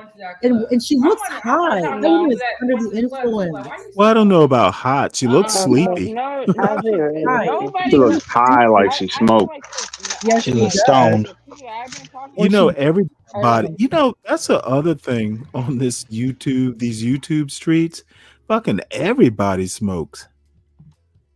What is up with that? And she just looks why is she on camera? Like, can we just keep some things to ourselves? You know what? I'm not that disappointed that she's on camera. Yeah, just so to be shamed and used as this crazy. Hey, there's something to be said about cleavage. And young Riaz, this guy he's like 23 years old. He goes from like panel to panel to panel. He's like 23. What is he doing? Well, be careful with Riaz. You know, he is a little bit of a cod liver oil sort of guy. You know, it's a little bitter, but you got to take him. Interesting. You know what? Y'all are too young to remember cod liver oil, aren't you? Castor I follow oil. you, Stanley. Yeah, my mother's mother used to give us that when we were. Hey, Stanley, was it called Father's John back in the day? That was cough medicine. But that was cod liver oil, right? No, cod liver oil was literally cod liver oil. It's like a fish oil, which, as it turns out, John is was omega cod 3. liver oil. No, it's totally different. Okay, look it up. And I actually do know this because we used to get Father John's as well. Now it might have had cod liver oil in it. I think you're right about it was an ingredient, but no, it was a cough medicine thing. cod liver oil, you could literally buy. You could probably buy cod liver oil now. So anyway, let's Yeah, listen to was what trying to get in there. Me personally, that's not that I'm not supposed to go in there though. It's just that I'm not gonna, if I do ever go there though one day, wherever, it's just that I'm not gonna basically, do anything else though. I'm only just gonna go there to just party and that's it though. Just basically have a good time there though. Just to vibe out though. That's the only thing I wanna do, just vibe out. I'm not drinking. Yeah, just go vibe out. Even if you gotta not even You with know the rave, what? you You can do the probably rave, should though. and just vibe out, have a good time. You know what I'm saying? And just enjoy yourself. Yeah. You gotta You know what? You gotta enjoy yourself. Who's gonna do cash apps to buy this woman a tripod for that phone? It's Probably just you. Cleavage it's boy. almost like Send her a cash being at app. it's almost like being at sea. It's just kind of Yeah, send your favorite Spice Girl a cash app so she can get a tripod. no, I'm not gonna. I don't know. I know Chef Big Bank. I don't know Kiki. Yep, me too. At least when we were staying with our grandmother, I think my mother might have, but not consistently. And I thought cod liver oil was fine. It wasn't my favorite, but it didn't taste that bad. I never had pure cod liver oil. I've only had the Father John's, which I know it has it in. I know it has cod liver oil in it, but it also has Yeah, I like think you're right. sugar and licorice. Yeah, and, exactly. Yeah, it was all kind that of stuff. like it had it. You know what? I guess I should look it up. But I mean, I like Father John's. It wasn't bad tasting. No, it's not bad. Because it had alcohol in it. Of course it That's did. why they No. discontinued Well, it. of course, you would know that. They You discontinued it. No, I did my research. You probably made Father I John did my cocktails. research. That's all. You know, as a kid, you were doing Jokes shots. aside, I did my research. She It with a had mouthwash alcohol in it. chaser. She was doing Father John shots. Yo, Father John shots is insane, bro. You all mentioned it, and I did my research. It had alcohol in it. That's why they discontinued it. It was promoted You as know, she was a doing cough mixed syrup. drinks, Listerine and Father John's. Yeah, it was promoted as a cough syrup for children, and it had too much of an alcohol content for them to continue to do it. As it turns out, the flavor was no longer the same when they changed the formula, so it just faded out. Well, no, they re-released it. I don't remember when, but I think the modern ones, instead of alcohol, it actually has the what's it called? Death row, the stuff that's in cough syrup, basically. I forgot what it's called. Dextromethorphan. Okay. Correct. So yeah, it's back on the market, But they here's the swapped deal. it out. I'm gonna be honest with you. I don't have a problem with the alcohol. You know what?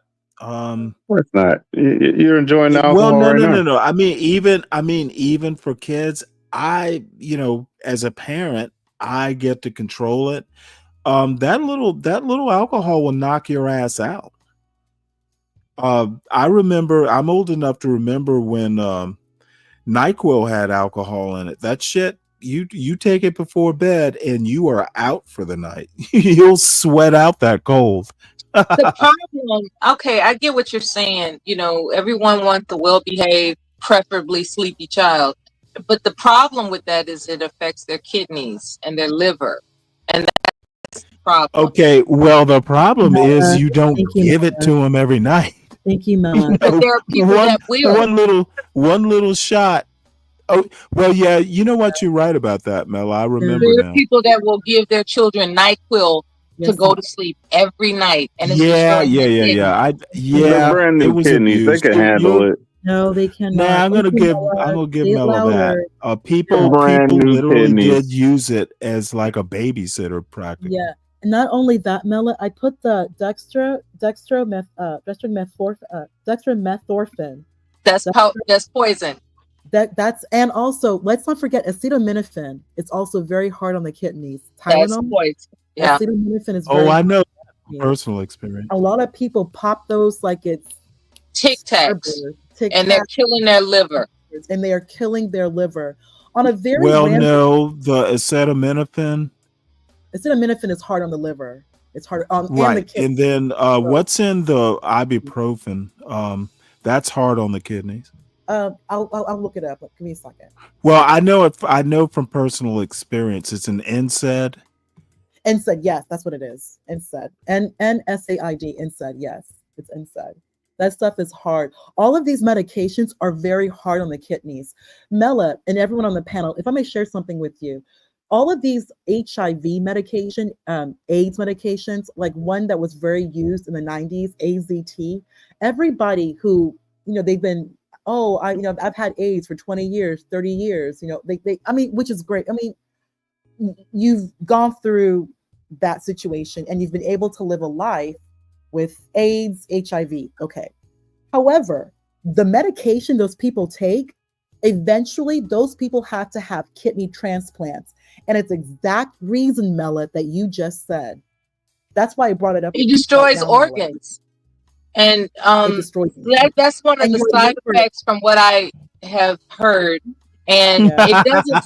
No, I'm serious. Like there's this guy. I'm laughing at Richard here. God damn it, that might have to be a show title. If you're gonna fuck up your liver, might as well go for it. What do y'all think about this as a show title? If you can't put curse words as show title. Right? All nothing. Messed up. But seriously, this is the thing, right? The pharmaceutical companies, they get away with this poison because they take with food or milk. Richard, right? You know what? And, I'm gonna do it. And that's how they get away with distributing poison to the public. That's how they get away with it. Richard, that might be tomorrow's show. Pharmaceutical companies are untouchable, thanks to the FDA.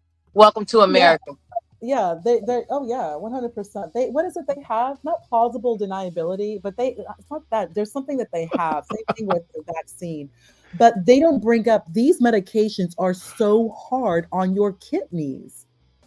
Your kidney still has to filter and it's filtering all this. It's just a lot. And imagine because the majority of the population is just only interested in the adversements as opposed to the details of consequences. They're just giving their children this poison without understanding. Well, the thing is, if you notice, a lot of those medications say take it for a specific number of days.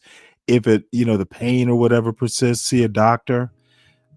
So it's covered there. They don't plan like Black Knight says. These aren't long-term, medications. You're right. And to emphasize your point, it's just like heartburn medication. It's only intended for 14 days. But there are people that are taking it forever. That's what people are doing. They're taking heartburn medication intended for 14 days, no longer, but they're taking it always, just so they can eat all the crap that they have a desire for. What you sipping on? What you sipping on, Mela? That is, you're going after your kidneys. You're going after your endocrine system. Wouldn't you like to come over and find out? Your pancreas, your liver, your gallbladder. Oh my Lord! Mela's trying to threaten somebody with a good time. That ain't gonna work. You know what? The only thing I ask is, please tell me that foreplay isn't blowing the dust off of anything.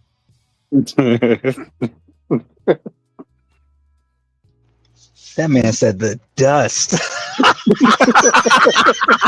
trying to figure out who the fuck this trick is referring to.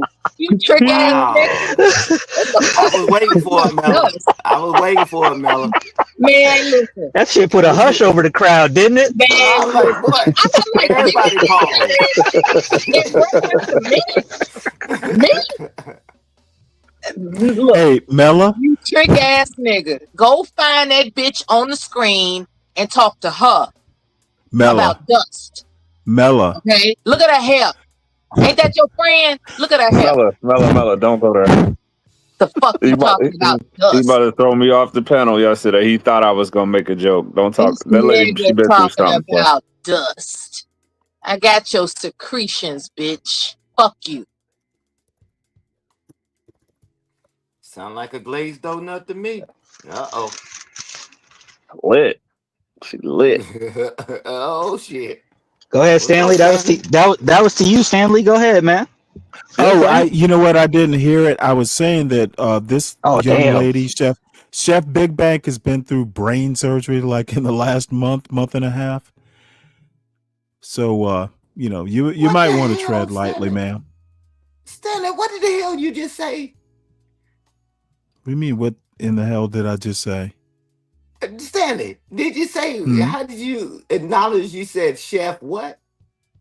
Chef Big Bank. The woman on See the screen the name right there? has had brain surgery, and I should not have used her as an insult. That's what he's referring to. Oh, okay. I thought he Shout said out to big Speedy back. Recovery. No, I Big thought so Bank. too at first. Now you know what? It could be a play. I encountered her a few months ago. Her Nah, show. she's a sweetheart. And actually, She's a sweetheart. I know. Well, Stan, you know her. She's been on. She's a sweetheart. Yeah. Oh, she is super sweet. From Drip and Show. you know what? I hopped up on her panel. We started talking food. She had a whole panel full of people, and I loved it. I love cooking and stuff like that. So she is a sweetheart, and there shall be no. I will run you off this panel real I'm quick. a sweetheart too. You know what? You know what? I will recommend brain surgery for you. You know what? Just because I don't feed A you, lobotomy. just because I don't feed you, Stanley, that doesn't mean that you're not entitled to good health. I could reverse all your conditions. No idea where you're going with this. Yeah, I will tell you, you are a sick man. You cough. Am I? Right. You cough. Mm-hmm. Do you not? Did people I do. not hear you cough straight for 2 months? And most of it, I'm allergic to dust. No, you're not allergic to anything. You are ill. You are ill. You're abandoning the live stream to go to the liquor store. You are ill. Okay? You're eating sandwiches with Wonder Bread. You are ill, Stanley. Talk about you love to cook. You didn't I cook make my yesterday. own Wonder Bread. You don't make anything but mistakes, Stanley. You know what? The only thing I make Goodbye, is mistakes Stanley. having you Goodbye. on this panel. You still here? Okay. Well, let's let the conversation continue more productively. So, Lou, how you been? I'm cooling, bro. It's been very, very relaxing day for me. For you. My wife booked a massage for me that I just came out of. So I feel great. Oh, really? For you? Yeah. Yeah, she gets her nails and feet done at this spot around the corner. Mm-hmm. And the lady who did it recommended a masseuse place because I've been talking about getting a massage. I just haven't had the time to do it. And she told me yesterday, hey, what are you doing tomorrow? I was like, I'm not doing anything. She said, okay, well, perfect. 4:15, be here. I was like, Oh, wow. okay. So, well, I guess you were there. Damn right I was there. You know what? Maybe one of these days. I've literally never had a massage. I don't like being touched. that much? That explains a lot. Hey, Uh-oh. CK, Does it chill, really? bro. Wait, hold it. Hey, hold it. So now you know why I've never asked you for a massage. Rob Trap. Why don't my jokes always take a few seconds?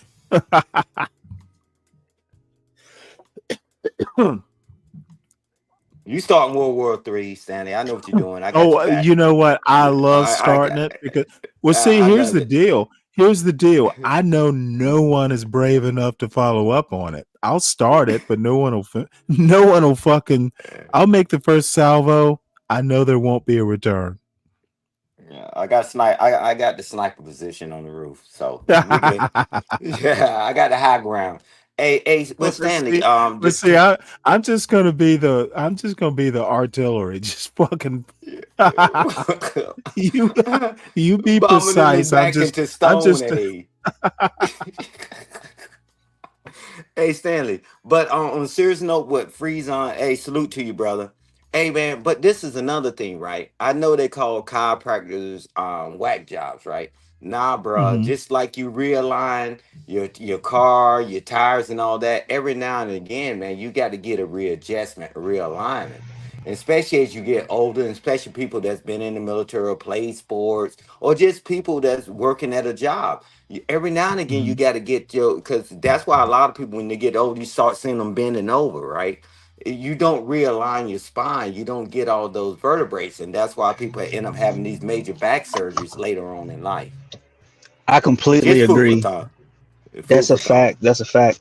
You know, the hardest part is actually finding a good chiropractor. That's where the trouble lies.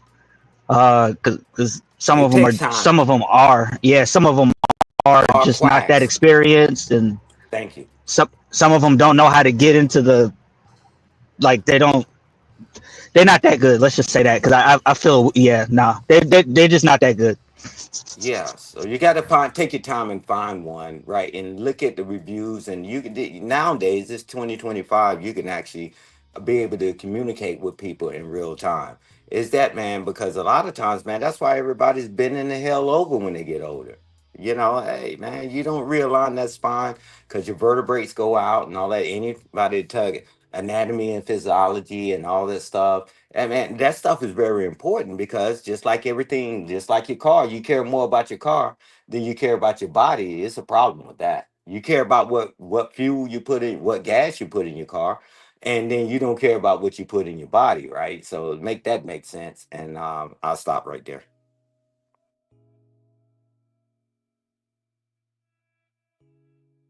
Well, that's true. Last chiropractor I went to had on too much damn cologne though. Shit was burning my nose. Too much cologne. Yeah, you know how they tell you to you put one leg over to the left and you try to bend backwards the other way, and then they come press your back to the bed. They did that to crack my back, man. This dude had on so much cologne, bro. It started burning. Nostrils was on fire for a few. I couldn't go back. He was decent. He just, I'm not a fan of the chiropractor. Damn, those tattoos are outrageous. Yeah, and people not a fan of doctors until you need one, right? So that's why while you healthy, you need to find one that is good, right? While you still healthy, but when you get older, man, any doctor will do then, So do your research now. I mean, while we all I are haven't mobile. actually had that much trouble with my back. So I don't know. I've been if it's not broke, don't fix it sort of thing. Yeah, I do a lot of morning stretching, like before I Yes, go in. stuff like Yeah, so I'm like a you can mitigate it. chiropractor. I don't know. I might be able to avoid that for a while. Yeah, but you mitigating it by stretching before you go to work or go run or go walk or whatever. But you know what the silent killer is that people that work them jobs that they sit down all the time, right? and you're killing your veins, and because everything got to circulate, right? And that's why a lot of them end up having varicose veins and all these things, right? Because you're just Hmm. sitting down all day. They even was smart enough to, I wish they called it a dumb phone, but they're smart enough to put it in the smartwatch to tell you when to stand up. Ain't that crazy? Why are they telling you need to stand up and walk around? Why do they tell you that? Because they know that you sit down like that in that position is not good over time. That's what I So do, man.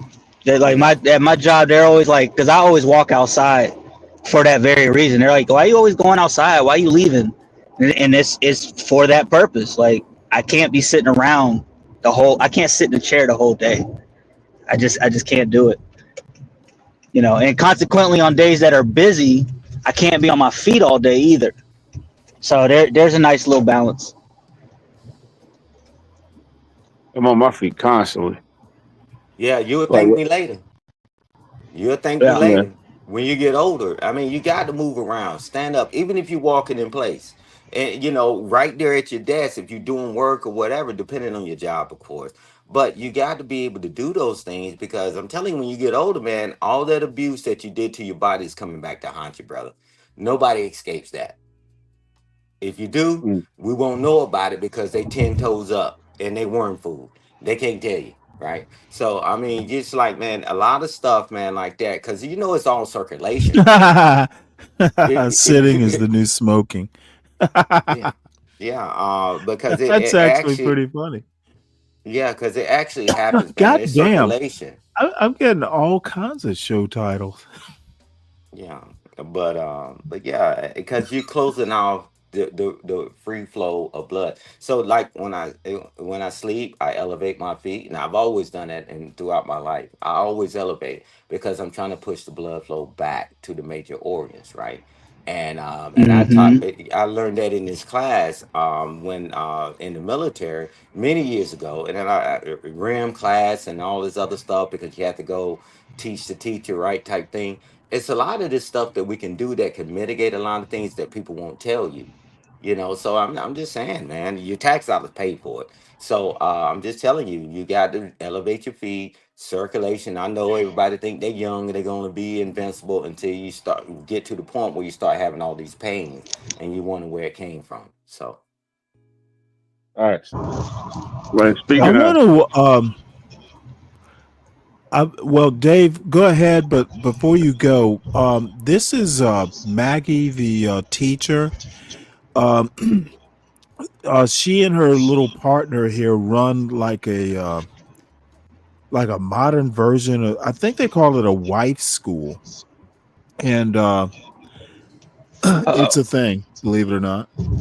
And this title, the title of this show is called "Toxic Women: Is She Worth It?"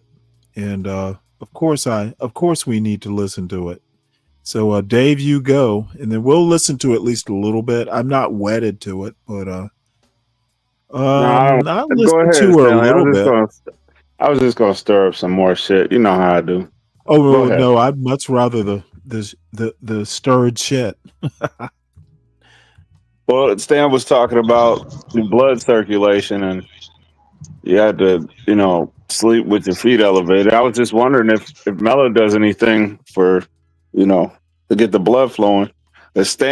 Stanley, you called assuming that she got to have the dust knocked off. It just all made sense. It played out better in my head, though. yeah, hey, you should have hit play. You should have hit play. Yeah, We'll you're wait for probably it. right. Yeah, we'll wait for it. That's all right. I got a feather duster.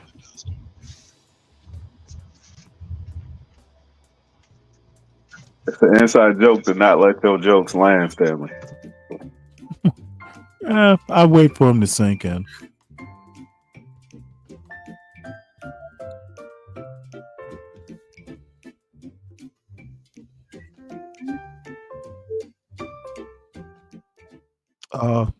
All right, everybody, come on in. Welcome back to another episode of Let's Ooh, Talk with this Maggie vault. and Lucy, where we Oh, believe this older vault. women should teach the young. And that's what we like to do here. Come on with you all from time to time and give you our take on relationship topics, especially for the young women who want to prioritize marriage and family in their prime. So, Lucy, if you would please greet everyone and let them know what are we reacting to today. Hi, Maggie. Hi, Deja. Hi, NW. Yeah, this one is going to be interesting. Hi, Nella. One word of caution. I think that he uses a couple of colorful words within the presentation. So just be aware if you're going to be playing this in the background while you're working or while you have kids around, just be careful because I think he says a couple of things that are more adult appropriate. But yeah, it's going to be about men looking at women and making that judgment whether these type of women are worth their time. All right, so we're going to get right into it. This video is called Let's Talk Toxic Women, Is She Worth It? So your two disclaimers. Again, Lucy and I have a combined over 40 years of marriage experience, even longer relationship experience. So that's where we speak from our own lived experience. The link to the video is in the description. If you want to watch it without our commentary, we will pause and give you our take, hopefully in a helpful way that we can learn from. Thank you, C. Irving, for being here, NW and Deja. We love to bring you all in the conversation so you can let us know your thoughts. This one's about a 16-minute video, so we should be able to get through it. So let me share my screen, and we're going to go right in.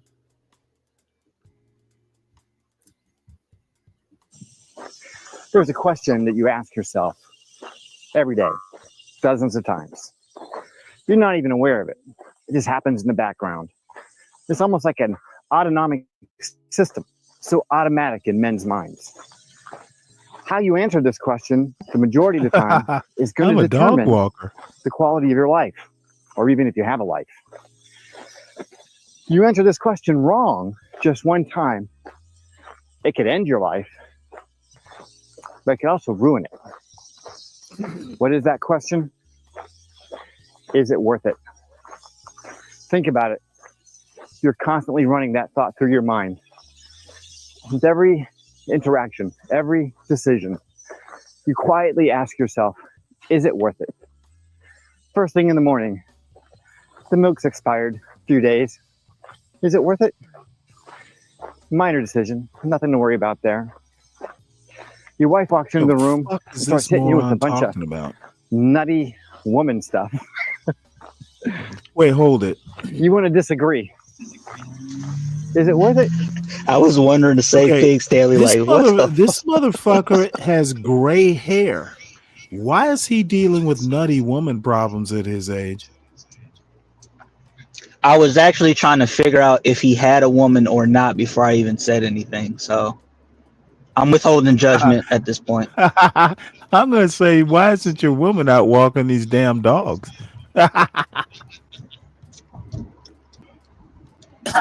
You know what? I'm going to stand by and watch this nuttiness.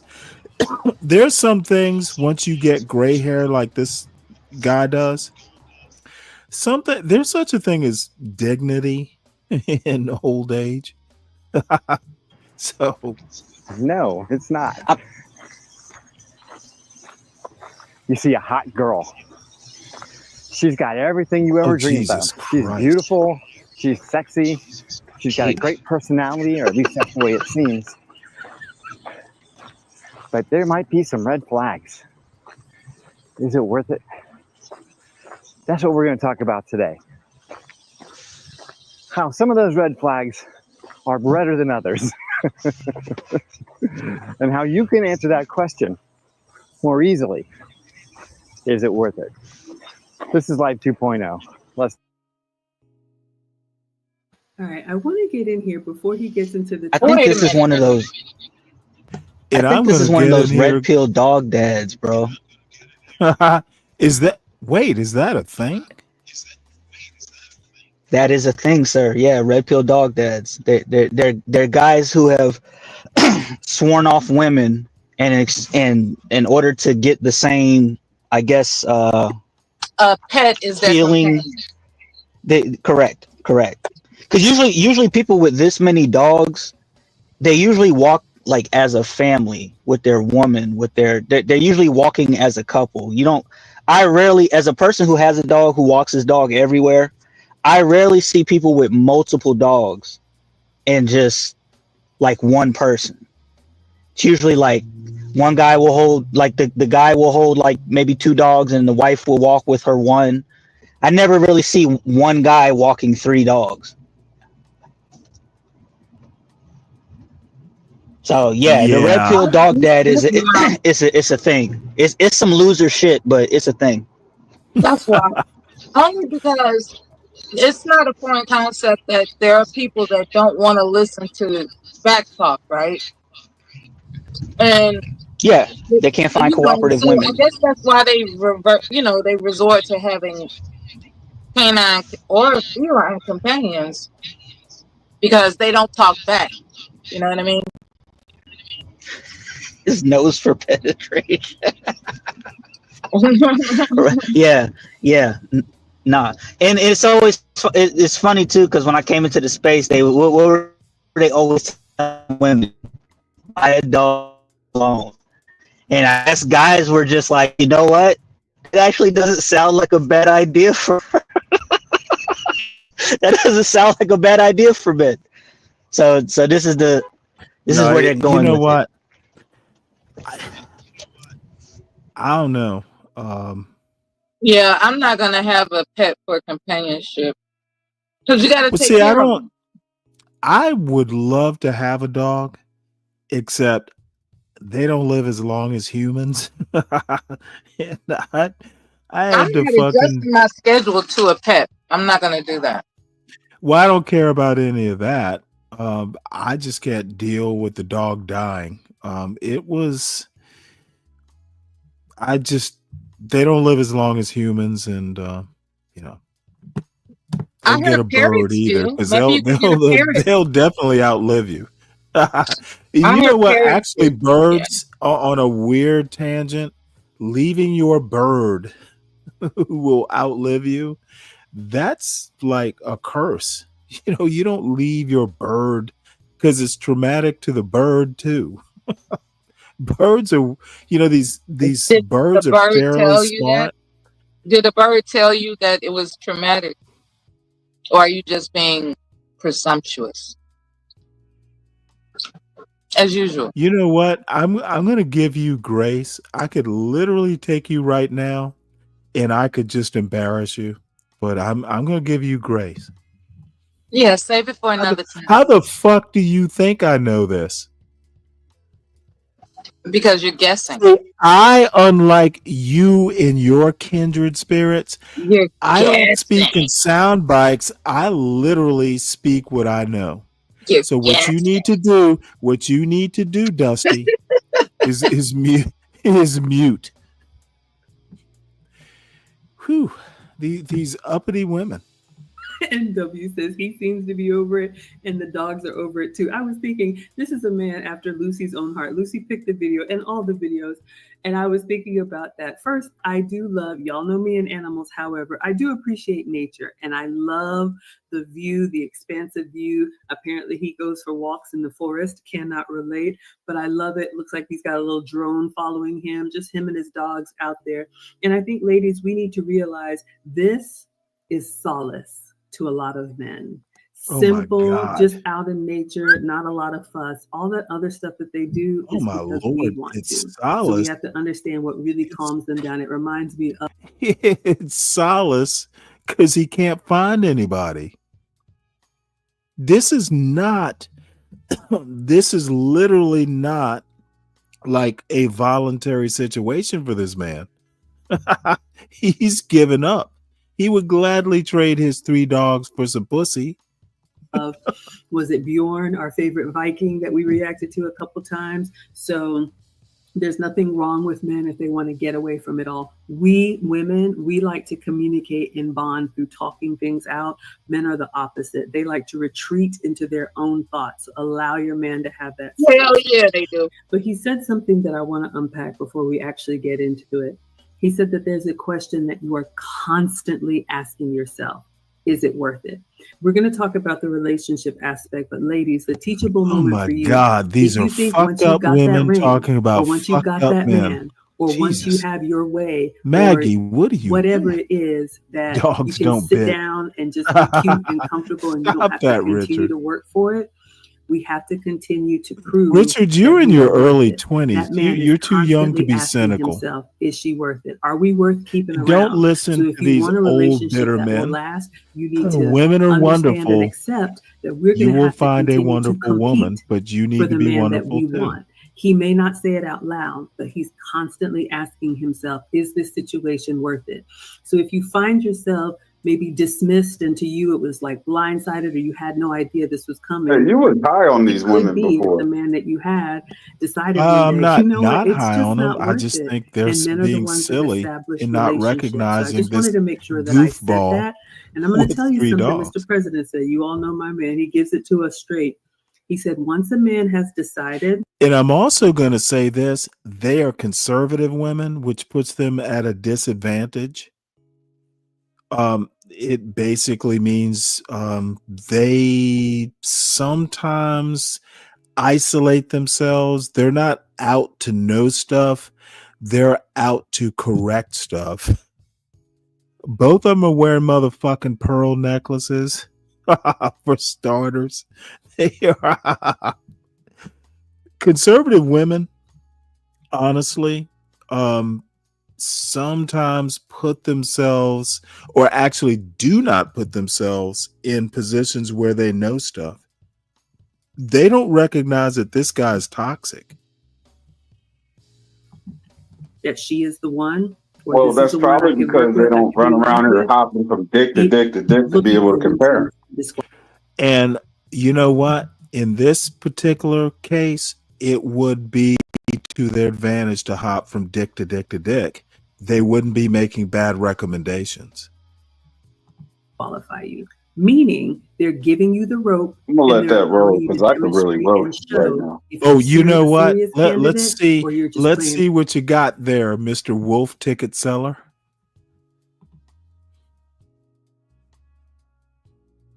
I'm waiting for your wisdom. You heard me. I already made my judgment. I'm gonna let you ride. Okay. All I'm saying is that if these women didn't lead, you know what? If you're gonna cloister yourself, be a fucking nun. Go all the way. Don't have cloister. But they got married young. Maybe. Listen, a little knowledge is a dangerous thing. Have cloistering your ass is a dangerous thing too. They're giving bad advice. You actually listen to them? They don't even recognize that Hook Nose is a fucking dangerous person. It is bad advice to this guy needs solace, not because he has a woman waiting on him and he needs to get away. He's just fucking filming because he can't get a woman. Why he's filming, I don't know. Motherfucker, just take your solace and don't let us know what you're doing. Nobody gives a fuck in the first place except these two half-cloistered unnuns. Stanley, did you call the man Hook Nose? Hey, well, Stanley. did he not have a hook nose? No, I was agreeing with you, but hey, it's something about Leary, right? You know that you got to be, keep your head on the swivel. If this guy feels this way, right? Because we only got a little soundbite, right? But walking in the woods and he's talking like that, who would go on a date in the woods with him? I wouldn't advise anybody I know to go in the woods talking like that, so. Well, let me put it to you this way. He's in the woods with 3 damn dogs on a leash. Let the motherfucking dogs run free. They'll come back if they're trained right. Exactly. Are they even his dogs? I thought he was a dog walker. Like he's probably walking his neighbor's dogs. Yeah. Look, I It's probably used to, content. and you know what? I remember walking my dog because I lived on a 1-lane gravel road like that, and my fucking dog, she was a bitch. She would fucking, anyone who's had a dog, you know how they just want you to run after them.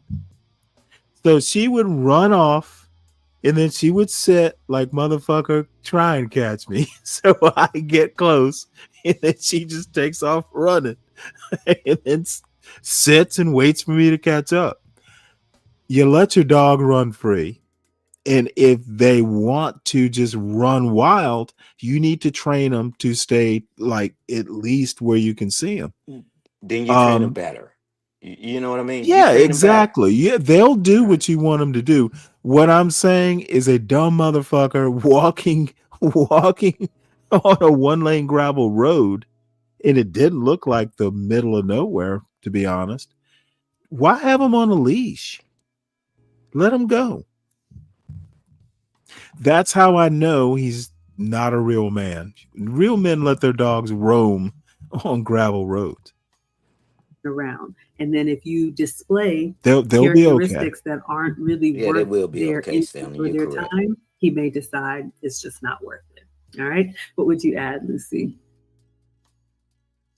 I agree. And I love presenting or looking at men's perspectives because, again, when you're marketing something, you want to look at what is the buyer's perspective. So if you're looking for someone to have a relationship with, it's important to see their perspective. What are they looking for on that specific person? And it's fascinating to see that men live their lives always asking themselves, is whatever situation the Oh, that's reaction Luke worth it? Paisley. They're constantly looking at that. And I No love that you kidding. talked about how men are uncomplicated. Their solace is just going out there and being with nature.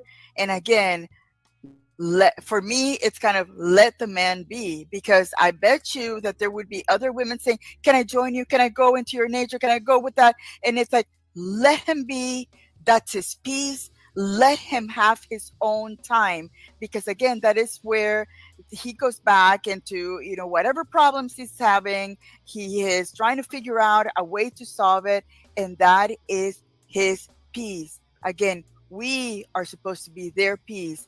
And if they need to get away, let them. Well, go out and walk your I wife. couldn't agree more. Lucy just gave you all a really good free one. Find some hobbies, ladies. Don't be a busybody. What I tell the ladies that I talk to, believe me, if you make it a good experience when he's No, with you, no, when he not comes up quite, for air, Richard. he will come find You you. use the He will come dog. look for you. He'll come grab you by the arm and say, come on, babe, let's go It somewhere. Or wouldn't be come the sit first down time with me, or someone did whatever that, it is. Lou. But when he wants to have that time alone, if there's not a Stanley, let me problem, tell you something, bro. Stanley. problem. Don't make it about you. Hold on one Don't sec. pepper him with Let me 20 pause questions. this. Don't be annoying. Yo, if you have a nice looking dog, chicks just run to you. They just come up to you. It's definitely a magnet. Like I'm being dead serious when I say you could use a dog to find your wife. Like, Oh no, I have no doubt. That's why you shouldn't be walking on some lonely gravel road.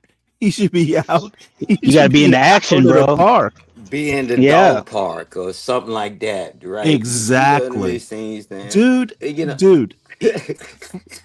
If he is not at a dog park, look, my son and my dog, we used to go to the dog park right there in Front Royal, Virginia. And you know what? It's a funny thing about dog owners. They just all kind of hang out, and watching those dogs run around, I won't even get into that, but watching them run free and just fucking hanging out, dude, it is sheer joy just watching them fucking Yep. enjoy themselves. It's like having kids. Dude, I used to love to see my son like fucking just out with other kids in the yard rolling around. There is and I'm not going to get too deep into it, but goddamn, dogs are awesome. Hey Stanley, but what you really pointing out that you at least have one thing already in common, right? Before Yes. anything, you both love animals, right? Mhm. You would never catch me dead in a dog park, but that's me, right? And I ain't gonna go through the bloody catalog about that. But just like when I go to the clubhouse and I play golf, it's golf people that play golf, right? It's just that you got to get in commonality places, man, where you can see people on that road. People are not going Yep. to be coming through there, right? You know, and I Well, think that's what and Frison was saying. Stan, you bring up even a bigger issue. You know, if these kids, and I don't want to, get too deep into it. Maybe we ought to all do a show. Like, dude, fucking get your ass out your phone and fucking walk your dog at a dog park or wherever. And I would have these conversations with my son, but I'm it's never too harsh, but I'm not above whipping my son, beating him about the head and shoulders. Like, what the fuck are you doing? Yeah, the phone detachment is a huge issue, man. Like, even It when I is walk my so dog in the fucking morning, annoying. I leave my phone at the crib when I walk my dog in the morning, just so I Right. don't have any of that stuff. I have a coworker that took their entire family. She's a grandmother, and she took her entire family, the whole family tree. They went to Disney World, went to a couple of the parks. Wow. And they said that they had a great time, but they said that the kids ruined it because they took everybody's phone, and they just were miserable because they didn't have it. Even though they were in Disneyland, the parents were willing to buy them anything they wanted. They could hop on any ride. And this was during a time where the parks weren't that packed because the kids were actually in school. So these people took their kids out of school for them to do this. And the kids just, because They of were the no phone pouting thing, because they they just didn't have a phone. complained and That's bitched and terrible. all that shit, bro, because they didn't have a phone. It's terrible, man. Hey Stanley. Oh, I'm sorry. Let me ask you an odd question. Was there a man there to go, shut the fuck up, kids, and have a good time? I order you. It's like, I'm tired of hearing the goddamn whining. Sometimes you have to do that. Yeah, no, I agree. I did not ask that question. I'm assuming, I think some of them do have dads and stuff, like, but Grandpa needs to step in and take control. Now tell me Hey, that ain't a Stanley. manosphere statement, a manosphere thing to say, Free Zone. Hey, I never said the manosphere is all wrong. There are But you're things not that allowed they to get right. even quote none of that shit. You're not But allowed to do that's none a of that. very specific time. That's a very specific situation to assert your manhood, your manliness. Like, shut the fuck up. Disney World costs a lot of money. And Irrelevant to my point. well, why'd you say wow? Okay, Mela, let me help you out with interjecting when your point makes sense. I mean, we weren't necessarily talking about the expense. We assumed they could afford it because they're already there, telling they're us already the there. story. Yeah. The fuck? As Hey, soon Stanley. as you mentioned the Okay, example, I'm literally going Stanley to said, wow. I'm going to have to assert my manliness and tell Uh-oh. you. Go ahead, man. Wait Get for that it. misogyny on. I'm gonna have to tell you, Dave, Deacon Dave, hold Yes, me back, sir. man. Hold me back, I man. got Hey, use your command voice, Stanley. Use your command voice. No, look, I don't want to do this. Hey, But, Stanley. dude, expense had nothing to do with what we were talking about. Hey, Stanley. But to go to the point you were saying is that we grew up in different generations, even you and I, but Right. it's close enough, right? But Yeah. it got to the point where they said, let them be creative. Let them do what they want to do. Let them sit at the big boy table. Let them talk Yeah. back. And you think that's why you now who gonna say something now, Stanley? Who gonna say something now? You And know that's why what? my man, I'm And glad he was honest, Stanley. He said, well, I didn't say that. Because he grew up in a different generation. Man, them kids already knew when you walked in that room, it's over. Y'all stop the but whining and complaining. So Stan, he let was me honest say though. this though, because people He was really honest. don't seem to understand where I come from on this. Look, the die is already cast. What I worry about is people want to be all judgy, and John Galt is the perfect example.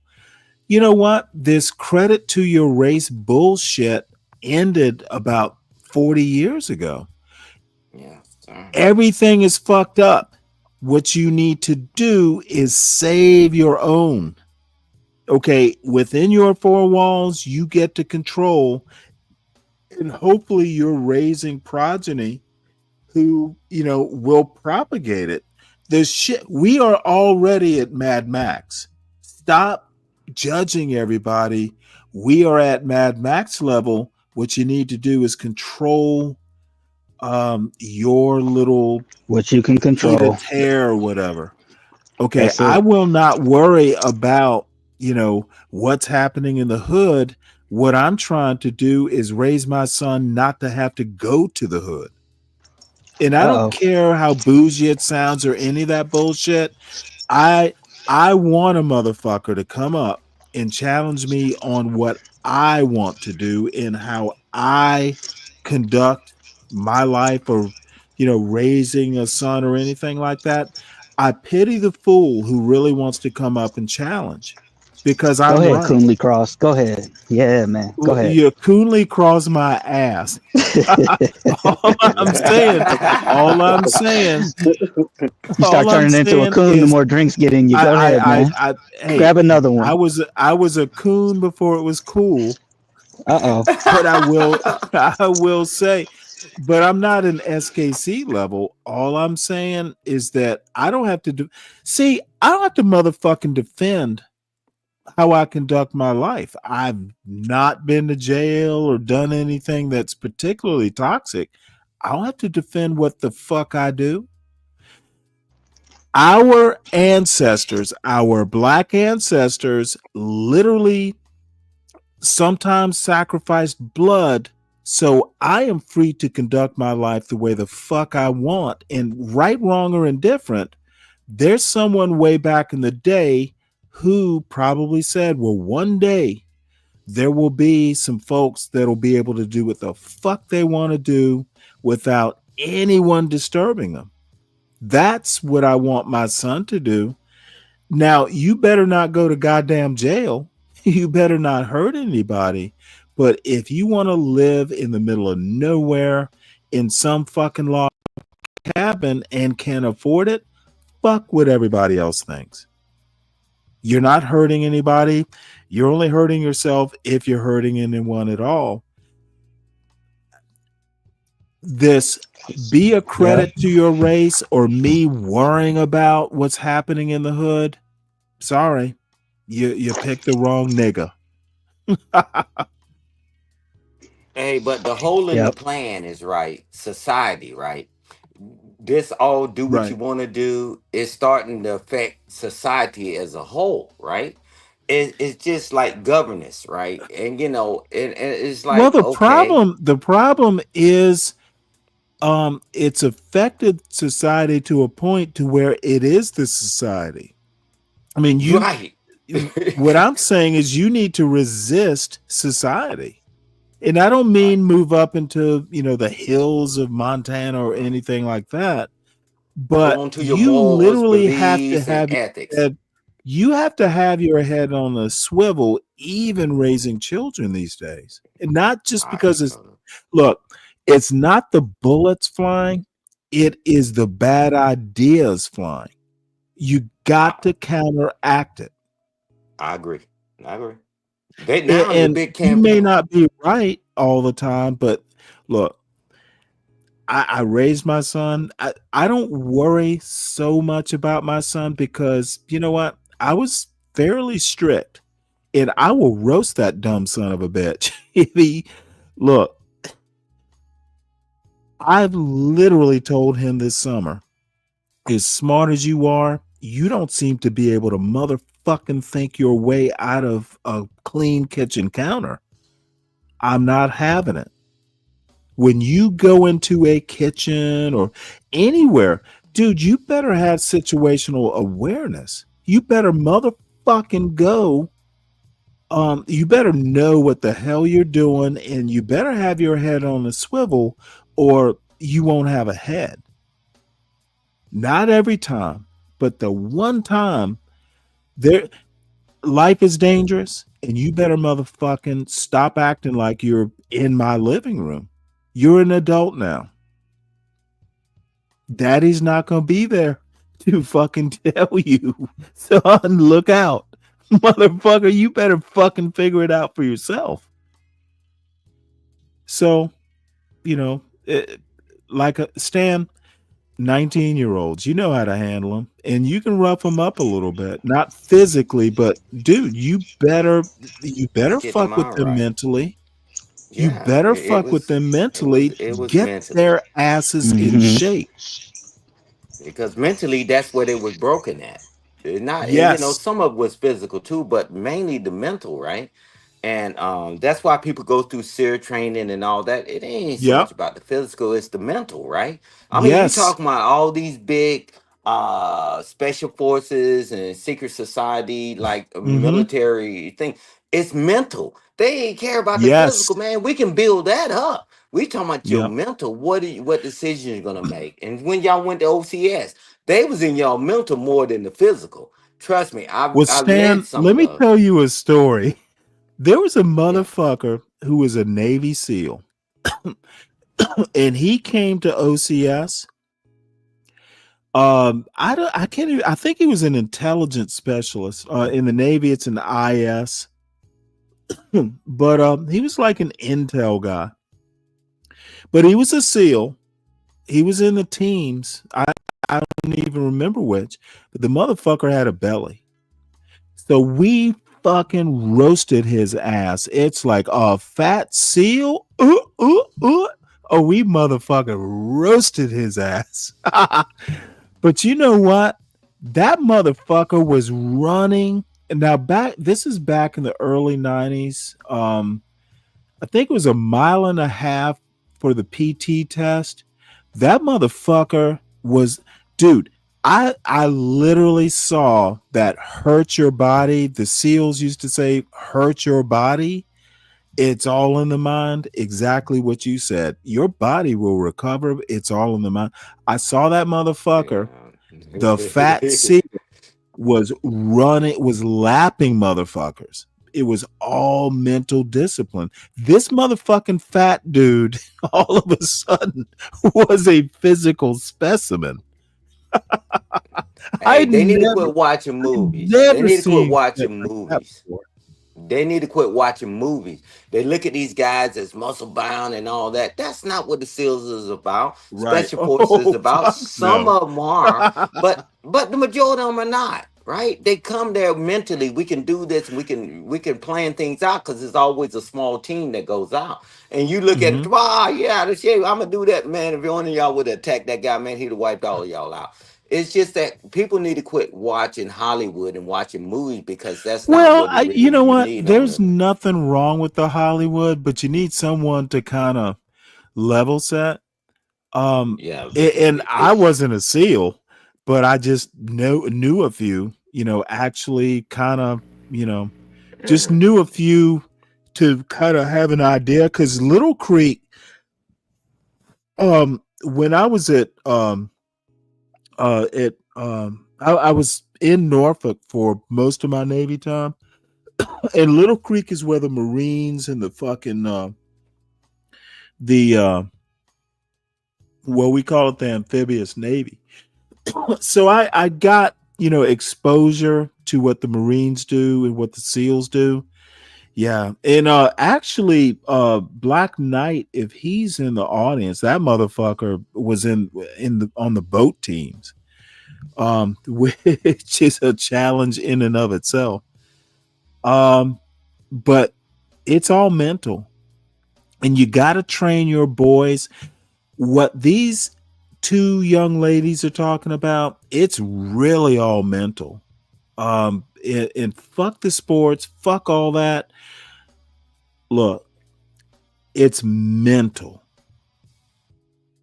Tough mentally leads to tough football wise or tough academically or just whatever. Absolutely. That motherfucker, dude, you lead with your brain.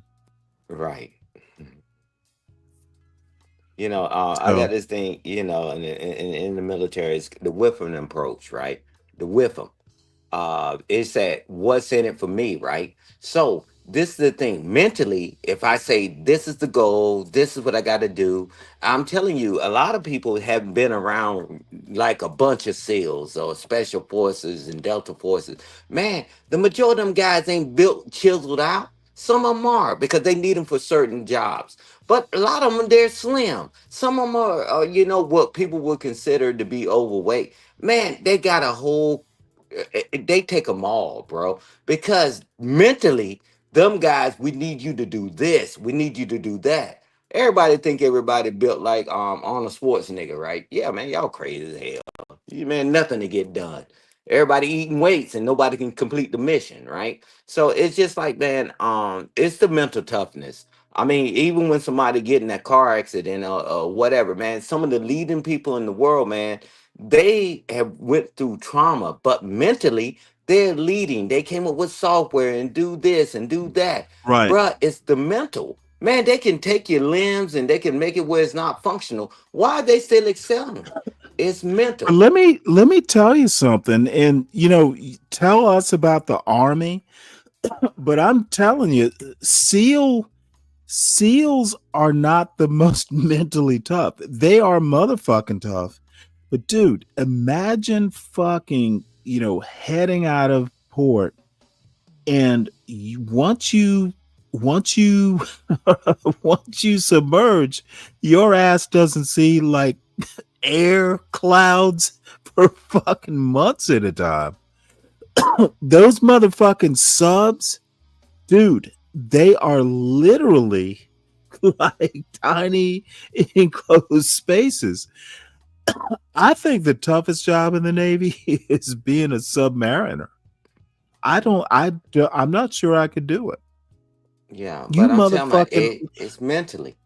It's oh mental. my God, It's dude. mental. Because watch this. How can somebody be in a situation knowing what the odds are of doing it and still go? It's mental Yes. toughness. It's like, okay, it's gotta be mental toughness. Because of most Yep. of these candy waste jokers want to talk about the military, man, you won't even leave your house. And we seen it when 9/11 happened. We seen all this stuff happen when the cough happened. I can't go outside.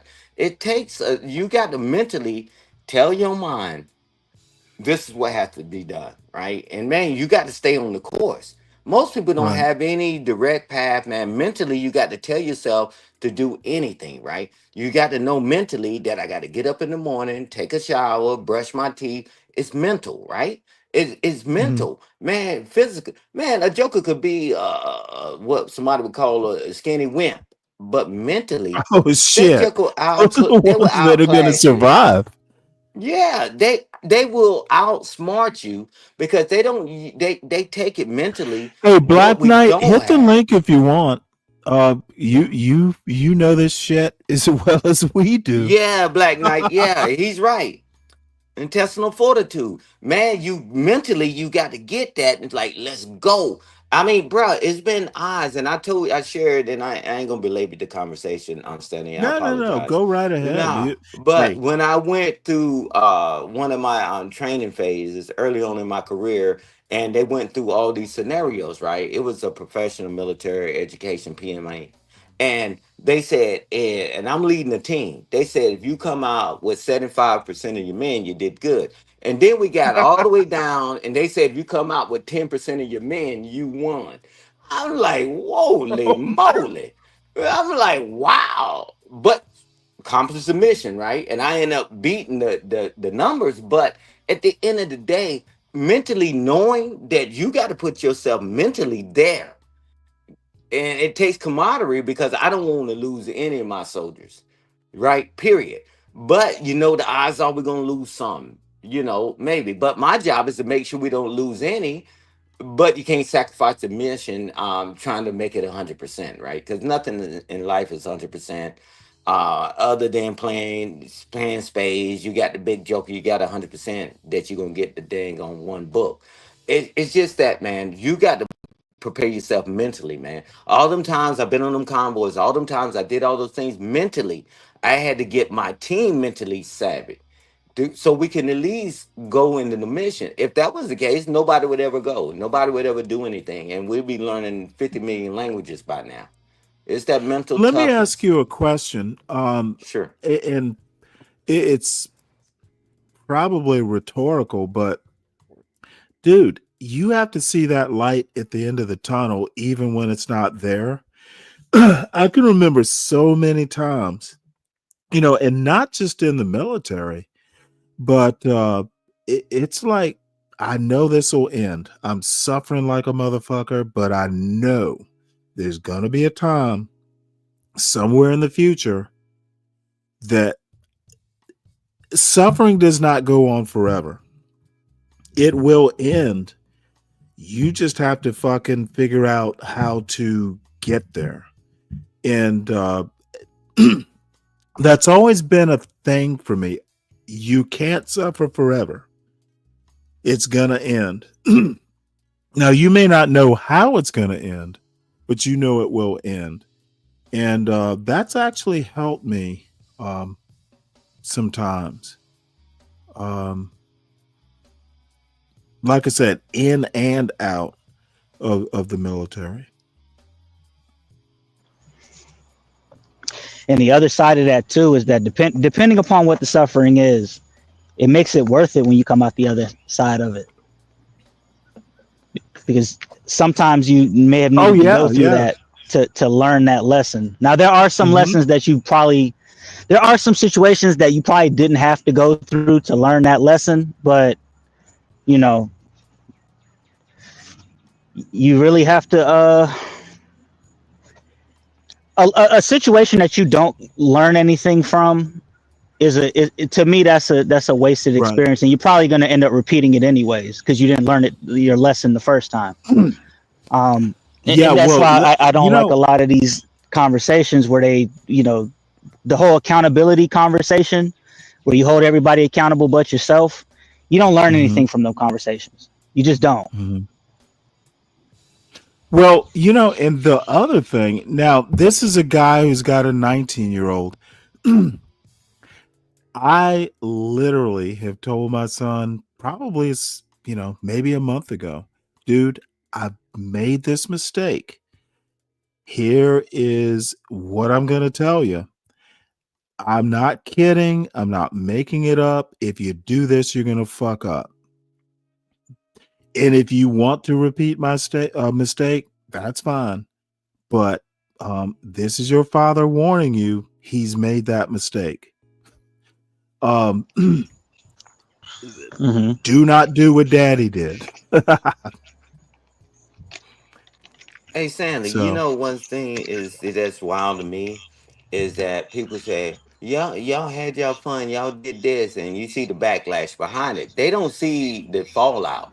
Let us do what we want to do. That's why when I'm talking to people, oh my Lord, amen. I don't Amen. tell them anything.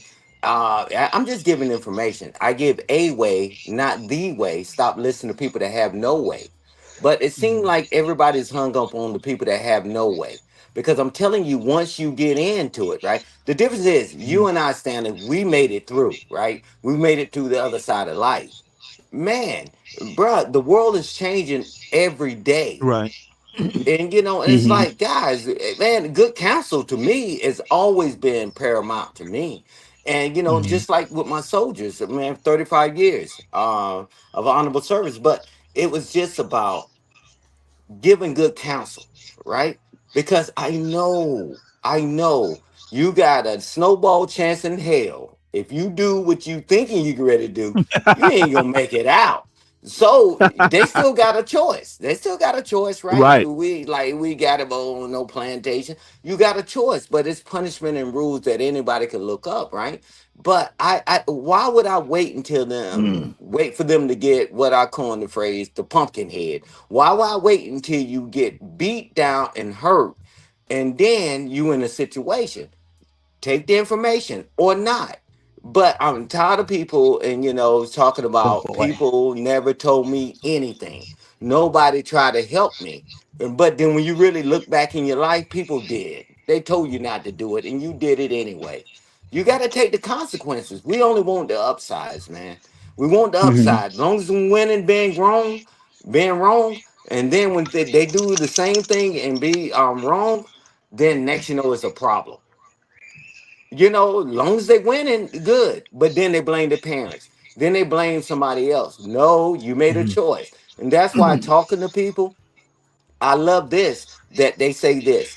Oh, they let us down. They didn't teach us nothing. And then when you try to teach them something, shut up. I'm grown. I do what the hell I want to do. You get a pumpkin head. And when you get the pumpkin head, don't call me back. You're done. I mean, why would I waste my time on fruitless things? Because nobody goes through this life untouched. It's about not getting touched that many times or in a certain way. Exactly. Because they do all the stuff that a lot of people do, like people growing up in neighborhoods today. You ain't built like that. One thing to you would take you out. One thing to Well, them, Stan, you didn't see. they love it. Did you see the? You didn't see the clip that I showed at the start of this show. I'll put it in the back for you, and for everyone, I guess. But I'm gonna put it in the back chat because I clipped it out. It's not really. Well, you know what? Actually, it is. Everyone could see it. I'll find it and put it in the back. But it's about the bougie son, bougie little boy that um, his father taking him back to his old neighborhood. So it was pretty amusing. Okay. Yeah, let's see it, man. I do want to see where this clip goes, though. I don't want We can to. I don't watch want to feel like this. I misjudged this guy walking his 3 dogs in the middle of Well, no, nowhere. I've judged him, and I hope I'm wrong. Let that man That's be. what I'm Find saying. some things to do around him to keep yourself occupied. I check in. Hey, can I bring you anything to drink? You're good. Can I refill your coffee? And then I'm out of his hair. All right. Let's go back in. And if he's been listening to the white woman. Talk about it.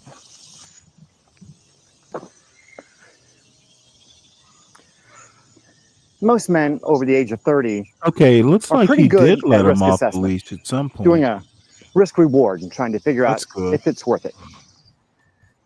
Part of You that's notice they're because not most of the guys following him. under 30 who are not good at that are gone. I'm They're the joking. They hold my probably beer and are. watch this crowd, or just guys who have really poor self-control. But there are times when our reliable little process of risk reward doesn't work so well. And that's when our brain shifts south. And we're looking at a beautiful woman, sexy, got everything we think we want. We start projecting into her all kinds of qualities that she obviously probably does not have. We start to see our life with her. We can already smell the pancakes cooking on the stove. We are there. Breakfast in bed. Why not? Why not? Yeah, that is where it all breaks down.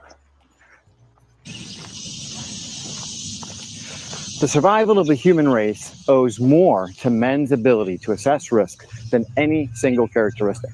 I would argue Jesus that it is this Christ. innate ability that makes men good leaders when it's working.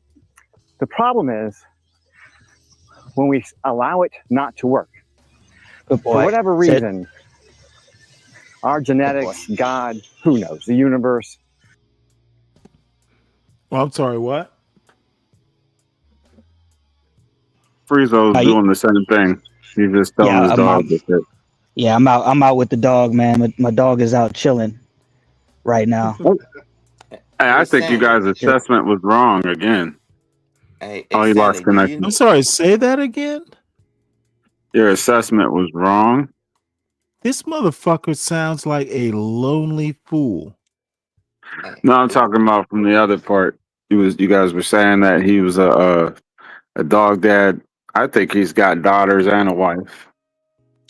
Oh, yeah, and he's still That's a why he dog got. dad. That's why he has yeah. 3 dogs. Or You maybe know they're in what? the garbage can Daughters waiting on aren't Thursday. walking his dogs. They're probably adults. Yeah, but they left the dogs while he went to college or something like that, and he's out in the boys talking shit. Hey, but you see the harm in this, Stanley, right? So this guy is talking, right? And then just like singles say, I'm single and this and that, and all these single people do conduct themselves a certain way the whole while they're married. But one thing I learned distinctly, right? Because I talk to younger people, right? Obviously that was part of my life, but and I have children. But this is the thing, they have figured something out, right? Which is crazy, right? And it's not helping either side. But this is something we listen to panels all the time about women and men, how they was coming up through slavery and all that stuff, and you couldn't have a credit card, you couldn't have your own money, right? Okay, then we fast forward a little bit. Then you say, well, before I meet somebody, I'm paying my mortgage, my rent, my car payment, my insurance. I'm paying 100% of everything. So I don't belabor the conversation. And then she's doing her thing. She paying 100% of everything. Okay. And then you get together. He pays 100% of everything. You pay nothing.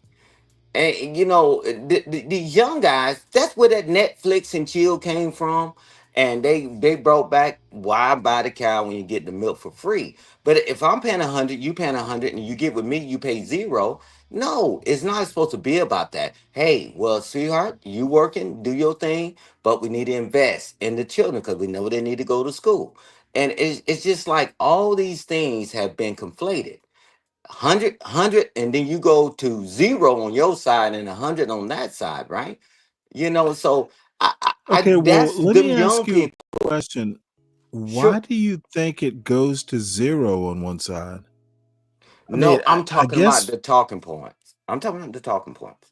right, but here, and let me tell me if I'm wrong. Make sure that I'm following you. I was listening to Drip the other night, Mm-hmm. and this is maybe a week ago, and I think I even came up on the panel, which I get up with those young folks, and I just feel like an old fogey.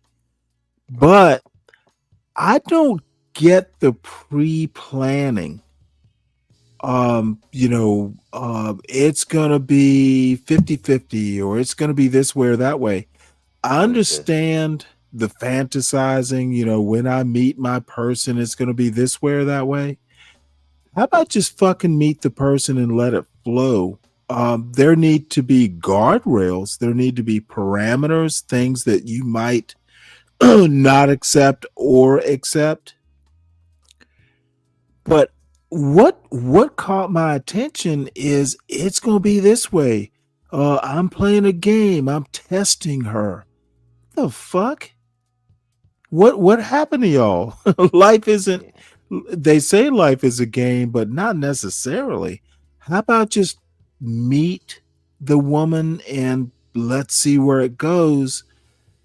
I'm not sure you need all the rules or the bells and whistles or the parameters or the fail safes. If this then that, it just seems stressful. Yeah, because Stanley, that's what my point, and I'm calling bull. I'm calling bull on all of it. And man, when you get Hmm. in a relationship with someone, it's not about 50-50, 100, and this and that, and blah, blah, blah. And I'm like, no, man. I get you. You're supposed to be do what's in the best interest of the family. And Amen. that's where it was in your marriage. and my Yeah. condolences. And the same way it is in mine. It's just like, man, we're gonna do what's in the best interest of the family. And I'm like, wow. And now everybody said no, you're 50-50, or you pay Fuck 100% that. everything, and why would I need to be with you and all that? I'm like, wow. I mean, this is where it came to, Stanley. I'm Well, let like, me ask you a wow. question, and this Sure. isn't to you necessarily, but Hmm. look, what happened to the better for worse? Yeah, And shit. I'm gonna tell you something specific. I had a blood clot. I fell, and Hmm. my leg just was like, I figured it was just sore. I'll ice the knee. Oh no, motherfucker! It wound up being a blood clot, and Hmm. I wasn't gonna go to the doctor. And my wife was like, "Yeah, you're going to the doctor." And You dude, going, it was Jack? days. Nah, it'll go down. It'll go down. So, it is what it is, blood clot and all that. That was the easy part. The hard part is I'm a horrible patient. So Oh, I I know believe it. my wife I am hated too. my goddamn guts. I am too. It was I had to take these little subcutaneous shots, and I know she enjoyed it. She was like, "I know it hurts, motherfucker." Yeah. Here. Yeah. But the deal is that wasn't 50-50. I'm not even sure. I think it was 100-0. Motherfucker, I was helpless.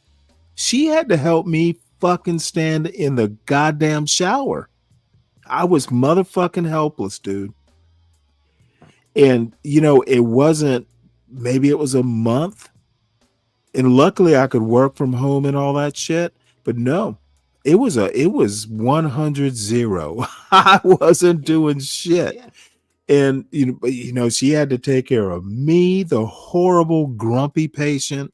She had to take care of my son who In was in herself. school. She was cooking Right. dinner, she was cleaning, she was Right. giving me shot. Right. Dude, her life, I know it was not pleasant. Right. That's going to be marriage.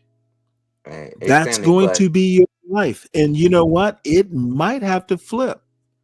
You might be the one as the man doing 100%, and she can't do anything. exactly.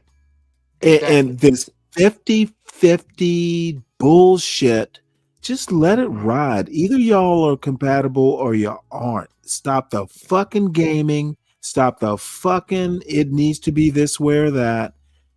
Right. Just see if you gel. Right. Because Stanley, because what I surmise from it all is just like now everybody's been reduced to a price, right? Price tag, lifestyles, and all that, And right? that is so fucked up. Yeah. And so it's not even about you getting in a marriage. I mean, come on, when you're in a marriage, now everybody's still talking about price tag. I'm gonna tell you this, man, all them years that I dedicate mom, like she's prior service too, but she got out and she was taking care of the children. So I was able to do the things I was doing. Nah, she served while I was serving. And it's like, man, I knew that with the children and all the stuff she was doing, man, it's like, man, now we put numbers on it. What percentage? What was what? This percentage, man. Hey man, don't worry about it. Welcome to America, and Right. all of you getting a Right. pumpkin head because you keep thinking that book, that BS philosophy, Stanley. I'm telling you, is nothing like, and that's why I encourage people go visit a VA hospital or a nursing home, and you listen to all the Yeah. people that thought they had it right, and the only thing it is around strangers that's brushing their hair, combing their hair, and tears just streaming down their eyes. And they got a God whole damn. list because they got a list of their children, their dependents, right? Because they still, even when they get older, they're not your dependents per se, but it's your next of kin, your family members, and nobody's around you. I'm just, Oh, I hope really? God let me live long enough for all these people talking all that clickety clack bullshit or goobly goggly. That means nonsense. When they get, just let me live long enough, God, so I can just look them in the face and I'm like, mm. You got it wrong. We trying to tell you where we got it wrong. They don't want to listen because they better. Everybody's smarter, just like the majority of people that's doing crime. Well, the difference is I'm better than him, so I ain't gonna get caught. Next, you know, they doing 20 to life. It's fine, man. We're in America, but I'm telling you, I don't. Is that's one of the saddest things that people got families in these nursing homes and in Yeah, these VA hospitals, man, and nobody's there, at least not family members, right? Because you know we ain't holy leaving fuck. nobody behind. We got a roster in the military that you're going to Mm, go to the VA hospital and all this stuff, right? And mm, but yeah, man, but everybody don't have that. I ain't talking to the 1 to 2% of people that ever serve. I'm talking about these other people. I'm like, man, it's a right. sad day when you can't even scratch your own damn head and wipe your own ass. I want to hear all this clickety clack bullshit later. We trying to tell you where we got it wrong, but it's like, forget y'all. Y'all was just dumb. Well, let me see what you smart people do. And I'm telling you, y'all going to hell faster than any train that ever went that way. You know, so it's okay, man. That's why I said, welcome to America, man. I give a way, not the way. Stop listening. People have no way. But we all see it the end. And you Right. got it. You got it, Stanley. Well, let's see what. And by the way, I was not making any sort of slur. The look at the dude's nose. There's a shutoff valve. When we see a mating opportunity, oh, the risk assessment thing just goes out the window. Hey, wait, is that an army singlet? Is that army on the front? Yeah, we don't make good No, I decisions guess when there's not. a good mating opportunity. Don't try me, Stanley. Good mating. Wait, did he say good mating opportunity?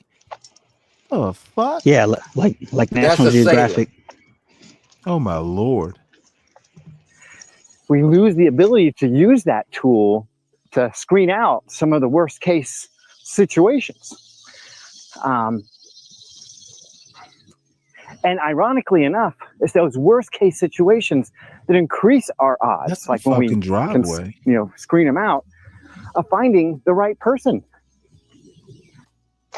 At least I It's thought probably it like a was. trail off the side of the house or The something. other night I was You know talking how to these one of the neighborhoods got viewers, like little trails. and Yeah. he brought this topic up, and it was really interesting Yeah, because we he got them talked about over this here. author named Alison Armstrong that he and I both have read her books.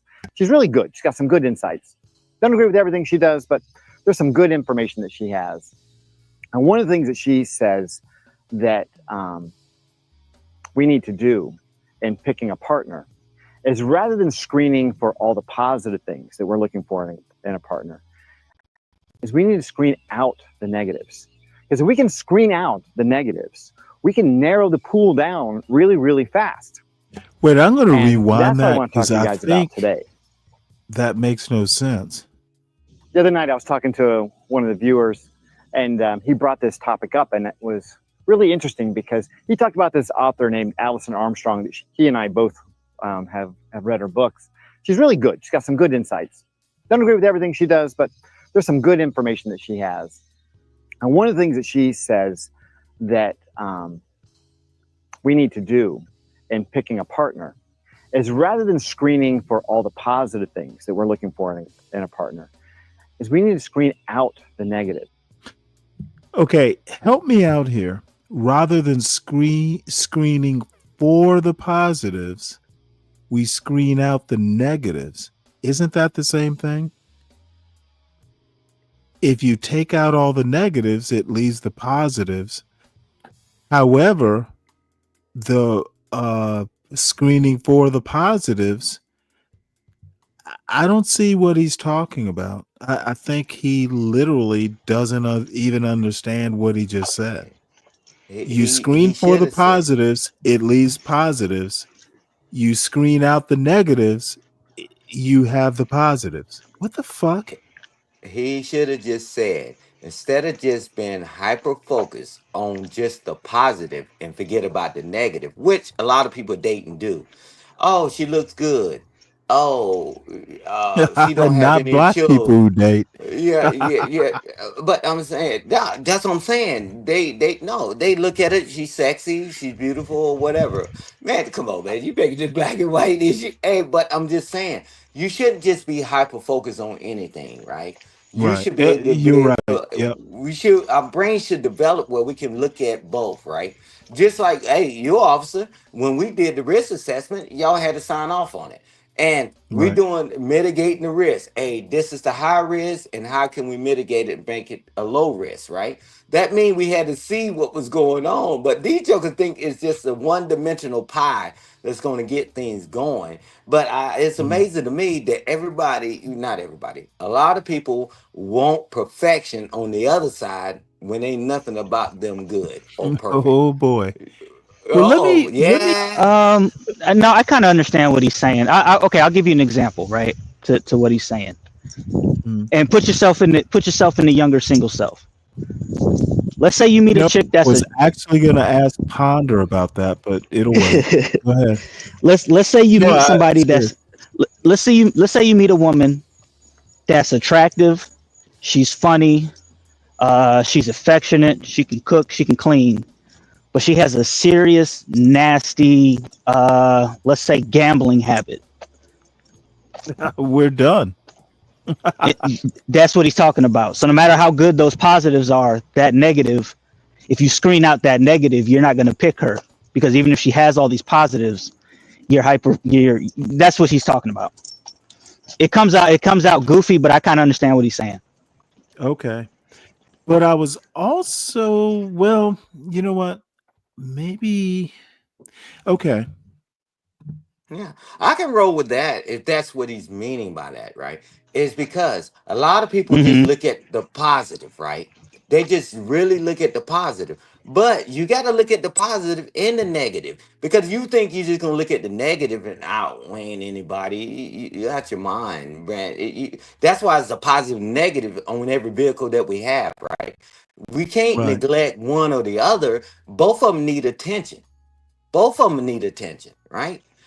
And, Right. unfortunately, we just want to stay on the positive. Man, her father's rich and she's beautiful, or not as beautiful I would normally go, but her father's rich and he's this big time lawyer or whatever, his Well, see, senator or that's the congressman. weird thing. Right. I would actually, and maybe I've just read too many books, that would almost be the negatives. Her father's rich Yes, and she's but people perfect. call it a positive. And when you can still wearing those sweet and water pants and you got patches on your pants, and that's where you came from, eating cucumbers straight out the field, and you think you ready to fit in this high society, right? But it's all subjective, right, man? Because everybody, welcome to America, right? Because everybody got their own motives and they got their own agendas, right? And that's why you get an opportunity to be a free thinker. And so I ain't judging the person that do whatever they do. We're just pointing out, hey man, you can't look at one and not the other. I guess like in a kingdom that a one-eyed man is king and a damn kingdom full of blind people. You got to look at both. You got to look at Let both. me ask an odd question, and it's mostly to Miss Ponder because she's younger. How long, I mean, do people even seriously date? And if they do, how long, and I hate to pry, but how long? I'm a proponent of like long dating, like a year's worth of dating before you will probably think about marriage after the first month, but and I'm also like, hey, when it's right to commit. But if someone were to ask me, how long would you date someone, Stanley? I'd say probably 1 or 2 years, but it depends on the age. And again, you may just go, fuck it. Let's pass go and do it now. But again, if I had a recommendation, it would be at least a year, because it all comes out in the wash. You will, and it's a two-way street. You will learn the darker parts of a person's character over the course of a year. I'll be real with you, Stanley. The whole dating with intention thing, that's not a thing anymore like it used to be, because you got hookup culture, you got these social media, everybody's connected and hooked onto their phones, and so basically at this point most people are wired to want instant gratification. So the idea That's of good. waiting a year or two, it's just not something that most people nowadays are willing to do. And that spreads out to a whole bunch of other things. Like I've been looking into just like finances, where people will blame the system for preying on certain people because of their ignorance of finances. But when you actually listen to these people and watch their TikTok videos, they're consciously not accepting, like they don't want to have good money management skills or any of that stuff. You see what I'm saying? So like there's people No, are I get it. into instant gratification nowadays. They've been wired that way since they were kids, and so that's Mhm. what they expect. Mhm. Well, Miss Ponder, you're back. Any comments since you're the youngest? Well, apparently not. Stanley, I don't date. I don't date. Oh my God. I okay. Well, just I May I got it. finish? Don't date. May I finish? Aren't you affianced? May I finish? May I? Thank you. Yes. Just like you said, Stanley, I'm the panther. I Oh my see God. what I want. If I one I don't- Case in point, Stanley. Case in point. You know what? I'm just gonna have to go. Well, damn, these young people are so frisky. Yeah, already, it's I already, easy. It's like I shooting fish in the honestly barrel. have no clue what to say. I do not seek what I don't already want. If I'm even going What? to remotely, I don't seek what I don't already want. If Isn't I'm it you don't seek what you already know you can't have? no, Stanley, no. You can want something but never get it. That I understand. That I understand. That's Okay. from us afar. Don't seek what you can't have. But I'm not You going. can want it, but you might not be able to attain it. That is That's my understandable. warning to you, young That's lady, Stanley. as your elder. Every day, Stanley. Just because I want something doesn't mean I'm going to get it. Okay, just checking. Just I, doing a reality check. but I don't seek what I don't want. Even if I do not get it, at least I go for what. What if you don't know you need it? Do you seek what you need? See, the thing is, Stanley, I'm in a position. Look at you shifting all those gears. Stanley, I don't choose for need. I don't choose for need. I choose for want. I do know for a fact that I, in my position, I do need physical protection. There's something that no matter how much money I attain, I purchase a beautiful, incredible home on a lake, I still have an issue with. I purchased a home on the lake, but I don't know how to swim. I want to swim. I'm not Really? going Is to, that what I'm you not going mean? to just choose a potential I mate. do not seek what I don't want, and I want to swim. May I finish, Stanley? May I? Okay, I'll stop roasting you. Thank you. I'm not going to seek a potential mate under the guise of me needing. There's due diligence, there is vetting, and I do have my own personal requirements. So, Did you purchase a cloister on the lake? Did you purchase a nunnery? No, I did not.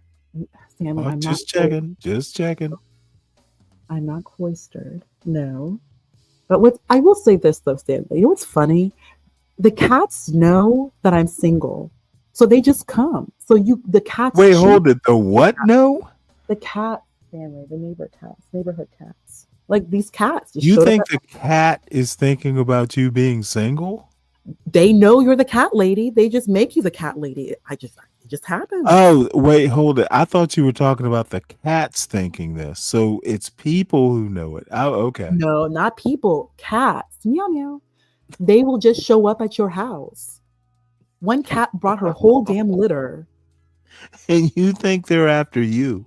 I'm the cat lady. I'm the neighborhood cat lady. I can't even go for a jog without like 3 cats following me.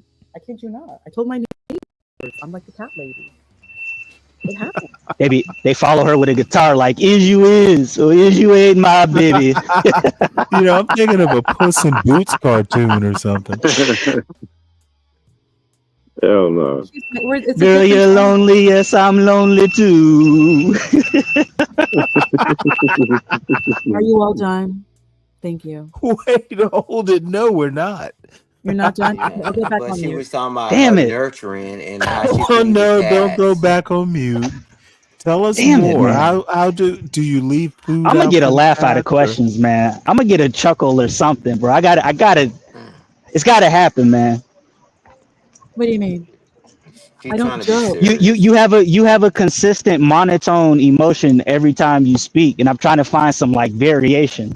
Now I did catch you being a little cheerful earlier, so I'm like, okay, this is she has somewhat autonomy, No, but she I'm actually trying to hear the has some laughs and stuff, modulation man. to her voice. She just see. I think Ponder enjoys being. She would call it inscrutable. Other people would call it robotic. But I can hear modulation there occasionally. Stanley, I'm a But real her woman. attempt to be funny when she said "cat lady," the cat I'm not lady, being she funny. said I'm telling meow. you the No, no, truth. Well, no. I see, said your she thinks attempt. she's a No, Vulcan. wait a I'm minute. not a But she Vulcan. she said she's not a person It that was a do joke, jokes. Ponder. I'm not But she talking. threw in. She I'm said meow, and out to me, I was like, what? Did No, I was question trying to Ponder? because I wasn't sure Well, if you knew I hold meant. on. Let her defend herself. I wasn't sure if you heard me correctly. Not rare. Meow meow meow meow. She said meow meow meow meow. I think that's cool. meow, I meow. think that's cool that she's doing that. You know. I'm a real person. I'm a real person. Oh, we know you're a real person, Ponder. We're just teasing you. We're just making fun. Jokes. She is over there working while we're on this panel. I do work. I Busy. multitask. I do. Yeah, you're over there packet sniffing, aren't As you? a matter of fact, she Not has packets. absconded. There we go. She has taken There we our go. It's identities. like Deacon Dave. No, because Deacon Dave knows what I do. He figured out what I do for a living. Yeah, What I do she for a over living. there on the There we wire And you go. know shark. what? Deacon Dave is the only one who Deacon Dave, cares. not wire shark and mouth. He knows what I do for a living. Deacon Dave, He knows what I do for a you living. care. Deacon Dave You figured it win. out. It's so cool. You wait, hold it. He even figured Deacon out the Dave, team I'm on too. I know you're all excited, Ponder.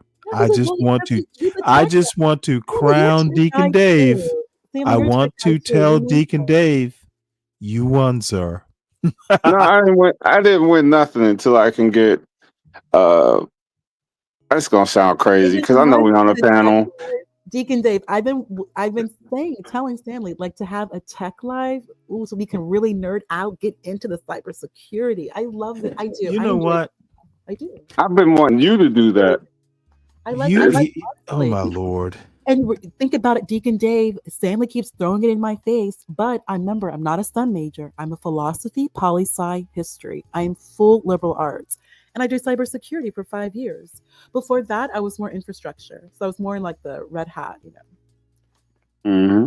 or I See, did more infrastructure. But I can, but because I do have, I did go ahead and get like a little paralegal certificate. Why not? So I'm able to now also do a lot in terms of privacy. I did do a project in California with YouTube and also with the government with that new CCPA policy. So I do regulatory too. Like the fact I taught myself, well, not taught myself, but I got knee deep, like, in the thick of it with cybersecurity. So, you know what I mean, like busting ass 50, 60 hours a week. But I also can write. And you engineers do not write. So I made like a little niche for myself. I just show up, like what I do. Like if you show up and you make yourself useful. Did you make a little Nietzsche or a little niche? Nietzsche, not Nietzsche, niche, a niche. Just checking. Because engineers, one thing I do know, as an because I'm not an engineer. Are you really an engineer? No, Stanley. I'm in cybersecurity, but I'm not an engineer. I don't have a STEM degree. I'm not. are you? Oh, wait. Are you? Because if we did if we did a nerd stream, it would just be me picking your brain. But I'm curious to know this though. Do you do bounties?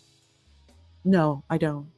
No. Oh, okay. I guess playing Battleship, me guessing, but it would be me trying to figure out what you did, what steps you took. Well, we can talk more. We can talk. I've that no, but I am familiar. I mean, with like threat modeling, that I'm very familiar with, and of course, I'm very very familiar with the SEAM tool. So I mean, remember, I'm not an engineer, so I do a lot of this risk analysis, and then I pull data for you guys. But Oh, okay. Yeah. All guys right. run I'm the familiar. show. But remember, you're an engineer. You guys run the show, and that's one thing I always recognize is that the Oh, face. oh no, I'm not. No, I'm not an engineer. I'm not even in. I'm not in it at all. Oh, really? Then how did you know about red team, blue team? You knew that. You figured out. I thought you were in the industry. No, I'm not in the industry, but I do know a little bit. You know a little bit. Well, definitely do the Security Plus, CompTIA. You have to learn networking. You can't do cybersecurity really They without still having do knowledge. that? What? CompT that Oh, CompT has yeah. been around since the 90s. No, Stanley. That's step one. Stanley, it really is step one. For anyone entering Really? cybersecurity, I cannot emphasize you Oh, have I would never do cybersecurity. you have It you have attracts you have weirdos. to stop that, Stanley. You have to learn the network. You have to learn the network. Oh, the From networking is separate from the look. well, Stanley, Networking is more fun than cybersecurity. well, Stanley, even with the work that you did, you still will have some background with network because that's still the traffic. Oh, I have plenty. I leave the cybersecurity and the You may not be networking to the two people like you who are very dedicated, by the way. like Stanley. I wouldn't expect you to have like deep knowledge in work in regards to Nope, firewall. don't That I have deep knowledge. Don't need to at this point. Of course not. But you still need to have that background if you're going to move into cybersecurity. So start off with networking, just like you said, Deacon Dave. Like when you said like packet sniffing, it's like, what do you? Of course, packet sniffing. Well, I'm just surprised they haven't upgraded. They still call it TIA. Yes, they do, Look, Stanley. that's Step one. it's It's step one. well, you do have to know what a packet is. I would Yes, imagine. yeah. And then of course, learning the best thing I would tell anybody, and I actually understand the OSI model, all layer 7, all layers, and then when you when you enter www.google.com, like where do you go? Like what happens? If you can figure that out through all the OSI layers from beginning to end, back and forth, then you'll be ready for the interview. So you need really the most important thing I cannot emphasize is that you So really seriously, OSI late model. 80s technology still exists. That Well, is Stanley, hard. No, it's up to Yeah, SY07. it does. Stanley, you That know what the OSI model CompTIA. is, though. But Stanley, you know what the OSI model is, I know what it is. and you're familiar with the TCP/IP. I am very familiar. Of course you do. So And that's what I mean. That whole it's not stack thing, that whole Stanley, it stack hasn't gone theory has away. existed since the 90s. Stanley, that's where we start off with. Think about I it. understand. I'm just shocked that it still hasn't been revamped, rethought. Look, I'm not Well, why finding would it change criticism. though? I'm just Well, why kind would of it? pleasantly surprised. We just remember, Stanley, we spoke about this. Nothing really is being destroyed. We just add on top of it. It's just being Mhm. added, just in addition. Like I just read to you, Stanley, a COBOL position. Like I just read that to you, like what, an hour ago? Someone sent me an email, a recruiter seeking a Yeah, COBOL. it was like your love letter. Stop it, Stanley. I love this stuff, Stanley. Stop it. You and John Galt did this stuff for decades. Come on. It hasn't I really didn't. changed. I did not do what John Galt did. And on top of that, well, he's a developer. On top of that, Stanley, there still is a use No, case. Single yeah, thread was he a developer?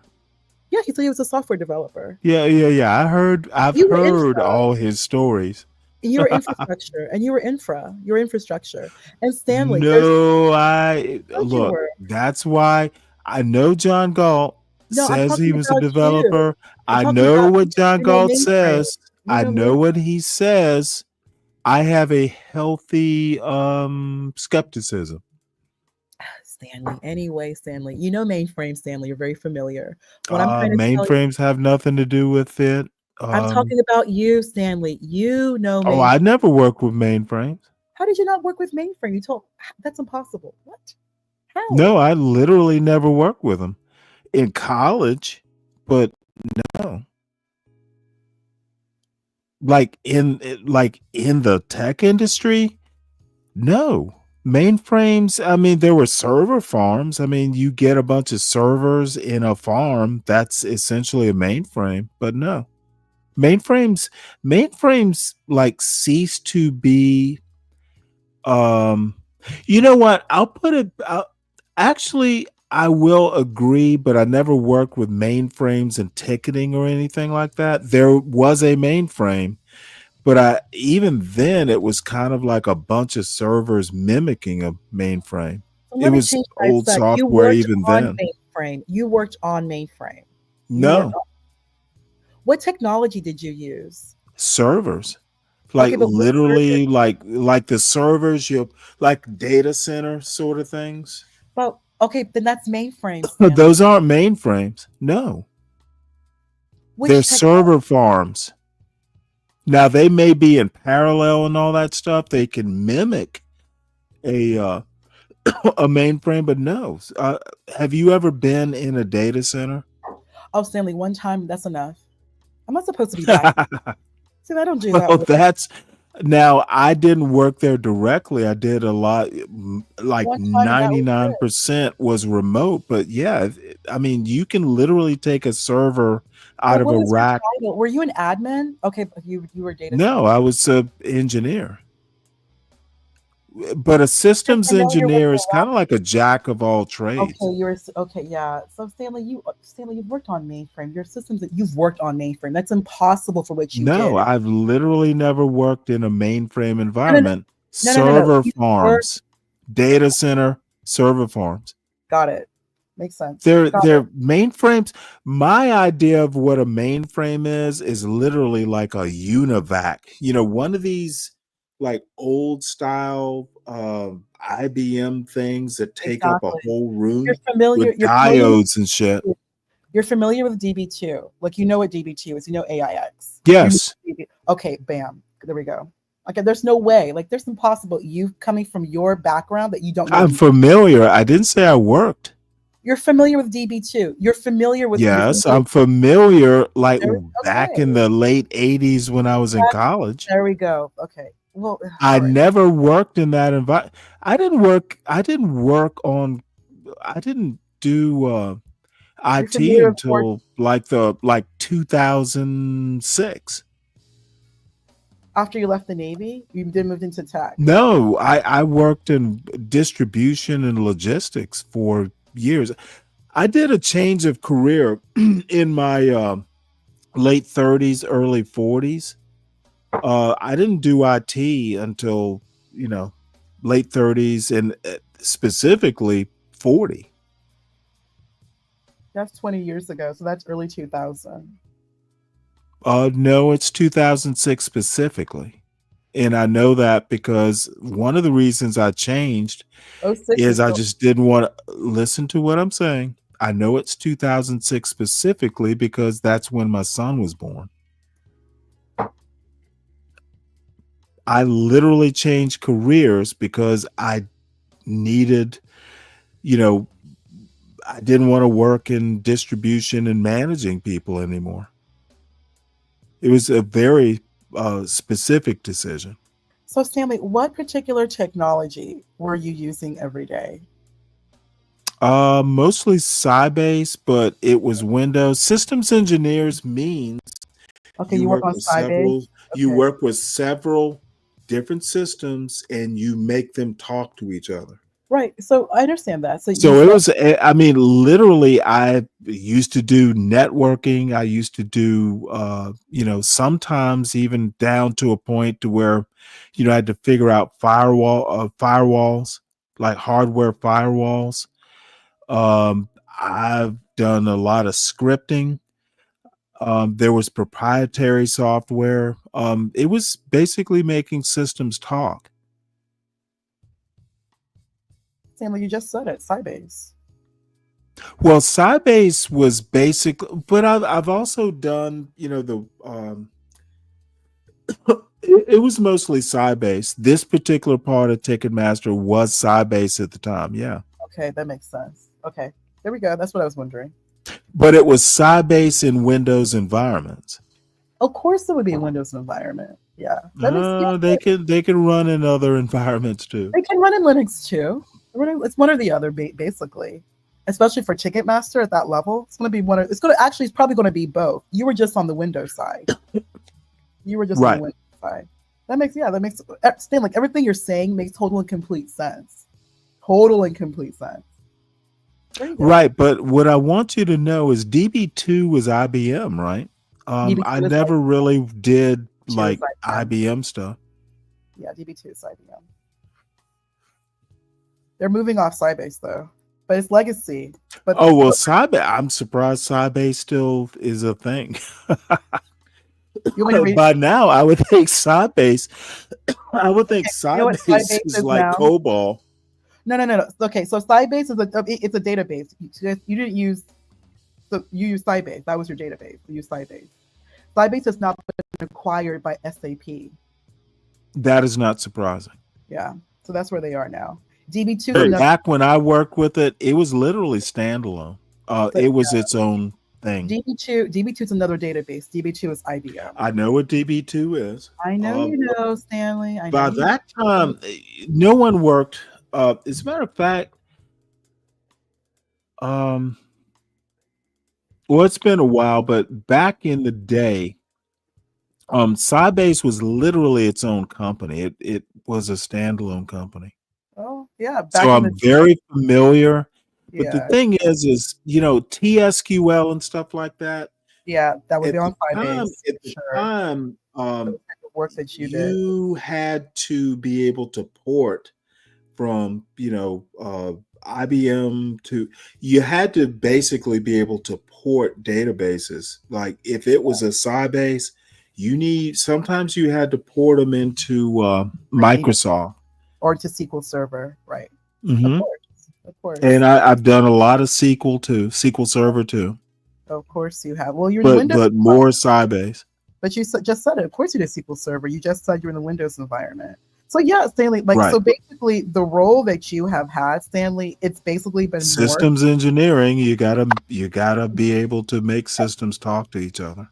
And the work that you did now, Stanley, everybody now, the kids now, 20 years later, everything has now moved to cloud. SAP has everything has now moved to cloud, and with now moving to cloud, you have to have that cybersecurity component. Like I was just reading right now. So cyber. Oh well, no. Look, they were that cyber. Look, I knew a guy who came out of the Air Force back in like 2006. I think he was maybe an E5, and he literally had a job. A 6-figure job. This was in the DC area, just E5 to 6 figures, just instantly, because they didn't have to pay for his clearance or anything. It was one of the clearance jobs. Dude was set, and he was only like 24. This dude was going to be making like $150,000 back in 2006 at 24, coming out of the Air Force. He was some data technician, whatever those MOSs are. That's pretty good. So the bottom line is, now actually, I have a question for you. How is cybersecurity not going to be taken over by AI? Oh, Stanley, Stanley, don't even worry about that. I'm very well prepared, and that's my background. Well, I'm already working on it. I mean the industry. Oh, it's going to be even better. Well, one thing though is that it's a tool.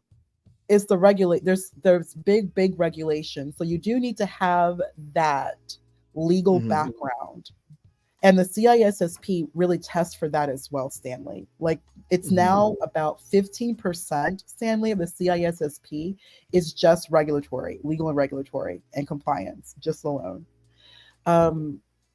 With AI. You really didn't look at these new SIEM tools, Stanley, SIEM. They heavily utilize AI so that you're able to do your job harder, better, faster, stronger. So you're able to search for these threat actors at a quick pace because of AI. So it's only actually even getting better. You're able to go through and do way more, just better visibility because of AI. And what happens is that you have these new SIEM tools. No, like a great example would be CrowdStrike, which is 100% cloud, by the way. Not only you're using AI to search for threat actors, it's also like a data repository as well. So you can continue building potential models to look for potential new threat actors. It's just fantastic, Stanley. We can talk more about this. Because a lot of now with cloud, Well, I would much rather be retired and talk bullshit. Now with You- cloud, you're everything giving me PTSD. Stanley, now Hey, with I just The don't wa- think that the that's one of those. watch for being awakened at 1 o'clock because something's messed up. yes, Hey, Stanley, you I still have got to wake up someone at 1 going through Georgia Tech to deal with this shit. I want no more of it. But if I was there, you're not waking up. You're not just waking up at 1 o'clock. You would have already been planned. You would have that action plan ready, that project plan. Like I keep my Well, you shit. know what? The I keep my worst shit part was right the planned maintenance. because you had a poor project manager. If I was there, that would be happening. That I would not. was my project manager, so you're right. That's why you're having all these problems waking up at 1 o'clock in the morning. You gotta, Stanley. You Well, have no. A lot of it, no. What I'm talking, look, that didn't happen too often, but what did happen at like 1, 2, 3 in the morning was the something planned broke. maintenance. Something happened in operation. No, the planned maintenance. You know, you do What? have to like reboot servers for Windows updates, and That should be a there is project. planned maintenance. Of course, you have to reboot. That has to be done at night, and that really should be a project. You need a PM for that because everybody then needs to test. If you're Okay, rebooting I anything, need you to understand that this was like every month at a specific time overnight. It that's the was way it still planned. is now, Stanley. It's the same way so this day. And then what happens? Well, I'm sure it is. You still have to test. You still need to have the application teams. I used to be the motherfucker waking up doing it. That's why I don't want to talk about it. I hate it. That's what you gotta, Stanley. Now it's a project. It's a project because that. Oh, you mean it's automated? Stanley, even if it's automated, you still need to test. The application team still need to test to make sure shit is working Yes. accordingly. And only the application team can check off on that. Like you can't. Only the application team. Imagine you reboot at 1 o'clock in the morning, then you have an application that doesn't start until like maybe 7, 8. Well, no. Oh, Usually the testing the applications would usually has to fall be on me done too. when you are rebooting. When you reboot, you didn't tell the application teams, okay, test, let me know how. Right. And I'm telling you, way back in the day, I was the application team, and That's crazy, Stanley. That's no wonder. what can I say? Things have changed. Apparently, things have evolved for the better. Yes, they have. Like you need to better delegate. How are you both rebooting the database and the application manager at the same time? In certain hosted environments, you can literally test across multiple servers because it's like a farm. It's like a farm. I understand that. You're correct. And that's how things were done back in the day. However, now the application. Well, yeah, and I worked back in the day. I don't know how it's done now. To test. I don't tolerate that shit because I don't want line of business contacting. That's when you have tickets open. That's when an incident gets opened. Like if you don't have the application team there, something is going to go awry. When something goes awry, an incident is open. P1, P2, P3, priority 1, priority 2, priority 3. And remember something, Stanley. A priority 1 is when 30 people call in to report a problem on one application. That's a priority 1. And now, Stanley, the government is now checking these priority 1 incidents. Well, see, we never did. I never had like any sort of government, sort of interface. And by the way, I was high up on the food chain. There were a couple layers before me who should be fixing the problem. If it got up to me, above me were the actual developers. So, if it got to me, the shit had actually hit the fan. Yeah, that's a problem. That means And that's even if I was on call, that's an incident, Stanley. So basically, you're saying that if you get called, it's an incident.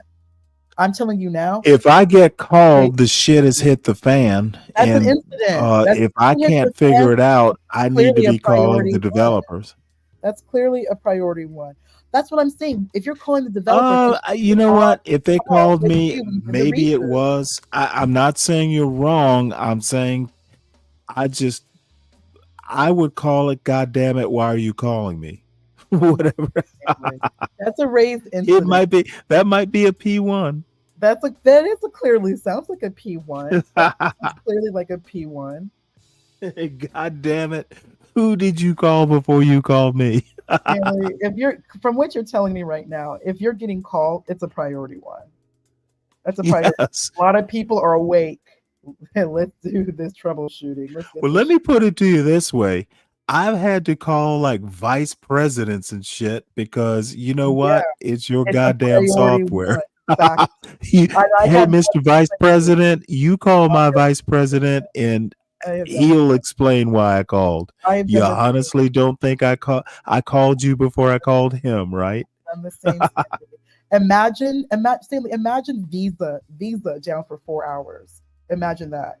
Who's going to tolerate that shit? I've had MGM. I've had MGM down, like the MGM out in Las Vegas, who they are the god of entertainment. Stanley, I've that's literally. called.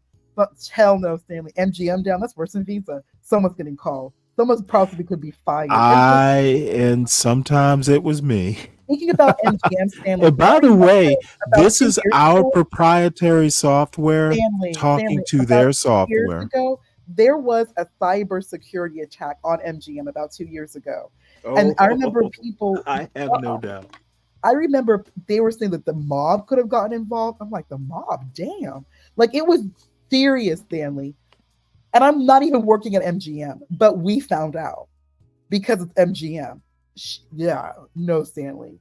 The MGM, how the heck would regular schmegular questions to ponder know anything about this stuff? It's because it's MGM. So yeah, Stanley. Well, let me put it to you this way. When you have 30 people on a call and like half of them have VP or director or something, it gets tense. Priority one. That clearly sounds priority one.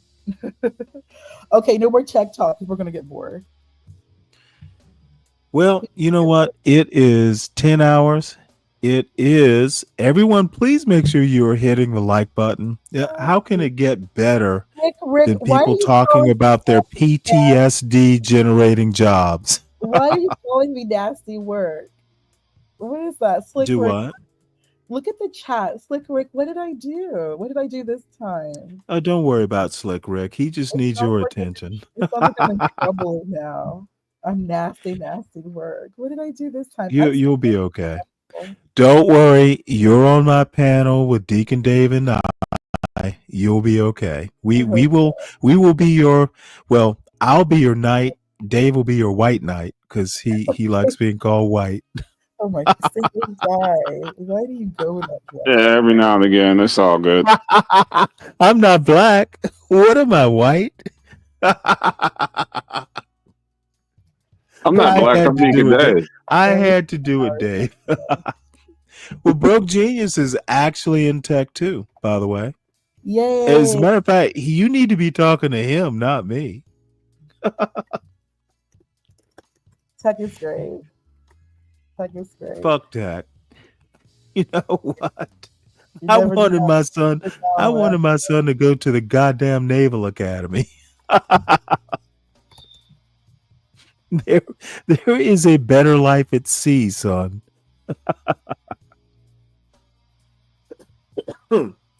Fuck you, Broke Genius. Whiter than a lot of white guys. No, I'm just better at what I do than a lot of white guys. And I don't do nothing these days, so I guess I'm better at doing nothing. All right, well, let's get back to Spock haircut dude here. I mean, he is giving like Vulcan energy. I don't know. Lou seems to be okay with him, so Lou's a fine judge of character, right, Dave? Both are so great. Rest Oh in yeah, peace. Luke's pretty good. Yeah, No, absolutely. Lou is actually has my respect for sure. Because if we can screen out the negatives, we can narrow the pool down really, really fast. And that's what I want to talk to you guys about today. Oh, I absolutely love this. All right, I want to unpack a couple things and then we're going to get into his list. I see you all in the Dave, chat. what do you think of Maggie?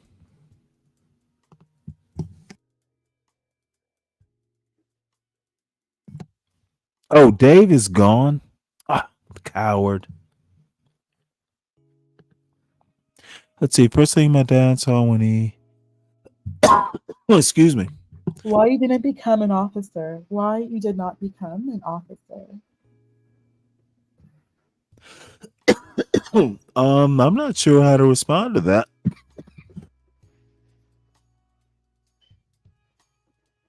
That's a tough question. So, Dave, what do you think of Maggie? She seems like a good woman. I was wondering why they got matching necklaces.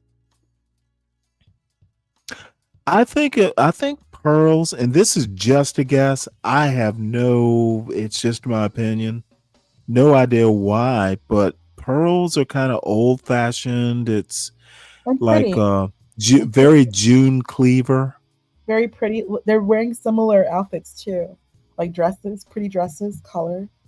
It's pretty and ladylike. I'll be honest, I like Maggie's skin better.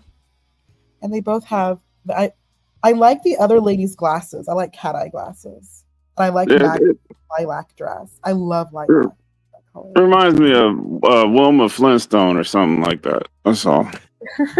Was it Wilma or Betty that had the pearl necklace? I can't. Maybe they both had. No, Betty did not have a necklace. She had that one shoulder thing.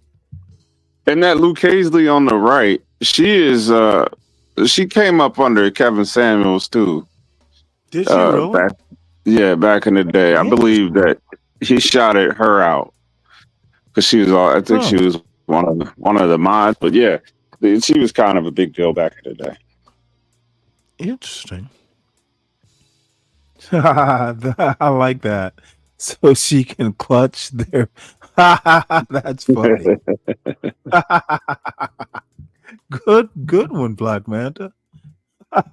He said something in the first clip there that went by really fast, but like Lucy said, I really do appreciate the perspective of men. And did you hear him when he said something about society surviving at all is because of men's ability to basically discern if something is worth the risk or not?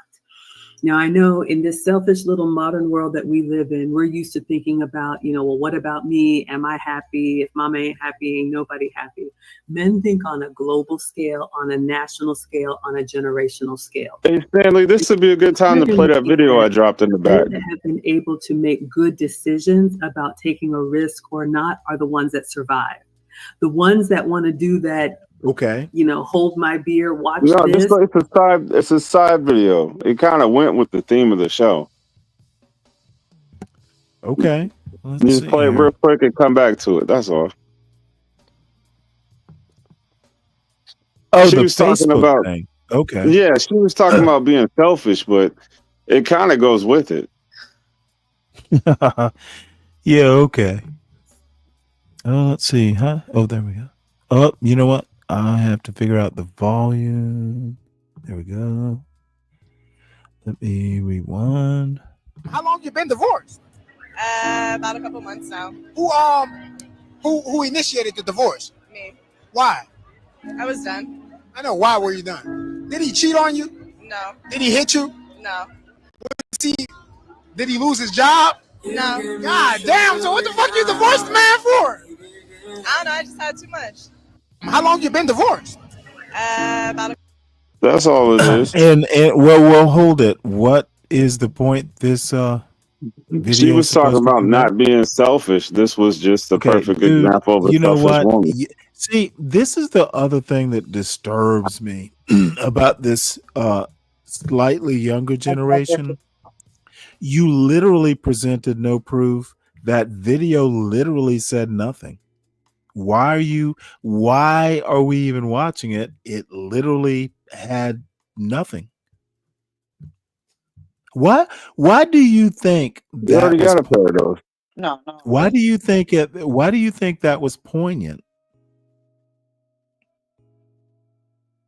No, you didn't hear what she said before you played the video. It's cool. I had enough. I heard You that.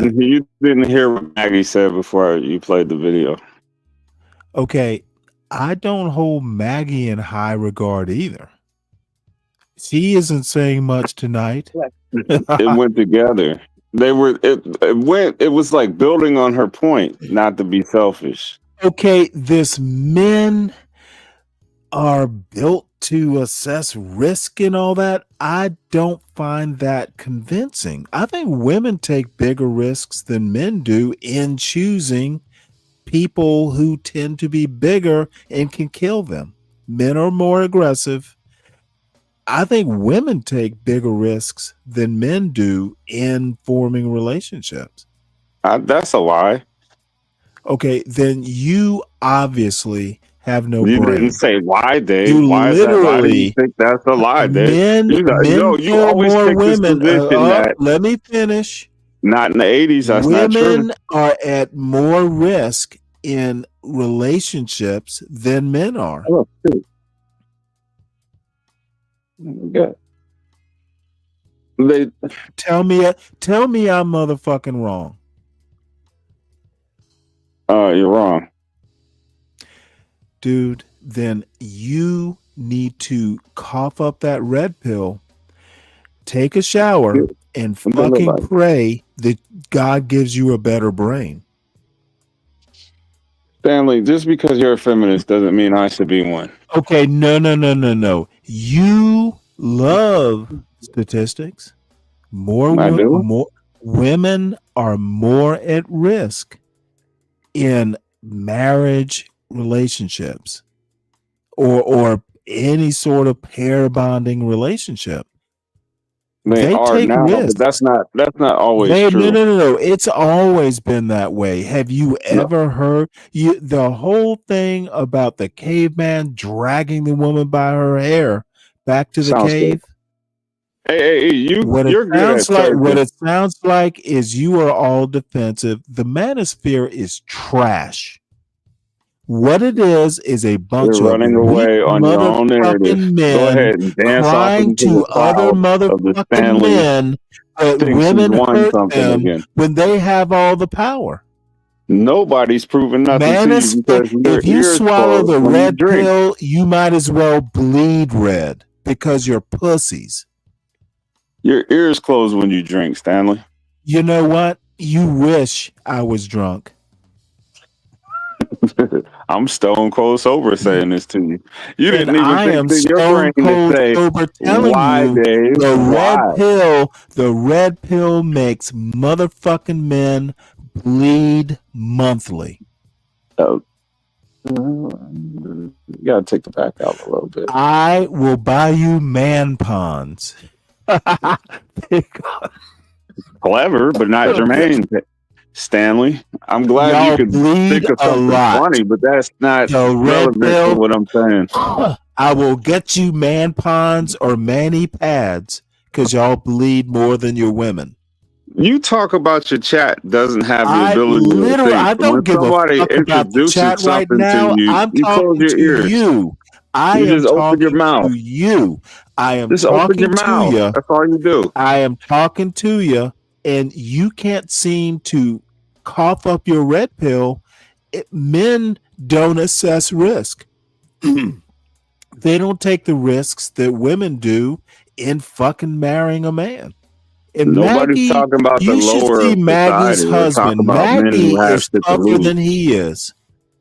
The men who have stuff to lose actually do take risks from being Men in have relationships. nothing to goddamn lose that they can't gain back. That's stupid. Why would they want to gain it back?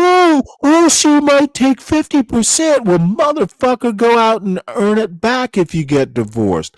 I'm tired of pussy men on the red pill acting like they lost something. Hoodservative is a faggot who hides because motherfucker, I heard him on Sean Bracey's channel today. He got his ass handed to him by Sharon. I said Sharon and a bunch of women. Hoodservative is weak. He only has power on his own platform with his adoring public.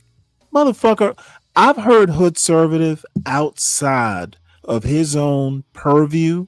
The only place he sounds like he is even confident is when he goes up on Universal Jones's panel and he sounds like it. I've heard him on Drips. Actually, it was Freezy's panel. Now I have heard him on Sharon Bracey's panel. The motherfucker argues like a woman. And Mela asked me, because Mela was going to get all upset. Why is he arguing like a woman? Because he does it in a high voice.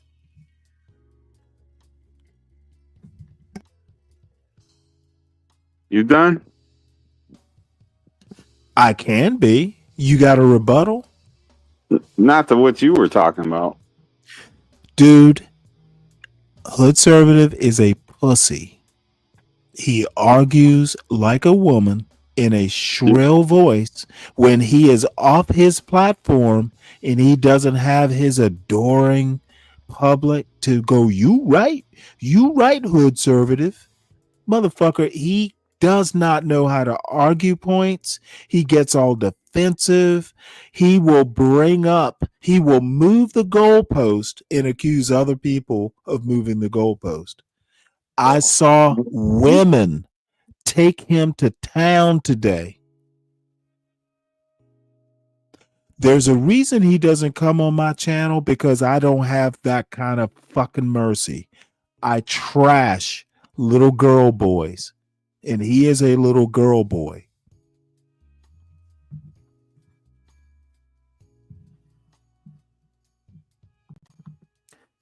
Pretend man is You what he think is. you got that Thor hammer with you when you talk, don't you? I know I haven't. And you know what? My Thor hammer is a bigger hammer when little faggots like Hoodservative come up. Hoodservative has spent months with Stanley show, whatever. Dude, I have literally taken my time listening to Hoodservative on other panels. I don't even get in the chat and go, oh, hey, Hoodservative. I just fucking lurk and listen to this dumb fuck get his ass handed to him. Hoodservative will go on his channel tomorrow and he will talk shit about Sharon and Freezy. I was there. He got his ass handed to him, not the other way around. Hoodservative is not that bright. If you take him off, all women are bad and they are going to take men and put men's head on a pike, he has no argument. He always wants to move it back to trash women. You can be totally talking about something else and he will drag you back to all women are bad. I watched him do it on Sharon's panel today. And you know what? If it wasn't so late and if I wasn't, I'm at 10 and a half hours, I will find the Sharon show and maybe I'll show it on Monday. Hoodservative is weak. And I've literally been watching him on other panels. He has no power. He has no argument outside of he thinks all women are abusing him. So let's get back to Maggie. They remove themselves from the gene pool. And I'm not trying to be morbid, But ladies, we have to understand, men know that not everybody is going to make it. Oh, thank you so much, Messy Michonne, for the $9.99 coming through with the support. We appreciate you. Y'all go check her out. She is my Men guilty know pleasure. everybody's Sometimes I not watch gonna and make it. The fuck is she talking about? Women know this too. They lose babies in childbirth sometimes. The fuck is she talking about? can't comment, but ooh wee. Thank you. We appreciate it. Men know that not everybody is going to win. Men know that not everybody is going to make it. Not too long ago, a man had to earn the right to have a wife and a family. It wasn't just given freely the way it is here. You had to demonstrate. You know, this silly woman sounds like everything was equal 50 years ago. White women and black women, we were all equal. I think I'm done with this silliness because I'm losing my patience with this stupidity. And I like Maggie. I just should not be listening on this topic. Men know. Men know. Motherfucker, women don't know this. This is not some super secret man knowledge. And yes, broke genius, both of them are married. Dave, closing statement, because I'm done. Maggie has pissed me off, and plus I'm just tired. AAE, Ponder, any closing statements? I got daddy duties. Hold on. Well, go do daddy. That is a good closing statement, by the way. Daddy duty is more important than what I'm doing. Ms. Ponder, closing statement. Great Well, live. while we're waiting, Great live. well, I'm closing this travesty out. So, any closing statements? Great live. And I'm sorry, what? I said great live. Great live. Travesty? Great live. Anyway. Great live. Live. Do you not Dave, hear me? I do hear you. It's a good live. Oh, goodbye. I'll be back Monday morning. What? Stanley, good Everyone. live. Good live. Oh, really? Yeah. I think people were more patient with me than they should have been. Well, it's your channel. Everyone, please make sure you hit the like button on the way out. Please make sure you subscribe to this channel and share it out. I could use the the publicity. Make sure you subscribe to the John Gall Urban Landlord channel. Make sure you subscribe to the Urban Landlord Clips channel. I will be back Monday morning, probably around 5:45 morning Eastern time. It's very unlikely I do a show unless I get something I feel self-righteous to bore you with. Self-righteousness is so boring. So and I did enjoy it, by the way. I had a blast. Thank you to Mela and who else was up here? Dave, of course, Ponder, of course, Stan Autry, of course, who is always a pleasure to have up here. Black Knight, salute to you. My Navy buddy, broke genius. Richard, it's always good having Richard in the chat. Tropes, John Strives, and damn, you know what? A bunch of people were here today. Mela, I should always thank Mela, or it will come back to bite me. John, I appreciate it. So Monday morning, folks, I do need to read and all that stuff. Catch up on stuff tomorrow. So I will also recommend that you all Roz does a show late Saturday nights. Basically, it's like midnight Sunday Eastern time. I highly recommend you visit it. Roz is literally the best YouTube host on YouTube. And I don't say that lightly, by the way. And let me see, can I find her? Let's see, Roz. I should have had that ready.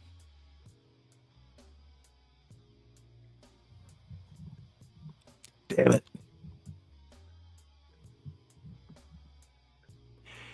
You know what? I am going to stay here till I find her her exact channel, because it is worth y'all being there. And usually T is up there. And Molove. Oh, there it is. Oh yeah, I think you gotta be on the Storm Crow tonight, right? I'm what? You're gonna be on Storm Crows tonight. Black Crow. Black Crow. Is he having a show? Yeah, that's the last one. 3 Stream Supreme. That's his last show on YouTube? Is he moving No. to He does 3 on the weekend. It's the 3rd show. Everybody's there for the 3rd show. Oh, really? Well, I was on Orthodox Guy. I was in his chat anyway until, or I love Orthodox Guy, but that shit just gets way back asswards country fuck. Yeah, I'm just like, I make some joke and these motherfuckers are yeehaw. Who is that nigger?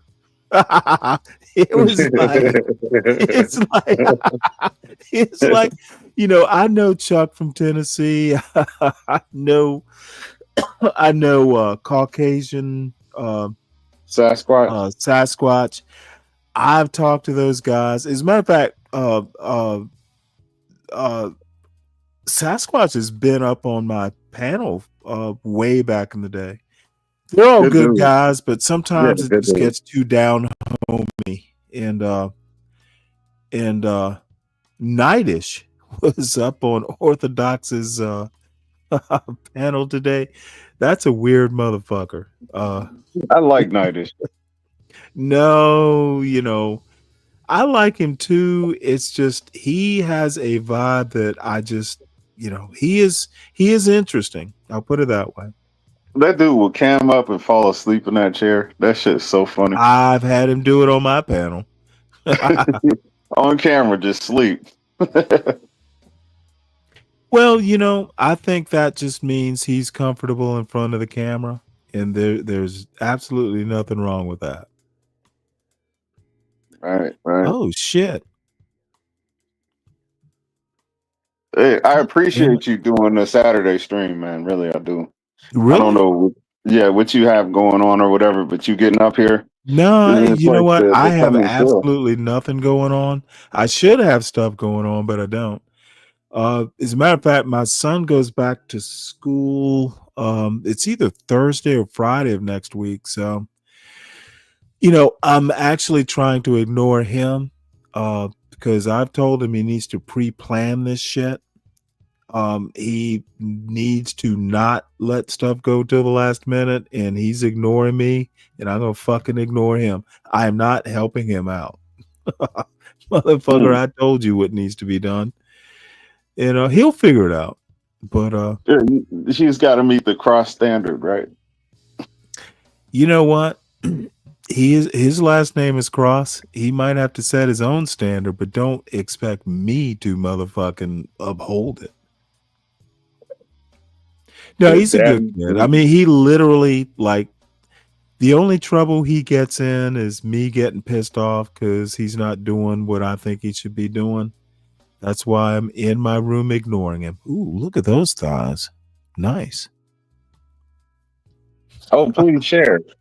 I got No, baby Dave because over it's here the killing white me. girl, and I don't feel like a whole bunch of shit. Why not? Close the show out with a bang.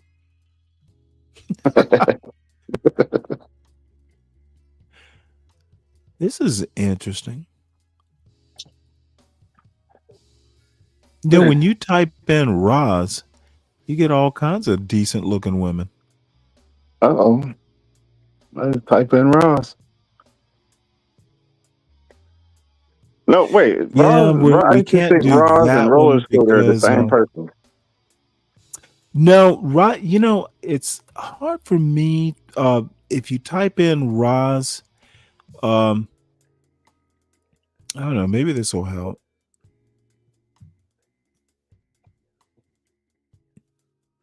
You're having a baby Dave battle right now. A what? Oh, I'm sorry, man. I'm about to hop down, man. God bless you, Stanley. The chat, All right. y'all Well, take care of no, go y'all. take care of the child. Oh shit! I guess I better stop this. This is some I don't even know. I have to ask her about this, but that's Roz girl, a whole video or something dedicated to her. Somebody's in love with her. Uh-oh. Hey, No, Ross. Roz is the bomb. She is so calm. She has to drop her I think that's channel in her the right chat. I there. want to subscribe to because I'm not good at finding this stuff. I'm not either. I am going to put this in the back chat. Apparently she was a rock star or something.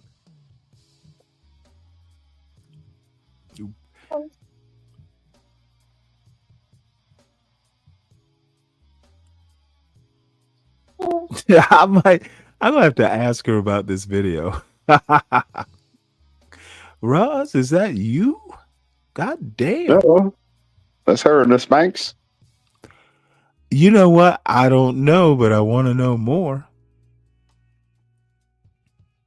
Now, I do know she's really athletic. She's a skater. Holy shit. Even my son said, "Whoa, Dad." He has good taste. All right. Well, I'm going to drop this in the back so you can grab it. And then I am going to close out this show. Ponder's back. What you got to say, Ponder? What you got to say, Ponder? Okay, so I'm still working. Where is the live for tonight? Why are you working on a Saturday? I'm not going out. I don't know. No. Like I subscribe to you too, Ponder. Thank you, I'm Dave. your Thank you. Thank you. yeah. I'm in there. I don't know if it shows up or not. I appreciate it. Thank you. Stanley, where's the live for tonight? I'm looking for it. Oh, I mean, not necessarily your live. Like, remember, I'm not a. Well, I'm not doing a live. You mean Pond or Roz? Really, Slick Rick, Orthodox guy, well spoken for 25 years You old. know what? I'm literally gonna ignore that because I don't agree. Oh my god, he's a good guy, but dude. Oh, there you are. Is that what it is? The reasoning Roz girl. Oh, nice. Okay, thank you. Oh. So where is the live? Where's the live for tonight? Because I. You know what? It's a secret. We don't want you there. Great, thanks. I'm sorry. It was just a joke. Just a joke. The reasoning Roz girl. That sounds right. So what is Bob Cherry then? What is that? Bomb Cherry. She is her own channel. I have no idea about these channels. Like, I literally just started these lives, like, I guess maybe last August. So Don't worry, you will become all too familiar. Believe me. I do better work when I have like a live in the background. It's like people speaking in the background. People speaking. I like it. You know, despite I read that way. I don't know if that's a good thing. I don't think that's a good thing. I don't know. It just kind of works for now. And I have some work I'm trying to do tonight. Stuff I just want to get some work done during the weekend. So my week is freed up. So that's why I was asking, do you know a live for tonight? Depends on what time you want to do, or you want to be. Tourism. I He's mean, they're live at always 9:30. live. Yeah, you gotta go No. to Storm Crow's channel. That's where Stanley's gonna be. Oh my God, no. You know what? I'm probably going to be asleep. I make it a point to be asleep. I'm sure you're on the YouTube street somewhere. Probably No, drip or believe it not or for not, I humans or generally am not. And look, I have nothing against. I think Crow's actually a really good host. He's very good at what he does. He's good at It's really moderating. just the topics that don't interest me Yeah, that much. exactly. Like sometimes the topics are a little hey, y'all take it easy now. a bit much, but he's Oh cool. no, I'm not. I'm gonna speak my mind. Criticism is cool. It's just like there. I don't know. There are no like. You know what? I guess I have to go to my subscriptions to find her. There are no smarty arty like girl channels. There are no smart. Well, Find why don't that. you start one? Yeah, go live. Why don't you hit the live button? I'll pull up. I'll let you abuse me like Yeah, Stanley does. I want you to call your channel Smarty Arty or Spodioti. Spodioti girl. You don't have to have nothing but the regular duck and what 6 people. What is that? The free edition of it. The free Oh, there StreamYard. it is. She has a double secret channel apparently. You got a microphone pounder? No, I'll get one. I heard you can get like a good one for like $80. That's Yeah, I what think Stanley you said. He can. got a Yeti. Stop. Who's Yeah, it that, was bro? maybe 90. It wasn't that expensive. Yeah, but I'm not like a YouTuber or a podcaster. But I'll think about Well, it. I don't. they will make you one. You will, because to be honest, I was asked if I wanted to do a show. Sometimes people will say, "Hey, we think you'd do it. You'd make a good show host," and you just do it when just answer the call. Yeah, that's what SKC does. You cash up him $150. He'll come out the clouds and do a show. Well, SKC actually, he's like an entrepreneur type. He like, I didn't He even might go know for he more was than that doing though. like the graphics and everything. Oh hell yeah, he's out here. All right, so I'm dropping Roz's channel into the chat. So I'm gonna go do the battle with my reason. son. He did just get home. I'm gonna holler at y'all later. Okay, well, no. Yeah, I'll see you on Monday or whenever. Absolutely. All right, bro.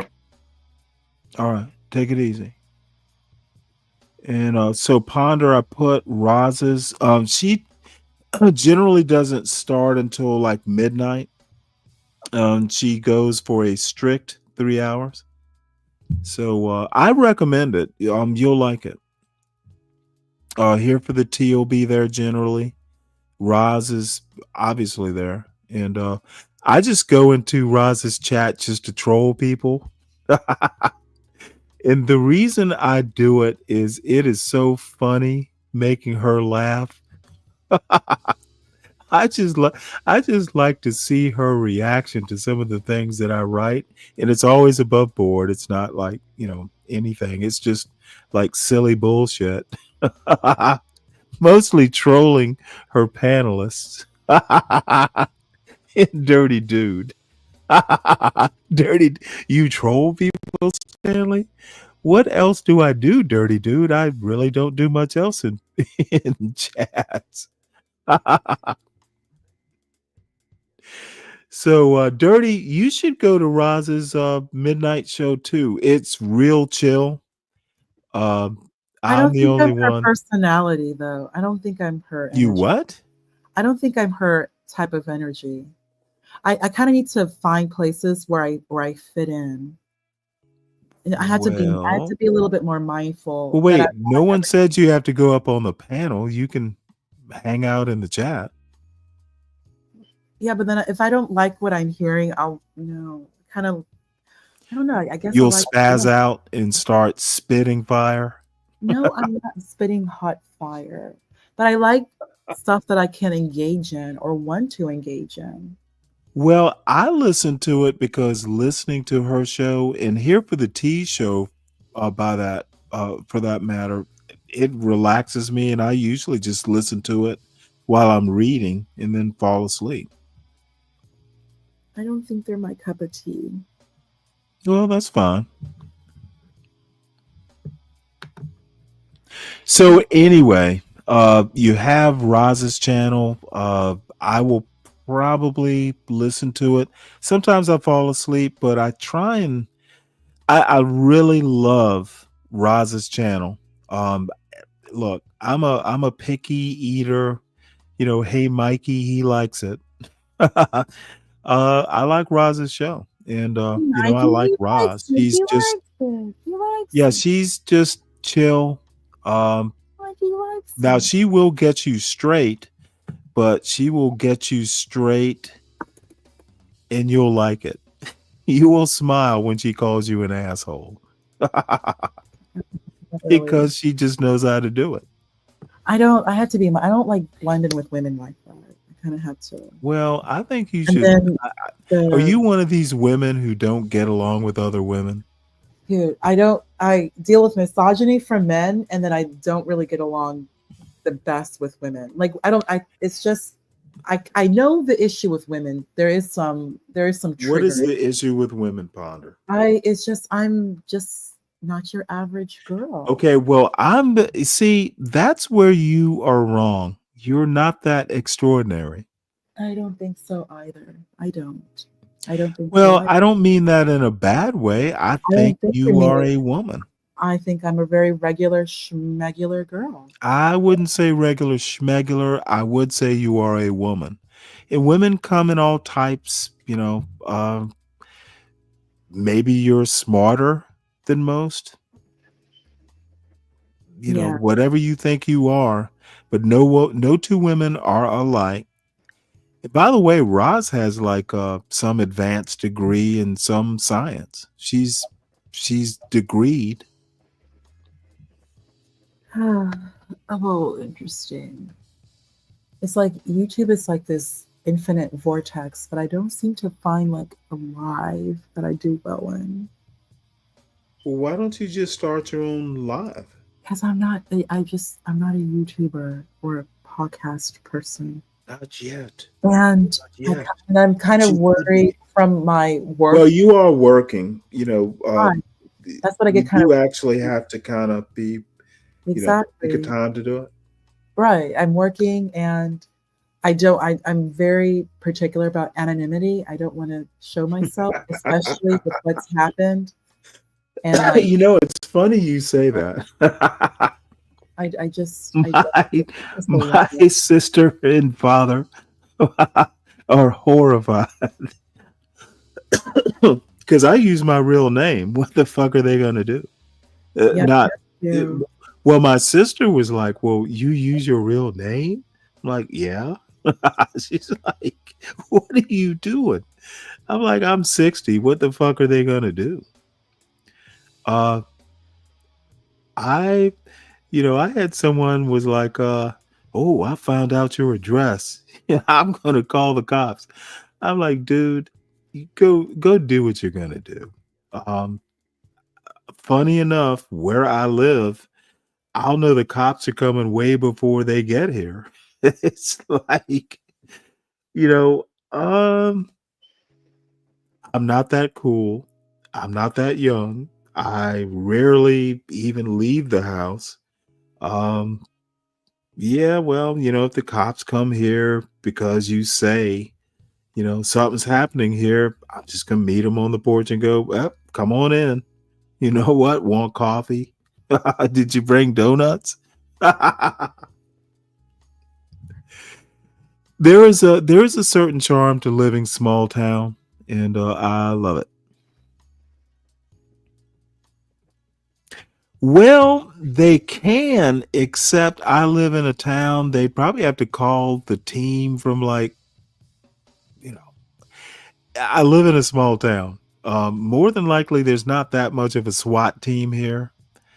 And even if there are, they have to knock on the door. They have to come up on my porch. I will know they're coming before they get here. And fine. You know what? Anyway, I understand what you mean about anonymity. You're still young. Um, I'm an old widow man. Like, What are they going to be able to do? First, getting doxxed is very, very real. This Oh, is I not don't doubt it is. It's not I my don't have job. anything to dox. All of these other people, they're willing to take that risk because, I mean, it's either their job or they're willing to. I don't have a job. And like I just kind of, you know, just like someone mentioned, like, just nest and chill. But I am very just I don't know. Well, look, I'm not recommending this for you. You literally have a reason. You are a young woman who's very accomplished. It is obvious why you want to remain more anonymous. No one's saying you shouldn't. I'm just saying, hey, you know, speaking of it, I'm making jokes. I don't expect you to do this at home. Children don't do this at home. Just let this old male do his bravado. I'm not expecting you to do it, Ponder. Yeah, Stanley, I understand. All right. I will see you on Roz's show tonight. And by the way, I don't ever go up on her panel because I'm kind of a prima donna and I'm not messing up her panel. It's I'm not better her for me style, though. I'm really not her style. I mean, she's cool and all, but I'm really not her style. I don't know that that's true. No.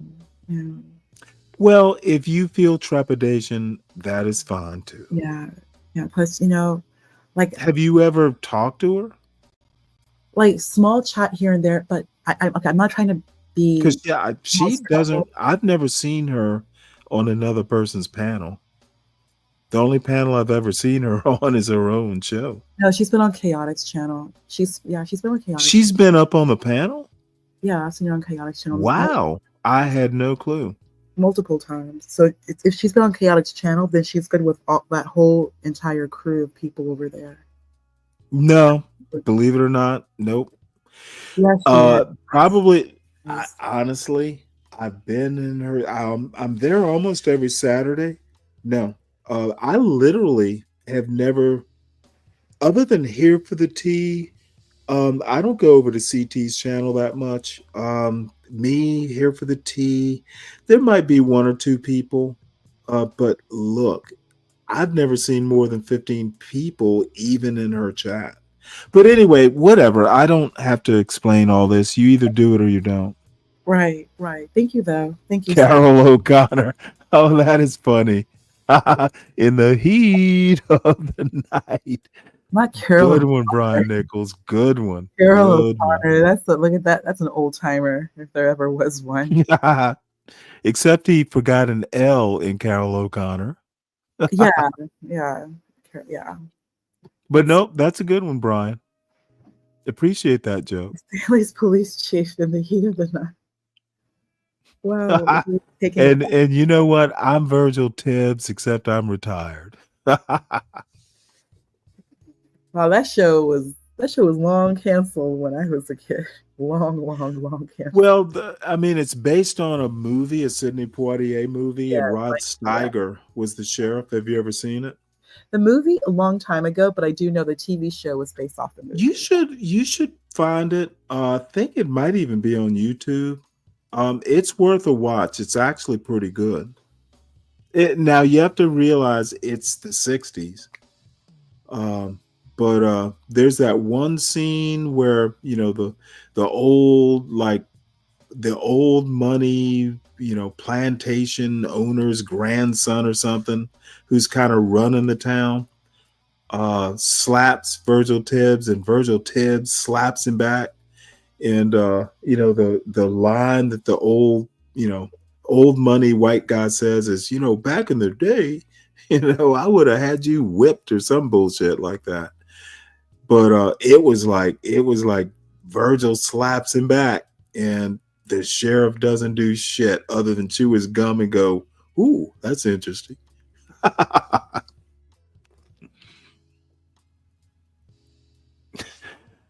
You should do a movie night. They're like, That's funny. The cops pull up to Stanley's house. He's like, "Dude, it'll be okay if they do." They call Stanley Mr. Tibbs. No, they don't. They call Stanley Mr. Tibbs. You know what, I was Black just Manta? thinking about I've literally never seen Little House on the Prairie, like an episode. Was just speaking about this show. Michael Landon was so beloved. Everyone was so sad when he passed away, and he had the most amazing head of hair. Everyone was so sad. You know what? I know him more from Bonanza. I've never watched He Little was House in on the Prairie. Bonanza? No way. Oh, my the goodness. kid, Bonanza was in syndication. It would come on like 4 o'clock. Yes, it was in syndication forever. That's when I knew to go to bed, when Bonanza came on. I would fall asleep on the couch and I would wake up Bonanza. Okay, time to go to bed. Oh my goodness. That and The Rifleman. Oh my gosh. That was Nick at Night. Nickelodeon at Night was like all those old TV shows. Oh my gosh. Wow. Oh wow. Let's talk about a blast from the past. Okay, Stanley, I'll let you go. Okay. All right. Yep. Folks, I'll talk to you later, Miss Ponder. All right. See you. Dude, fucking. You know what? I am a silly old man. You know what? Maybe you ought to rename this to the Silly Old Man Show. But anyway, I do actually have to go because it's 8:15 and I probably should eat dinner. I haven't even made it yet. So folks, again, totally appreciate the experience. Not only that, Stanley, can we talk about this viewership? Questions to What ponder. about it? Questions to ponder may be a troublemaker, but clearly I do bring the numbers. I bring the numbers. You know what? It's the sultry voice that does it. Everybody wants to hear you go, "Hey, Stanley." I'm just a voice. That's all I am. I'm just a voice. So, folks, make sure you hit the like button for this old man. This old man and his granddaughter show. Cannot be replicated nor duplicated. No, Stanley, I'm old enough to be your daughter, not granddaughter. No, you're old enough to be my wife. Don't Stanley, that would be don't do that. No, Stanley. That would be hell of an You know what? Hey, No, I'm only 60. weird. Yeah, only 60. Stanley. The plumbing, It's a huge age difference, Stanley. Stanley, I you was know not what? even born yet. Age is Graduated but high a school. thing. Age is but a thing. Stanley, You're I was older not than my born yet son. when you graduated high You're school. older than my son. I'm older than your son is 19. In an old man's mind who's still relatively virile, you're son was older than born my after son, so you're 9/11. good. Age is just a thing. Stanley, Your you're older age than is your just a thing. son. Your son was You're born old enough. You're old enough for my son to call you ma'am in respect. See you on Monday, Stanley. I'm going to check out these. Oh, numbers. wait, Anyway, hold it. Now you're leaving? Stanley, you have not had dinner yet. I don't want to keep an old man from enjoying. Well, that's because you dinner. haven't made it, honey. Stanley, I can make a good sandwich. Why don't I Uber Eats? I don't know. What would I cook? Okay, well, you know what? I'm scaring this little girlie away. I won't be a creepy old man anymore. Stanley shoots his shot. Deacon Dave, shut up.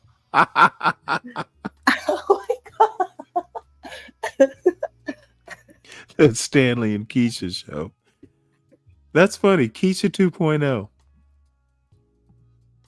All right, folks. I actually do have to leave. I do have to eat dinner. Old men require old men's blood sugar taps out.